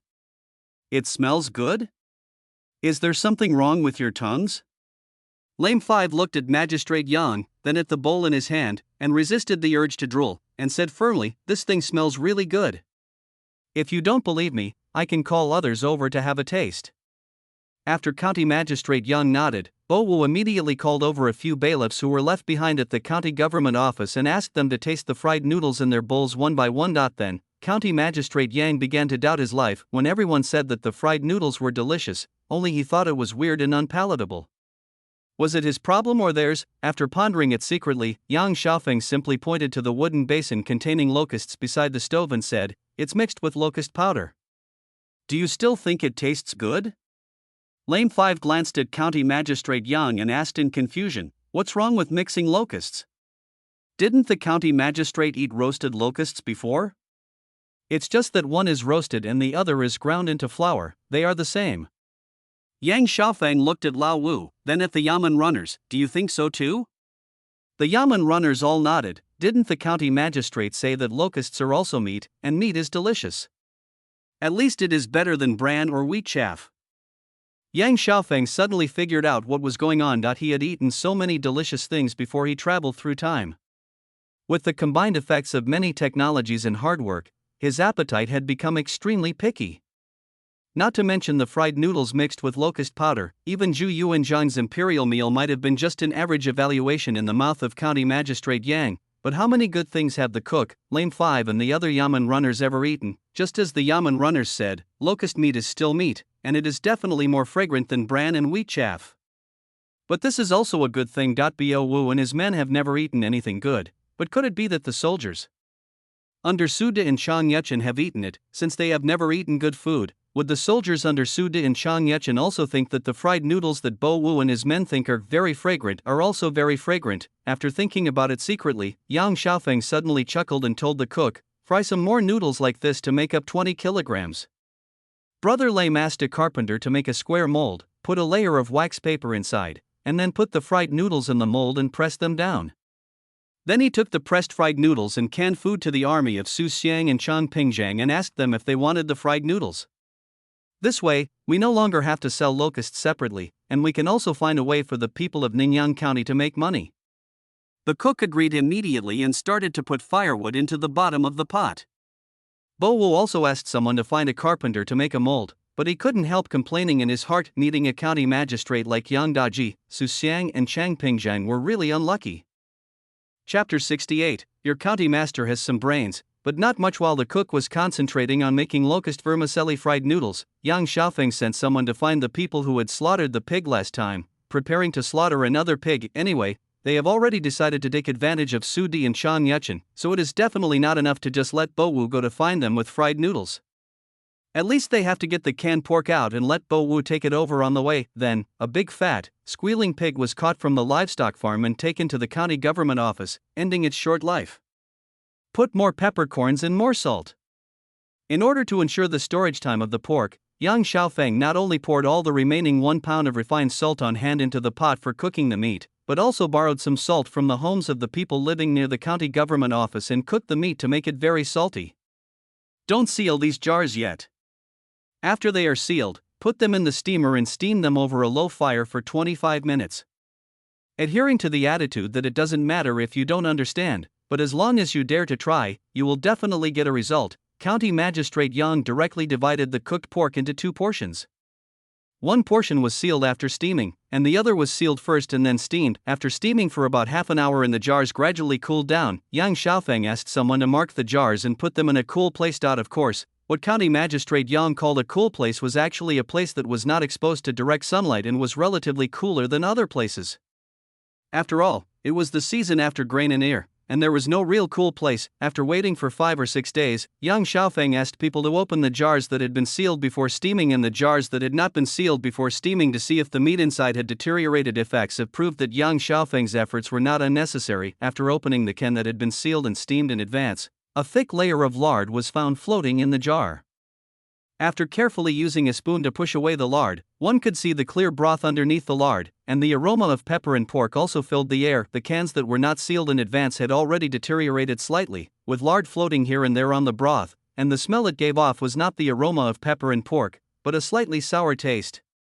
Yang Xiaofeng sighed slightly and could only ask someone to throw away the spoiled canned pork and all other cans that were steamed without being sealed properly. As for the remaining cans that had to be sealed and then steamed, County Magistrate Yang asked carpenters to build some simple wooden shelves, stuffed handfuls of wheat straw into them as a buffer, and then placed the cans in one by one.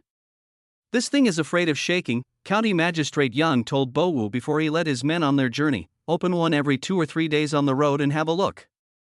If they are not spoiled, you can eat them, brothers. If they are spoiled, open another one and take a look. If they are all spoiled, throw them away separately. You must not eat them. Eating them can be fatal. This is not the time to feel sorry for your meat. If everything breaks down on the way, just tell Su Xiang and Chang Pingzhang about the fried noodles, and don't mention the canned food. If it's still good when you get to Su Xiang and Chang Pingzhang's army, then ask Su Xiang and Chang Pingzhang if they want fried noodles and canned food." After pacing back and forth for a few steps and calculating secretly in his mind, County Magistrate Yang gave the price of the canned food. "There is about 1 pound of pork in a can. I would sell it to him for 50 cents a can, which is not too expensive, right?" Bo Wu was shocked by the price set by County Magistrate Yang. "Isn't this expensive? Before I followed Chang Pingzhang to the northern expedition, pork in Jiangnan was 21 per catty. Although it is not easy to find pork after crossing the river, it is only about 31 per catty to transport live pigs from Jiangnan to Chang Pingzhang's army. Now the county magistrate wants 51. I am afraid that Su Xiang and Chang Pingzhang will not buy it, right?" Yang Xiaofeng frowned slightly, pointed in the direction of the kitchen and said, "The butcher pig is free? The cook is free? The pig feed is not charged? The jars are not charged? Water and pepper are indeed free, but salt must be exchanged for grain, right?" After thinking about it for a while, Yang Xiaofeng made up his mind and said, 30 cents, it can't be any lower." Bo Wu was a little dumbfounded. He didn't know how Yang Xiaofeng could suddenly accept the low price of 30 cents. In fact, if you really calculate it strictly, you definitely can't make much money with the price of 30 cents for a can.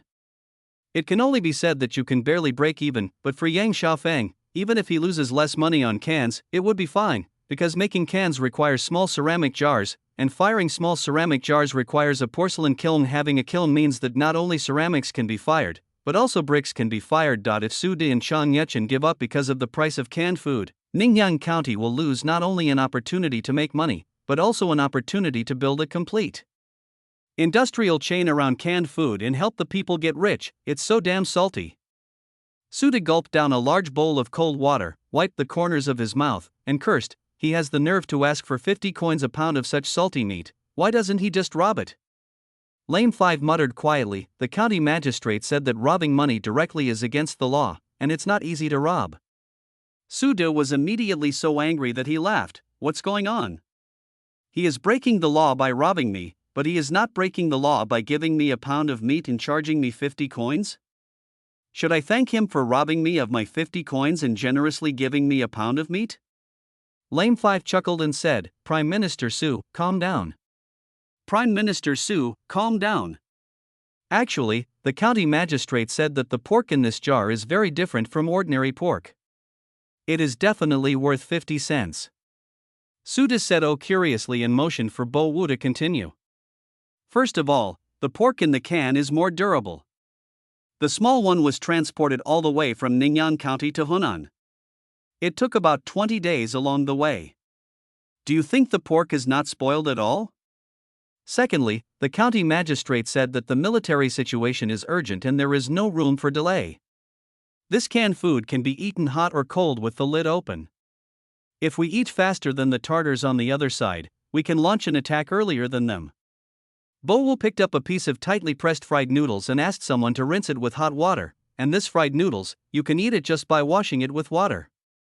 The key is that this thing is cheap and delicious. With canned pork, the soldiers can eat better, right? Su Di said with a spit, in my opinion, you county lord are eyeing the little military pay in my hand. Go back and tell him to keep the canned food for himself. My brothers can't afford to eat such precious pork.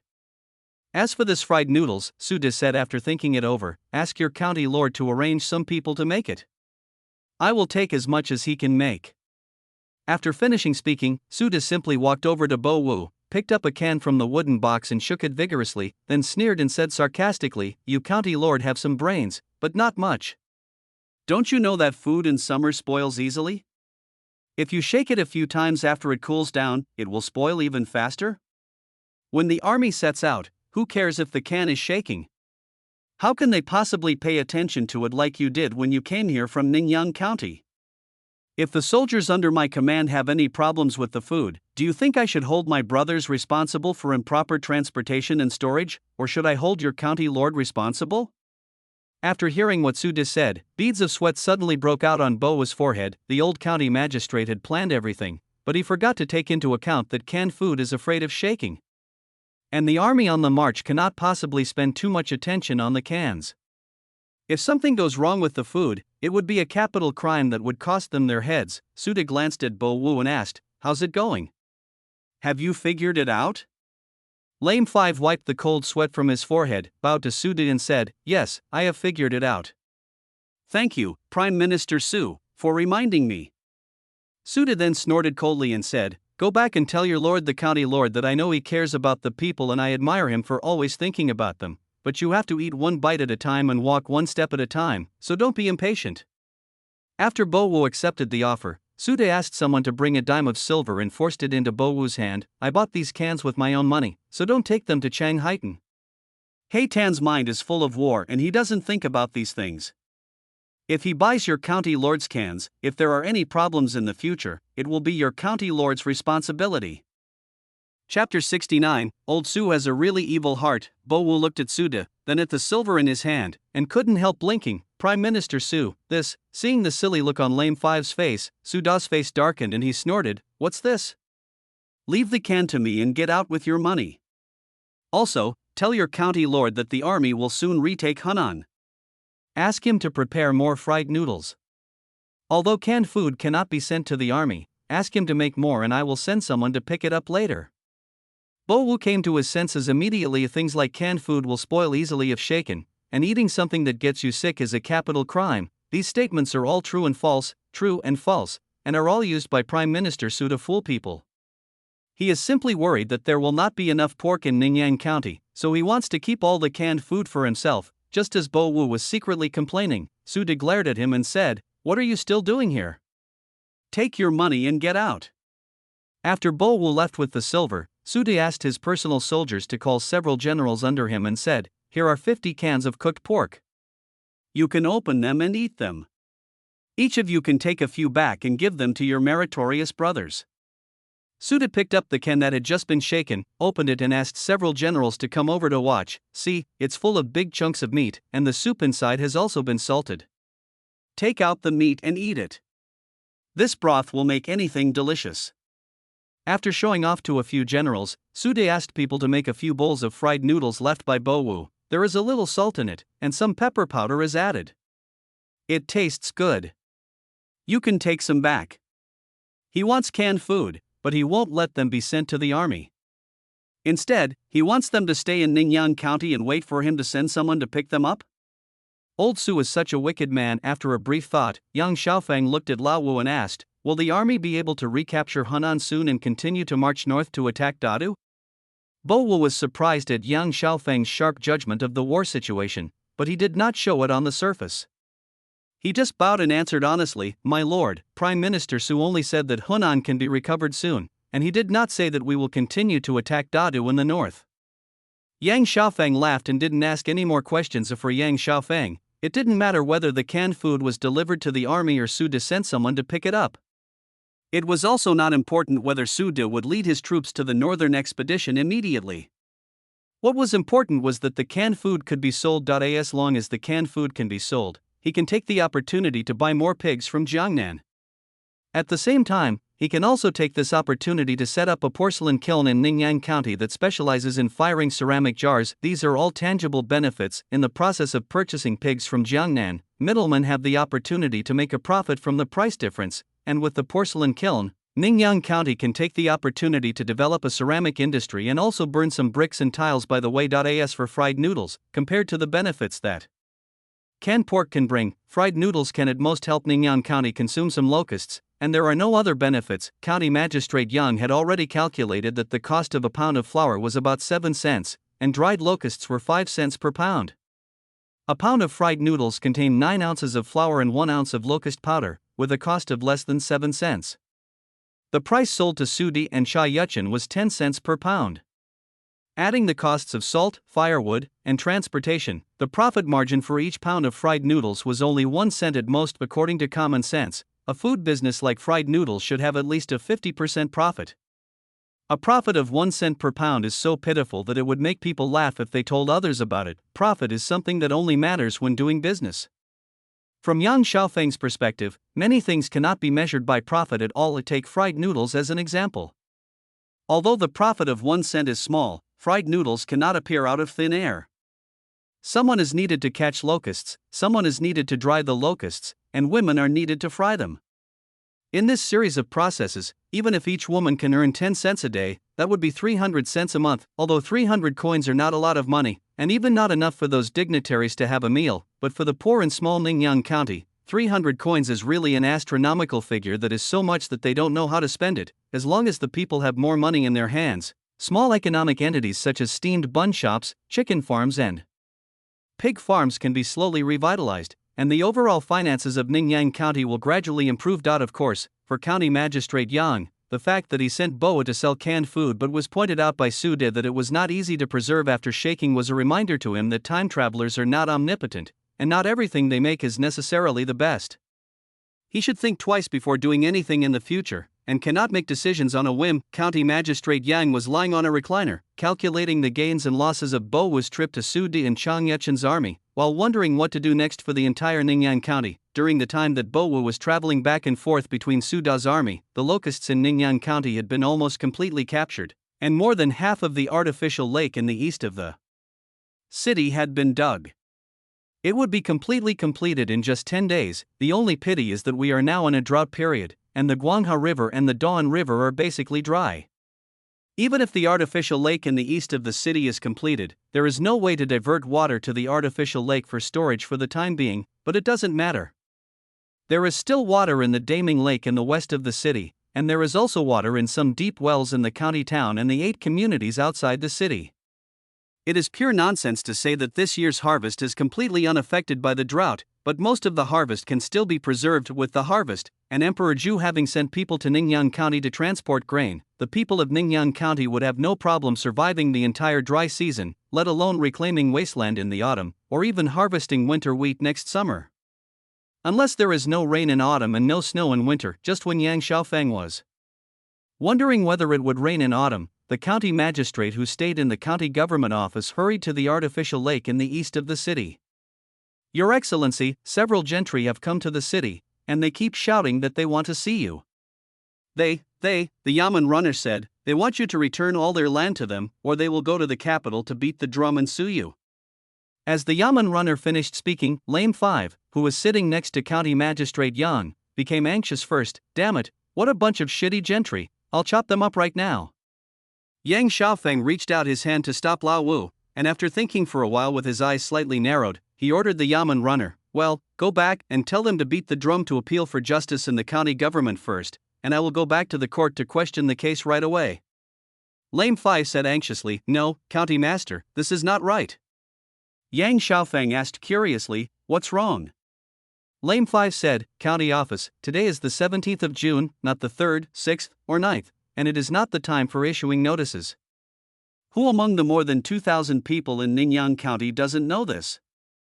Moreover, April to July is the busy farming season, so there is absolutely no reason to hold a court hearing.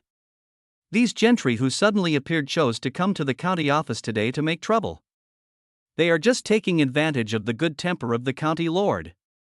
This has been the rule since ancient times. Ancient Chinese traditional culture believed that the incidence of litigation was a measure of whether a society's customs were simple and honest. If the number of lawsuits in an area under the jurisdiction of a certain official increased, it meant that the official was not doing his job well, so the official's top priority was to stop litigation. As the saying goes, when a new official takes office, the first thing he should do is to reassure the people, and the way to reassure the people is to first settle lawsuits. As a result, some very ridiculous regulations on settling lawsuits emerged. The Tang dynasty stipulated that only from October to February of the following year could private citizens file lawsuits regarding household registration, marriage, and land, and restricted people from filing lawsuits as much as possible. On this basis, the Song dynasty shortened this period to 4 months, and lawsuits could only be filed from October to January of the following year, after Zhu Yuanzhang established the Ming dynasty. He greatly extended the time allowed for common people to file lawsuits. However, out of consideration for the busy farming season, he also stipulated that litigation is suspended from April 1st to July 30th. Even within the time period allowed for people to file lawsuits, they cannot file a lawsuit casually, because it also involves the concept of filing day. That is, lawsuits are generally only allowed on the 3rd, 6th, and 9th days, and there are only 9 days a month when lawsuits can be filed. The kind of beating drums to appeal for justice at every turn like in movies and TV dramas is pure bullshit. Now these gentry who appeared out of nowhere came to file a complaint on June 17th, which is neither the 3rd, 6th, or 9th day for filing a complaint, nor is it a time when litigation is not allowed during the busy farming season. There was something of a test in their intention, so it is no wonder that Hu Bo got angry. However, Yang Xiaofeng didn't care at all. Instead, he smiled and said, "Don't worry, brother Lao Wu. I know they deliberately chose this time to embarrass me. However, since they have made a move, I, as the county magistrate, should accept it. Otherwise, wouldn't it be too easy for them?" After thinking about it for a while, Yang Xiaofeng instructed Lao Wu again, "Brother Lao Wu, please inform the heads of each community and village, and ask them to bring a few young men to the county government. Remember to tell them that I will take care of them and will not let them lose their land. Also, have them control the young men they brought with them. No one is allowed to speak out, and they are not allowed to beat anyone in the county government office. Everything must wait for my orders." Lei Mu reluctantly accepted the request and walked towards the tree where the horse was tied, muttering, "The county magistrate is too good-tempered. In my opinion, he should be beaten half to death and thrown out.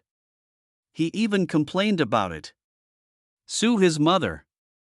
Chapter 70, 20 lashes each. First, when Yang Xiaofeng changed into his scarlet official robe and came to the main hall of the Ningyang County Yamen, the Yamen runners who had been standing on both sides of the Yamen all struck the water and fire sticks in their hands and shouted in a deep voice, "Mighty Magistrate Yang!" looked around the entire lobby of the county government office with disdain. The decoration was shabby, and there were only 20 bailiffs with disabled limbs on both sides of the lobby. There was not even a clerk to record the files, so the magistrate had to personally handle the trial of the case himself. Curling his lips slightly, Yang Xiaofeng slammed the gavel fiercely and shouted, "Who are you in the hall, and who are you going to sue again?" A dozen or so gentlemen of different ages and attire looked at each other, and finally one of them stepped forward, bowed to Yang Xiaofeng and said, "Sir, we want to sue the unruly people in Ningyang County for occupying our land while we were away." Someone took the lead in crying out for justice, and the other dozen or so gentry followed suit, shouting, "Yes, they are occupying our land. Do they think we are weak and can be bullied? Please, sir, redress our injustice. Let them give the land back. And my yard. I don't know who the hell took my yard to raise chickens and ducks, and now the whole yard has become smelly. It's really disgraceful. The land outside my city is now full of pig manure and chicken manure. Please, sir, take care of it for us."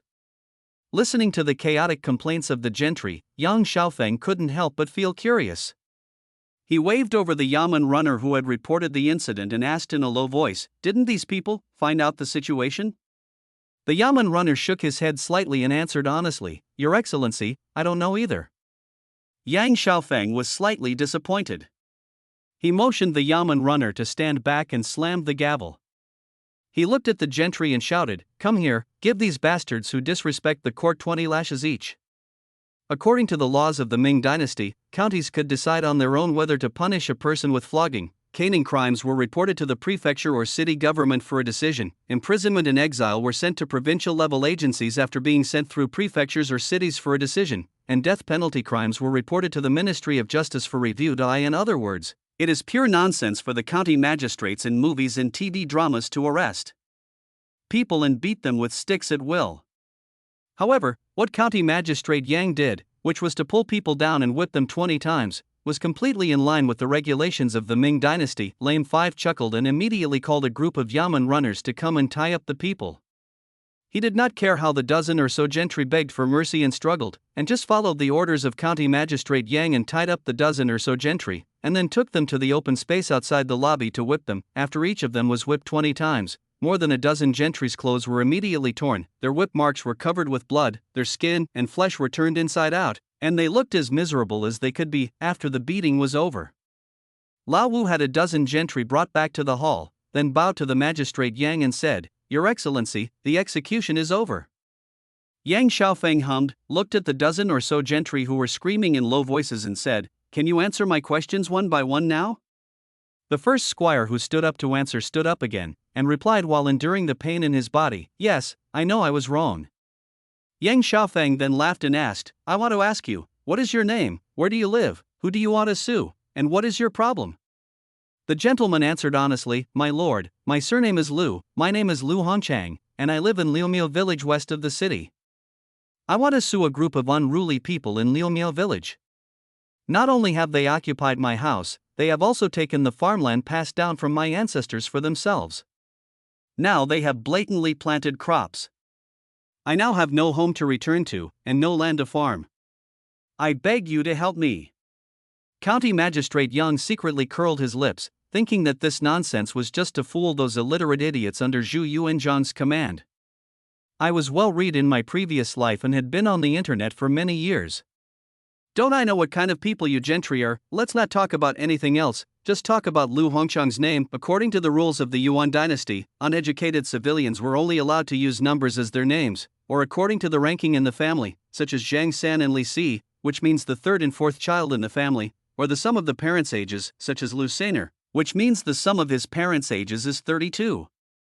Of course, Lu Sainer can also be called Lu Siba, and Zhu Qiqi can also be called Zhu 49. People like Liu Hongchang who had formal names either had the intention of rebelling against the Yuan dynasty and chose their names secretly, like Su Di and Shan Yechen, or they were well educated and had achieved fame, or they were the descendants of local sages and gentry who had a say in the Yuan dynasty government.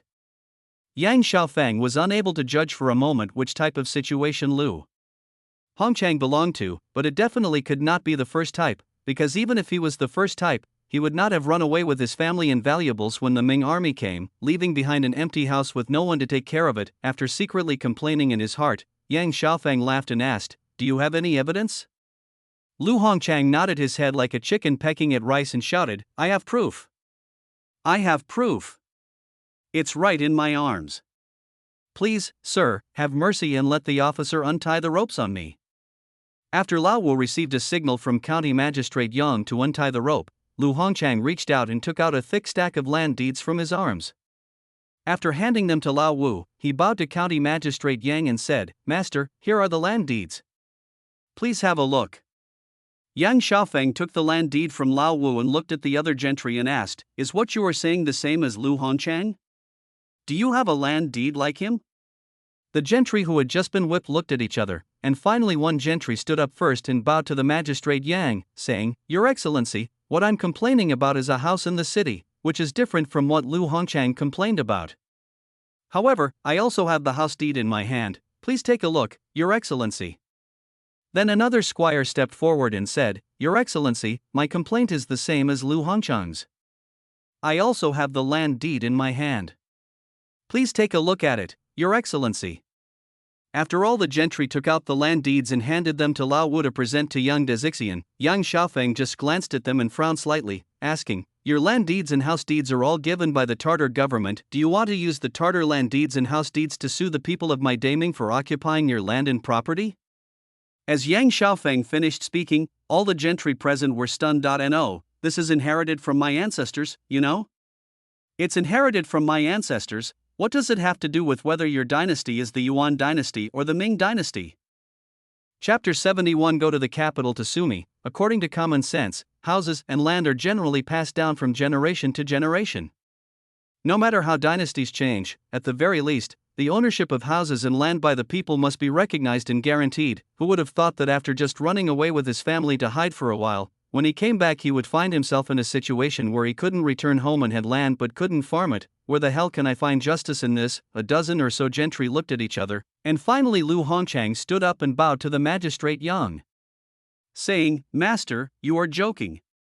We naturally dare not use the land deeds of the previous dynasty to sue the people of this dynasty." But, before he could finish his sentence, Yang Xiaofeng snorted coldly, "Just what? The so-called evidence you are suing is the Tartars' land deeds and house deeds. You are suing the people of our Ming dynasty. Isn't it like using the land deeds of the previous dynasty to sue the people of this dynasty? To Yang Xiaofeng, whether it's inherited from ancestors or not is all bullshit. If we talk about ancestry, the ancestor of the Yang surname can be traced back to the grandson of King Wu of Zhou, the second son of Shuyu, and the brother of Jin Ho Xiefu. Counting further back, we can find the Zhou royal family, and then we can follow the clues to find evidence that the Yang surname originated from Huangdi. Even if we talk about recent times, the surname Yang can be traced back to Emperor Wen of Sui, Yang Jian, and Emperor Yang of Sui, Yang Guang. Then what? Ask the man named Zhu in the capital whether he is willing to give the world to Yang Xiaofeng. So, since the emperor's surname Zhu is unwilling to return the world to County Magistrate Yang, why should you gentry take back your so-called ancestral land? County Magistrate Yang suddenly said, "Oh," and acted as if he had realized something. "If I hadn't surrendered my land to you, would you have taken out the Tartars' Yuan law and gone to the capital to sue me?" As Yang Xiaofeng finished speaking, the faces of the dozen or so gentry in the hall looked as ugly as if they had eaten several pounds of oligate. This time, the heads of the 8 communities in 16 neighborhoods in Ningyan County had each arrived outside the county government hall with a dozen young men. County Magistrate Yang waved to the heads of the communities and neighborhood leaders and said, "You have come at the right time. Now there are more than a dozen gentry who want to sue you, saying that you have occupied their houses and lands. This will save me from sending people to summon you." The heads of the 8 communities in 16 villages walked into the hall and bowed to Yang Xiaofeng in unison, saying, "We, the common people, are here to pay our respects to the great master." Yang Xiaofeng hummed, looked at Lu Sanner, the head of Liumiao village, and said, "Lu Sanner, I want to ask you, has anyone in your Liumiao village ever occupied Lu Hongchang's house and land?" Lu Sanchier took out the land and house deeds that Yang Xiaofeng had personally handled for them from his bosom, handed them to Lao Wu to present to Yang De, the county magistrate, and then bowed and said, "My lord, we have not occupied Lu Hongchang's house or land, and we don't even know Lu Hongchang." Lu Hongchang was immediately furious. He turned his head and looked at Lu Sanchier and cursed, "Lu Sanchier, you are really out of your mind. You don't even recognize me, your master." Lu Sanchier ignored Lu Hongchang and bowed respectfully to Yang Xiaofeng. "There are a total of 35 households and 90 people in my Liumiao village. We have always known the county master, but we have never heard of a master named Lu Hongchang." Lu Hongchang knew that he had said something wrong, so he quickly apologized to County Magistrate Yang, then stared at Lu Sanner coldly and said, "Lu Sanner, if my family hadn't given you 5 dough of millet during the disaster a few years ago, your whole family would have starved to death. Now that you say this, your conscience must have been eaten by a dog." Hearing Lu Hongchang's words, County Magistrate Yang coughed and said before Lu Sanchier could speak, "Lu Hongchang, I don't know whether there was a disaster in the past few years. I just want to ask you one question now. Do you have the house and land deeds issued to you by this dynasty?" Lu Hongchang was filled with hatred, because if Lu Sanchier could answer him just now, even if he said that his family's land was seized by him by trickery, then his previous statement that he didn't know him would become a lie, and he would still have hope of getting his land and house back. And now, just because of this shitty official's casual words, all hopes have been dashed. But even though he hated it, Lu Hongchang still didn't have the land and house deeds given by the Ming government. He didn't dare to curse at the county magistrate Yang. He had no choice but to bow his hands and answer honestly, "My lord, I took my wife and children away to avoid disaster, so I didn't have time to exchange the land and house deeds of this dynasty. I hope my lord will understand." County Magistrate Yang said, "That's going to be very difficult." When the Ming soldiers came, there was no one in the autumn. There were 501 households and 2,106 people in and around Ningyan County who did not flee. "But you guys, a dozen people, said you fled with your families. How can I believe you?" Seeing Yang Xiaofeng continuing to make trouble, Lu Hongchang gradually couldn't suppress his dissatisfaction in his heart. After a cold snort, Lu Hongchang actually stood up straight, looked at the magistrate Yang coldly and asked, "It seems that the magistrate is unwilling to make a decision for us no matter what and let these unruly people return the land and houses to us?" County Magistrate Yang suddenly laughed, looked at Lu Hongchang and asked, you asked me to make the decision for you, but you can't produce the land deeds and house deeds of this dynasty. Aren't you making it difficult for me? At this point, County Magistrate Yang suddenly changed the subject and asked, well, since you said you took your families with you to escape the disaster, you must have brought your valuables with you. Now that you are back, you must have brought your relatives and valuables with you as well? Lu Hongchang's heart tightened, and he asked, what does the master mean? County Magistrate Yang said with a smile, if they take their families with them to avoid disaster, then they should also take their families with them when they return. Otherwise, if someone just shows up and comes to me with the land deeds and house deeds of the previous dynasty, should I also make decisions for them? Lu Hongchang was relieved and snorted, yes, since you brought your family to Edu to seek refuge with your relatives, you are naturally returning with your family now. Glancing at County Magistrate Yang again, Lu Hongchang continued, let the County Magistrate know that my brother-in-law is now an official in the same court as the County Magistrate, and serves the Emperor of Ming together. If the County Magistrate is willing to make a decision for us, my brother-in-law will surely be grateful for the Magistrate's kindness.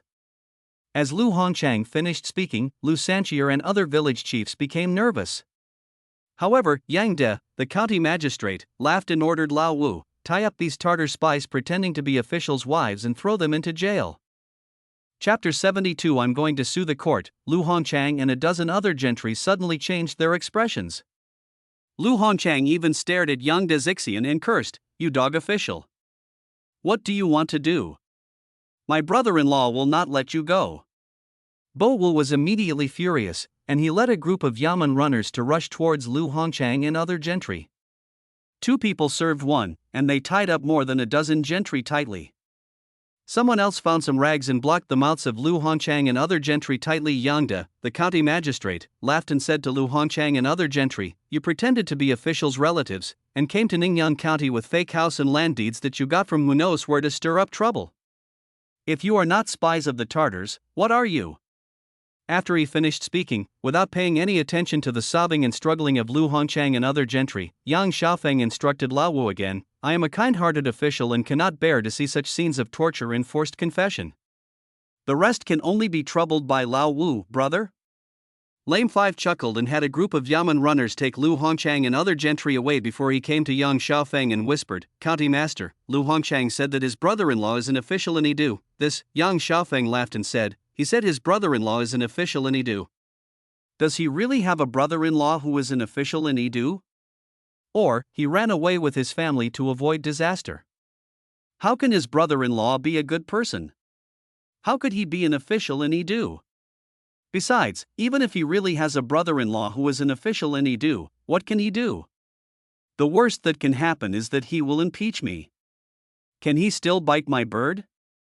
What's more, Yang Xiaofeng shook his head slightly and sneered, these so-called gentry fled before the army arrived in Ningyan County. Now that Ningyan County has just stabilized, they have come back to claim their houses and lands. How can such a good thing happen in the world? Lame Five frowned slightly and said tentatively, what if these people really go to the capital to protest, or if any of the so-called gentry really has a relative serving as an official in the court? Yang Xiaofeng laughed again. Don't worry, lame brother Wu, I am not afraid that they will go to the capital to beat the drum to protest their grievances. Instead, I am afraid that they will not go to beat the drum. In fact, when they were at the artificial lake in the east of the city, Yang Xiaofeng had already made up his mind to torture them into confessing and then seize their property. At the same time, County Magistrate Yang had also been mentally prepared for these people to go to the capital to beat drums to appeal for justice. As I said, we are not afraid of them going, we are just afraid of them not going. When describing the situations of each community and neighborhood, Lu Sanchier and other community presidents and neighborhood heads once said that every one of these gentry headed by Lu Hongchang were people who had taken Mongolian names and became Mongolian citizens. Which was why they fled with their families before the Ming army arrived in Ningyan County. More importantly, after becoming Mongolian citizens, these people did not just identify themselves as Mongolians, nor did they just call themselves brothers with the Mongolians and Semites, but they truly regarded themselves as Mongolians, and even turned much of the land in Ningyan County into horse farms. Otherwise, the 501 households in Ningyan County would not have only 600 to 700 acres of arable land, and the area outside the city of Ningyan County would not be overgrown with weeds. Once these people ran to the capital to beat drums to appeal for justice, the fact that many gentry had become Mongolian citizens would be exposed, as would the fact that large tracts of land had been left uncultivated and turned into grasslands. When this situation occurs, how will the Ming Dynasty court headed by Zhu Yuanzhang deal with these gentry? Zhu Yuanzhang and the Ming Dynasty court were not fools. They knew which people's hearts they should win over. In the Jiangnan area, the so-called people's hearts refer to the local elites and gentry, while in the northern region, the so-called people's hearts refer to ordinary people. To put it bluntly, the northern region is now sparsely populated. If the Ming Dynasty court wants to stabilize its rule over the northern region, the most important thing is to restore production in the northern region and reclaim the abandoned land for cultivation as soon as possible so that the people can live a stable life. Only when the north is stabilized can the Ming army boldly fight the Mongol army and besiege Dada with confidence. However, these gentry who wanted to run back and claim their land became the biggest obstacle to the restoration of production and the restoration of stability in the north. Not to mention that these people were originally loyal to the Yuan dynasty. Even if these gentry were loyal to the Ming dynasty, how many acres of land could they cultivate? In the end, they still had to rely on peasants like Lu Sanchier to cultivate the land. In addition to this, Yang Xiaofeng actually wanted to take this opportunity to ruin his reputation a little bit. After all, Zhu Yuanzhang was a self-abusing workaholic who always treated his officials like beasts of burden. However, Su De and Chang Yechen had both submitted memorials to Zhu Yuanzhang praising Yang Dezixian. Later, after a bunch of messy things like lighters, artificial lakes, droughts, locust plagues, etc., Yang Dezixian felt that he had probably made an appointment with Zhu Yuanzhang. What if Zhu Yuanzhang thinks I'm a talent and insists on sending me to the capital to be an official? I would then have to work for 31 consecutive years, with only 18 days of vacation each year. Wouldn't that be worse than working 996, even if it was to avoid such a miserable future that would be worse than that of cattle and horses? County Magistrate Yan wanted to beat these gentry up and then make them rush to the capital to complain. Having made up his mind, Yang Xiaofeng instructed Lao Wu, "We must find out clearly where these people are fleeing to. If there are any hiding in the deep mountains or old forests, we must make them tell us the location and let them bring their brothers to identify them. Once everything is clear, have the brothers guarding the prison find a reason to beat up these so-called gentry and throw them out of the city, so that they don't have to stay in the city and get in my way." After Bo Wu clasped his fists in response, Yang Xiaofeng turned his gaze to Lu Sanchier and other presidents and neighborhood leaders. "No matter who comes next time, remember to bite them to death. These people are not the gentry of Ningyan County at all. No one in your communities knows them." 5 days passed quickly, and it was June 22. Lu Hongchang and other gentry, who had been beaten up by the Yamen runners acting as jailers, were finally thrown out of Ningyan County. Lu Hongchang struggled to get up from the ground, staring at Ningyan County for a long time with a sinister look, and then he said angrily, "You dog official, let's wait and see." As Lu Hongchang finished speaking, another gentry beside him also made a sound of poo and cursed, "You dog official. I will report this to the court and to the emperor. I don't believe that there is no place in this world where we can seek justice." Chapter 73, see if Emperor Zhu still has any shame. A famous decadent writer, Mr. Dong Jihe, once said that if you endure for a moment, you will get angrier; if you take a step back, you will suffer more. This is too much. A group of gentry pointed in the direction of Ningyan County and cursed for a long time. Lu Hongchang suddenly said bitterly, "It's fine that this dog official bullied us so blatantly, but he even had people call those peasants to the county government office and let them watch us make a fool of ourselves. If I don't report him to my brother-in-law, I'm afraid everyone in the world will think that I, Lu Hongchang, am a cowardly person." The gentry who had just shouted that he would file a complaint to the court and to Emperor Zhu snorted coldly and said, "That dog official surnamed Jiang dared to do this. I'm afraid that Yenzhou Prefecture and Yidu Prefecture must have had connections. Even if you file a complaint to your brother-in-law, can your cheap brother-in-law really make the decision for you?" Lu Hongchang's face froze, and he asked, "What do you think, Master Gung? Are we really going to the capital to beat the drum of grievance and file a complaint with the emperor?" Mr. Gung said, "Since we can't go to Yenzhou Prefecture or Yidu to sue him, we can only go to the capital to file a complaint with the emperor." After a brief pause, Master Gung continued, "As far as I know, before the Ming army's northern expedition, Emperor Zhu issued an edict strictly prohibiting killing and looting. After the Ming army's northern expedition, military discipline was indeed strict. This shows that Emperor Zhu was a wise ruler who cared for the people. Moreover, there are many scholars in the capital. If they heard about what happened to us and knew that the dog official surnamed Jiang took advantage of his position as the head of a county to seize our land, those scholars would certainly speak up for us. When I file the case in front of Emperor Zhu, I won't be afraid that he will side with that dog official named Jiang. By then, hearing Mr. Gung's murderous words, a dozen or so gentry looked at each other and echoed him. That's right, we should report this to the capital, to prevent the officials of Yenzhou and Yidu from colluding with that bastard Yang and protecting each other.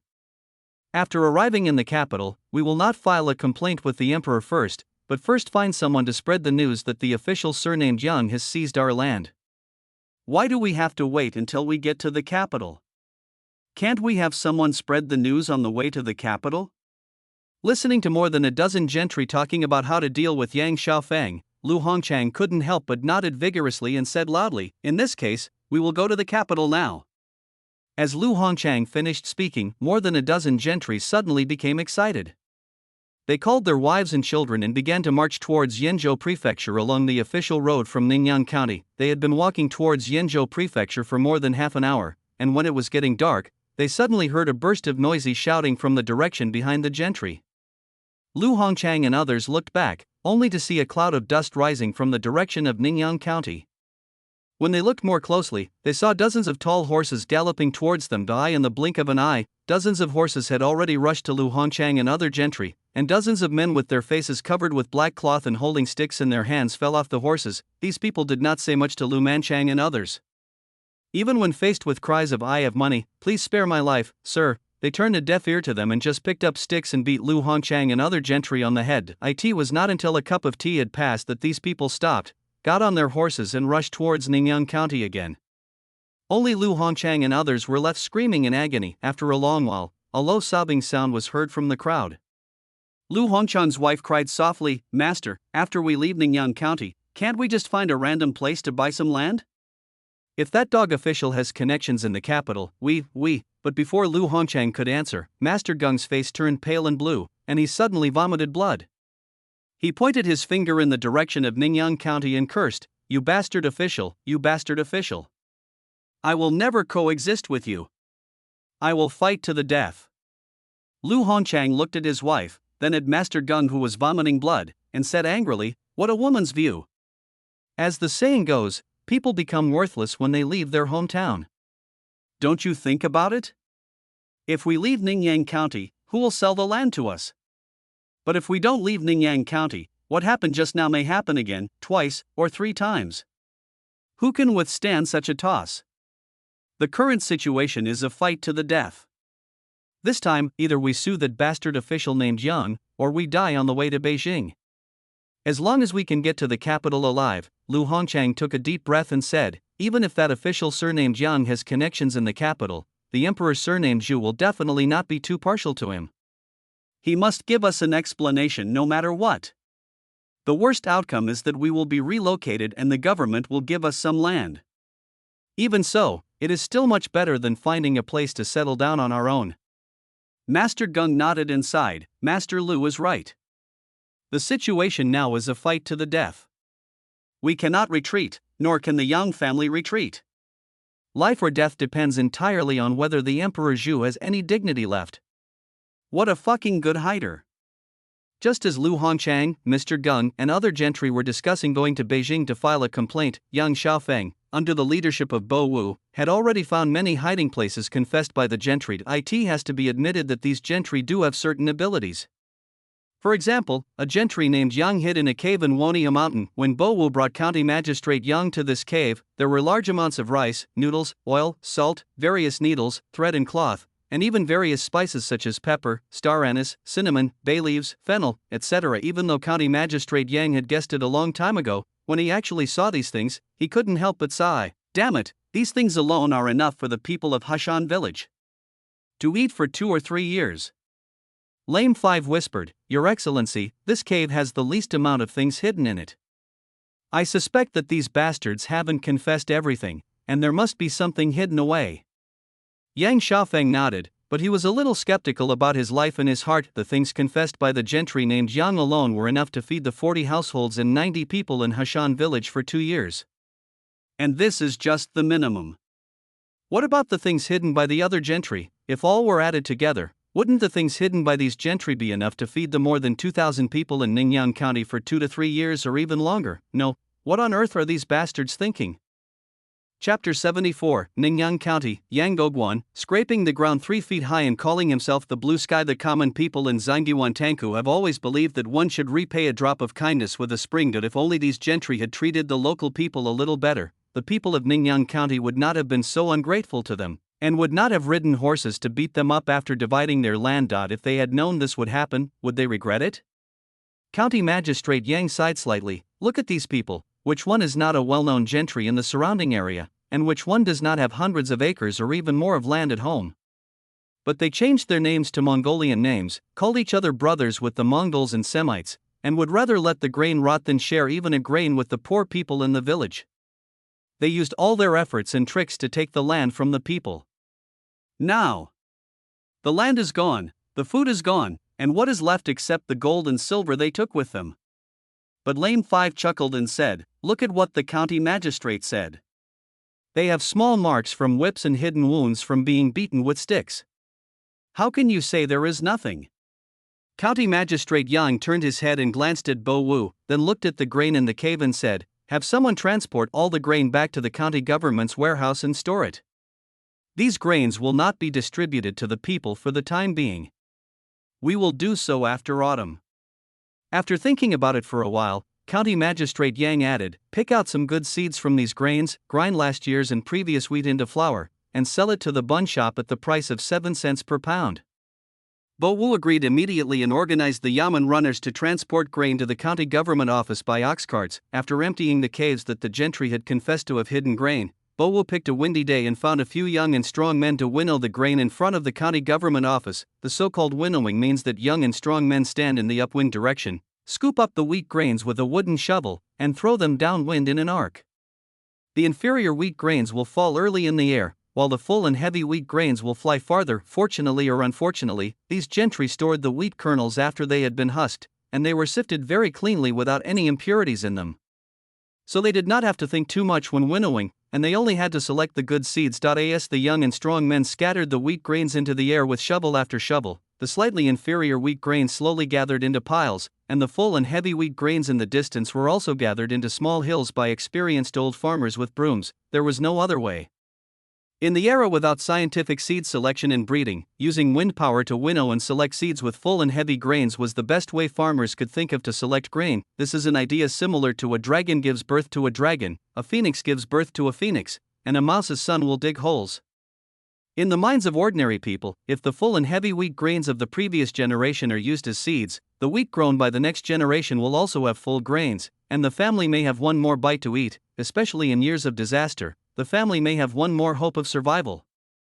Growing crops is sometimes the life of the whole family. It is precisely because of this kind of thinking that there is a saying that goes, it is better to starve your parents to death than to eat the crops you grow. After winnowing and selecting the wheat seeds, County Magistrate Yang asked someone to take out some of the wheat seeds that Wang Qiong had sent before and compare them with the wheat seeds selected by winnowing. The final comparison result was just as County Magistrate Yang had expected. The wheat seeds selected from the threshing floor were fuller and heavier than the wheat seeds sent by Wang Qiong. Even the inferior wheat grains from the threshing floor were not much worse than the wheat seeds sent by Wang Qiong. Yang Daji County Magistrate cursed angrily, "You bastard, your heart is so black." Lao Wu also looked sympathetic, looking in the direction of Yenzhou Prefecture and cursing, "We have stored so much good food and so much gold and silver, these dogs have lost all conscience." But after cursing, Lao Wu suddenly laughed again and said, "It's also thanks to these dogs that they hid the food and other things, otherwise, given the character of the Tartars, they would probably have snatched all these things away." Now all the food, flour, oil, salt, spices, and the gold and silver they didn't have time to take away have been given to the county government. The county magistrate can use these things to do more things, and these dogs will be heartbroken. This is absolutely true. With the flour left by the gentry, Yang Xiaofeng could ask the women in Ningyan County to fry more fried noodles and then sell them to Su Di and Chang Yechen. With the salt left by the gentry, County Magistrate Yang could put the matter of pickling pickles, salted duck eggs, and salted chicken eggs on the agenda, and then sell them to Su De and Chang Yechen. Tio put it more bluntly. Yang Xiaofeng could fully utilize the supplies of these gentry to make more money for the Ningyan County government. Once there is more money in the Ningyan County Treasury, County Magistrate Yang can begin to study a series of plans, including building roads, digging more artificial lakes, constructing large reservoirs, and building paper workshops in community schools. After thinking it over, County Magistrate Yang put the grain seeds in his handbag and told Lao Wu, replace all the grain seeds. Use the new seeds that have just been winnowed to replace the ones sent by Wang Sharon. County Magistrate Yang suddenly became famous. Starting a few days ago, a bad wind suddenly blew on the road from Yenzhou Prefecture to the capital. Some people say that Yang Xiaofeng of Ningyan County appears to be a good official who loves his people like his own children, but in reality he is a corrupt and cruel official with a black heart and rotten lungs. There is nothing that Yang, the great magistrate, would not dare to do, such as seizing people's land, raping women, and forcing them to confess under torture. Evidence? Look at the dozen or so country gentlemen who walked step by step to Yingtian Prefecture to file a complaint with the emperor. Their clothes were torn by whipping, their bodies were covered with wounds, and even the women and children had bloody wounds on their bodies. Aren't they living witnesses? There is also a nursery rhyme in Ningyan County, Yang Gogwan, who scrapes the ground 3 feet and calls himself the blue sky, making it hard for common people to sleep. Could it be that this was also made up by the people to discredit Yang Gogwan for no reason? If he is not severely punished, will the common people have any way to survive in the future? As we walked, the wind changed direction, from blowing towards Shuzhou to blowing towards Bianliang. The reason is very simple. Emperor Zhu is not in Yingtian Prefecture at the moment, but is on his way to Kaifeng Prefecture in Hunan. This time Emperor Zhu came to Kaifeng Prefecture, not only to listen to the military situation reports from frontline generals such as Su Di and Chang Yechen, but also to see the real living conditions of the people in Hunan. After Lu Hongchang, Mr. Gung and others learned that Emperor Zhu was heading for Kaifeng Prefecture, they naturally no longer went to Yingtian Prefecture. Instead, they changed their route to Kaifeng, intending to stop Emperor Zhu and appeal for justice before he arrived in Kaifeng Prefecture. Chapter 75, Your Majesty, please help me. The wind changed its course, and then it died. The ballad about Yang Gogwan had only been circulating in Yenzhou for a few days, and it came to an abrupt end before it even reached Jining. A group of gentry led by Lu Hongchang and Mr. Gung and their wives, children, and the elderly suddenly disappeared before arriving in Jining, as if they had never appeared. When the black cloth covering Lu Hongchang and Master Gung's eyes was removed and they saw the light again, they were already in the military camp in Jining. A general with leopard eyes, tiger cheeks, curly beard, a face as black as charcoal and a body as strong as an iron tower circled around Lu Hongchang and Master Gung several times, making a clicking sound all the time. Looking at the injuries on Lu Hongchang, Master Gung, and the others, as well as the fearful expressions on their faces, the charcoal-faced general could not help but feel a little disappointed. He turned his head and said to a black-faced man in silk, "The person who attacked them was very sensible. Their injuries are not serious." The dark-faced man in silk clothes hummed, looked at Lu Hongchang, Mr. Gung, and the others carefully, and asked, "Did you spread the song about Ningyan County, Yang Gogwan, who scraped the ground 3 feet high and called it the blue sky?" Lu Hongchang stammered in response, "No, it was not us who spread it. We only wanted to go to the capital to file a complaint, and we did not think of spreading any rumors. I hope the master will understand." The dark-faced man hummed and continued, "So you came to Beijing to file a complaint. Are you trying to sue that dog official Yong? I wonder what he did to make you hate him so much." Seeing that Lu Hongchang and the others were grumbling and not daring to answer, the general with a face as black as charcoal snorted coldly and said, "Damn it, didn't you guys shout that you wanted to go to the capital to file a complaint? Now the emperor is here, go ahead and file a complaint." Lu Hongchang was slightly startled and asked, "To the top?" The general snorted again and said, "It's the emperor of the Ming dynasty." Lu Hongchang and the others finally reacted and hurriedly knelt down before Zhu Yuanzhang, not caring even though they were tied up with ropes. Lu Hongchang in particular bowed to the ground with his head and said to Zhu Yuanzhang, "Your Majesty, long live your Majesty, long live your Majesty, long live your Majesty." Zhu Yuanzhang hummed slightly, and after having Lu Hongchang and others untied, he asked, "Tell me what that dog official surnamed Yang did. If he really oppressed the good, I will take care of it for you." Lu Hongchang once again bowed to Zhu Yuanzhang and said in a trembling voice, "Your Majesty, I am wronged. Mr. Gung and others also shouted, "It's unfair." After he cried out his injustice, Lu Hongchang continued, "Your Majesty, we are common people who have been farming and studying for generations, and we have always been kind to others. When the Tartars retreated, we were afraid that the Tartars would burn, kill, and loot, so we took our families to seek refuge with distant relatives or directly fled into the mountains. Later, when the Ming soldiers took Ningyang, the common people were all excited when they heard the news. They wanted to return to Ningyan County as soon as possible and farm in peace from then on. But I never thought that as soon as I returned to Ningyan County, I found that my house and land had been occupied by someone else. And the people who occupied my house and land were some kind of community president or neighborhood head appointed by the county magistrate. We thought there might be some misunderstanding here, so we went to the Ningyan County office to find the magistrate, hoping to clear up the misunderstanding and get our houses and land back. Even though those village heads and neighborhood heads have already cultivated our land, we still want to compensate them with some food and money. We can't let them suffer any loss. It's just. Lu Hongchang wiped his tears and continued, "Then Magistrate Yang first sent people to deceive me and others, making me and others knock on the drum outside the county government office on the day when the notice was not granted, and then had people call in those community leaders and neighborhood heads. Later, Magistrate Yang asked me if I had any evidence, so I handed over the house and land deeds to Magistrate Yang. But who would have thought that Magistrate Yang would say that the house and land deeds were issued by the Tartar government and that the Ming government would not recognize them? I was so excited that I had an argument with the heads of the community and the neighborhood leaders. Magistrate Yang flogged me 20 times for making a scene in court.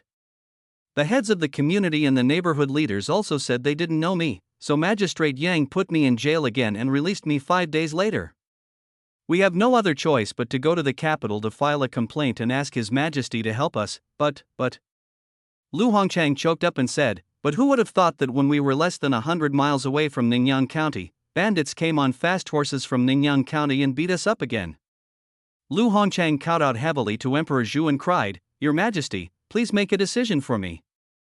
Mr. Gung and other gentry also cried out, "Your Majesty, please help us, the common people."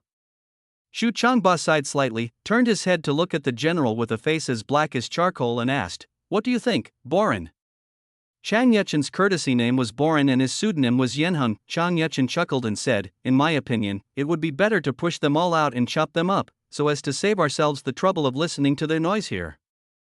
As Chang Yechen finished speaking, Lu Hongchang, Mr. Gung and other gentry suddenly changed their expressions and bowed to Emperor Zhu, saying, "Your Majesty, spare my life, Your Majesty. Your Majesty, I am innocent. Please have mercy, Your Majesty." Listening to the gentry crying and begging for mercy, Chang Yechen felt upset and couldn't help but shouting angrily, "Shut the fuck up." After Lu Hongchang and other gentry calmed down like quails, Chang Yechen snorted again, listen, Shangshan, do you think these bastards have any truth in their words? They didn't say a word about the fact that these bastards changed their names to foreign names, spoke foreign languages, and treated the Mongols and Semites as brothers. When the Tartars were still around, they didn't even mention how they took land from the people and oppressed them. They are being wronged, it's all Magistrate Yang's fault. If I hadn't met Magistrate Yang before and knew what kind of person he was, and Lane 5 hadn't stopped the news, I'm afraid I would have thought that Magistrate Yang was a dog official. Xu Changba glanced at Chang Yechen and asked, "Can you guarantee that what Lao Wu said is definitely true? You will definitely not exaggerate?" Chang Yechen was slightly startled and asked anxiously, "What about Wang Sharon? Could he be in cahoots with County Magistrate Yang? Whether it's true or false, good or bad, you have to see it with your own eyes. How can you judge a case based on one side's words?" Xu Changba shook his head slightly, stared at Chang Yechen with a look of disappointment and said, "You said you are also a prime minister, why are you still so impulsive?" At this point, Xu Changba could not help but complain, "Fortunately, our daughter takes after her mother. If she took after you, how could she rule the country in the future? You are such a brainless and reckless person." Chang Yechen felt a little depressed. "Damn it, your own girl is so young, and you, Zhu Yuanzhang, are already thinking about your son." Bah! Chapter 76 Xu Changba, they all want to treat us as fools. After reprimanding Chang Yechen, Zhu Yuanzhang said to Lu Hongchang, Mr. Gung, and other gentry with an amiable face, "I already know what you are asking for, but I cannot just listen to your one-sided words and execute an official appointed by the imperial court. Xu Changba hesitated for a moment and said, "How about this? I will send someone to Ningyang County to investigate first. You guys stay in this military camp first. When the people I send find out the truth, I will give you justice. How do you think?" Lu Hongchang, Mr. Gung, and other gentry were overjoyed and bowed to Emperor Zhu, saying, "Your Majesty is wise." "Thank you, Your Majesty." After waving his hand and asking people to take Lu Hongchang, Master Gung, and others away, Zhu Yuanzhang's face became gloomy again. "Damn it," Emperor Zhu tapped the table with his fingers, his narrowed eyes revealing a hint of murderous intent. "They all want to treat me as a fool." Chang Yuchen looked at Emperor Zhu, and after some consideration, he asked tentatively, why didn't the superior kill them directly, but kept them in the army instead? Xu Changba glanced at Chang Yuchen and asked, "Let me ask you, these dozen gentry have been spreading the nursery rhyme about Yang Gogwan's ruthless behavior since they arrived in Yenzhou Prefecture. Do you think it could have spread so quickly with just a few of them?" Chang Yuchen thought about the appearance of Lu Hongchang, Master Gung, and the others, shook his head slightly, and said, "Looking at how cowardly they are, it doesn't seem like they have such great abilities." Xu Changba snorted and said, "That's it. They were able to come up with such a catchy ballad, and it spread so quickly. It's far from enough for just a few of them to do it. Don't you want to find out the people behind them?"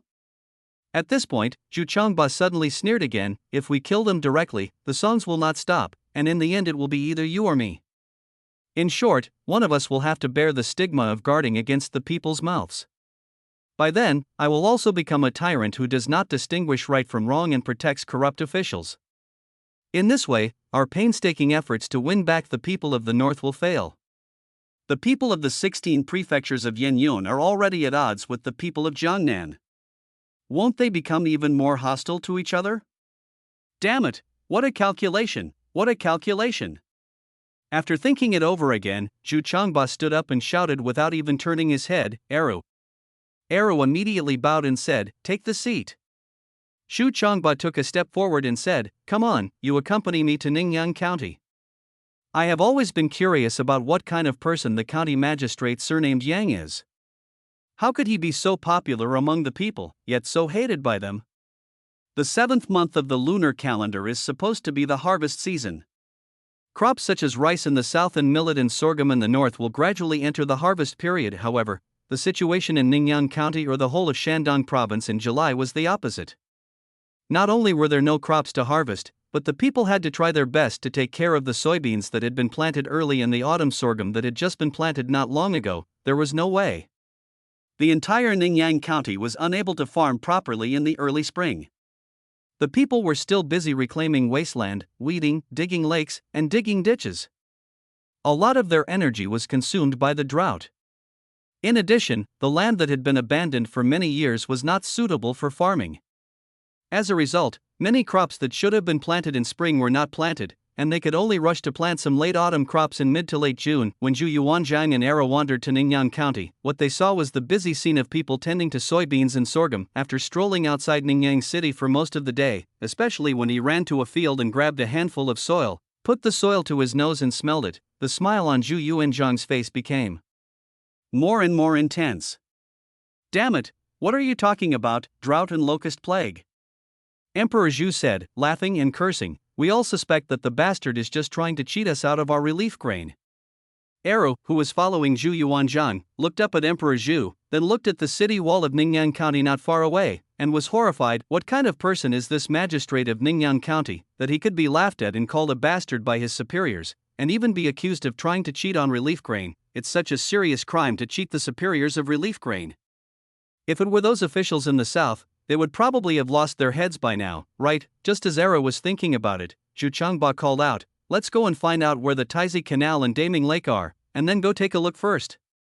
When they arrived at Daming Lake, Zhu Yuanzhang's smile faded a little when he saw the lake's surface had dropped by more than 10 feet and ox carts coming one after another to carry water. After walking around Daming Lake, Zhu Yuanzhang saw that there was not much water in the Taizi Canal mentioned by Wang Qiong. He could no longer hold back and returned to the south of the lake. He stopped a commoner who came to fetch water and asked, "May I ask your name, brother? Can we survive this severe drought this year?" The common people who were held by Shu Changba looked at Emperor Zhu curiously and said, "He is from another place. Could he be another official like Wang Sharon?" Shu Changba was slightly startled, and first asked, "What Wang Sharon?" Then he smiled and said, No, I am just a farmer, not an official." The people who were held back then said, "My surname is Wang, so I can't be called a noble or not." After he finished speaking, Old Man Wang actually smiled a little. As for this drought, hey, if it happened during the Tartar era, after this drought, if not everyone in Ningyan County died, at least most of them would have escaped. But we are so lucky to have a good emperor and a good county magistrate. Otherwise, the lives of the people of Ningyang would be in vain due to this drought. Old Man Wang pointed to Daming Lake, where the water level had dropped significantly. He said, "Look, this lake was dug by our county magistrate. It was originally full of water, but over the past 2 months, the water level has dropped by more than 10 feet. But everyone in Ningyan County knows that there is at least 2 feet of water under the lake that can be used. As long as we are willing to draw water for irrigation, the crops will not die even if it doesn't rain. Besides, the current emperor has allocated relief grain to our Ningyan County. A few days ago, our master brought back a large amount of grain from the mountains. Even if this lake dries up, the people of Ningyan County will not have to worry about having no food to eat." Shu Changba said, "What about the locust plague? I heard that there was a locust plague in Ningyan County some time ago." Old Man Wang smiled and said, "Locust plague? There was no locust plague. The ducks ate a lot of locusts before they could shed their skins. Later, the master had people catch locusts and sell them for 5 cents per pound after drying them.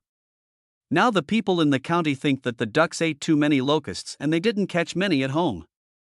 Shu Changba looked at Old Man Wang with a confused look on his face, and he didn't know how many times he shouted "fuck" in his heart. "A plague of locusts, that's a fucking locust plague. We always hear about locusts eating up all the crops, but when have you ever heard that there are not enough locusts to catch?" Shocked, Shu Changba asked again, "Why does the magistrate collect locusts?" Old Man Wang did not answer Shu Changba's question this time.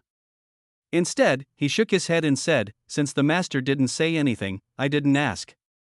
Anyway, since the master is willing to take them, we will catch them for him. Who cares what he wants the locusts for? Maybe he wants to keep them to feed the chickens and ducks in the future?" Shu Changba nodded in confusion and responded casually, "Yes, with such an official, who would care what he wants locusts for?" After thinking for a while, Shu Changba asked again, "All along the way, we have heard people praising the county magistrate. Does that mean that the magistrate has no bad points at all?" Old Man Wang suddenly looked at Shu Changba with a vigilant look and asked, "Are you really not an official like Wang Sharon? I tell you, no matter what official you are, don't think of harming our master, otherwise the people of Ningyan County will not forgive you."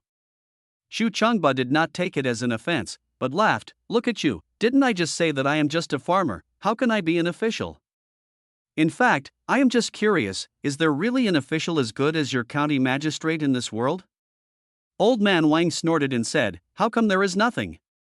I have never heard of an emperor who allocated food relief to the people before. Since there is such a good emperor, what's wrong with having a good official like our master?" Chapter 77 What on earth does he want? Old Man Wang kept talking nonstop, and Aru's heart was going up and down like a roller coaster. "Damn it, Lord Tiger, I have seen many fierce people in my life, but I have never seen anyone as fierce as this." He actually made fun of the 9 clans. Aru really wanted to grab Old Man Wang by the collar and yell, "You better explain to me, Master Hu. What do you mean by the people of Ningyan County will not forgive you?" Just as Aru was complaining in his heart, Shu Changba laughed twice. Shu Changba smiled and said, "Brother, you are right. Since there is an emperor who can allocate food relief to the people, why can't there be a good official who loves the people like his own children?" After a short pause, Shu Changba smiled and asked, "Actually, I'm just curious, is this magistrate of Ningyan County really good at all?"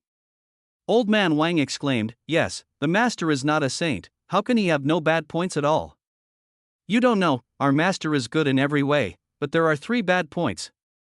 Seeing Shu Changba's curious expression, Old Man Wang continued, "You don't know, the eldest master doesn't eat much, and every meal is just a quick meal. He was as thin as he was when he came to Ningyan County, and he is still as thin now. He doesn't look like an official at all. Second, our master has a bad temper. Sometimes he kicks people when he's really angry. For example, Lu Sanner, the head of Lu Miao, and Gung Erden, the head of Gung Zhuang, have both been kicked by our master.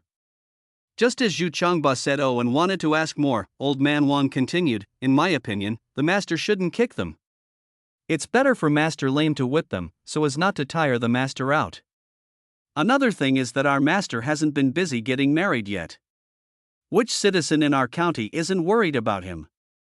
It's a pity that our master always says that he hasn't found anyone he likes. I don't know what kind of person he wants to choose. At this point, Old Man Wang's face was full of regret again. It's a pity that I don't have a daughter at home, otherwise I would have to send her to serve the master. Xu Changba nodded again, and then said, may I ask, brother, is there an inn or something in our county? I'm new here, and I don't know where to stay. Old Man Wang shook his head and said, that's troublesome. Ningyang County is a small county. Apart from the steamed bun shop opened by the masters for the young ladies, there are no restaurants, tea houses, inns, or brothels in the county town. Xu Changba sighed with pretended regret, that's really unfortunate. Taking the opportunity to bid farewell to Old Man Wang, Zhu Yuanzhang took Arrow and headed towards the county town. After they walked a distance, Zhu Changba suddenly asked, Arrow, what do you think?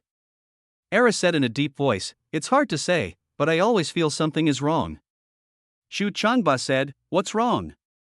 Arrow said, I just can't figure it out. What is he trying to do? Zhu Yuanzhang smiled and did not answer Arrow's question. He just said, take your time to watch and think about it, and then continued to walk forward with Erhudai. In fact, Emperor Zhu himself was also very curious about what County Magistrate Yang was trying to achieve. If County Magistrate Yang had any other ideas in mind, he would not have told the people about the emperor and the court allocating relief grain to Ningyang County, and it was even more impossible for him to lead the people to catch and kill locusts before the locust plague broke out. But Zhu Yuanzhang couldn't convince himself that County Magistrate Yang had no other ideas in mind and simply wanted to make life better for the people. If only there had been a few officials like Yang Dezixian in his Tartar court, the people in Shandong would not have rebelled year after year, and the Tartar court would not have suffered such a miserable defeat. After thinking for a long time without any clue, Emperor Zhu simply shook his head and stopped thinking about it. After arriving in the city and asking for the location of the bun shop, Zhu Changba took Era directly to the bun shop, called the young widow who was guarding the shop, and asked, what do you have to eat here? We are really hungry. The young widow who was guarding the shop smiled and replied, in our bun shop, there are only buns stuffed with wild vegetables and egg soup, and the rest are pickled vegetables and salted duck eggs. There is nothing else. Xu Changba nodded and ordered 10 buns, 2 salted duck eggs, and 2 bowls of egg soup. After the young widow brought the steamed buns, salted duck eggs and egg soup, Xu Changba asked again, excuse me, big sister, is there any place to live in Ningyang County?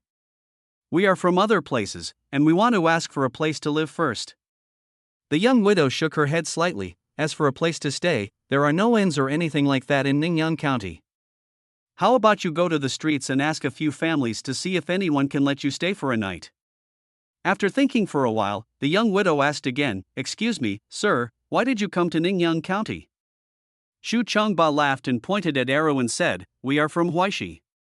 We heard that the army has recovered Shandong and Hunan, so we thought of visiting Shandong first to see if there is any business we can do.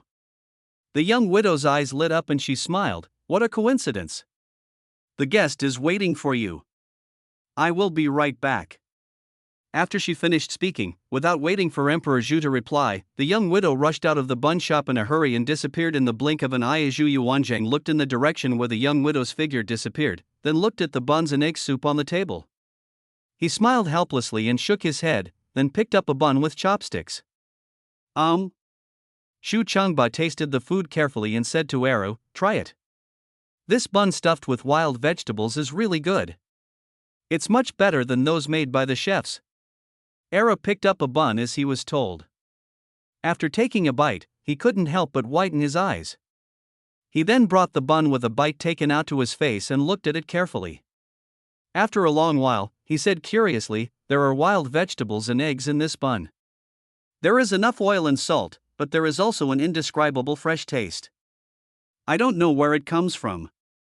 Xu Changba also shook his head. We can't tell from the taste either. I guess the lady in this bun shop has some secret recipe? After saying this, Zhu Yuanzhang didn't think any more about it. He just ate the buns in big mouthfuls, and occasionally took a sip of the egg soup. After eating 10 buns, the young widow still hadn't returned, so Zhu Changba whispered to Arrow, "Any news from Yanzhou?" Arrow shook his head slightly, "Not yet, but it should be soon." Zhu Changba hummed and was about to say something else when he heard the young widow shouting from afar, "Brother Lame, hurry up. Don't delay the master's business." Arrow was shocked and quickly got up and walked towards the store door. He saw Bo limping behind the young widow and walking towards the store. Arrow walked out of the store and shouted to Bo from a distance, "Bo, I didn't expect you to be in Ningyan County." Bo paused for a moment, then stretched out his arms and walked quickly towards Arrow. "I didn't expect you to come to Ningyan County." The young widow looked at Bo Wu, then at Erhu, and couldn't help but touch the back of her head with her hand. She said in surprise, "So you two know each other, Bo Wu? What a coincidence. Just now these two guests said they wanted to find a place to stay." Lame 5 laughed, looked at Arrow and asked, "You didn't come here by yourself?" Arrow shook his head slightly, "No." Lame 5 hummed, turned his head and said to the young widow, "Then you go ahead and do your work. I'll catch up with this brother first." Chapter 78. This county magistrate surnamed Yang is good, indeed good. As soon as he entered the steamed bun shop, Arrow said to Lao Wu, "Fifth brother, this is our boss, Master Ma. We came to Ningyan County this time to see if there is any business to do." Looking at Emperor Zhu's slightly sideways figure, Bo Wu actually felt cramps in his calves and even his knees felt a little sore. What Bo Wu didn't expect was that Zhu Changba actually stood up first and said to Bo Wu with a smile, "My name is Ma Bagua. I have heard of your great name for a long time and I finally meet you today. If you don't mind, why don't you sit down and have a chat?" Bo Wuchang calmed down, chuckled, and bowed to Emperor Zhu. "I am Bo Wu, and I am honored to meet Master Ma." Zhu Changba smiled and pointed to the bench. "Brother Lame, sit down." Bo Wu bowed again, pulled out a bench and sat down with a chuckle, then turned around and shouted to the widows in the bun shop, "You all go and get busy, there's no need to keep anyone here." After the young widows had left, Lame 5 asked in a low voice, "Master, why did you come to Ningyan County?" Zhu Changba sneered, "Your county magistrate Yang has become quite famous recently. On the way to Kaifeng Prefecture, I heard a song about Yang the dog official scraping the ground 3 feet high. Didn't you, Lao Wu, hear it?" Lame 5 was slightly startled, and cold sweat broke out on his forehead. "I deserve to die. It is my fault. Please forgive me, master." Zhu Changba snorted coldly and ordered Arrow, "Tell this idiot everything." After Arrow told the story of how Lu Hongchang, Mr. Gung, and others went to the capital to file a complaint, and how they changed their route to Kaifeng Prefecture halfway, how the spies of the inspection office in Yanzhou Prefecture heard the nursery rhyme and reported it, how he sent people to kidnap Lu Hongchang, Mr. Gung, and others halfway, and how Emperor Zhu suddenly changed his route to Jining and transferred Chang Yechen to Jining, Bo Wu's entire back was soaked with cold sweat. Zhu Changba narrowed his eyes slightly and said in a deep voice, "We have come to Ningyan County to have a look.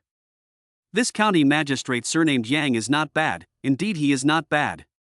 Without waiting for Lao Wu to speak, Zhu Changba continued, "Take us to see the breeding farm, livestock farm, etc., and the lighter workshop, we also want to go and see it." Bo Wu nodded slightly, stood up and stretched out his hand to the door of the bun shop, saying, "Master Ma, please come in. This is the lighter workshop."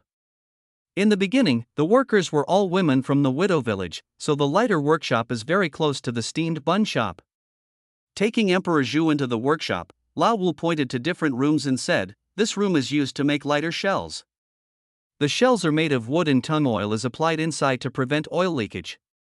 This room is used to install the lighter mechanism on the shell, and also to stuff cotton thread and cotton into the shell. The oil filling is in another yard, and the base of the lighter will also be installed there.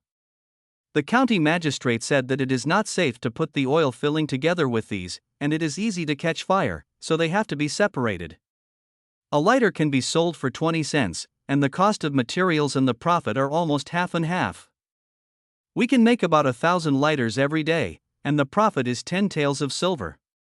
But this 10 taels of silver cannot be called profit, because there are also wages for carpenters and women, and rent for these yards.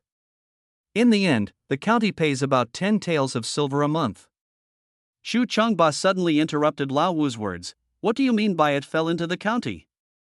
Doesn't county magistrate Yang take it?" Lame 5 said, "Of course county magistrate Yang also took some, and he took more than the county government. He said that this was the property he created, and he deserved the money. After taking Emperor Zhu for a tour of the lighter workshop, Boa took Emperor Zhu to the breeding farm. There are 30 chicks that Magistrate Yang bought with his own money, and there are also 1,000 chickens and 1,000 ducks given by His Majesty and His Royal Highness the Crown Prince. Originally, Magistrate Yang wanted to distribute all these chickens and ducks directly to the people, but later he said he wanted to keep the chickens for laying eggs, and the ducks were released some time ago to eat locusts, so they were not distributed to the people. However, the recently hatched chicks and ducklings have already been distributed, and the chickens and ducks that remain here will also be distributed to the people before the end of the year. Every day, the chicken and duck manure here will be sent out of the city together with the pig manure from the pig farm next door to be fermented into fertilizer. County Magistrate Yang said that after autumn, the people will take the manure to fertilize the land. Lame 5 quickly took Emperor Zhu to visit all the breeding farms and livestock ranches, and also told him about every detail of the entire Ningyan County. After Lao Wu returned to the county government office to get the key and found an empty yard, Zhu Changba narrowed his eyes and told Arrow, "Let the spies from Yenzhou Prefecture go and find out who is secretly helping Lu Hongchang and the others. Once you find out, report to us as soon as possible." Arrow bowed and agreed. Zhu Changba then instructed Lao Wu, "You continue to stay in Ningyan County. You don't need to worry about the affairs of Yenzhou Prefecture for the time being. Also, I am Ma Bagua, a Jiangnan merchant passing through Ningyan County and wanting to do business in Jinan Prefecture. I am not the Ming Emperor Zhu Yuanzhang. Go back and tell County Magistrate Yang about me and see how he reacts." Ma Bagua, the Jiangnan peddler, passing through Ningyan County and want to go to Jinan Prefecture for business. After listening to Bo Wu's description, County Magistrate Yang's first reaction was that this guy was not a traveling merchant at all, he was just a living bodhisattva who came to give money to Ningyan County. His second reaction was that he, as the county magistrate, must come out to meet him and not let Master Ma leave Ningyan County easily. Otherwise, the living bodhisattva would become a passing god of wealth, and he would regret it to death. Then, Yang Xiaofang asked Bo Wu to make an appointment with Master Ma Bagua, to meet at the bun shop run by the young widows. I wonder what Mr. Ma is interested in. County Magistrate Yang smiled and poured a glass of water for Mr. Ma Bagua. To be honest, although our Ningyan County is smaller and poorer than Jinan Prefecture, there are opportunities to make money everywhere. I also welcome businessmen like Mr. Ma to come to Ningyan County to do business. Zhu Changba laughed and raised his water cup to greet Magistrate Yang. I am a rough man, but I admire scholars like Magistrate Yang the most. I am honored to have Magistrate Yang befriend me today. I am honored. After they drank a glass of water each, Zhu Changba smiled and said, "Just now, County Magistrate Yang asked us what kind of business we wanted to do." Emperor Zhu pondered for a moment and said, "The so-called 7 necessities of life are firewood, rice, oil, salt, soy sauce, vinegar and tea. Firewood is naturally nothing to say, the profit is too small, and salt is not something that a small trader like Ma can get involved in, so we want to start with rice, noodles and oil." But, Yang Xiaofeng asked, "Just what?" Chapter 79, I'll chop off even your claws, Master Ma Bagua said after careful consideration, "It's just that our Ningyan County is too small. Businesses like rice, noodles, and oil are all high capital and low profit businesses. If we open a business in Jinan Prefecture or Edu, we might be able to make some money, but if we open a business in Ningyan County," after a slight pause, Master Ma pointed at Lao Wu and Air who at another table, Master Lao Wu and Diao Zi are from the same hometown. Diao Zi has been with me for so many years, and they have become as close as brothers. So I dare to say shamelessly that I and Master Lao Wu can also be considered brothers. County Magistrate Yang immediately became alert. "You are so eager to establish a relationship with me. Are you trying to drag me into this trouble? This bastard looks like a decent person with thick eyebrows and big eyes, but unexpectedly he is a ruthless businessman with a lot of bad intentions." Master Ma didn't know what Magistrate Yang was thinking. Instead, he chuckled and said, "I would like to ask Magistrate Yang for some advice. Is there any way to make a lot of money? If it can be done, I am not an ignorant person. I will not make the magistrate worry." County Magistrate Yang suddenly felt even more unhappy. "No, how have I ever offended you that you are so anxious to turn me into a scarecrow figurine?" Feeling unhappy, County Magistrate Yang no longer had a good face towards this Master Ma. "Master Ma, Don't you think this is presumptuous?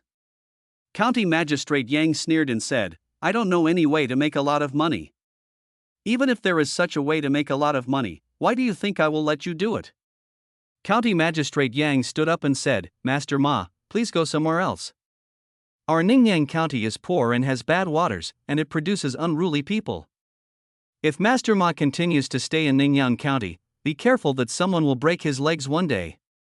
Eru and Bo, who were sitting at another table nearby, stood up with a bang. Both of them were trembling in their hearts and their calves were cramping. They were afraid that Emperor Zhu would suddenly get angry and help Yang Xiaofeng find his 9 relatives. Ma Baoguo's face darkened and he said coldly, Are you threatening Ma? Magistrate Yang smiled slightly, his eyes becoming colder. So what if I threaten you? If you have the guts, go and sue me and ask His Majesty to dismiss me. Then I will naturally let you, Master Ma, control me. Magistrate Yang, who had no idea that the list of the 9 clans had begun to vaguely appear, added, But listen to me carefully, as long as His Majesty has not dismissed me, profiteers like you will never be able to stir up any trouble in Ningyan County. If anyone dares to lay hands on the people's rice bowl, I will chop off your claws. After saying this, Yang Xiaofeng wanted to turn around and leave, but just as he took a step, he turned back and stared at Biaozi and Bo Wu and said, Brother Biao and Brother Bo Wu are brothers, so I would like to advise you again, don't hang out with such people, be careful that they may get you into trouble one day. Brother Bo Wu, let's go. Biaozi and Bo Wu were almost going crazy. What the hell is going on? How did it turn out like this? Biaozi didn't know for a moment whether he should arrest County Magistrate Yang or let him go. Bo Wu didn't know whether he should follow County Magistrate Yang or kneel down and plead for him. However, just as the atmosphere became more tense, when Biaozi and Lao Wu were already sweating profusely, Ma Bagua, who had just had a gloomy face, suddenly laughed out loud, stood up and bowed to the Magistrate Yang, saying, Jiji Yang, calm down. Bagua just deliberately said something to test you. It is really a sin, a sin. Biaozi and Lao Wu felt relieved. Just when they were thinking that Yang Dezixian should take advantage of the situation to back off, they heard Yang Dezixian suddenly snorted and said, You are so brave. You dare to come and make fun of me? The worries that Biaozi and Bo Wu had just put to rest were weighed down again. However, Ma Bagua was not angry. Instead, he smiled and bowed once again, saying to the Magistrate Yang, Please forgive me, County Magistrate. I had no choice but to do this. Seeing that County Magistrate Yang just snorted but did not leave immediately, Ma Bagua smiled and pointed at the bench and said, How about you sit down first and listen to what Bagua has to say? Magistrate Yang sneered again, sat back on the bench, looked at Ma Bagua and said, You'd better give me a reasonable reason.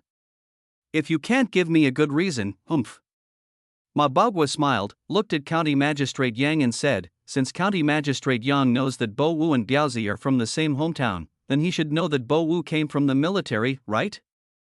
County Magistrate Yang glanced at Biaozi, hummed with a forced smile, and motioned Ma Bagua to continue. Ma Bagua continued, To be honest, I am not a businessman, but the cousin of the current queen. I came to Ningyan not to do business in Jinan Prefecture, but to follow the order of the superiors to come to Ningyan County to ask Magistrate Yang some questions. Magistrate Yang hummed again, reached out to pick up the teapot and poured a glass of water to drink. Ma Bagua continued, I believe Magistrate Yang should have figured it out. Biaozi and Lao Wu both came from the military. Biaozi can follow Ma, so he must be able to prove Ma's identity. Yang Xiaofeng was somewhat impatient, but he snorted coldly when he heard this. Not only did I see that Biaozi was from the military, but even Master Ma was also from the military, and then what? Ma Bagua was choked by Yang Xiaofeng's cold words and couldn't help but snorted, County Magistrate Yang, I came to Shandong to inspect the livelihood of the people in various counties under the order of His Majesty. By the way, I have 2 questions to ask the county magistrates. County Magistrate Yang hummed and said, Then ask. This guy is just a stubborn person, Ma Bagua secretly complained in his heart, but in the end he could only ask with a dark face. The first question is, according to County Magistrate Yang, how can we quickly resume production in Ningyan County? Just after he finished speaking, Ma Bagua quickly said, You don't need to answer this question, County Magistrate Yang. I have seen it all along the way and I believe in County Magistrate Yang's ability to govern the local area. The second question is, what does County Magistrate Yang think is lacking in Ningyan County now? Yang Xiaofeng's expression eased and he said, lack of people and money. If you ask any county magistrate about this problem, Mr. Ma will get the same answer.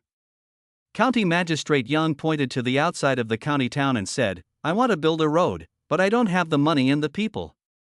I want to build a community school, but I have no money, no people, no books, and no teachers.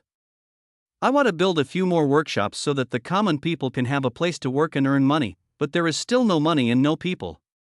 Ma Baogwa nodded, okay, I'll take note of it and report it to my superiors truthfully. At this point, Ma Baogwa suddenly changed the subject and said with a smile, I have already asked all the questions that the superior wanted to ask. Actually, I pretended to be a businessman and asked if there was any way to make a lot of money. These were all specially instructed by the superior. I did not mean to tease you. I hope that County Magistrate Yang will forgive me. Yang Xiaofeng sighed slightly, suppressing his dissatisfaction, picked up the teapot and poured a glass of water for Ma Baogwa, raising the glass to signal, please. After putting down the cup, Ma Baogwa paused for a moment and said, does County Magistrate Yang know the nursery rhymes in the Yenzhou area? Chapter 80, I was scared to death. Yang Xiaofeng was slightly startled and asked, what nursery rhyme? Sometimes, nursery rhymes are often linked to prophecies, such as thousands of miles of grass, why is it green? 10 days of divination, no life will be born during the Han Dynasty, even if they are not connected with prophecies. Nursery rhymes are often not good things, such as the famous a foot of cloth can still be sewn, a bushel of millet can still be pounded, but two brothers cannot get along. Now that Mr. Ma in front of him suddenly mentioned the nursery rhyme, Yang Xiaofeng naturally felt uneasy, fearing that it might have something to do with him, but Murphy once said that the more you worry about something bad happening, the more likely it is to happen. As expected, when County Magistrate Yang was feeling uneasy, Ma Baogwa actually laughed and said, before coming to Ningyang County, I heard children singing near Yenzhou Prefecture, saying that Ningyang County, County Magistrate Yang, scraped the ground 3 feet to make it blue sky. Hearing Master Ma's words, Yang Xiaofeng, who was originally uneasy, breathed a sigh of relief. Damn it, it turns out they were just spreading rumors that I, Yang, was corrupt. I thought someone in Yenzhou Prefecture was spreading rumors that I, Yang, wanted to rebel and establish myself. I was really scared just now. This Mr. Ma was just talking about making a lot of money and being sensible. Apart from the order from Emperor Zhu, it was probably because of this nursery rhyme that he was making crazy attempts. Thinking of this, Yang Xiaofeng shook his head slightly. Sorry to make Master Ma laugh, I have never heard of this nursery rhyme, but, County Magistrate Yang smiled sarcastically, these people are only capable of this. These people? Ma Baogwa was slightly startled and asked, does County Magistrate Yang know who did it? County Magistrate Yang chuckled, it's nothing more than Lu Hongchang and his gentry, and the people behind them. Ma Baogwa pressed the issue, who are behind them? Does Magistrate Yang know who are behind them? Yang De, the county magistrate, said, they are nothing more than gentry who are more powerful than Lu Hongchang and his men, some officials who are also gentry, and at most some wealthy merchants. Apart from these filthy people who are like maggots in a cesspool, who else could they be? Ma Baogwa was stunned again. After a long silence, Ma Baogwa finally spoke up, everyone knows that it is these people, but not everyone dares to say it as blatantly as County Magistrate Yang. Isn't County Magistrate Yang afraid of offending people? Yang Xiaofeng laughed, if you are afraid of death, why don't you become a ghost? They are maggots who are afraid of the light. I am not like that. Even if I am making money, I will do it in an upright and above-board manner. Besides, I don't rebel, I don't engage in corruption, and I don't harm the people. Even if they are afraid, they should be afraid of me. Why should I be afraid of them? Just relying on their shady methods? Do they really think that your majesty and the court are vegetarians? Master Ma Baogwa quickly said goodbye to County Magistrate Yang and left, and he was full of resentment when he left. This is so fucking weird. Why is this county magistrate surnamed Yang like this? Official, you are an official. Why do you look like such a reckless person? Zhu Yuanzhang was not even sure whether Yang Xiaofeng's words about if you are afraid of death, you would rather become a ghost were his true thoughts, or he said them deliberately to Ma Baogwa and then let Ma Baogwa say them to him. And just after Ma Baogwa left, Yang Xiaofeng also breathed a sigh of relief. It's really freaking scary. From the very beginning, County Magistrate Yang felt something was wrong. Just as Ma Baogwa said, County Magistrate Yang could see from the beginning that Biaozi had military experience. So the question is, it is true that Lame Wu was discharged from the military camp, but that was because he had a lame leg, and the man named Biaozi did not seem to have any injuries on his body, so why did he retire? From this point on, is this Ma Baogua, who has the same name as Master Ma, really just a businessman from Jiangnan? If not, why would Bo Wu help cover up for him? It would be even more damn terrifying to continue speculating further among so many online novels about the early Ming dynasty and later generations, which one mentions that Empress Ma had cousins. Of course, it is not ruled out that there is no record in history books, or that the authors of online novels are uneducated and do not know the relevant information. But if Empress Ma really has no cousins, then who would dare to pretend to be a relative of Empress Ma? A famous decadent writer, Mr. Bai Zixuan, once said that after eliminating all impossible situations, no matter how outrageous or unbelievable the remaining situation is, it is the fact. Therefore, from the very beginning, Yang Xiaofeng did not regard Master Ma as a businessman from Jiangnan, but as a spy sent by Emperor Zhu. It was not until Master Ma said that he was the cousin of Queen Ma that he was reduced to only two identities in County Magistrate Yang's mind. Or maybe he is really Queen Ma's cousin. Or maybe he's just that workaholic who likes making scarecrow figurines. It is precisely because of this that Yang Xiaofeng said those outrageous words about breaking legs and chopping off paws. Anyway, no matter what the identity of that Mr. Ma is, these arrogant words are what Zhu Yuanzhang and Empress Ma like to hear. The more arrogant one is at this time, the more benefits he can get. More importantly, such arrogant remarks would cut off his future path to promotion. At the very least, Emperor Zhu would definitely not promote him in a short period of time. There is no emperor who does not like officials who are loyal to the country and the emperor, but there is also no emperor who would put a young man who was foul-mouthed and arrogant by his side to cause trouble for himself. Seeing the figure of Master Ma walking further and further away, Yang Xiaofeng turned back and glared at Bo Wu. Okay, brother Bo Wu, you have kept the identity of this Uncle Ma very secret. Lame 5 immediately cried out in injustice. County Master, I didn't conceal it on purpose. It was Uncle Ma who came unexpectedly yesterday and warned me as soon as we met. Otherwise, how could I conceal it for him? As the saying goes, if you want to act out a role, you have to perform it fully. After a snort, County Magistrate Yang ignored Lane 5 and turned his horse's head towards the direction of the artificial lake. The show is over, little Lao Zhu. It's easy to handle, but work must continue. This is my fucking fate.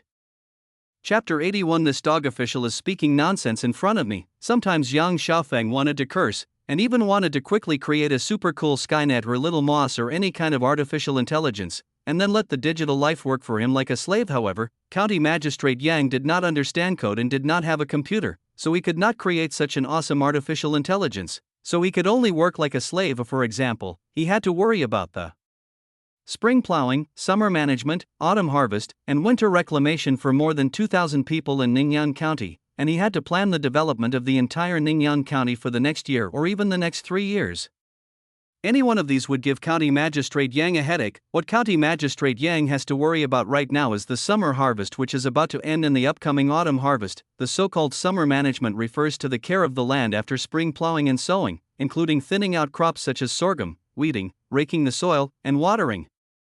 Thinning refers to selecting strong seedlings of crops and removing some of the weak seedlings to ensure that the seedlings have enough growth space and nutrition, thereby saving soil moisture and nutrients and ultimately increasing crop yields. The word weeding is easier to understand. It means using a hoe to remove all the weeds growing in the ground, leaving nutrients and water for the thin seedlings of crops. Its purpose is similar to thinning, and hugging the ground does not mean that people sleep with their arms around the ground. In fact, no one can sleep with their arms around the ground. Raking the soil refers to turning the soil with a raker, a farm tool, and it requires a high level of experience and eyesight. Even old farmers who have been farming for many years have to be careful when raking the soil. They have to turn the soil well while avoiding damaging the crops. There is nothing much to explain about irrigation and autumn harvest.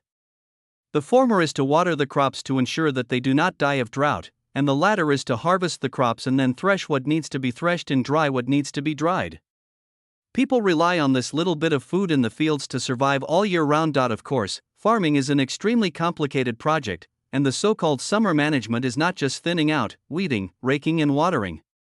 In fact, there is also the term summer sowing, which means sowing some crops such as millet around mid-May. The situation in Ningyan County is rather special now. The wheat planted last winter had already been harvested before the Grain and Ear Festival, and the soybeans had also been planted long ago. As for other crops, there were only some sorghum planted by the people on the ridges of the fields, nothing else. County Magistrate Yang once again ran to Liumio village in the west of the city. There is no way.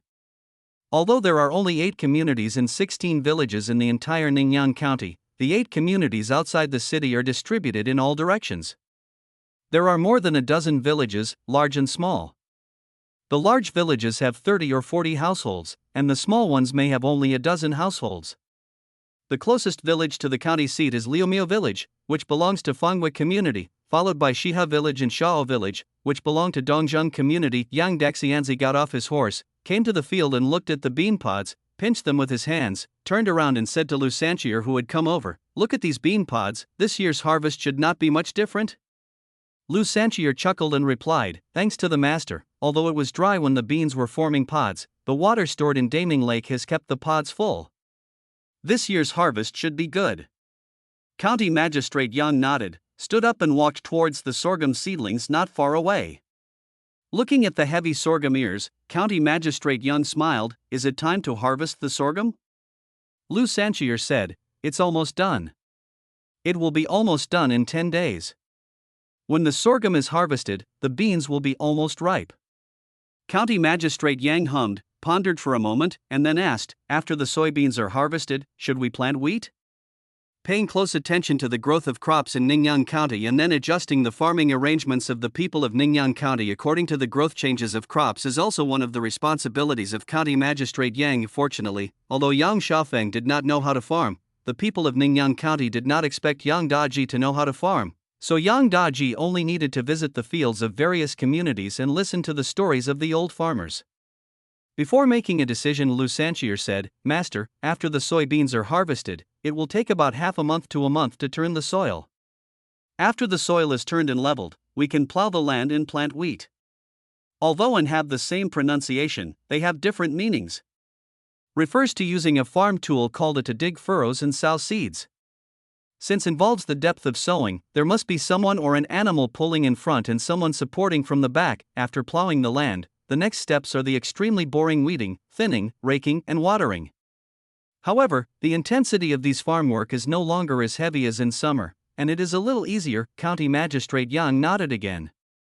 His original idea of taking advantage of the soybean harvest to capture the young and strong people from every community and neighborhood to work as slaves was dashed. After a brief moment of regret, County Magistrate Yang regained his spirits. After planting the wheat, thinning out the seedlings, and hoeing the land, he could still capture them to work as slaves.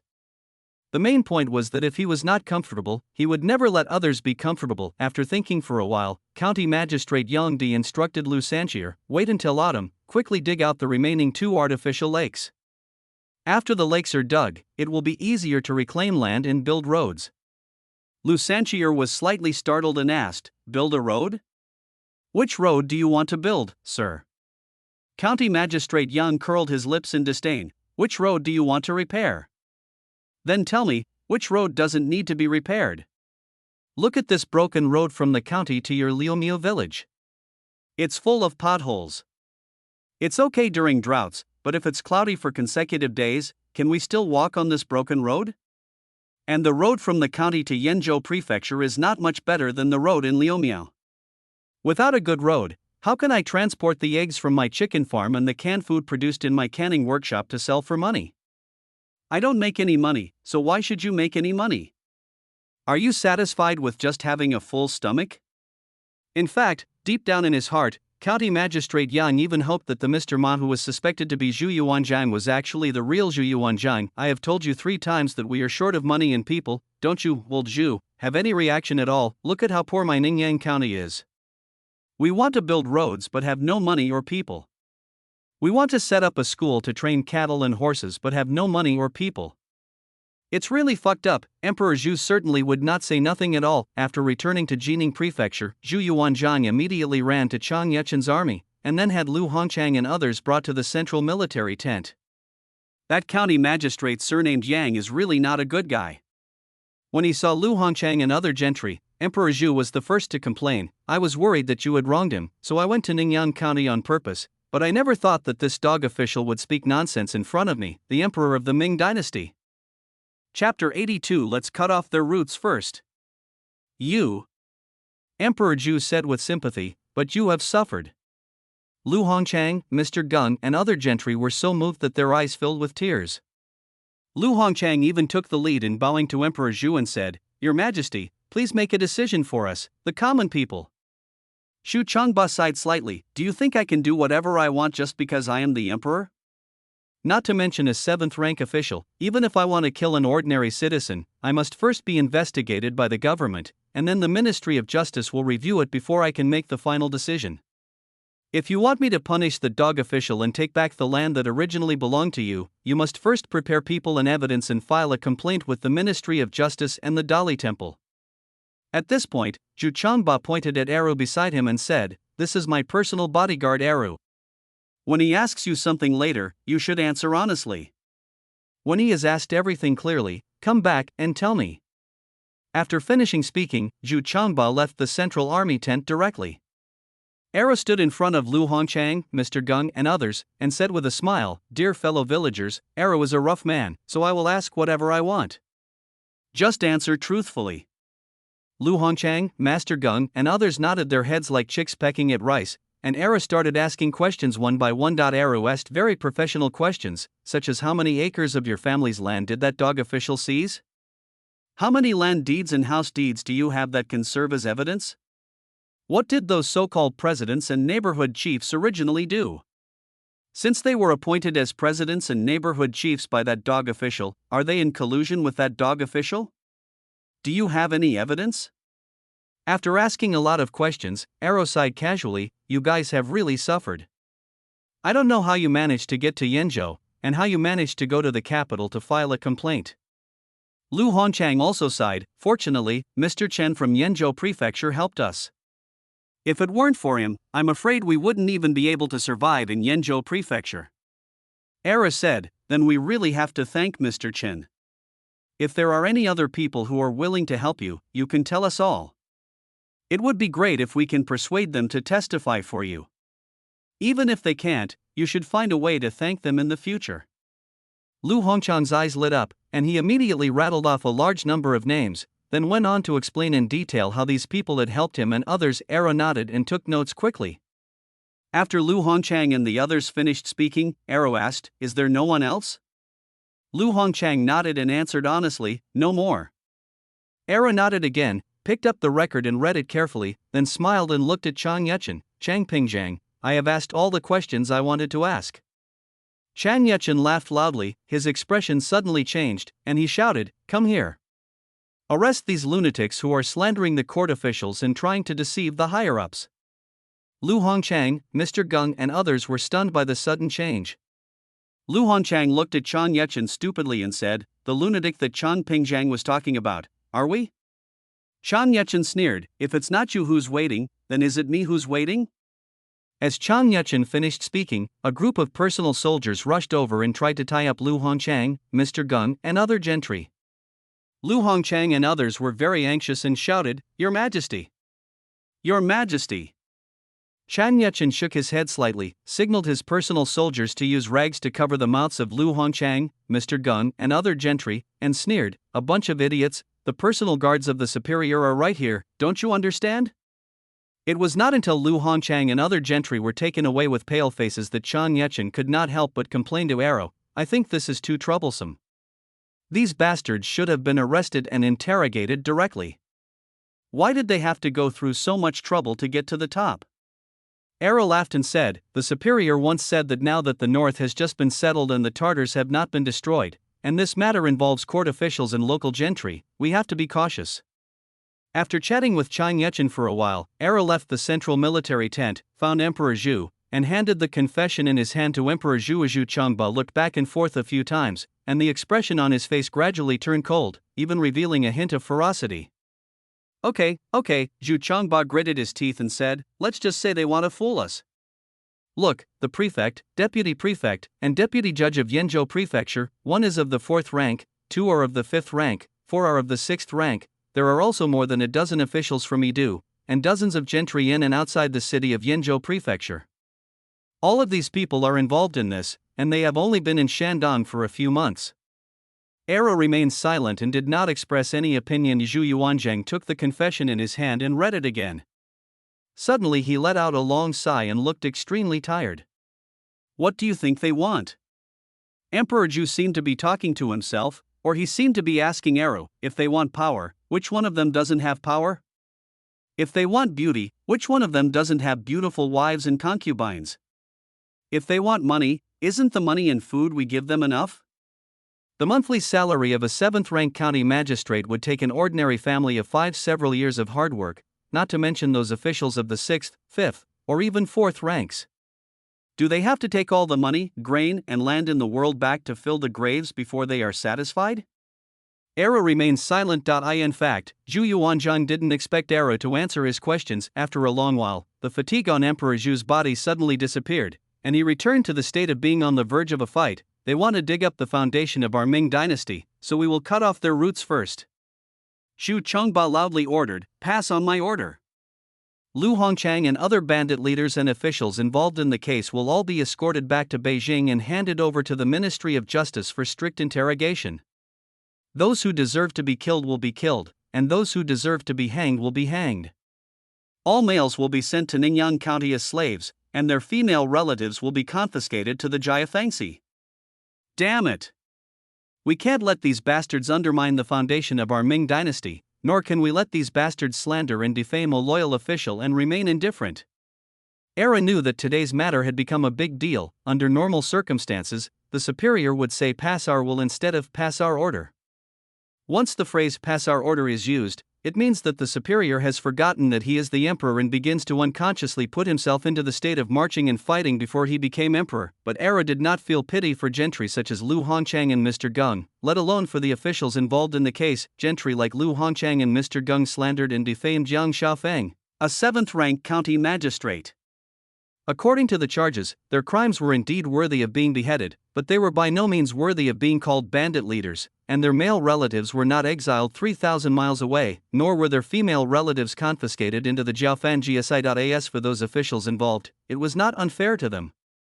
After all, not just anyone could be forced to take power and start killing people when the Ming court was extremely short of officials. Zhu Chongba paced back and forth in the yard for a few steps, and suddenly turned to Arrow and ordered, "Have someone send the male relatives of Lu Hongchang to Ningyan County first, so that he won't have to complain about lack of money and people every day." After Arrow agreed, Emperor Zhu went back to his room and wrote a letter to Arrow, "Send a fast horse back to the capital and give it to my sister. Tell my sister that this matter must be handled as soon as possible and there must be no delay." Chapter 83. A family must be in good order. Damn it. When Yang Shaofeng was dragged to the gate of the county government office by Bo Wu and saw the prisoners who were escorted to Ningyan County by military soldiers in the name of Right Prime Minister Su De, County Magistrate Yan was completely confused. No, someone can explain to me what it means to be exiled to Ningyan County as a slave. This is Ningyan County in Shandong, not Ningguta in Urban, and there's that guy who said his surname was Ma. But in fact his surname was probably Zhu. Now he's using Su Da's name to stuff so many male prisoners under my command. Moreover, all of these male prisoners are relatives and friends of Lu Hongchang and Master Geng. Have you ever considered what I'm thinking? Even if you send a few female prisoners here, I can set up a club for them to enjoy themselves, Magistrate Yang secretly complained while making arrangements with the soldiers in charge of escorting them. He then ordered Lao Wu, "Have all these prisoners thrown into the prison, and leave the killing sticks for now." After the handover was completed and the bailiffs and the county government took all the prisoners away, Yang Shaofeng took Bo Wu to the south gate of the county and began to study the official road from Ningyan County to Yenzhou Prefecture. 1 step, 2 steps, 3 steps. County Magistrate Yang walked back and forth on the official road several times and began to think about what kind of road to build next. In the plan of County Magistrate Yang, this road in the south of the city is not only an official road leading to Yenzhou Prefecture, but also a road that facilitates the people of the two communities in the south of the city to enter and exit the county.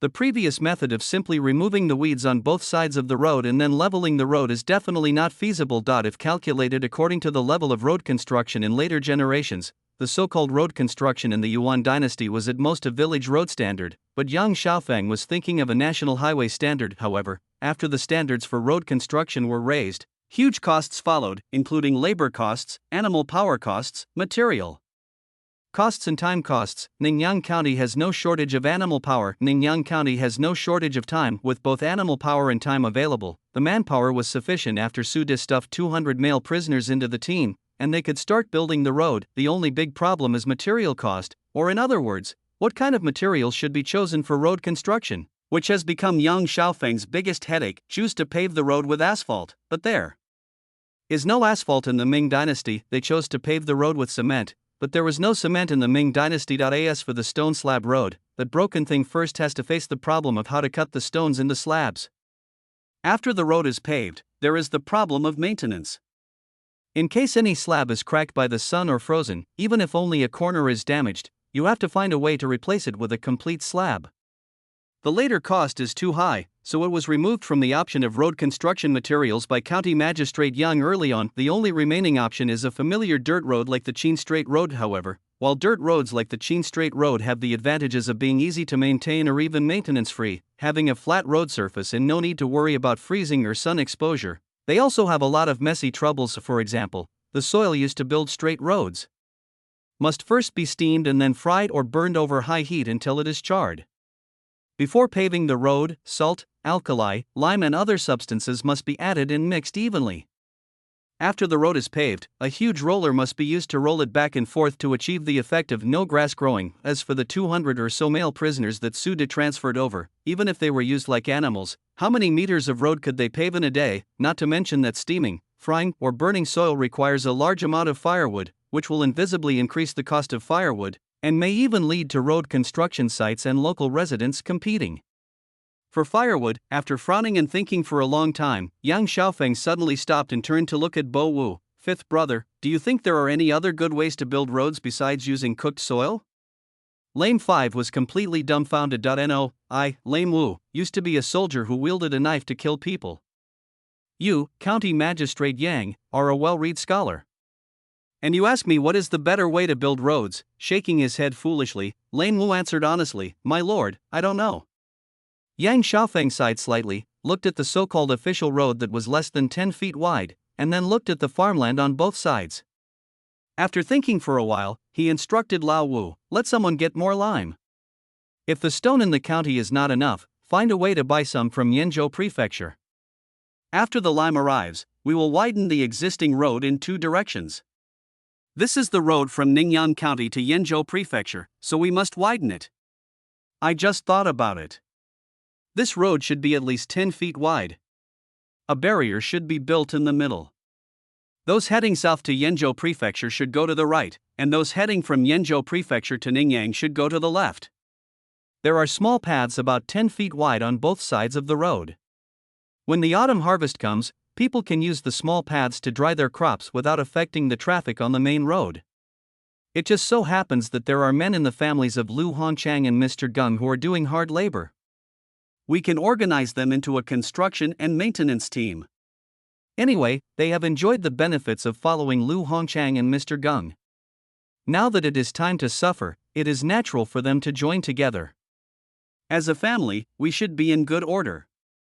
Lame Wu thought that it would be impossible for all of them to be together as a family, at least not in this lifetime. The men could be exiled as slaves, and the women would be exiled to the Jiafangxi.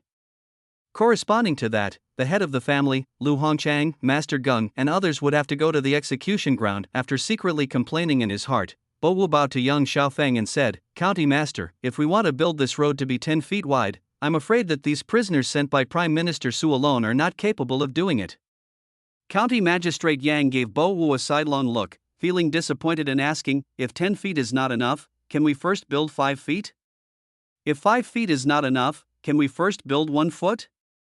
The important thing now is to mark out the land on both sides first, so that when more people come, they will occupy the land. When I want to widen the road, there will be no place for me to widen it. Do you understand?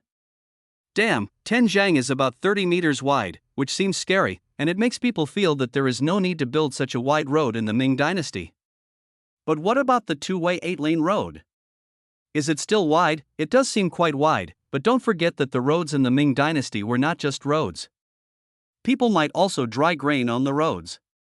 After some of them were used up, it is hard to say whether 6 lanes would be left out of the 8 lanes. Moreover, County Magistrate Yang wanted to build Ningyan County into a hub county for Yenzhou, Jinan, Jining, Tai'an, and other provincial capitals, and this would not work if the lanes were too narrow, but Bo Wu still didn't understand. Master, is it necessary to build such a wide road? Our Ningyan County is small and poor, with only a handful of vehicles passing through it every day. Building such a wide road, Yang Xiaofeng laughed and said, I am in Ningyan County.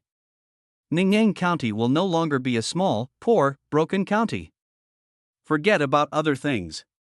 Let's just say that our Ningyan County's canned food, salted duck eggs, and chickens in the chicken farm will have to be sold outside in the future, right? We also have 4 artificial lakes that we dug. We will raise fish in these 4 lakes in the future. If there are too many fish, we can try to make canned fish and sell them. There are many ways to make money. There are opportunities to make money everywhere. If we don't do things in advance, it will be too late to do it later. By then, we may only be able to watch others make money while we can only stare blankly. At the very least, the road to our Ningyan County will be easier to travel, and nearby merchants will be willing to come to our Ningyan County to do business, which will ultimately bring some benefits to the people. After a slight pause, Yang Xiaofeng added, taking advantage of the opportunity that His Majesty has exempted Ningyan County from corvée and taxes for 3 years, I will gather the people to build roads. This will be enough reason to give them money. If the people have money, I will have less worries, right? Chapter 84. Something feels wrong. Lame 5 could not understand the idea of County Magistrate Yang, but this did not prevent him from understanding Yang Xiaofeng's wishful thinking to find ways to make the people earn more money. If the people had more money in their hands, their livelihood would be stable, the people would not make trouble, and County Magistrate Yang could sleep soundly in the county government office. While pondering, Lame 5 bowed and said, Great. The county master is still great. Yang Xiaofeng laughed, and on the way back to the county government office, he pointed in the direction of the county town and said, After the official road leading to Yenzhou Prefecture is repaired, we will repair the roads leading to Wenshang and Jining, and the roads leading to Tai'an, Jinan, and Yidu. People are idle anyway, so to prevent them from getting sick from being idle, we might as well give them something to do. Autumn sowing, land reclamation, road construction, and canal digging in the spring. I have arranged a lot of work for them. All they do every day is work and earn money, so naturally they have no time to think about other things. More than 10 days passed quickly, and it was the end of July. In the blink of an eye, the sorghum planted in spring grows taller than a person, and the bright red sorghum ears stand in the fields like burning torches. Yang Xiaofeng stood at the edge of a field in Liumiu village, with the image of Tan Moang standing on the stage and singing, When the sorghum is ripe and the sky is full of red, Jur, I will send you to a faraway place, playing in his mind on a loop. The sound was even loud enough to suppress the extremely loud Swana sound, and there was always a guy wearing glasses who would applaud and cheer excitedly. These scenes inevitably gave County Magistrate Yang an illusion in his heart. The Jur sung by Demon King Tan was not a farewell to others but to himself, and he was sending himself back to the Ming Dynasty hundreds of years ago. The suppressed Swana sound also seemed to be seeing him off. He shook his head vigorously to drive the Demon King Tan and the guy with glasses out of his mind, and used his reason to force Jur to shut up. Yang Xiaofeng then turned his gaze to the fields again to eye in the view of County Magistrate Yang. Harvesting sorghum is also a technical job. Experienced people hold the sorghum stalk with one hand and hold the sickle with the other hand. Then they bend down slightly, press the blade of the sickle against the top of the sorghum aerial roots, and pull back with a little force with their elbow, and the sorghum will be cut down. After the sorghum is harvested, the people will pull the sorghum stems out of the sorghum stalks, and then strip the leaves off the sorghum stalks. These leaves can be kept to feed livestock, while the stripped sorghum stalks will be left behind and the people will weave them into foil. Foil is an indispensable item in people's homes. It can be used to dry cotton because the foil is exposed to light on the top and ventilated on the bottom, so the cotton dries quickly. You can also put a layer of cloth on the foil to dry red dates or other things. Foil can also be used to make beds. Just put a layer of straw mat on the foil, and it will become a pure, natural, pollution-free and harmless mattress. Foil can also be used to build houses. When people build houses, they spread the foil on the purlins of the roof to act as rafters, which not only reduces the weight of the roof but also saves costs. Some people would hang the foil on the walls of their houses, or simply use the foil as partitions. Foil has a wide range of uses, and sorghum stalks are not just for eating. After people beat the sorghum grains out and scrape off the remaining sorghum grains on the sorghum ears with hose, they will bundle the sorghum stalks into brooms and use the stalks to sweep the floor. Some people will also cut the sorghum stalks shorter. These short sorghum ears can be made into brooms for cleaning pots. The chopped sorghum stalks will not be wasted. They will be made into curtains, steaming curtains, and other things that farmers can use. Even some sorghum stalks that were too short to be made into curtains or steamer curtains would be collected by the people. In the 12th lunar month, they would be used to make mounts for the kitchen god, allowing the kitchen god to speak good things in the sky and bring good fortune to the earth. As for the sorghum stubble left in the field, needless to say, the sorghum grains can be cooked and eaten after being shelled, and can be used to make wine. The husks of the sorghum grains can be used to make pillows. Even the sorghum stubble will be dug out by the people with hose, and after knocking off the dirt, they will be taken home to dry in the sun, and then used for burning. Throughout the life of sorghum, not a single bit of it is wasted. All its parts and all its uses have been developed to the extreme by the people. After lamenting the life of sorghum, County Magistrate Young turned his attention to the soybeans next to it. Although it is not possible to fully utilize soybeans like sorghum, where all parts can be developed for a variety of uses, soybeans are not bad either. The beans are eaten, and the remaining roots, leaves, and stems are used for burning. There is also no waste at all of the people who were busy harvesting sorghum, carrying sorghum, and digging up the sorghum stubble with hose in the fields would not sigh about this and that like County Magistrate Young. In the eyes of the people, the only things that matter are whether something can be eaten or not, whether it can be used or not, and whether it is a good harvest or a bad harvest.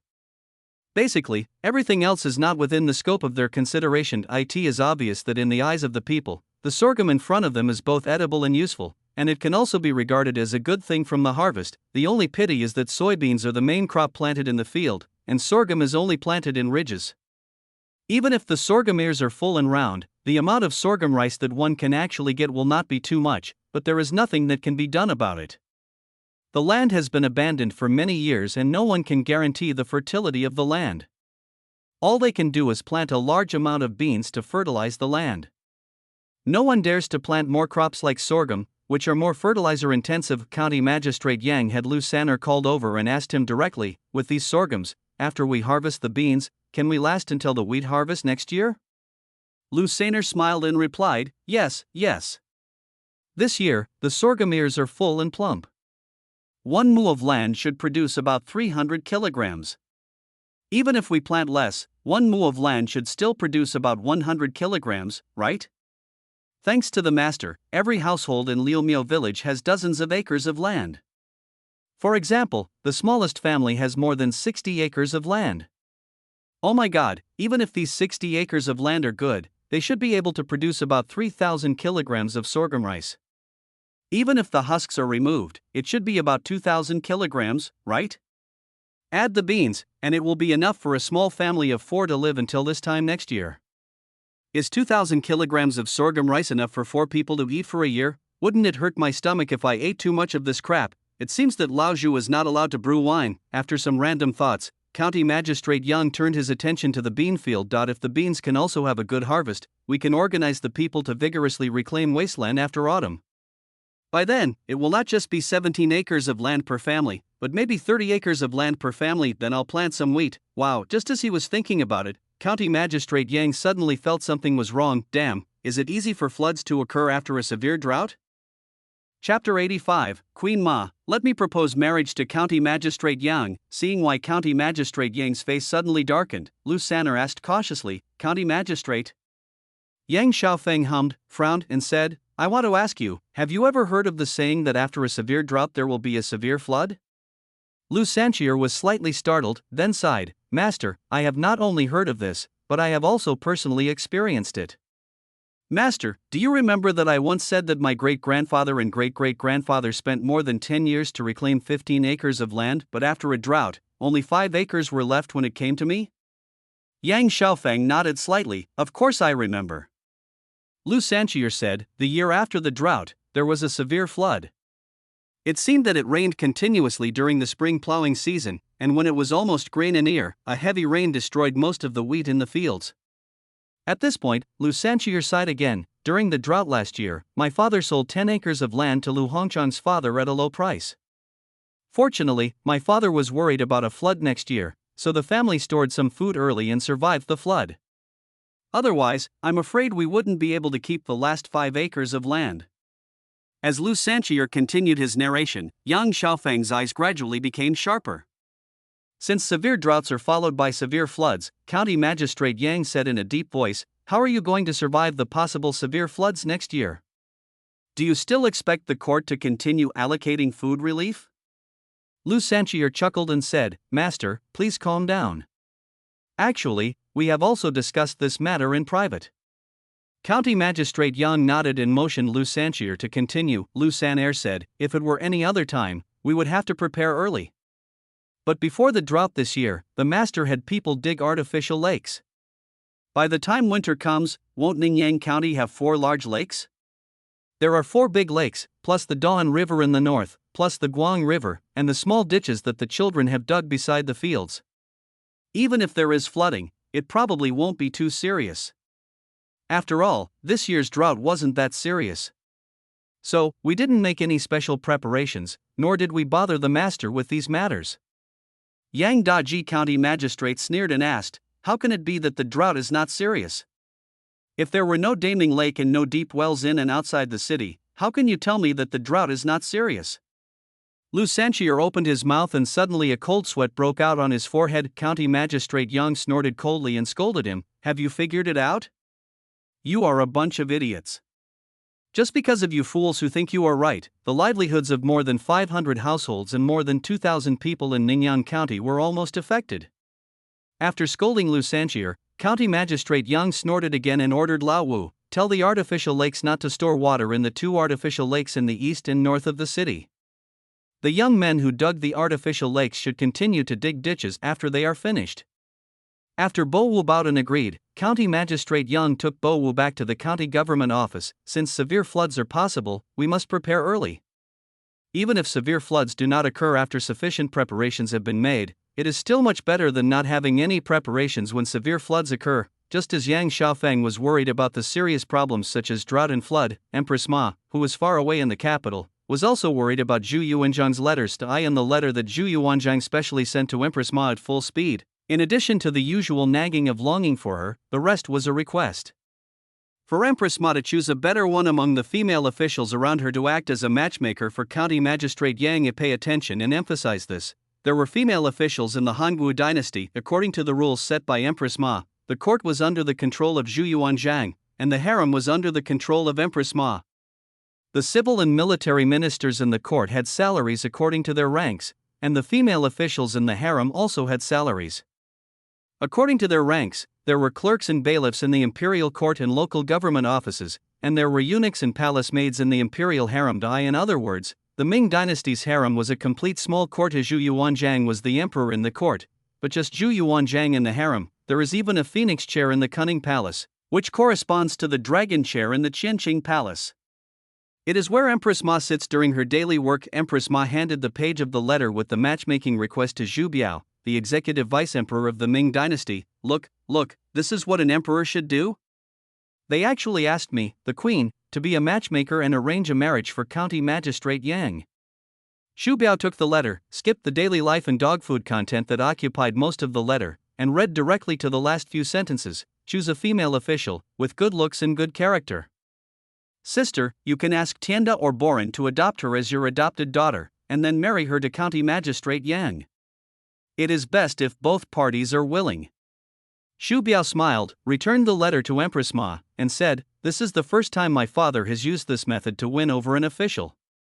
It seems that County Magistrate Yang is indeed a talent and has caught my father's eye. Empress Ma hummed and said, then do you know why your father asked me to choose someone from the palace to marry Magistrate Yang? Zhu Biao lowered his head and thought for a while, then replied, let my son marry the Chang family's daughter, and let the 4th son marry the Su family's daughter. Needless to say, the intention is obvious. I think the other brothers will also marry the daughters of nobles in the future. As for Magistrate Yang, probably because he has a clean background and has no deep connections with the civil and military officials in the court. The women in the palace are naturally loyal to the royal family. It seems that my father wants to train him to be a lone minister? Empress Ma hummed, with a faint smile on her pretty face, your father, this is all he has ever achieved in his life. Whenever I see a good young talent, I think about winning him over so that he can be used by you in the future. That's the method, oh. After laughing and complaining about Emperor Zhu, Empress Ma simply turned her attention to the female official beside her. Queen Ma smiled and said, Jeaner, you and Yuer should go to Ningyang County. Jeaner was stunned for a moment, pointed at herself and said, Me? Queen Ma smiled and said, Silly Jeaner, you and Yuer are already 17-year-old girls. If you wait a few more years, you will become old girls. I was originally worried about not having a suitable family in the capital. It just so happens that the county magistrate named Yang has not yet married. Isn't this a coincidence? You, just go and take a look with Yuer. If either of you like each other, I will marry you. If you don't like it, just come back directly.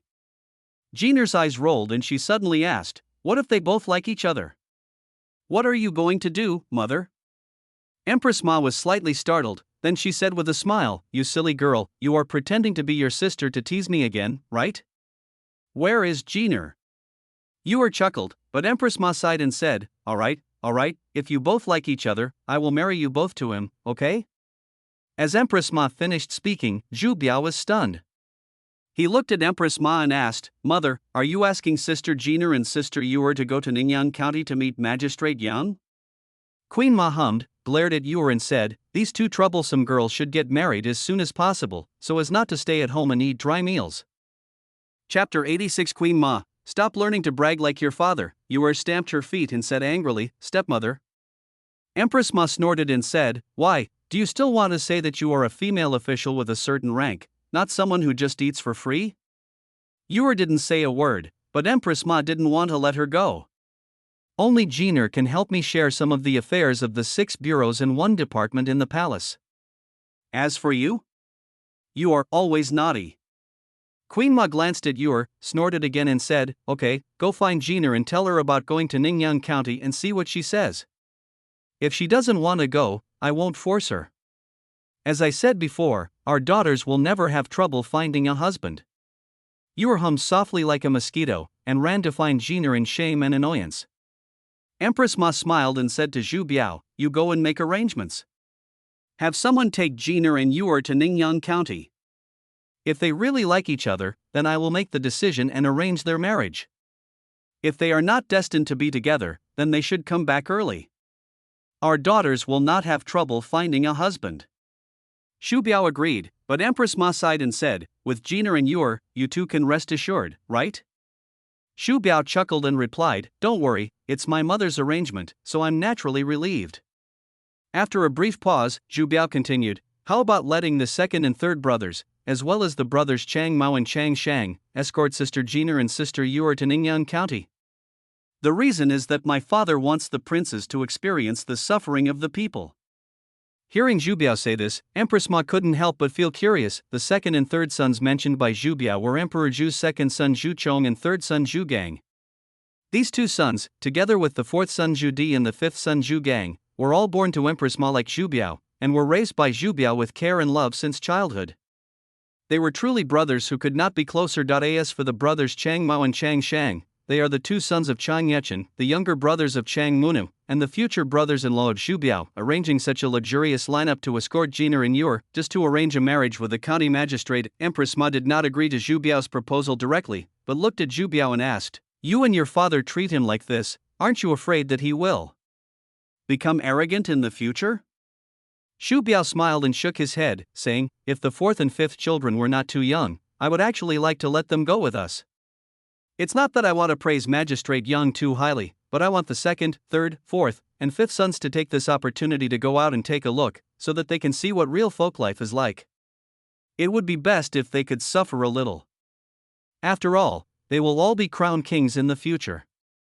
If they don't understand the suffering of the people, how will they govern their fiefdoms in the future? At the very least, we need to let them know that what they see in the memorial may not be true. As for that county magistrate Yang, Zhu Biao said confidently, it doesn't matter if Magistrate Yang is arrogant and lazy. As long as he is not a god who can fly into the sky and hide in the ground, I can control him. Empress Ma glared at Zhu Biao and snorted, You talk as if you've suffered a lot? Have you suffered half as much as your father? And you're always trying to manipulate this and that. Don't learn to brag like your father in the future. Don't be afraid of being laughed at if you tell others about it. After scolding Zhu Biao, Empress Ma took out another letter and handed it to Zhu Biao. Take a look at this again. After you finish reading it, tell me what you think. Seeing that Empress Ma spoke seriously, Zhu Biao did not turn directly to the last page as usual, but slowly read from the beginning. After reading it 2 or 3 times, Zhu Biao sneered. The content of the letter was very simple, and it basically just told the story of Lu Hongchang, Mr. Geng, and others. My father is right. Some people are always greedy and never satisfied. Just like many scholars say they would rather die than serve as an official, and would remain loyal to the Tartar emperor. Of course, there are some who are truly loyal to the Tartar emperor, but the vast majority just miss the Tartar court's lenient policy. What they think in their hearts is how to buy taxes like before, and how to ride on the necks of the people and do whatever they want. It's the same with these gentry. The reason they hid in the mountains and forests when the Tartars withdrew from Shandong was to avoid war and to see how the Ming court and government would treat them. They rushed to take over the land on the day of the holiday with this in mind. Unfortunately, Zhu Biao said with a hint of sarcasm, they encountered Magistrate Yang who did not follow common sense, and also encountered my father who hated the Tartar government since he was a child. Before they could use their usual methods, they were killed by my father. Empress Ma nodded slightly, but then looked at Zhu Biao and asked, the northern land has just been annexed and is not stable yet, and the 16 prefectures of Yenyun are still in the hands of the barbarians. If these gentry start to make trouble, what should we do? Zhu Biao shook the letter in his hand and said, hasn't my father already set an example? Those who should be killed, and those who should be exiled should be exiled. As long as there is no chaos in the army, what does a few gentry matter? Just a few country gentlemen. No matter how many there are, can they be as numerous as the ordinary people who have no food to eat? As long as the hungry people can have enough food to eat, will they stand on the side of the gentry? Zhu Biao suddenly showed a gloating expression on his face. I originally thought that my father was going to be in trouble. After all, those civil servants hold the pen in their hands. Who knows how they will plot against my father and me in the future? In fact, Jiangnan has arranged quite a lot of content now, like Zhu Yuanzhang stealing a cow, like pearl jade white jade soup. There's nothing good to say anyway. As Zhu Biao became angrier and angrier as he thought about it. He snorted coldly and said, now I have changed my mind because Magistrate Yang is an excellent breakthrough point that can change the scholars. Empress Ma said, oh, and asked, what do you mean? Zhu Biao answered after careful consideration, the Magistrate Yang was born in the north, and he was not on good terms with the scholars from the south. This is one reason. Secondly, Lu Hongchang and Mr. Geng were both gentry from scholarly backgrounds, but Magistrate Yang offended them without hesitation, which shows that he is not the same kind of person as the northern gentry. Third, with the horse bones that he spent a fortune on, I'm sure there will be many northern scholars willing to serve the Ming in the future. At this point, Zhu Biao's face showed a gloating look. Also, my father sent Lu Hongchang and all the males of Mr. Geng's family to Ningyang County. From now on, it will be that County Magistrate Yang who will have a headache. Chapter 87. I'll break 3 of your legs. What he said came true. Zhu Biao's mouth seemed to be blessed when he said it was County Magistrate Yang's turn to have a headache. And it turned out that County Magistrate Yang really did have a headache. However, Zhu Biao's mouth was not fully opened when he opened it. It was clear that he meant to say that County Magistrate Yang would have a headache because of the arrangements made by the civil servants and gentry, but in fact, County Magistrate Yang had a headache because of Chang Yechen. Tsude originally asked Bo Wu to leave all the cans behind, but the fact that Chang Yechen didn't get a single can was finally exposed. Then, after asking Emperor Zhu for instructions, Chang Yechen personally brought a group of personal soldiers and servants to Ningyang County and demanded that Yang Xiaofeng hand over all the cans in his hands. As for why he had to go to Ningyang County in person instead of asking Yang Xiaofeng to send someone to deliver the canned food, Chang Pingzhang gave the reason that he was afraid that Yang Dezixian would intercept some of it and give it to Su Dieta. So there was a scene that was obviously extremely funny, but Yang Xiaofeng didn't think it was funny at all. Chang Yechen sat in the main official seat in the hall of Ningyang County with a majestic posture. The Magistrate Yang, who used to be able to call the wind and rain in Ningyang County and had the final say, sat in the seat below the hall like a bullied young wife. Bo Wu even tried hard to shrink behind the Magistrate Yang, trying to make himself a transparent person. County Magistrate Yang is feeling very bitter. It was Su De, that black-hearted and unsportsmanlike man, who intercepted all the canned food that Lame 5 brought over. Even if you, Chang Haitan, are unhappy, you should have gone to find trouble with Suda. Why the hell are you coming to find trouble with me? Besides, Suda paid a deposit to Bo Wu in advance. All the canned food produced and to be produced in Ningyan County can be regarded as owned by Suda. You, Chang Haitan, took away Suda's canned food without paying the deposit in advance. Aren't you asking me to breach the contract? But no matter how bitter County Magistrate Yang felt, it was of no use, because Chang Yechen came here not to reason with County Magistrate Yang. Boy, Chang Yechen stood up from his chair, walked behind Yang Xiaofeng, stretched out his palm as big as a palm leaf fan and patted Yang Xiaofeng on the shoulder, and said carelessly, "I didn't give you the deposit, but can I be blamed for this? Besides, that Su guy has no moral principles. He was the one who attacked and intercepted my cans first. Now I am intercepting his cans. It's not just tit for tat. It's fair and reasonable, right?" Before Yang Xiaofeng could speak, Chang Yechen spoke up again. "How about this? I won't make things difficult for you. You give me all the cans you have now, and I'll have them taken to Jining Prefecture.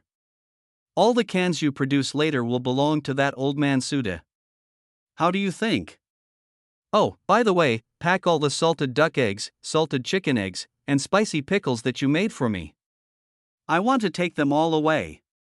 Yang Xiaofeng chuckled, put his left hand behind his back and waved it like a lame 5, first lowered his voice and said, "Hide the things quickly," then smiled and said, "Since Chang Pingzheng has spoken, I naturally cannot remain silent." In order to buy time for Bo Wu, County Magistrate Yang pretended to be hesitant and said, "How about this? I will ask someone to do an inventory to see how much inventory we have in Ningyan County. I will try to pack more for you, and I will keep some for Prime Minister Su." However, County Magistrate Yang's little trick did not escape Chang Yechen's notice at all. Before Bo Wu could even get 3 feet away, Chang Yechen cursed him without mercy. "Just stand there. If you dare to hide the canned food, I'll break all 3 of your legs." After scolding Lao Wu, Chang Yechen turned his gaze to Yang De, the county magistrate. "Boy, I have just told you that all the canned food, salted duck eggs, salted chicken eggs, and spicy pickles in Ningyan County must be loaded onto trucks and taken away. I mean, I won't leave any for you." Hearing Chang Yechen's bandit-like speech, Yang Xiaofeng was immediately furious, but considering that he might not be able to beat Chang Yechen, he could only humbly say, "Chang Pingzhang, at least you have to give me an explanation, right?" Chang Yechen laughed and said, "What's so difficult about this?" After saying this, Chang Yechen went straight back to the desk in the lobby and wrote a note using the pen and ink on the desk. "I'll take the things away. If you dare to stop me from doing good things next time, I'll persuade the 5th prince to marry your 2nd daughter. Also, this young kid is pretty good, don't make things difficult for him." After the ink dried, Chang Yechen picked up the note and shook it. "If that old man gives you trouble, give this to him and say that this is what we, old Chang, told him." After saying this, Chang Yechen asked his personal guard to give the note to Yang Xiaofeng, and he once again walked out from behind the table and kicked Bo Wu. "Lead the way quickly, I'm in a hurry to go back after filling the cans."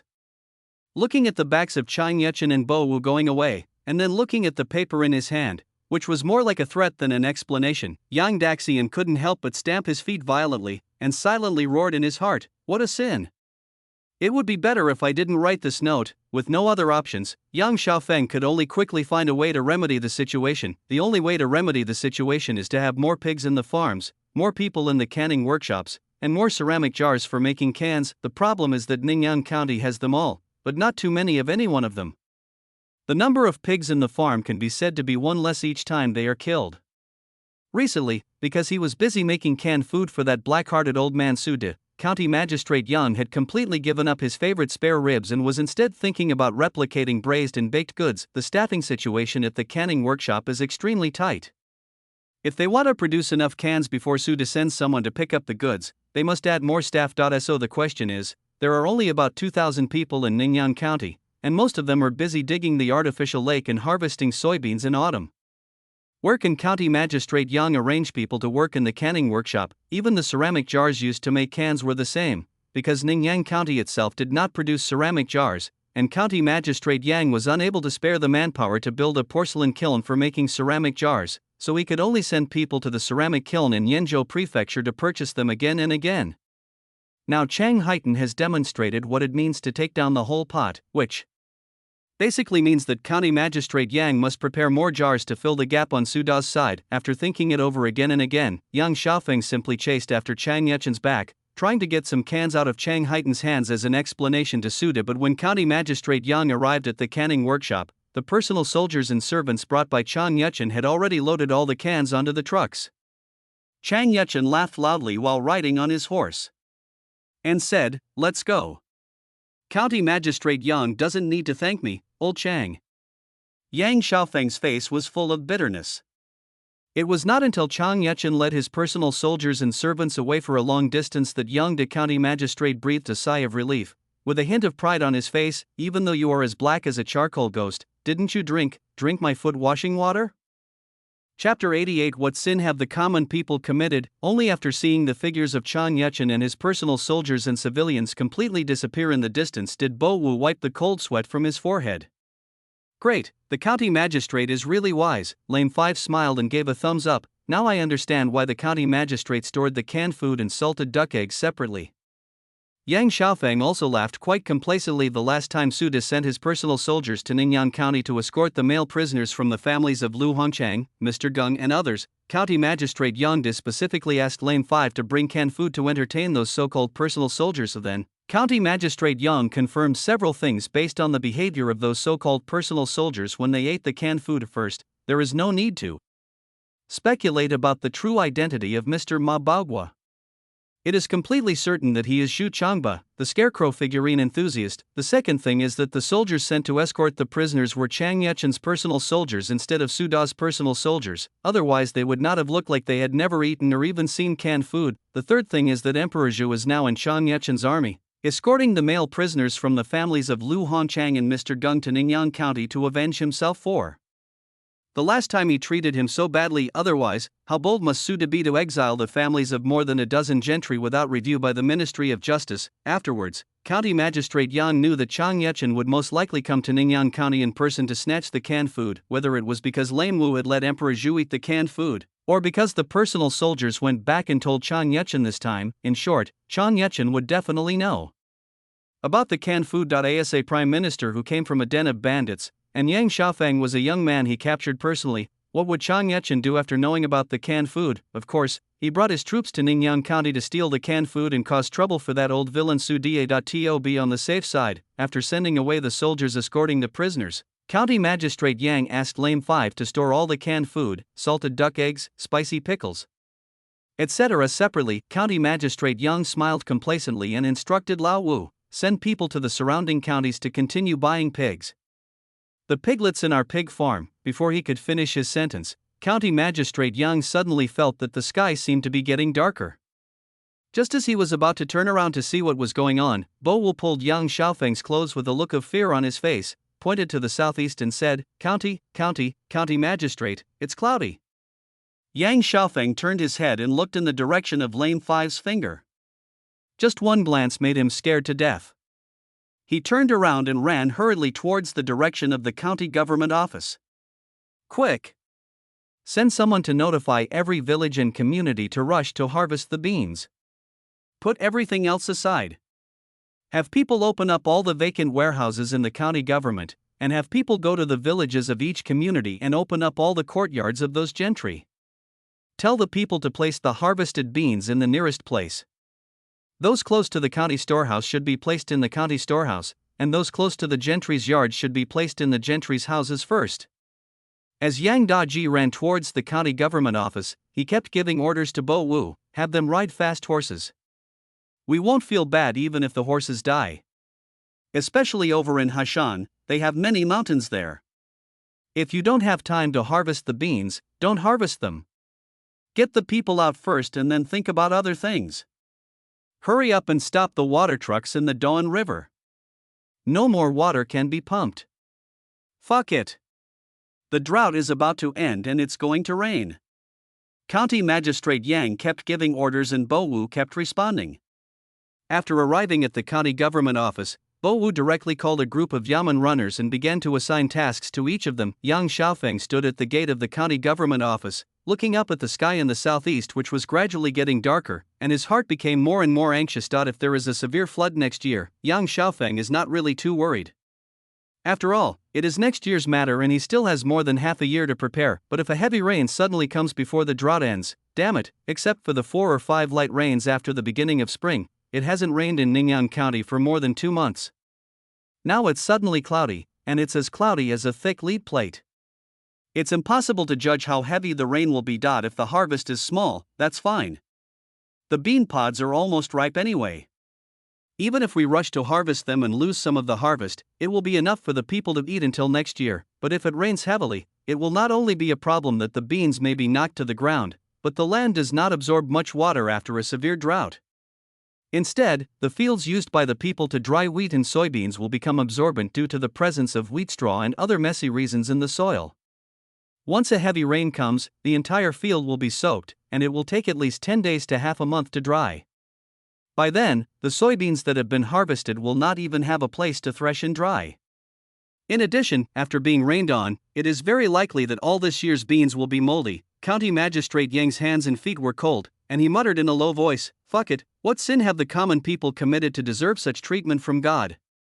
Lame 5, who had just finished assigning tasks to the Yamen runners and came back to stand beside young Xiaofeng, lowered his head slightly and whispered, "Your Excellency, don't worry so much. We in Ningyan County are not short of food now, and the people will not starve anyway. This is already a great thing." Yang Xiaofeng nodded and looked at the dark clouds in the distance approaching Ningyan County little by little.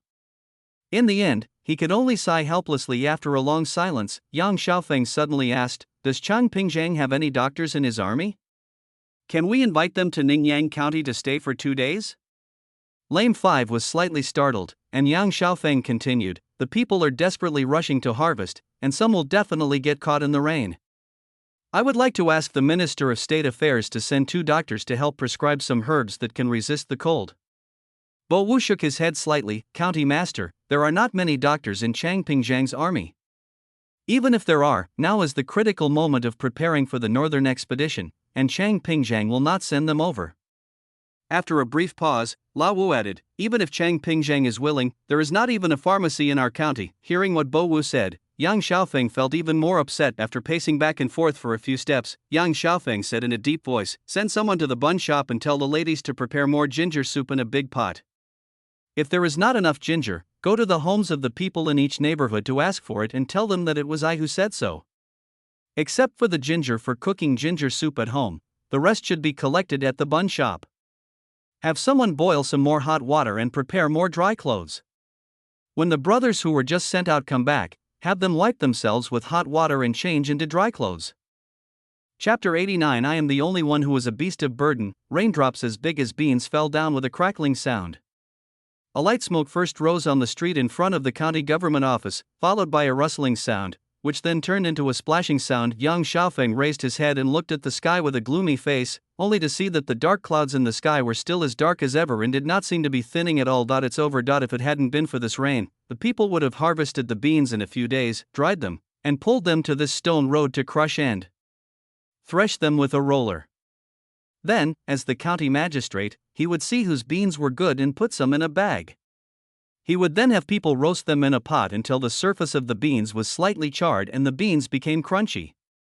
The people of Ningyan County called these roasted beans scorpion claws, and greedy children ate them year after year, but could never get enough. But looking at the current rainfall and the thick dark clouds in the sky, County Magistrate Yang felt that even if this rain did not cause a flood, it would soak the beans in the fields. If it's cloudy for a few days in a row without sunlight, even if the people collect all the beans from the fields, they won't be able to dry them out in the sun, and in the end they can only watch the beans sprout. My scorpion claw. Yang Xiaofeng suddenly had an idea, turned around and told Bo Wu, "As soon as the rain stops, I will take out the money given by Chang Pingzhang this time, as well as the money previously saved in the county government.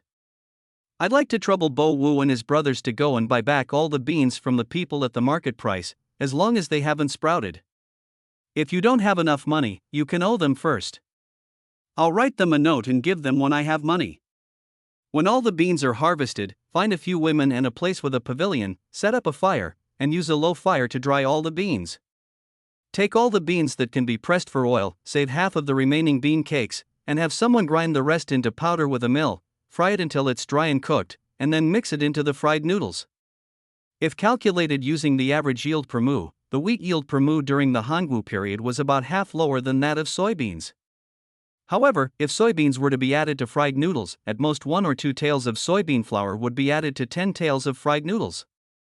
Otherwise, it would be easily noticed and would affect the selling price. In order to prevent the beans from being wasted and to prevent the people from suffering too much loss, County Magistrate Yang not only acted as a black-hearted grain merchant, but also bought beans on IOUs. However, Bo Wu not only did not think that what County Magistrate Yang did was wrong, but instead felt that County Magistrate Yang was simply a living bodhisattva. If it were a county magistrate from another place, who would give a damn about whether the common people could have enough to eat? For the county magistrate, as long as the common people did not starve to death and did not rebel, that was enough. However, Lao Wu did not agree directly. Instead, he expressed a different opinion with a troubled look on his face. County master, it is easy to harvest and dry the beans, but these beans have been exposed to rain, so they cannot be dried or crushed for shelling. This, Yang Xiaofeng turned his head and glanced at Bo Wu. Have you heard of the poem called "The Firewood is Burning Under the Pot, and the Beans Are Crying in the Pot"? When roasting beans, roast the firewood together, then hull them after roasting, and then use the firewood as firewood. As for crushing and shelling, County Magistrate Yang sighed slightly. It's too late to say anything now. If all else fails, have someone pick and peel the fruits by hand. Anyway, it's raining so hard, there's nothing else we can do. After Bo Wu agreed, Yang Xiaofeng once again cast his gaze towards the stone road in front of the county government office, staring blankly at the bubbles on the ground caused by raindrops, and then added inexplicably, "By the way, leave me some scorpion claws when roasting the beans." When he heard the 3 words locust claws, Lame Wu suddenly felt like complaining, but after thinking for a long time he still couldn't figure out where to start. Such a good county magistrate is just greedy. And wants to eat some scorpion claws? What's wrong with that? After secretly complaining about it, seeing that County Magistrate Yang still looked uninterested, Lame 5 suddenly rolled his eyes, chuckled, and said, "County Magistrate, you are having a headache sitting here. Do you think the people in and outside the city are having a headache too?" Yang Xiaofeng laughed, and said half in self-mockery and half helplessly, "Is it a headache for them? I eat the emperor's food, and I won't starve even if there is drought or flood. They all rely on God for their food, and now God suddenly changes his face." However, Lao Wu laughed and said, "The master is wrong." Seeing Yang Xiaofeng looking over, Lao Wu continued, "It's true that the people of Ningyan County depend on the weather for their livelihood, but they also depend on the court and the government. With the county magistrate willing to ask the court for relief grain on their behalf, and the court willing to allocate relief grain, plus the grain we found in the cave, the people don't have to worry about starving, so what's there to worry about?" Yang Xiaofeng looked at Bo Wu stupidly, with disbelief written all over his face. "So I'm the only one who has a headache?" Lame 5 chuckled and stabbed the heart of County Magistrate Yang directly. "Anyway, I don't have a headache, and the people in Ningyan County and other nearby counties probably don't have a headache either. After all, when the county magistrate reported the drought, the court allocated relief grain to our Ningyan County and several nearby counties. At most, the people in other counties didn't meet such a good lord as the county magistrate, so no one cared about their farming and harvests, and no one thought of digging lakes to store water, so their harvests were less than those of the people in Ningyan County. But they certainly won't starve to death. I definitely won't starve to death. I won't starve to death. I won't die." These words echoed back and forth in his mind. When he looked at the stone road again, a song suddenly sounded in Yang Dezixian's mind. "The cold icy rain hits my face randomly." The reflection of his green clothes in the rain was shattered by the raindrops, and then slowly transformed into the appearance of cows and horses. "I know it, I know it. I am the only one who is a beast of burden." While thinking angrily in his heart, County Magistrate Yang pointed at Bo Wu, suddenly snorted coldly, turned around, and walked towards the back hall of the county government office. "There is a severe flood after a severe drought. Fuck it, make it flood for me." Watching the figure of County Magistrate Yang leaving in a huff, Bo Wu chuckled again, stood under the eaves in front of the county government gate with his hands folded, and his eyes unconsciously drifted towards the steamed bun shop not far away. The sudden heavy rain lasted on and off for a day and a night. By the time the sky began to clear up, the land and roads outside Ningyan County had become muddy. Yilu Sanchier led the people of Liumiao village to wade into the fields, stepping deep into the mud and shouting, "Hurry up and cut down all the bean vines and send them to the master. Also, don't waste the beans that fall on the ground. Pick up as many as you can. Damn it! If there's drought, we'll die of drought. If there's no drought, we'll drown. If it weren't for the master, we'd all starve to death. Chapter 90. You have such great authority. Ningyan County itself is not very large.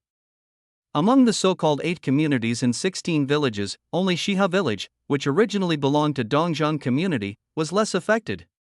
In the remaining 7 communities and 16 villages, the beans in the fields were all soaked. Fortunately, County Magistrate Yang had already thought about how to deal with the beans when it just started raining. Even if the people wanted to get the beans out of the ground, it would not be easy. The yellow mud that was deep and shallow was enough to cause trouble, but as a famous decadent writer Mr. Deng Dangsher said, it is good enough to be able to keep some harvest, so why do we need a bicycle? Although this heavy rain destroyed the bean harvest, it was not without benefits for the people of Ningyan County. At least the Daming Lake, which was almost dry, and the artificial lake in the south of the city, which had just been dug, were replenished again.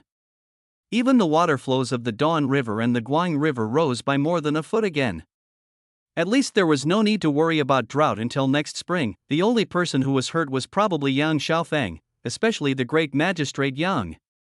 Every time he saw the smiles on the faces of the people of Ningyan County, he felt depressed and had nowhere to vent. It was not until a rooster in the chicken farm became depressed because of a broken heart that the wounded heart of County Magistrate Yang was finally comforted. In order to comfort himself and also to comfort the heartbroken rooster, County Magistrate Yang first put a small half-spoonful of lard into the pot, then a large half-spoonful of soybean oil.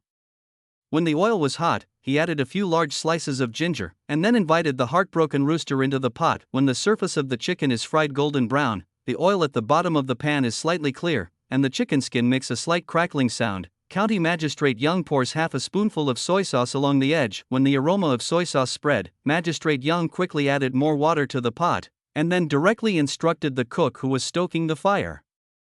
Watch the pot. Add some salt after the water boils, and you can serve it when the soup is almost dry. After instructing the cook, Yang Xiaofeng went straight out of the kitchen and had someone call Wang Montong, the head of Jiarlu, to the county government office. I remember that when you were registering your household registration, you said that you had learned to brew soy sauce in Yenzhou Prefecture? Wang Montong nodded in confusion, but County Magistrate Yang was overjoyed and ordered directly, "That's easy. I'll have someone leave half of the soybeans for you to make soy sauce for me." Hearing the request from County Magistrate Yang, Wang Montong immediately shook his head, not knowing whether to laugh or cry. "My lord, soy sauce is easy to brew, but we need to have enough malt koji before brewing it. If there are a lot of wheat grains, we can fry them dry and grind them into powder, then mix them with steamed soybeans to ferment. But where can we find so many wheat grains in Ningyan County? Except for those left for seeds, most of them are ground into flour. If we want to use wheat flour, we have to wash out the gluten first, and then add yeast to ferment it. When the malt koji grows white hair, we need to add water to the malt koji and mash it, then put it in a cool place to dry for about half a year. It's already the end of July now, and winter will come in a few months. There will be no way to dry it by then, right?" Yang Xiaofeng was stunned. "Damn it, I thought I could try to create Ningyang brand soy sauce, and thought I had found another way to make money, but it turned out to be just wishful thinking." After a cold snort, Magistrate Yang suddenly had an idea and asked, "What if I have the soybeans roasted and dried? Then, when spring comes next year, can we dry them to make soy sauce?" This time, Wang Montong nodded without hesitation, "Okay." Yang Xiaofeng was immediately overjoyed, and his previous depression was thrown out of his mind. "Then go back and prepare. When the beans are all roasted, I will have someone set aside some. Then tell me what needs to be prepared and I can have someone prepare it. Also, regarding brewing soy sauce, you can bring out a few apprentices and we can try to brew more at a time, and then sell the soy sauce to other counties." After Wang Montong agreed to leave, County Magistrate Yang muttered again, "Damn it, I was wondering how a smart man like me could be worried about a mere heavy rain." However, just when County Magistrate Yang was feeling better, Bo Wu came hurriedly and whispered to County Magistrate Yang, "Your Excellency, County Magistrate Zhao from the neighboring Wenshan County is here to visit." Yang Xiaofeng was slightly startled. "The magistrate of Wenshan County? I don't even know him. Why did he come to see me?" Lame Five shook his head slightly. "My lord, I don't know either, but Magistrate Zhao doesn't look very happy. He looks like he's here to cause trouble." Yang Xiaofeng suddenly became more curious. To be honest, Yang Xiaofeng had met the Prime Minister Chang Yechen, the Beijing official Wang Qiong, and even Zhu Yuanzhang, who pretended to be the cousin of Empress Ma. It is no exaggeration to say that he has a wide range of friends. However, Yang Xiaofeng can be described as a transparent person in the officialdom. Not to mention the county magistrates in other places, even his immediate superior, the prefect of Yenzhou Prefecture, only knew his name but had never seen him in person. Now, hearing that the magistrate of Wenshan County suddenly came to see him, and with a look of curiosity on his face, Magistrate Yang couldn't help but become curious, wondering if he had ever offended anyone unintentionally. After thinking for a while and still not being able to figure out what was going on, County Magistrate Yang simply took Bo Wu to the front yard of the county government office. From a distance, he bowed and smiled to County Magistrate Zhao of Wenshan County, saying, "I am honored to hear that County Magistrate Zhao is visiting." "I am honored." However, County Magistrate Zhao smiled but didn't smile as he bowed to County Magistrate Yang. "Greetings, County Magistrate Yang. I hope you won't blame me for coming to visit you in such a presumptuous way." Seeing County Magistrate Zhao acting like this, Yang Xiaofeng suddenly became even more curious. And oh, where the hell did this guy come from? I have never even seen him, let alone offended him. Who is he showing off to with such a sour face? Unable to figure out County Magistrate Zhao's background, and even more confused as to why he acted like this, County Magistrate Yang smiled and said to him again, "This isn't a good place to talk. County Magistrate Zhao, why don't you follow me to the back hall to have a chat?" County Magistrate Zhao snorted barely perceptibly and was about to go to the back yamen with Yang Xiaofeng. Yang Xiaofeng led County Magistrate Zhao for a while, then suddenly stopped and said to Bo Wu, "The yamen runners from Wenshan County have come a long way and worked hard. Brother Bo Wu, why don't you have someone kill a chicken and buy some buns and egg soup?" As Yang Xiaofeng finished speaking, County Magistrate Zhao suddenly snorted and said, "I've heard for a long time that Ningyan County is very wealthy. Seeing it today, it's really as it is said to be." Yang Xiaofeng was slightly startled, and then angrily said, "Is there something wrong with Magistrate Zhao's eyes? Ningyang County is extremely poor, how can Magistrate Zhao tell that Ningyang County is rich?" Magistrate Zhao was immediately furious and pointed at Yang Xiaofeng and said, "You." Yang Xiaofeng also snorted coldly and said, "What do you mean by you? You are the magistrate of Wenshan County, and I am the magistrate of Ningyang County. I just gave you some face, but you are still holding on to it. What's the matter? You, the Magistrate Zhao, have been promoted to the prefect of Yenzhou? Or have you been promoted to the governor of Shandong? Zhao Zhixian, you have such great authority." Chapter 91 County Magistrate Zhao, how dare you attack me? County Magistrate Zhao never expected that County Magistrate Yang would overturn the table after he said a few sarcastic words. Glancing at the clothes and boots on Magistrate Zhao, Magistrate Yang continued with disdain, "Ningyan County under my jurisdiction is indeed small and shabby, and the people are poorly clothed and poorly fed. It is indeed not as good as Wenshan County under Magistrate Zhao's jurisdiction. But I am really confused. Why didn't you, County Magistrate Zhao, stay in your Wenshan County? Why did you have to come to my small and poor Ningyan County? Are you trying to show off that Wenshan County is rich and that you, County Magistrate Zhao, are well dressed?"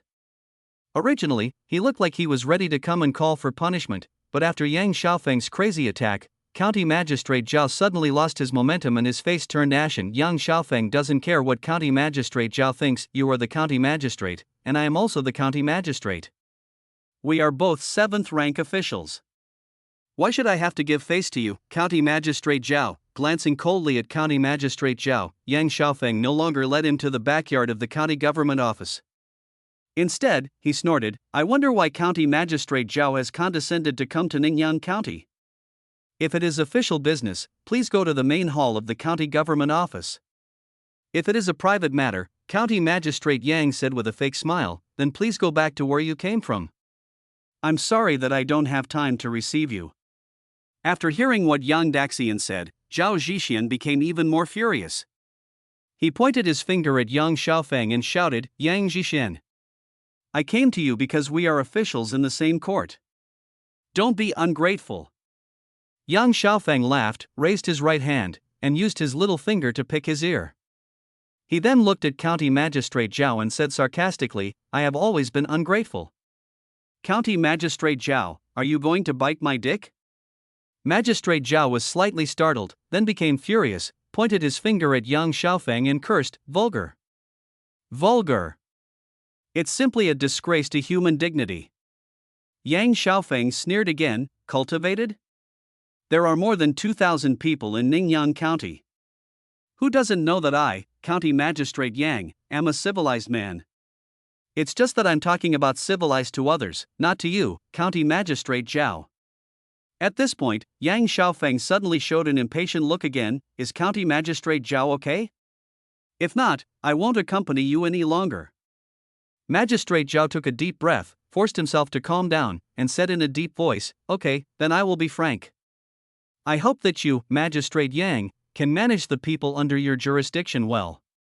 Hearing what County Magistrate Zhao said, Yang Xiaofeng was slightly startled at first, and asked, people?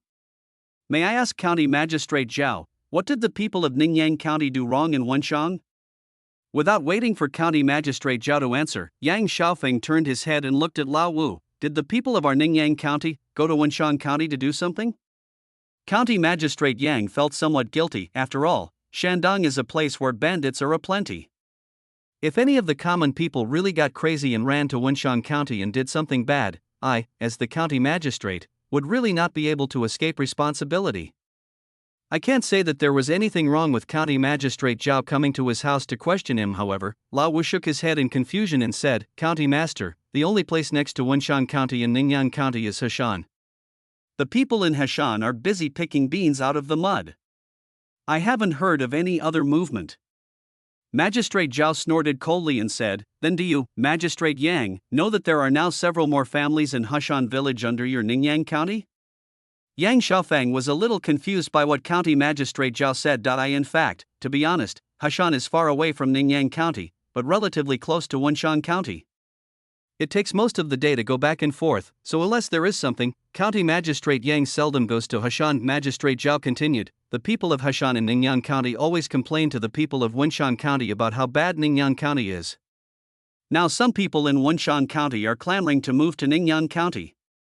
Magistrate Yang, do you want to give me an explanation? The people of Wenxiang County moved to Ningyan? Yang Xiaofeng finally understood what was going on. In the first year of Hangu, the most important matter for the imperial court was the northern expedition against the Mongols.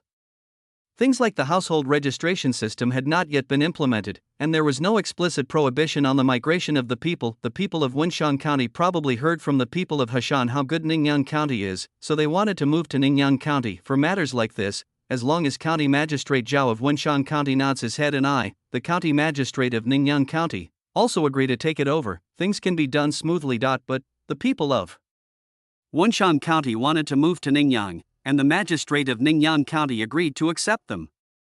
However, Magistrate Zhao of Wenxiang County was unwilling to let the people move no matter what because the number of registered households and the number of adult people in a county involve a host of interest issues such as population growth, tax collection, miscellaneous levies, corvée labor assignment, and even future assessment and promotion issues. No county magistrate is willing to let the people under his jurisdiction move away, unless you get paid. Although Yang Daxian was happy in his heart, he looked confused. He retorted to Zhao Zhixian, what nonsense are you talking about, Zhao Zhixian? What does this have to do with me? What does this have to do with the people of Heshan? Besides, His Majesty has not issued an order to forbid the people to relocate, so why do you, County Magistrate Zhao, have any say over where the people move to? Why don't the people of Ningyan County think of moving to your Wenxiang County? Damn it, you are a 7th rank official of the same rank as me, but instead of thinking about how to govern Wenxiang County, you come to pick a fight with me. I just said that you, Magistrate Zhao, have great authority, and I was right. Magistrate Zhao was once again bullied by Yang Xiaofeng. He could no longer bear it and finally snorted coldly. He turned around and got on a donkey. He looked down at Yang Xiaofeng and shouted, Zerler Yang, you. Just wait for me to report you. Goodbye.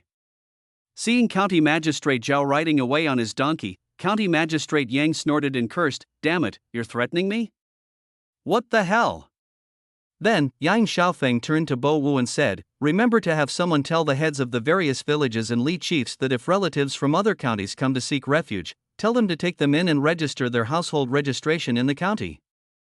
I am only afraid of having few people under my jurisdiction, not many. After saying this angrily, Yang Xiaofeng simply took Bo Wu to the road construction site in the south of the city. A road that is almost 30 meters wide can definitely be considered the largest project in Ningyan County, and it is impossible for County Magistrate Yang not to pay attention to it. Chapter 92 Zhubiao. Watch carefully and learn well. When Yang Xiaofeng and Lame Wu rushed to the south of the city, most of the men in the gentry's families such as Lu Hongchang and Mr. Gung were digging and sifting soil under the supervision of a group of yamen runners, while a few men were being supervised to draw lines with lime. There was no choice. A heavy rain washed away all the lime lines that had been drawn, and the soil that had been dug out and screened was also washed into yellow mud soup. Now we can only start over again. Bo Wu looked at the many male prisoners who had been digging for a long time but still failed to dig a distance of 3 zhang. Finally, he couldn't help but whispered, "Master, it's already so difficult to repair a road that is only 1 zhang wide." "If it's 10 zhang wide," Yang Xiaofeng shook his head slightly, "we have to build a road that is 10 zhang wide. Even if it is not used now, or in the next 20 or 50 years, this road must be built into a road that is 10 zhang wide." In his previous life, countless cities used their own precedents to tell Yang Xiaofeng that if he built roads without widening them, he would sooner or later be scolded by the people. Anyway, there are large tracts of wasteland in Ningyan County now, and there are not many people in the entire county. It doesn't matter how much land Yang Daji occupies to build roads. So why not occupy the land and build roads as soon as possible to avoid being scolded in the future? More importantly, if there is another rainstorm like this one, the 10 zhang wide road will be able to provide space for people to dry their crops after the rain. Moreover, the 10 zhang wide road should be able to speed up the march when Zhu Laosi leads his troops south, right? County Magistrate Yang was looking forward to that day, and he was even more looking forward to seeing Zhu Laosi's reaction when he saw the 10 zhang wide road. Smiling and shaking his head, he drove the image of Zhu Laosi's dumbfounded look out of his mind. And then County Magistrate Yang brought Lame Wu to a shed on the construction site. Under the shed, several large pots were cooking an unknown wild vegetable porridge. At first glance, there were not only a lot of messy wild vegetables rolling on the surface of the porridge, but also a lot of wheat bran mixed in it. Let me put it this way, this pot of porridge not only looks like pig food, but it also doesn't smell any better than pig food from a farm. Yang Xiaofeng turned his head to look at Bo Wu and asked, "You just let them eat this? Is that okay?" Lame Five chuckled and replied, "Don't worry, sir. Although this porridge may not look very good, it contains a lot of good things. There is at least half a pound of locust powder fried noodles in one pot. It can be said that there are both meat and vegetables, enough for them to eat." Yang Xiaofeng didn't say anything else, nor did he ask Bo Wu to improve their treatment. After all, the food for these prisoners was allocated by the county government. If they ate well, it would mean that the county government would have to pay more money. After touring the construction site, Yang Xiaofeng suddenly looked towards the direction of Ningyan County and said, "Brother Lao Wu, how many people do you think can be relocated from the nearby counties?" Lame Five rubbed his head, wondering why County Magistrate Yan suddenly thought of the people's relocation from the road construction. After pondering for a while, he said, "Your Excellency, I can't really say it, but I think there must be dozens or even 100 or 200 households, right?" Yang Xiaofeng hummed, and while calculating secretly, he muttered quietly, "Dozens of households, there must be at least 100 or 200 people? If there are a few who know how to build kilns and burn bricks." Bo Wu was slightly startled and asked, "Does the county lord want to make bricks?" Yang Xiaofeng hummed again, "Bricks must be burned. After all, the Confucian temple has been in disrepair for many years. I want the children of the people to go to school, so I have to repair the Confucian temple first." Lame Five felt that his brain was not enough, as if he could not keep up with the thoughts of the county magistrate. After another long silence, Bo Wu tentatively said, "County master, we already have enough things to do in Ningyan County, such as breeding farms, livestock farms, lighter workshops, canning workshops, artificial lakes, land reclamation, and road construction. We are already short of manpower. If we build a brick kiln," upon hearing the 5 words insufficient manpower, County Magistrate Yang couldn't help but frown. Yes, the biggest problem in Ningyan County right now is the lack of manpower. No matter what you want to do, you have to plan and calculate for a long time. If there are enough manpower, County Magistrate Yang shook his head and drove this unrealistic idea out of his mind. Ningyan County is definitely short of manpower. Even if people from nearby counties and prefectures were to migrate to Ningyan County, it would be of no use. Firstly, the number of people who can be migrated is too small, and secondly, there are too many places that need people. Even if another 10,000 or 20,000 people came, it might not be enough, not to mention that there are only dozens or 100 or 200 households. While Yang Xiaofeng was having a headache over the shortage of manpower in Ningyan County, Zhu Biao, the executive vice-emperor of the Ming dynasty, who was far away in the capital, was giving his two stupid younger brothers a lecture. When you go to Shandong, you can't just think about having fun along the way. You have to look carefully and think a lot. Take a good look at the livelihoods of ordinary people, see what they eat, what they wear, see how they work, and see what their harvests are. Think carefully, when you grow up, whether you have a fiefdom or a chance to become an official, what will you do to ensure that the people under your rule live a good life? Ningyan County Magistrate Yang is a very capable person. Under his governance, the people of Ningyan County are not very prosperous, but at least everyone who tills the land has his own land, and everyone who lives in the house has his own house. This is incomparable to ordinary county magistrates. When you arrive in Ningyan County, you must study hard with him so that you can help me govern the country in the future. Do you understand? Zhu Lao'er and Zhu Laosan nodded repeatedly, but Zhu Biao changed the subject and said, also, whether you are going to Shandong or after you arrive in Shandong, you must listen to Sister Gina and Sister Yor. If anyone dares to be naughty and disobedient, I will show you how I will deal with you. Remember to put away all those bad habits of yours. Don't think of yourselves as some royal descendant, thinking that you are the most noble in the world besides our parents. Otherwise, when our father punishes you, I will not plead for you. After teaching his two stupid brothers a lesson, Zhu Biao bowed to Jiner and Yor and said, Sister Jiner, Sister Yor, I'll leave the second and third children to you and the Chang brothers. If they don't obey along the way, you should beat them or scold them. You are the elder sisters, so don't spoil these two naughty boys.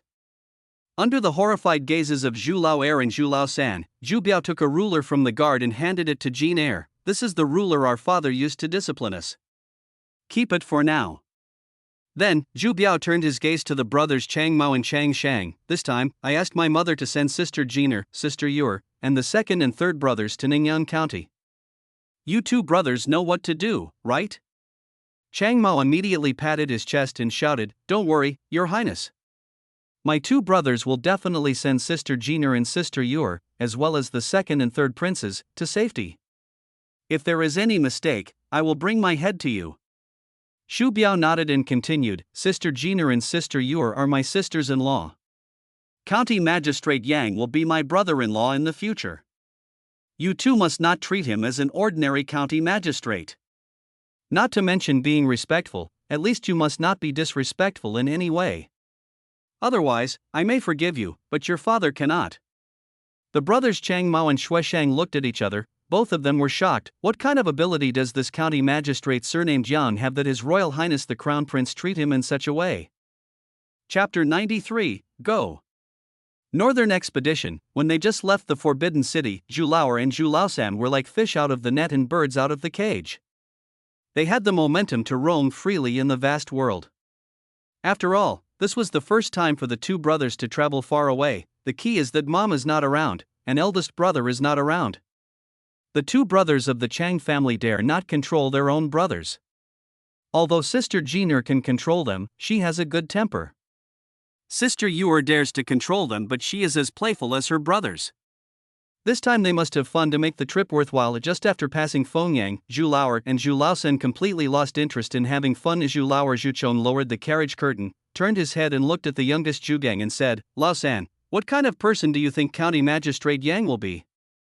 Will he be different from the scholars in Jiangnan?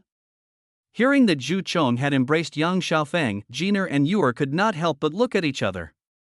The two sisters perked up and prepared to listen to what the two brothers Zhu Chong and Zhu Gang had to say. As Zhu Gang, who was just 12 years old, glanced at his second brother Zhu Chong and said, Jiangnan scholars? Forget about Jiangnan scholars. Even scholars in this world, what good things are there?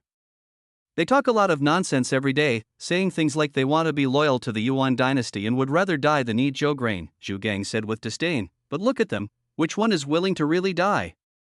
It's only because our eldest brother has a good temper. If it were me, I would have beaten them to death long ago. As for that county magistrate Yang, Zhu Gang imitated his elder brother and said, he was able to come to our Ming dynasty when the country was still unsettled, and managed a poor and small county town to make it prosperous. He was able to report to the court before the drought and locust plague occurred, and he was able to think of relieving the drought and locusts in advance. This is a good official. Zhu Chong, the second oldest Jew who was 1 year older than Zhu Chong, glanced at Zhu Chong and said, imitating his elder brother, I'm asking you. Are you going to answer me with what my elder brother said? Seeing Zhu Gang's indifferent expression, Zhu Gang rolled his eyes, then pointed at Zhu Gang and said to Jiner, Sister Jiner, look at the third brother, use the ruler to hit him. Zhu Gang was immediately furious. Zhu Lao do you still have any shame? You asked the question first, and I answered you. How dare you go to Big Sister to complain?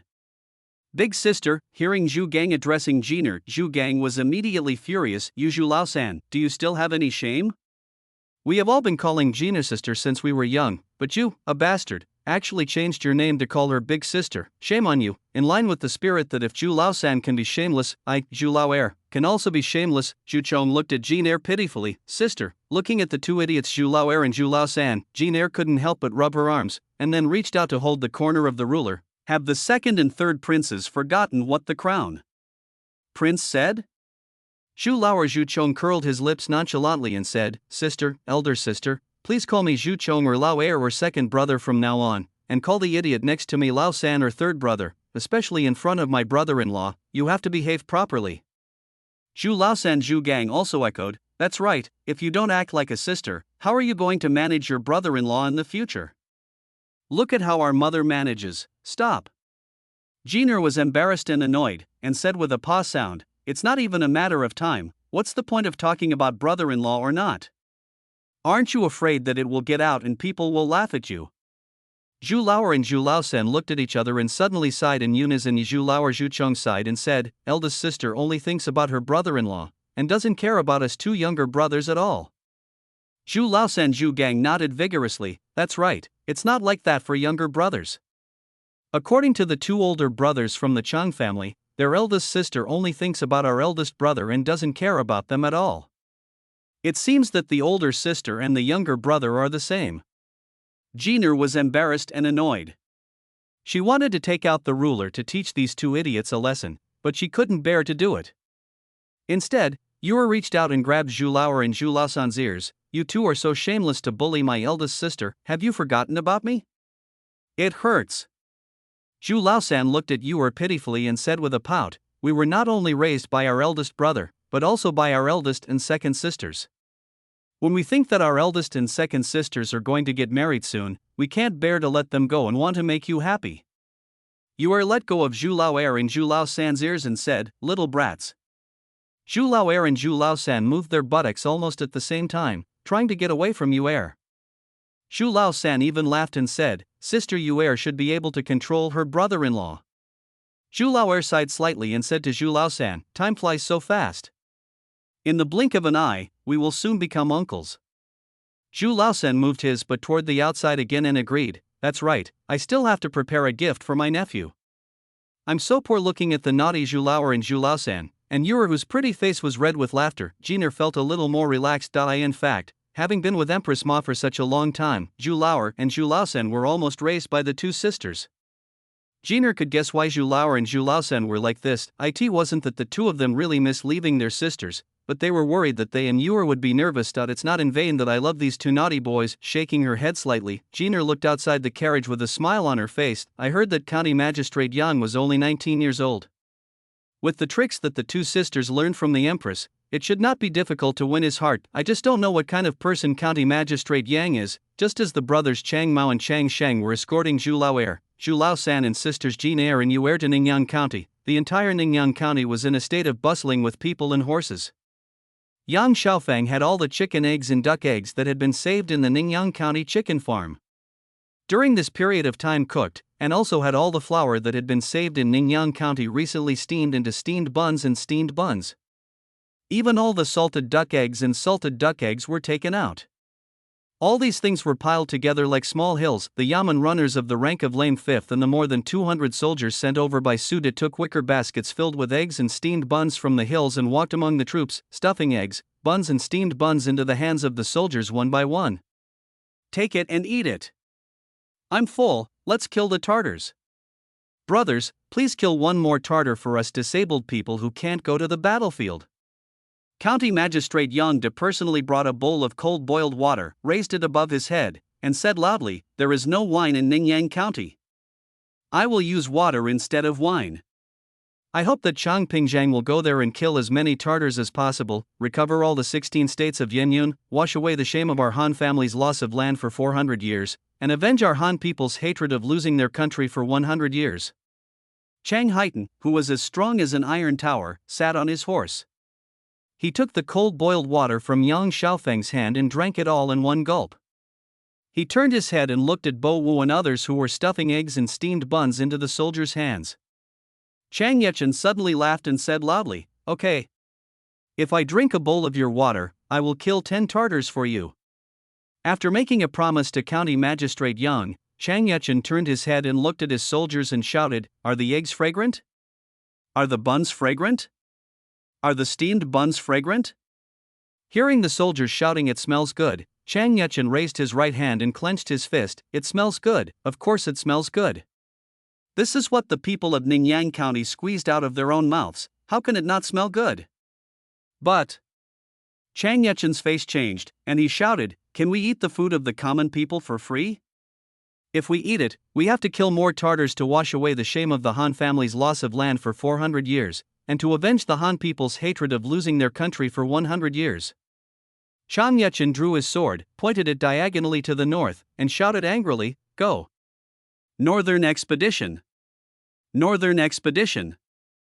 Chapter 94. Zhu Changba, a wife, children, and a warm bed, with flags fluttering and dust rising, the army marched forward like a long dragon. This was a simple, crude farewell ceremony. There were no village elders stopping the road to toast, no 3 animals for sacrifice, and no incense burning and prayers at the grave. Only Yang Xiaofeng, the magistrate of Ningyang County, stopped them on the road to toast, and what he toasted was not real wine but a bowl of cold boiled water. A dozen Yamen runners and more than 200 disabled soldiers who had retired from the army distributed eggs, buns and steamed buns to the soldiers. Apart from these, there were only more than 2,000 people from Ningyang County watching on both sides of the road. However, compared with the 30,000 troops brought by Chang Yechen, the more than 2,000 people seemed more like the objects of onlookers. However, Chang Yechen did not think that the oath-taking and farewell ceremony was simple at all. Instead, he felt a little frightened. After passing Ningyang County and setting up camp near Tian, Chang Yechen said to Emperor Zhu, "This county magistrate Yang is not a simple person. Now I understand why he strongly invited me to lead the troops through Ningyang." Zhu Changba nodded and looked towards the north. The Tartars are finished. After this incident, it's hard to say what will happen to the team led by Tianda, but the team led by you. Turning his head to look at the soldiers patrolling back and forth outside the big tent, Zhu Changba continued, "We don't know how many of them can come back, but they will definitely scream and kill the Tartars. I'm afraid that even the emperor can't stop them." Chang Yechen chuckled and said, "Will you stop them?" Zhu Changba also laughed and asked, "Why should we stop them from killing the Tartars? If we kill all the Tartars, all the land in the world will belong to our Ming dynasty. In the future, the people will not be afraid of having no land to farm. We are not stupid, so why should we stop them?" After a brief pause, Zhu Changba looked at Chang Yechen and asked, "Speaking of which, do you feel that the soldiers have become different before and after the expedition?" Chang Yechen was slightly startled. "Not quite the same?" Zhu Changba hummed, "Not quite the same, very different.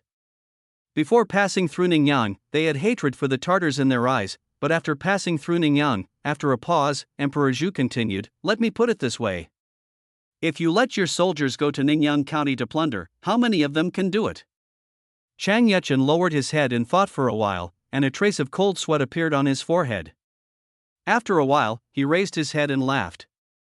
"Congratulations on your ascension, congratulations on your ascension." Chang Yechen congratulated Emperor Zhu repeatedly. Having County Magistrate Yang alone is probably better than having 100,000 scholars. Zhu Changba smiled, turned around and called Aru, and ordered, "Send a message to Lao Wu and the others, and tell them to stay in Ningyang County and serve as Yamen runners. There is no need to investigate that county magistrate Yang anymore. After Arrow bowed his hands in response, Zhu Changba said to Chang Yechen, "How lucky are you to have picked up such a treasure?" "It's not that I'm lucky," Chang Yechen laughed again, "it's that I'm blessed by the will of the higher powers. God gave such a treasure to our Ming dynasty, and I just happened to pick it up." Zhu Changba pointed at Chang Yechen and then stood up. "Okay, don't think that I can increase your salary just because you flatter me." After a brief pause, Emperor Zhu continued, "We have basically seen everything we want to see and should see, and we are now leaving for the capital." Chang Yechen stood up to see him off, but after seeing him off outside the camp, Zhu Changba said, "Well, isn't it time to put our daughter and Biaoer's marriage on the agenda? People say that when a girl grows up, she should not be kept. If she is kept, she will become an enemy, right?"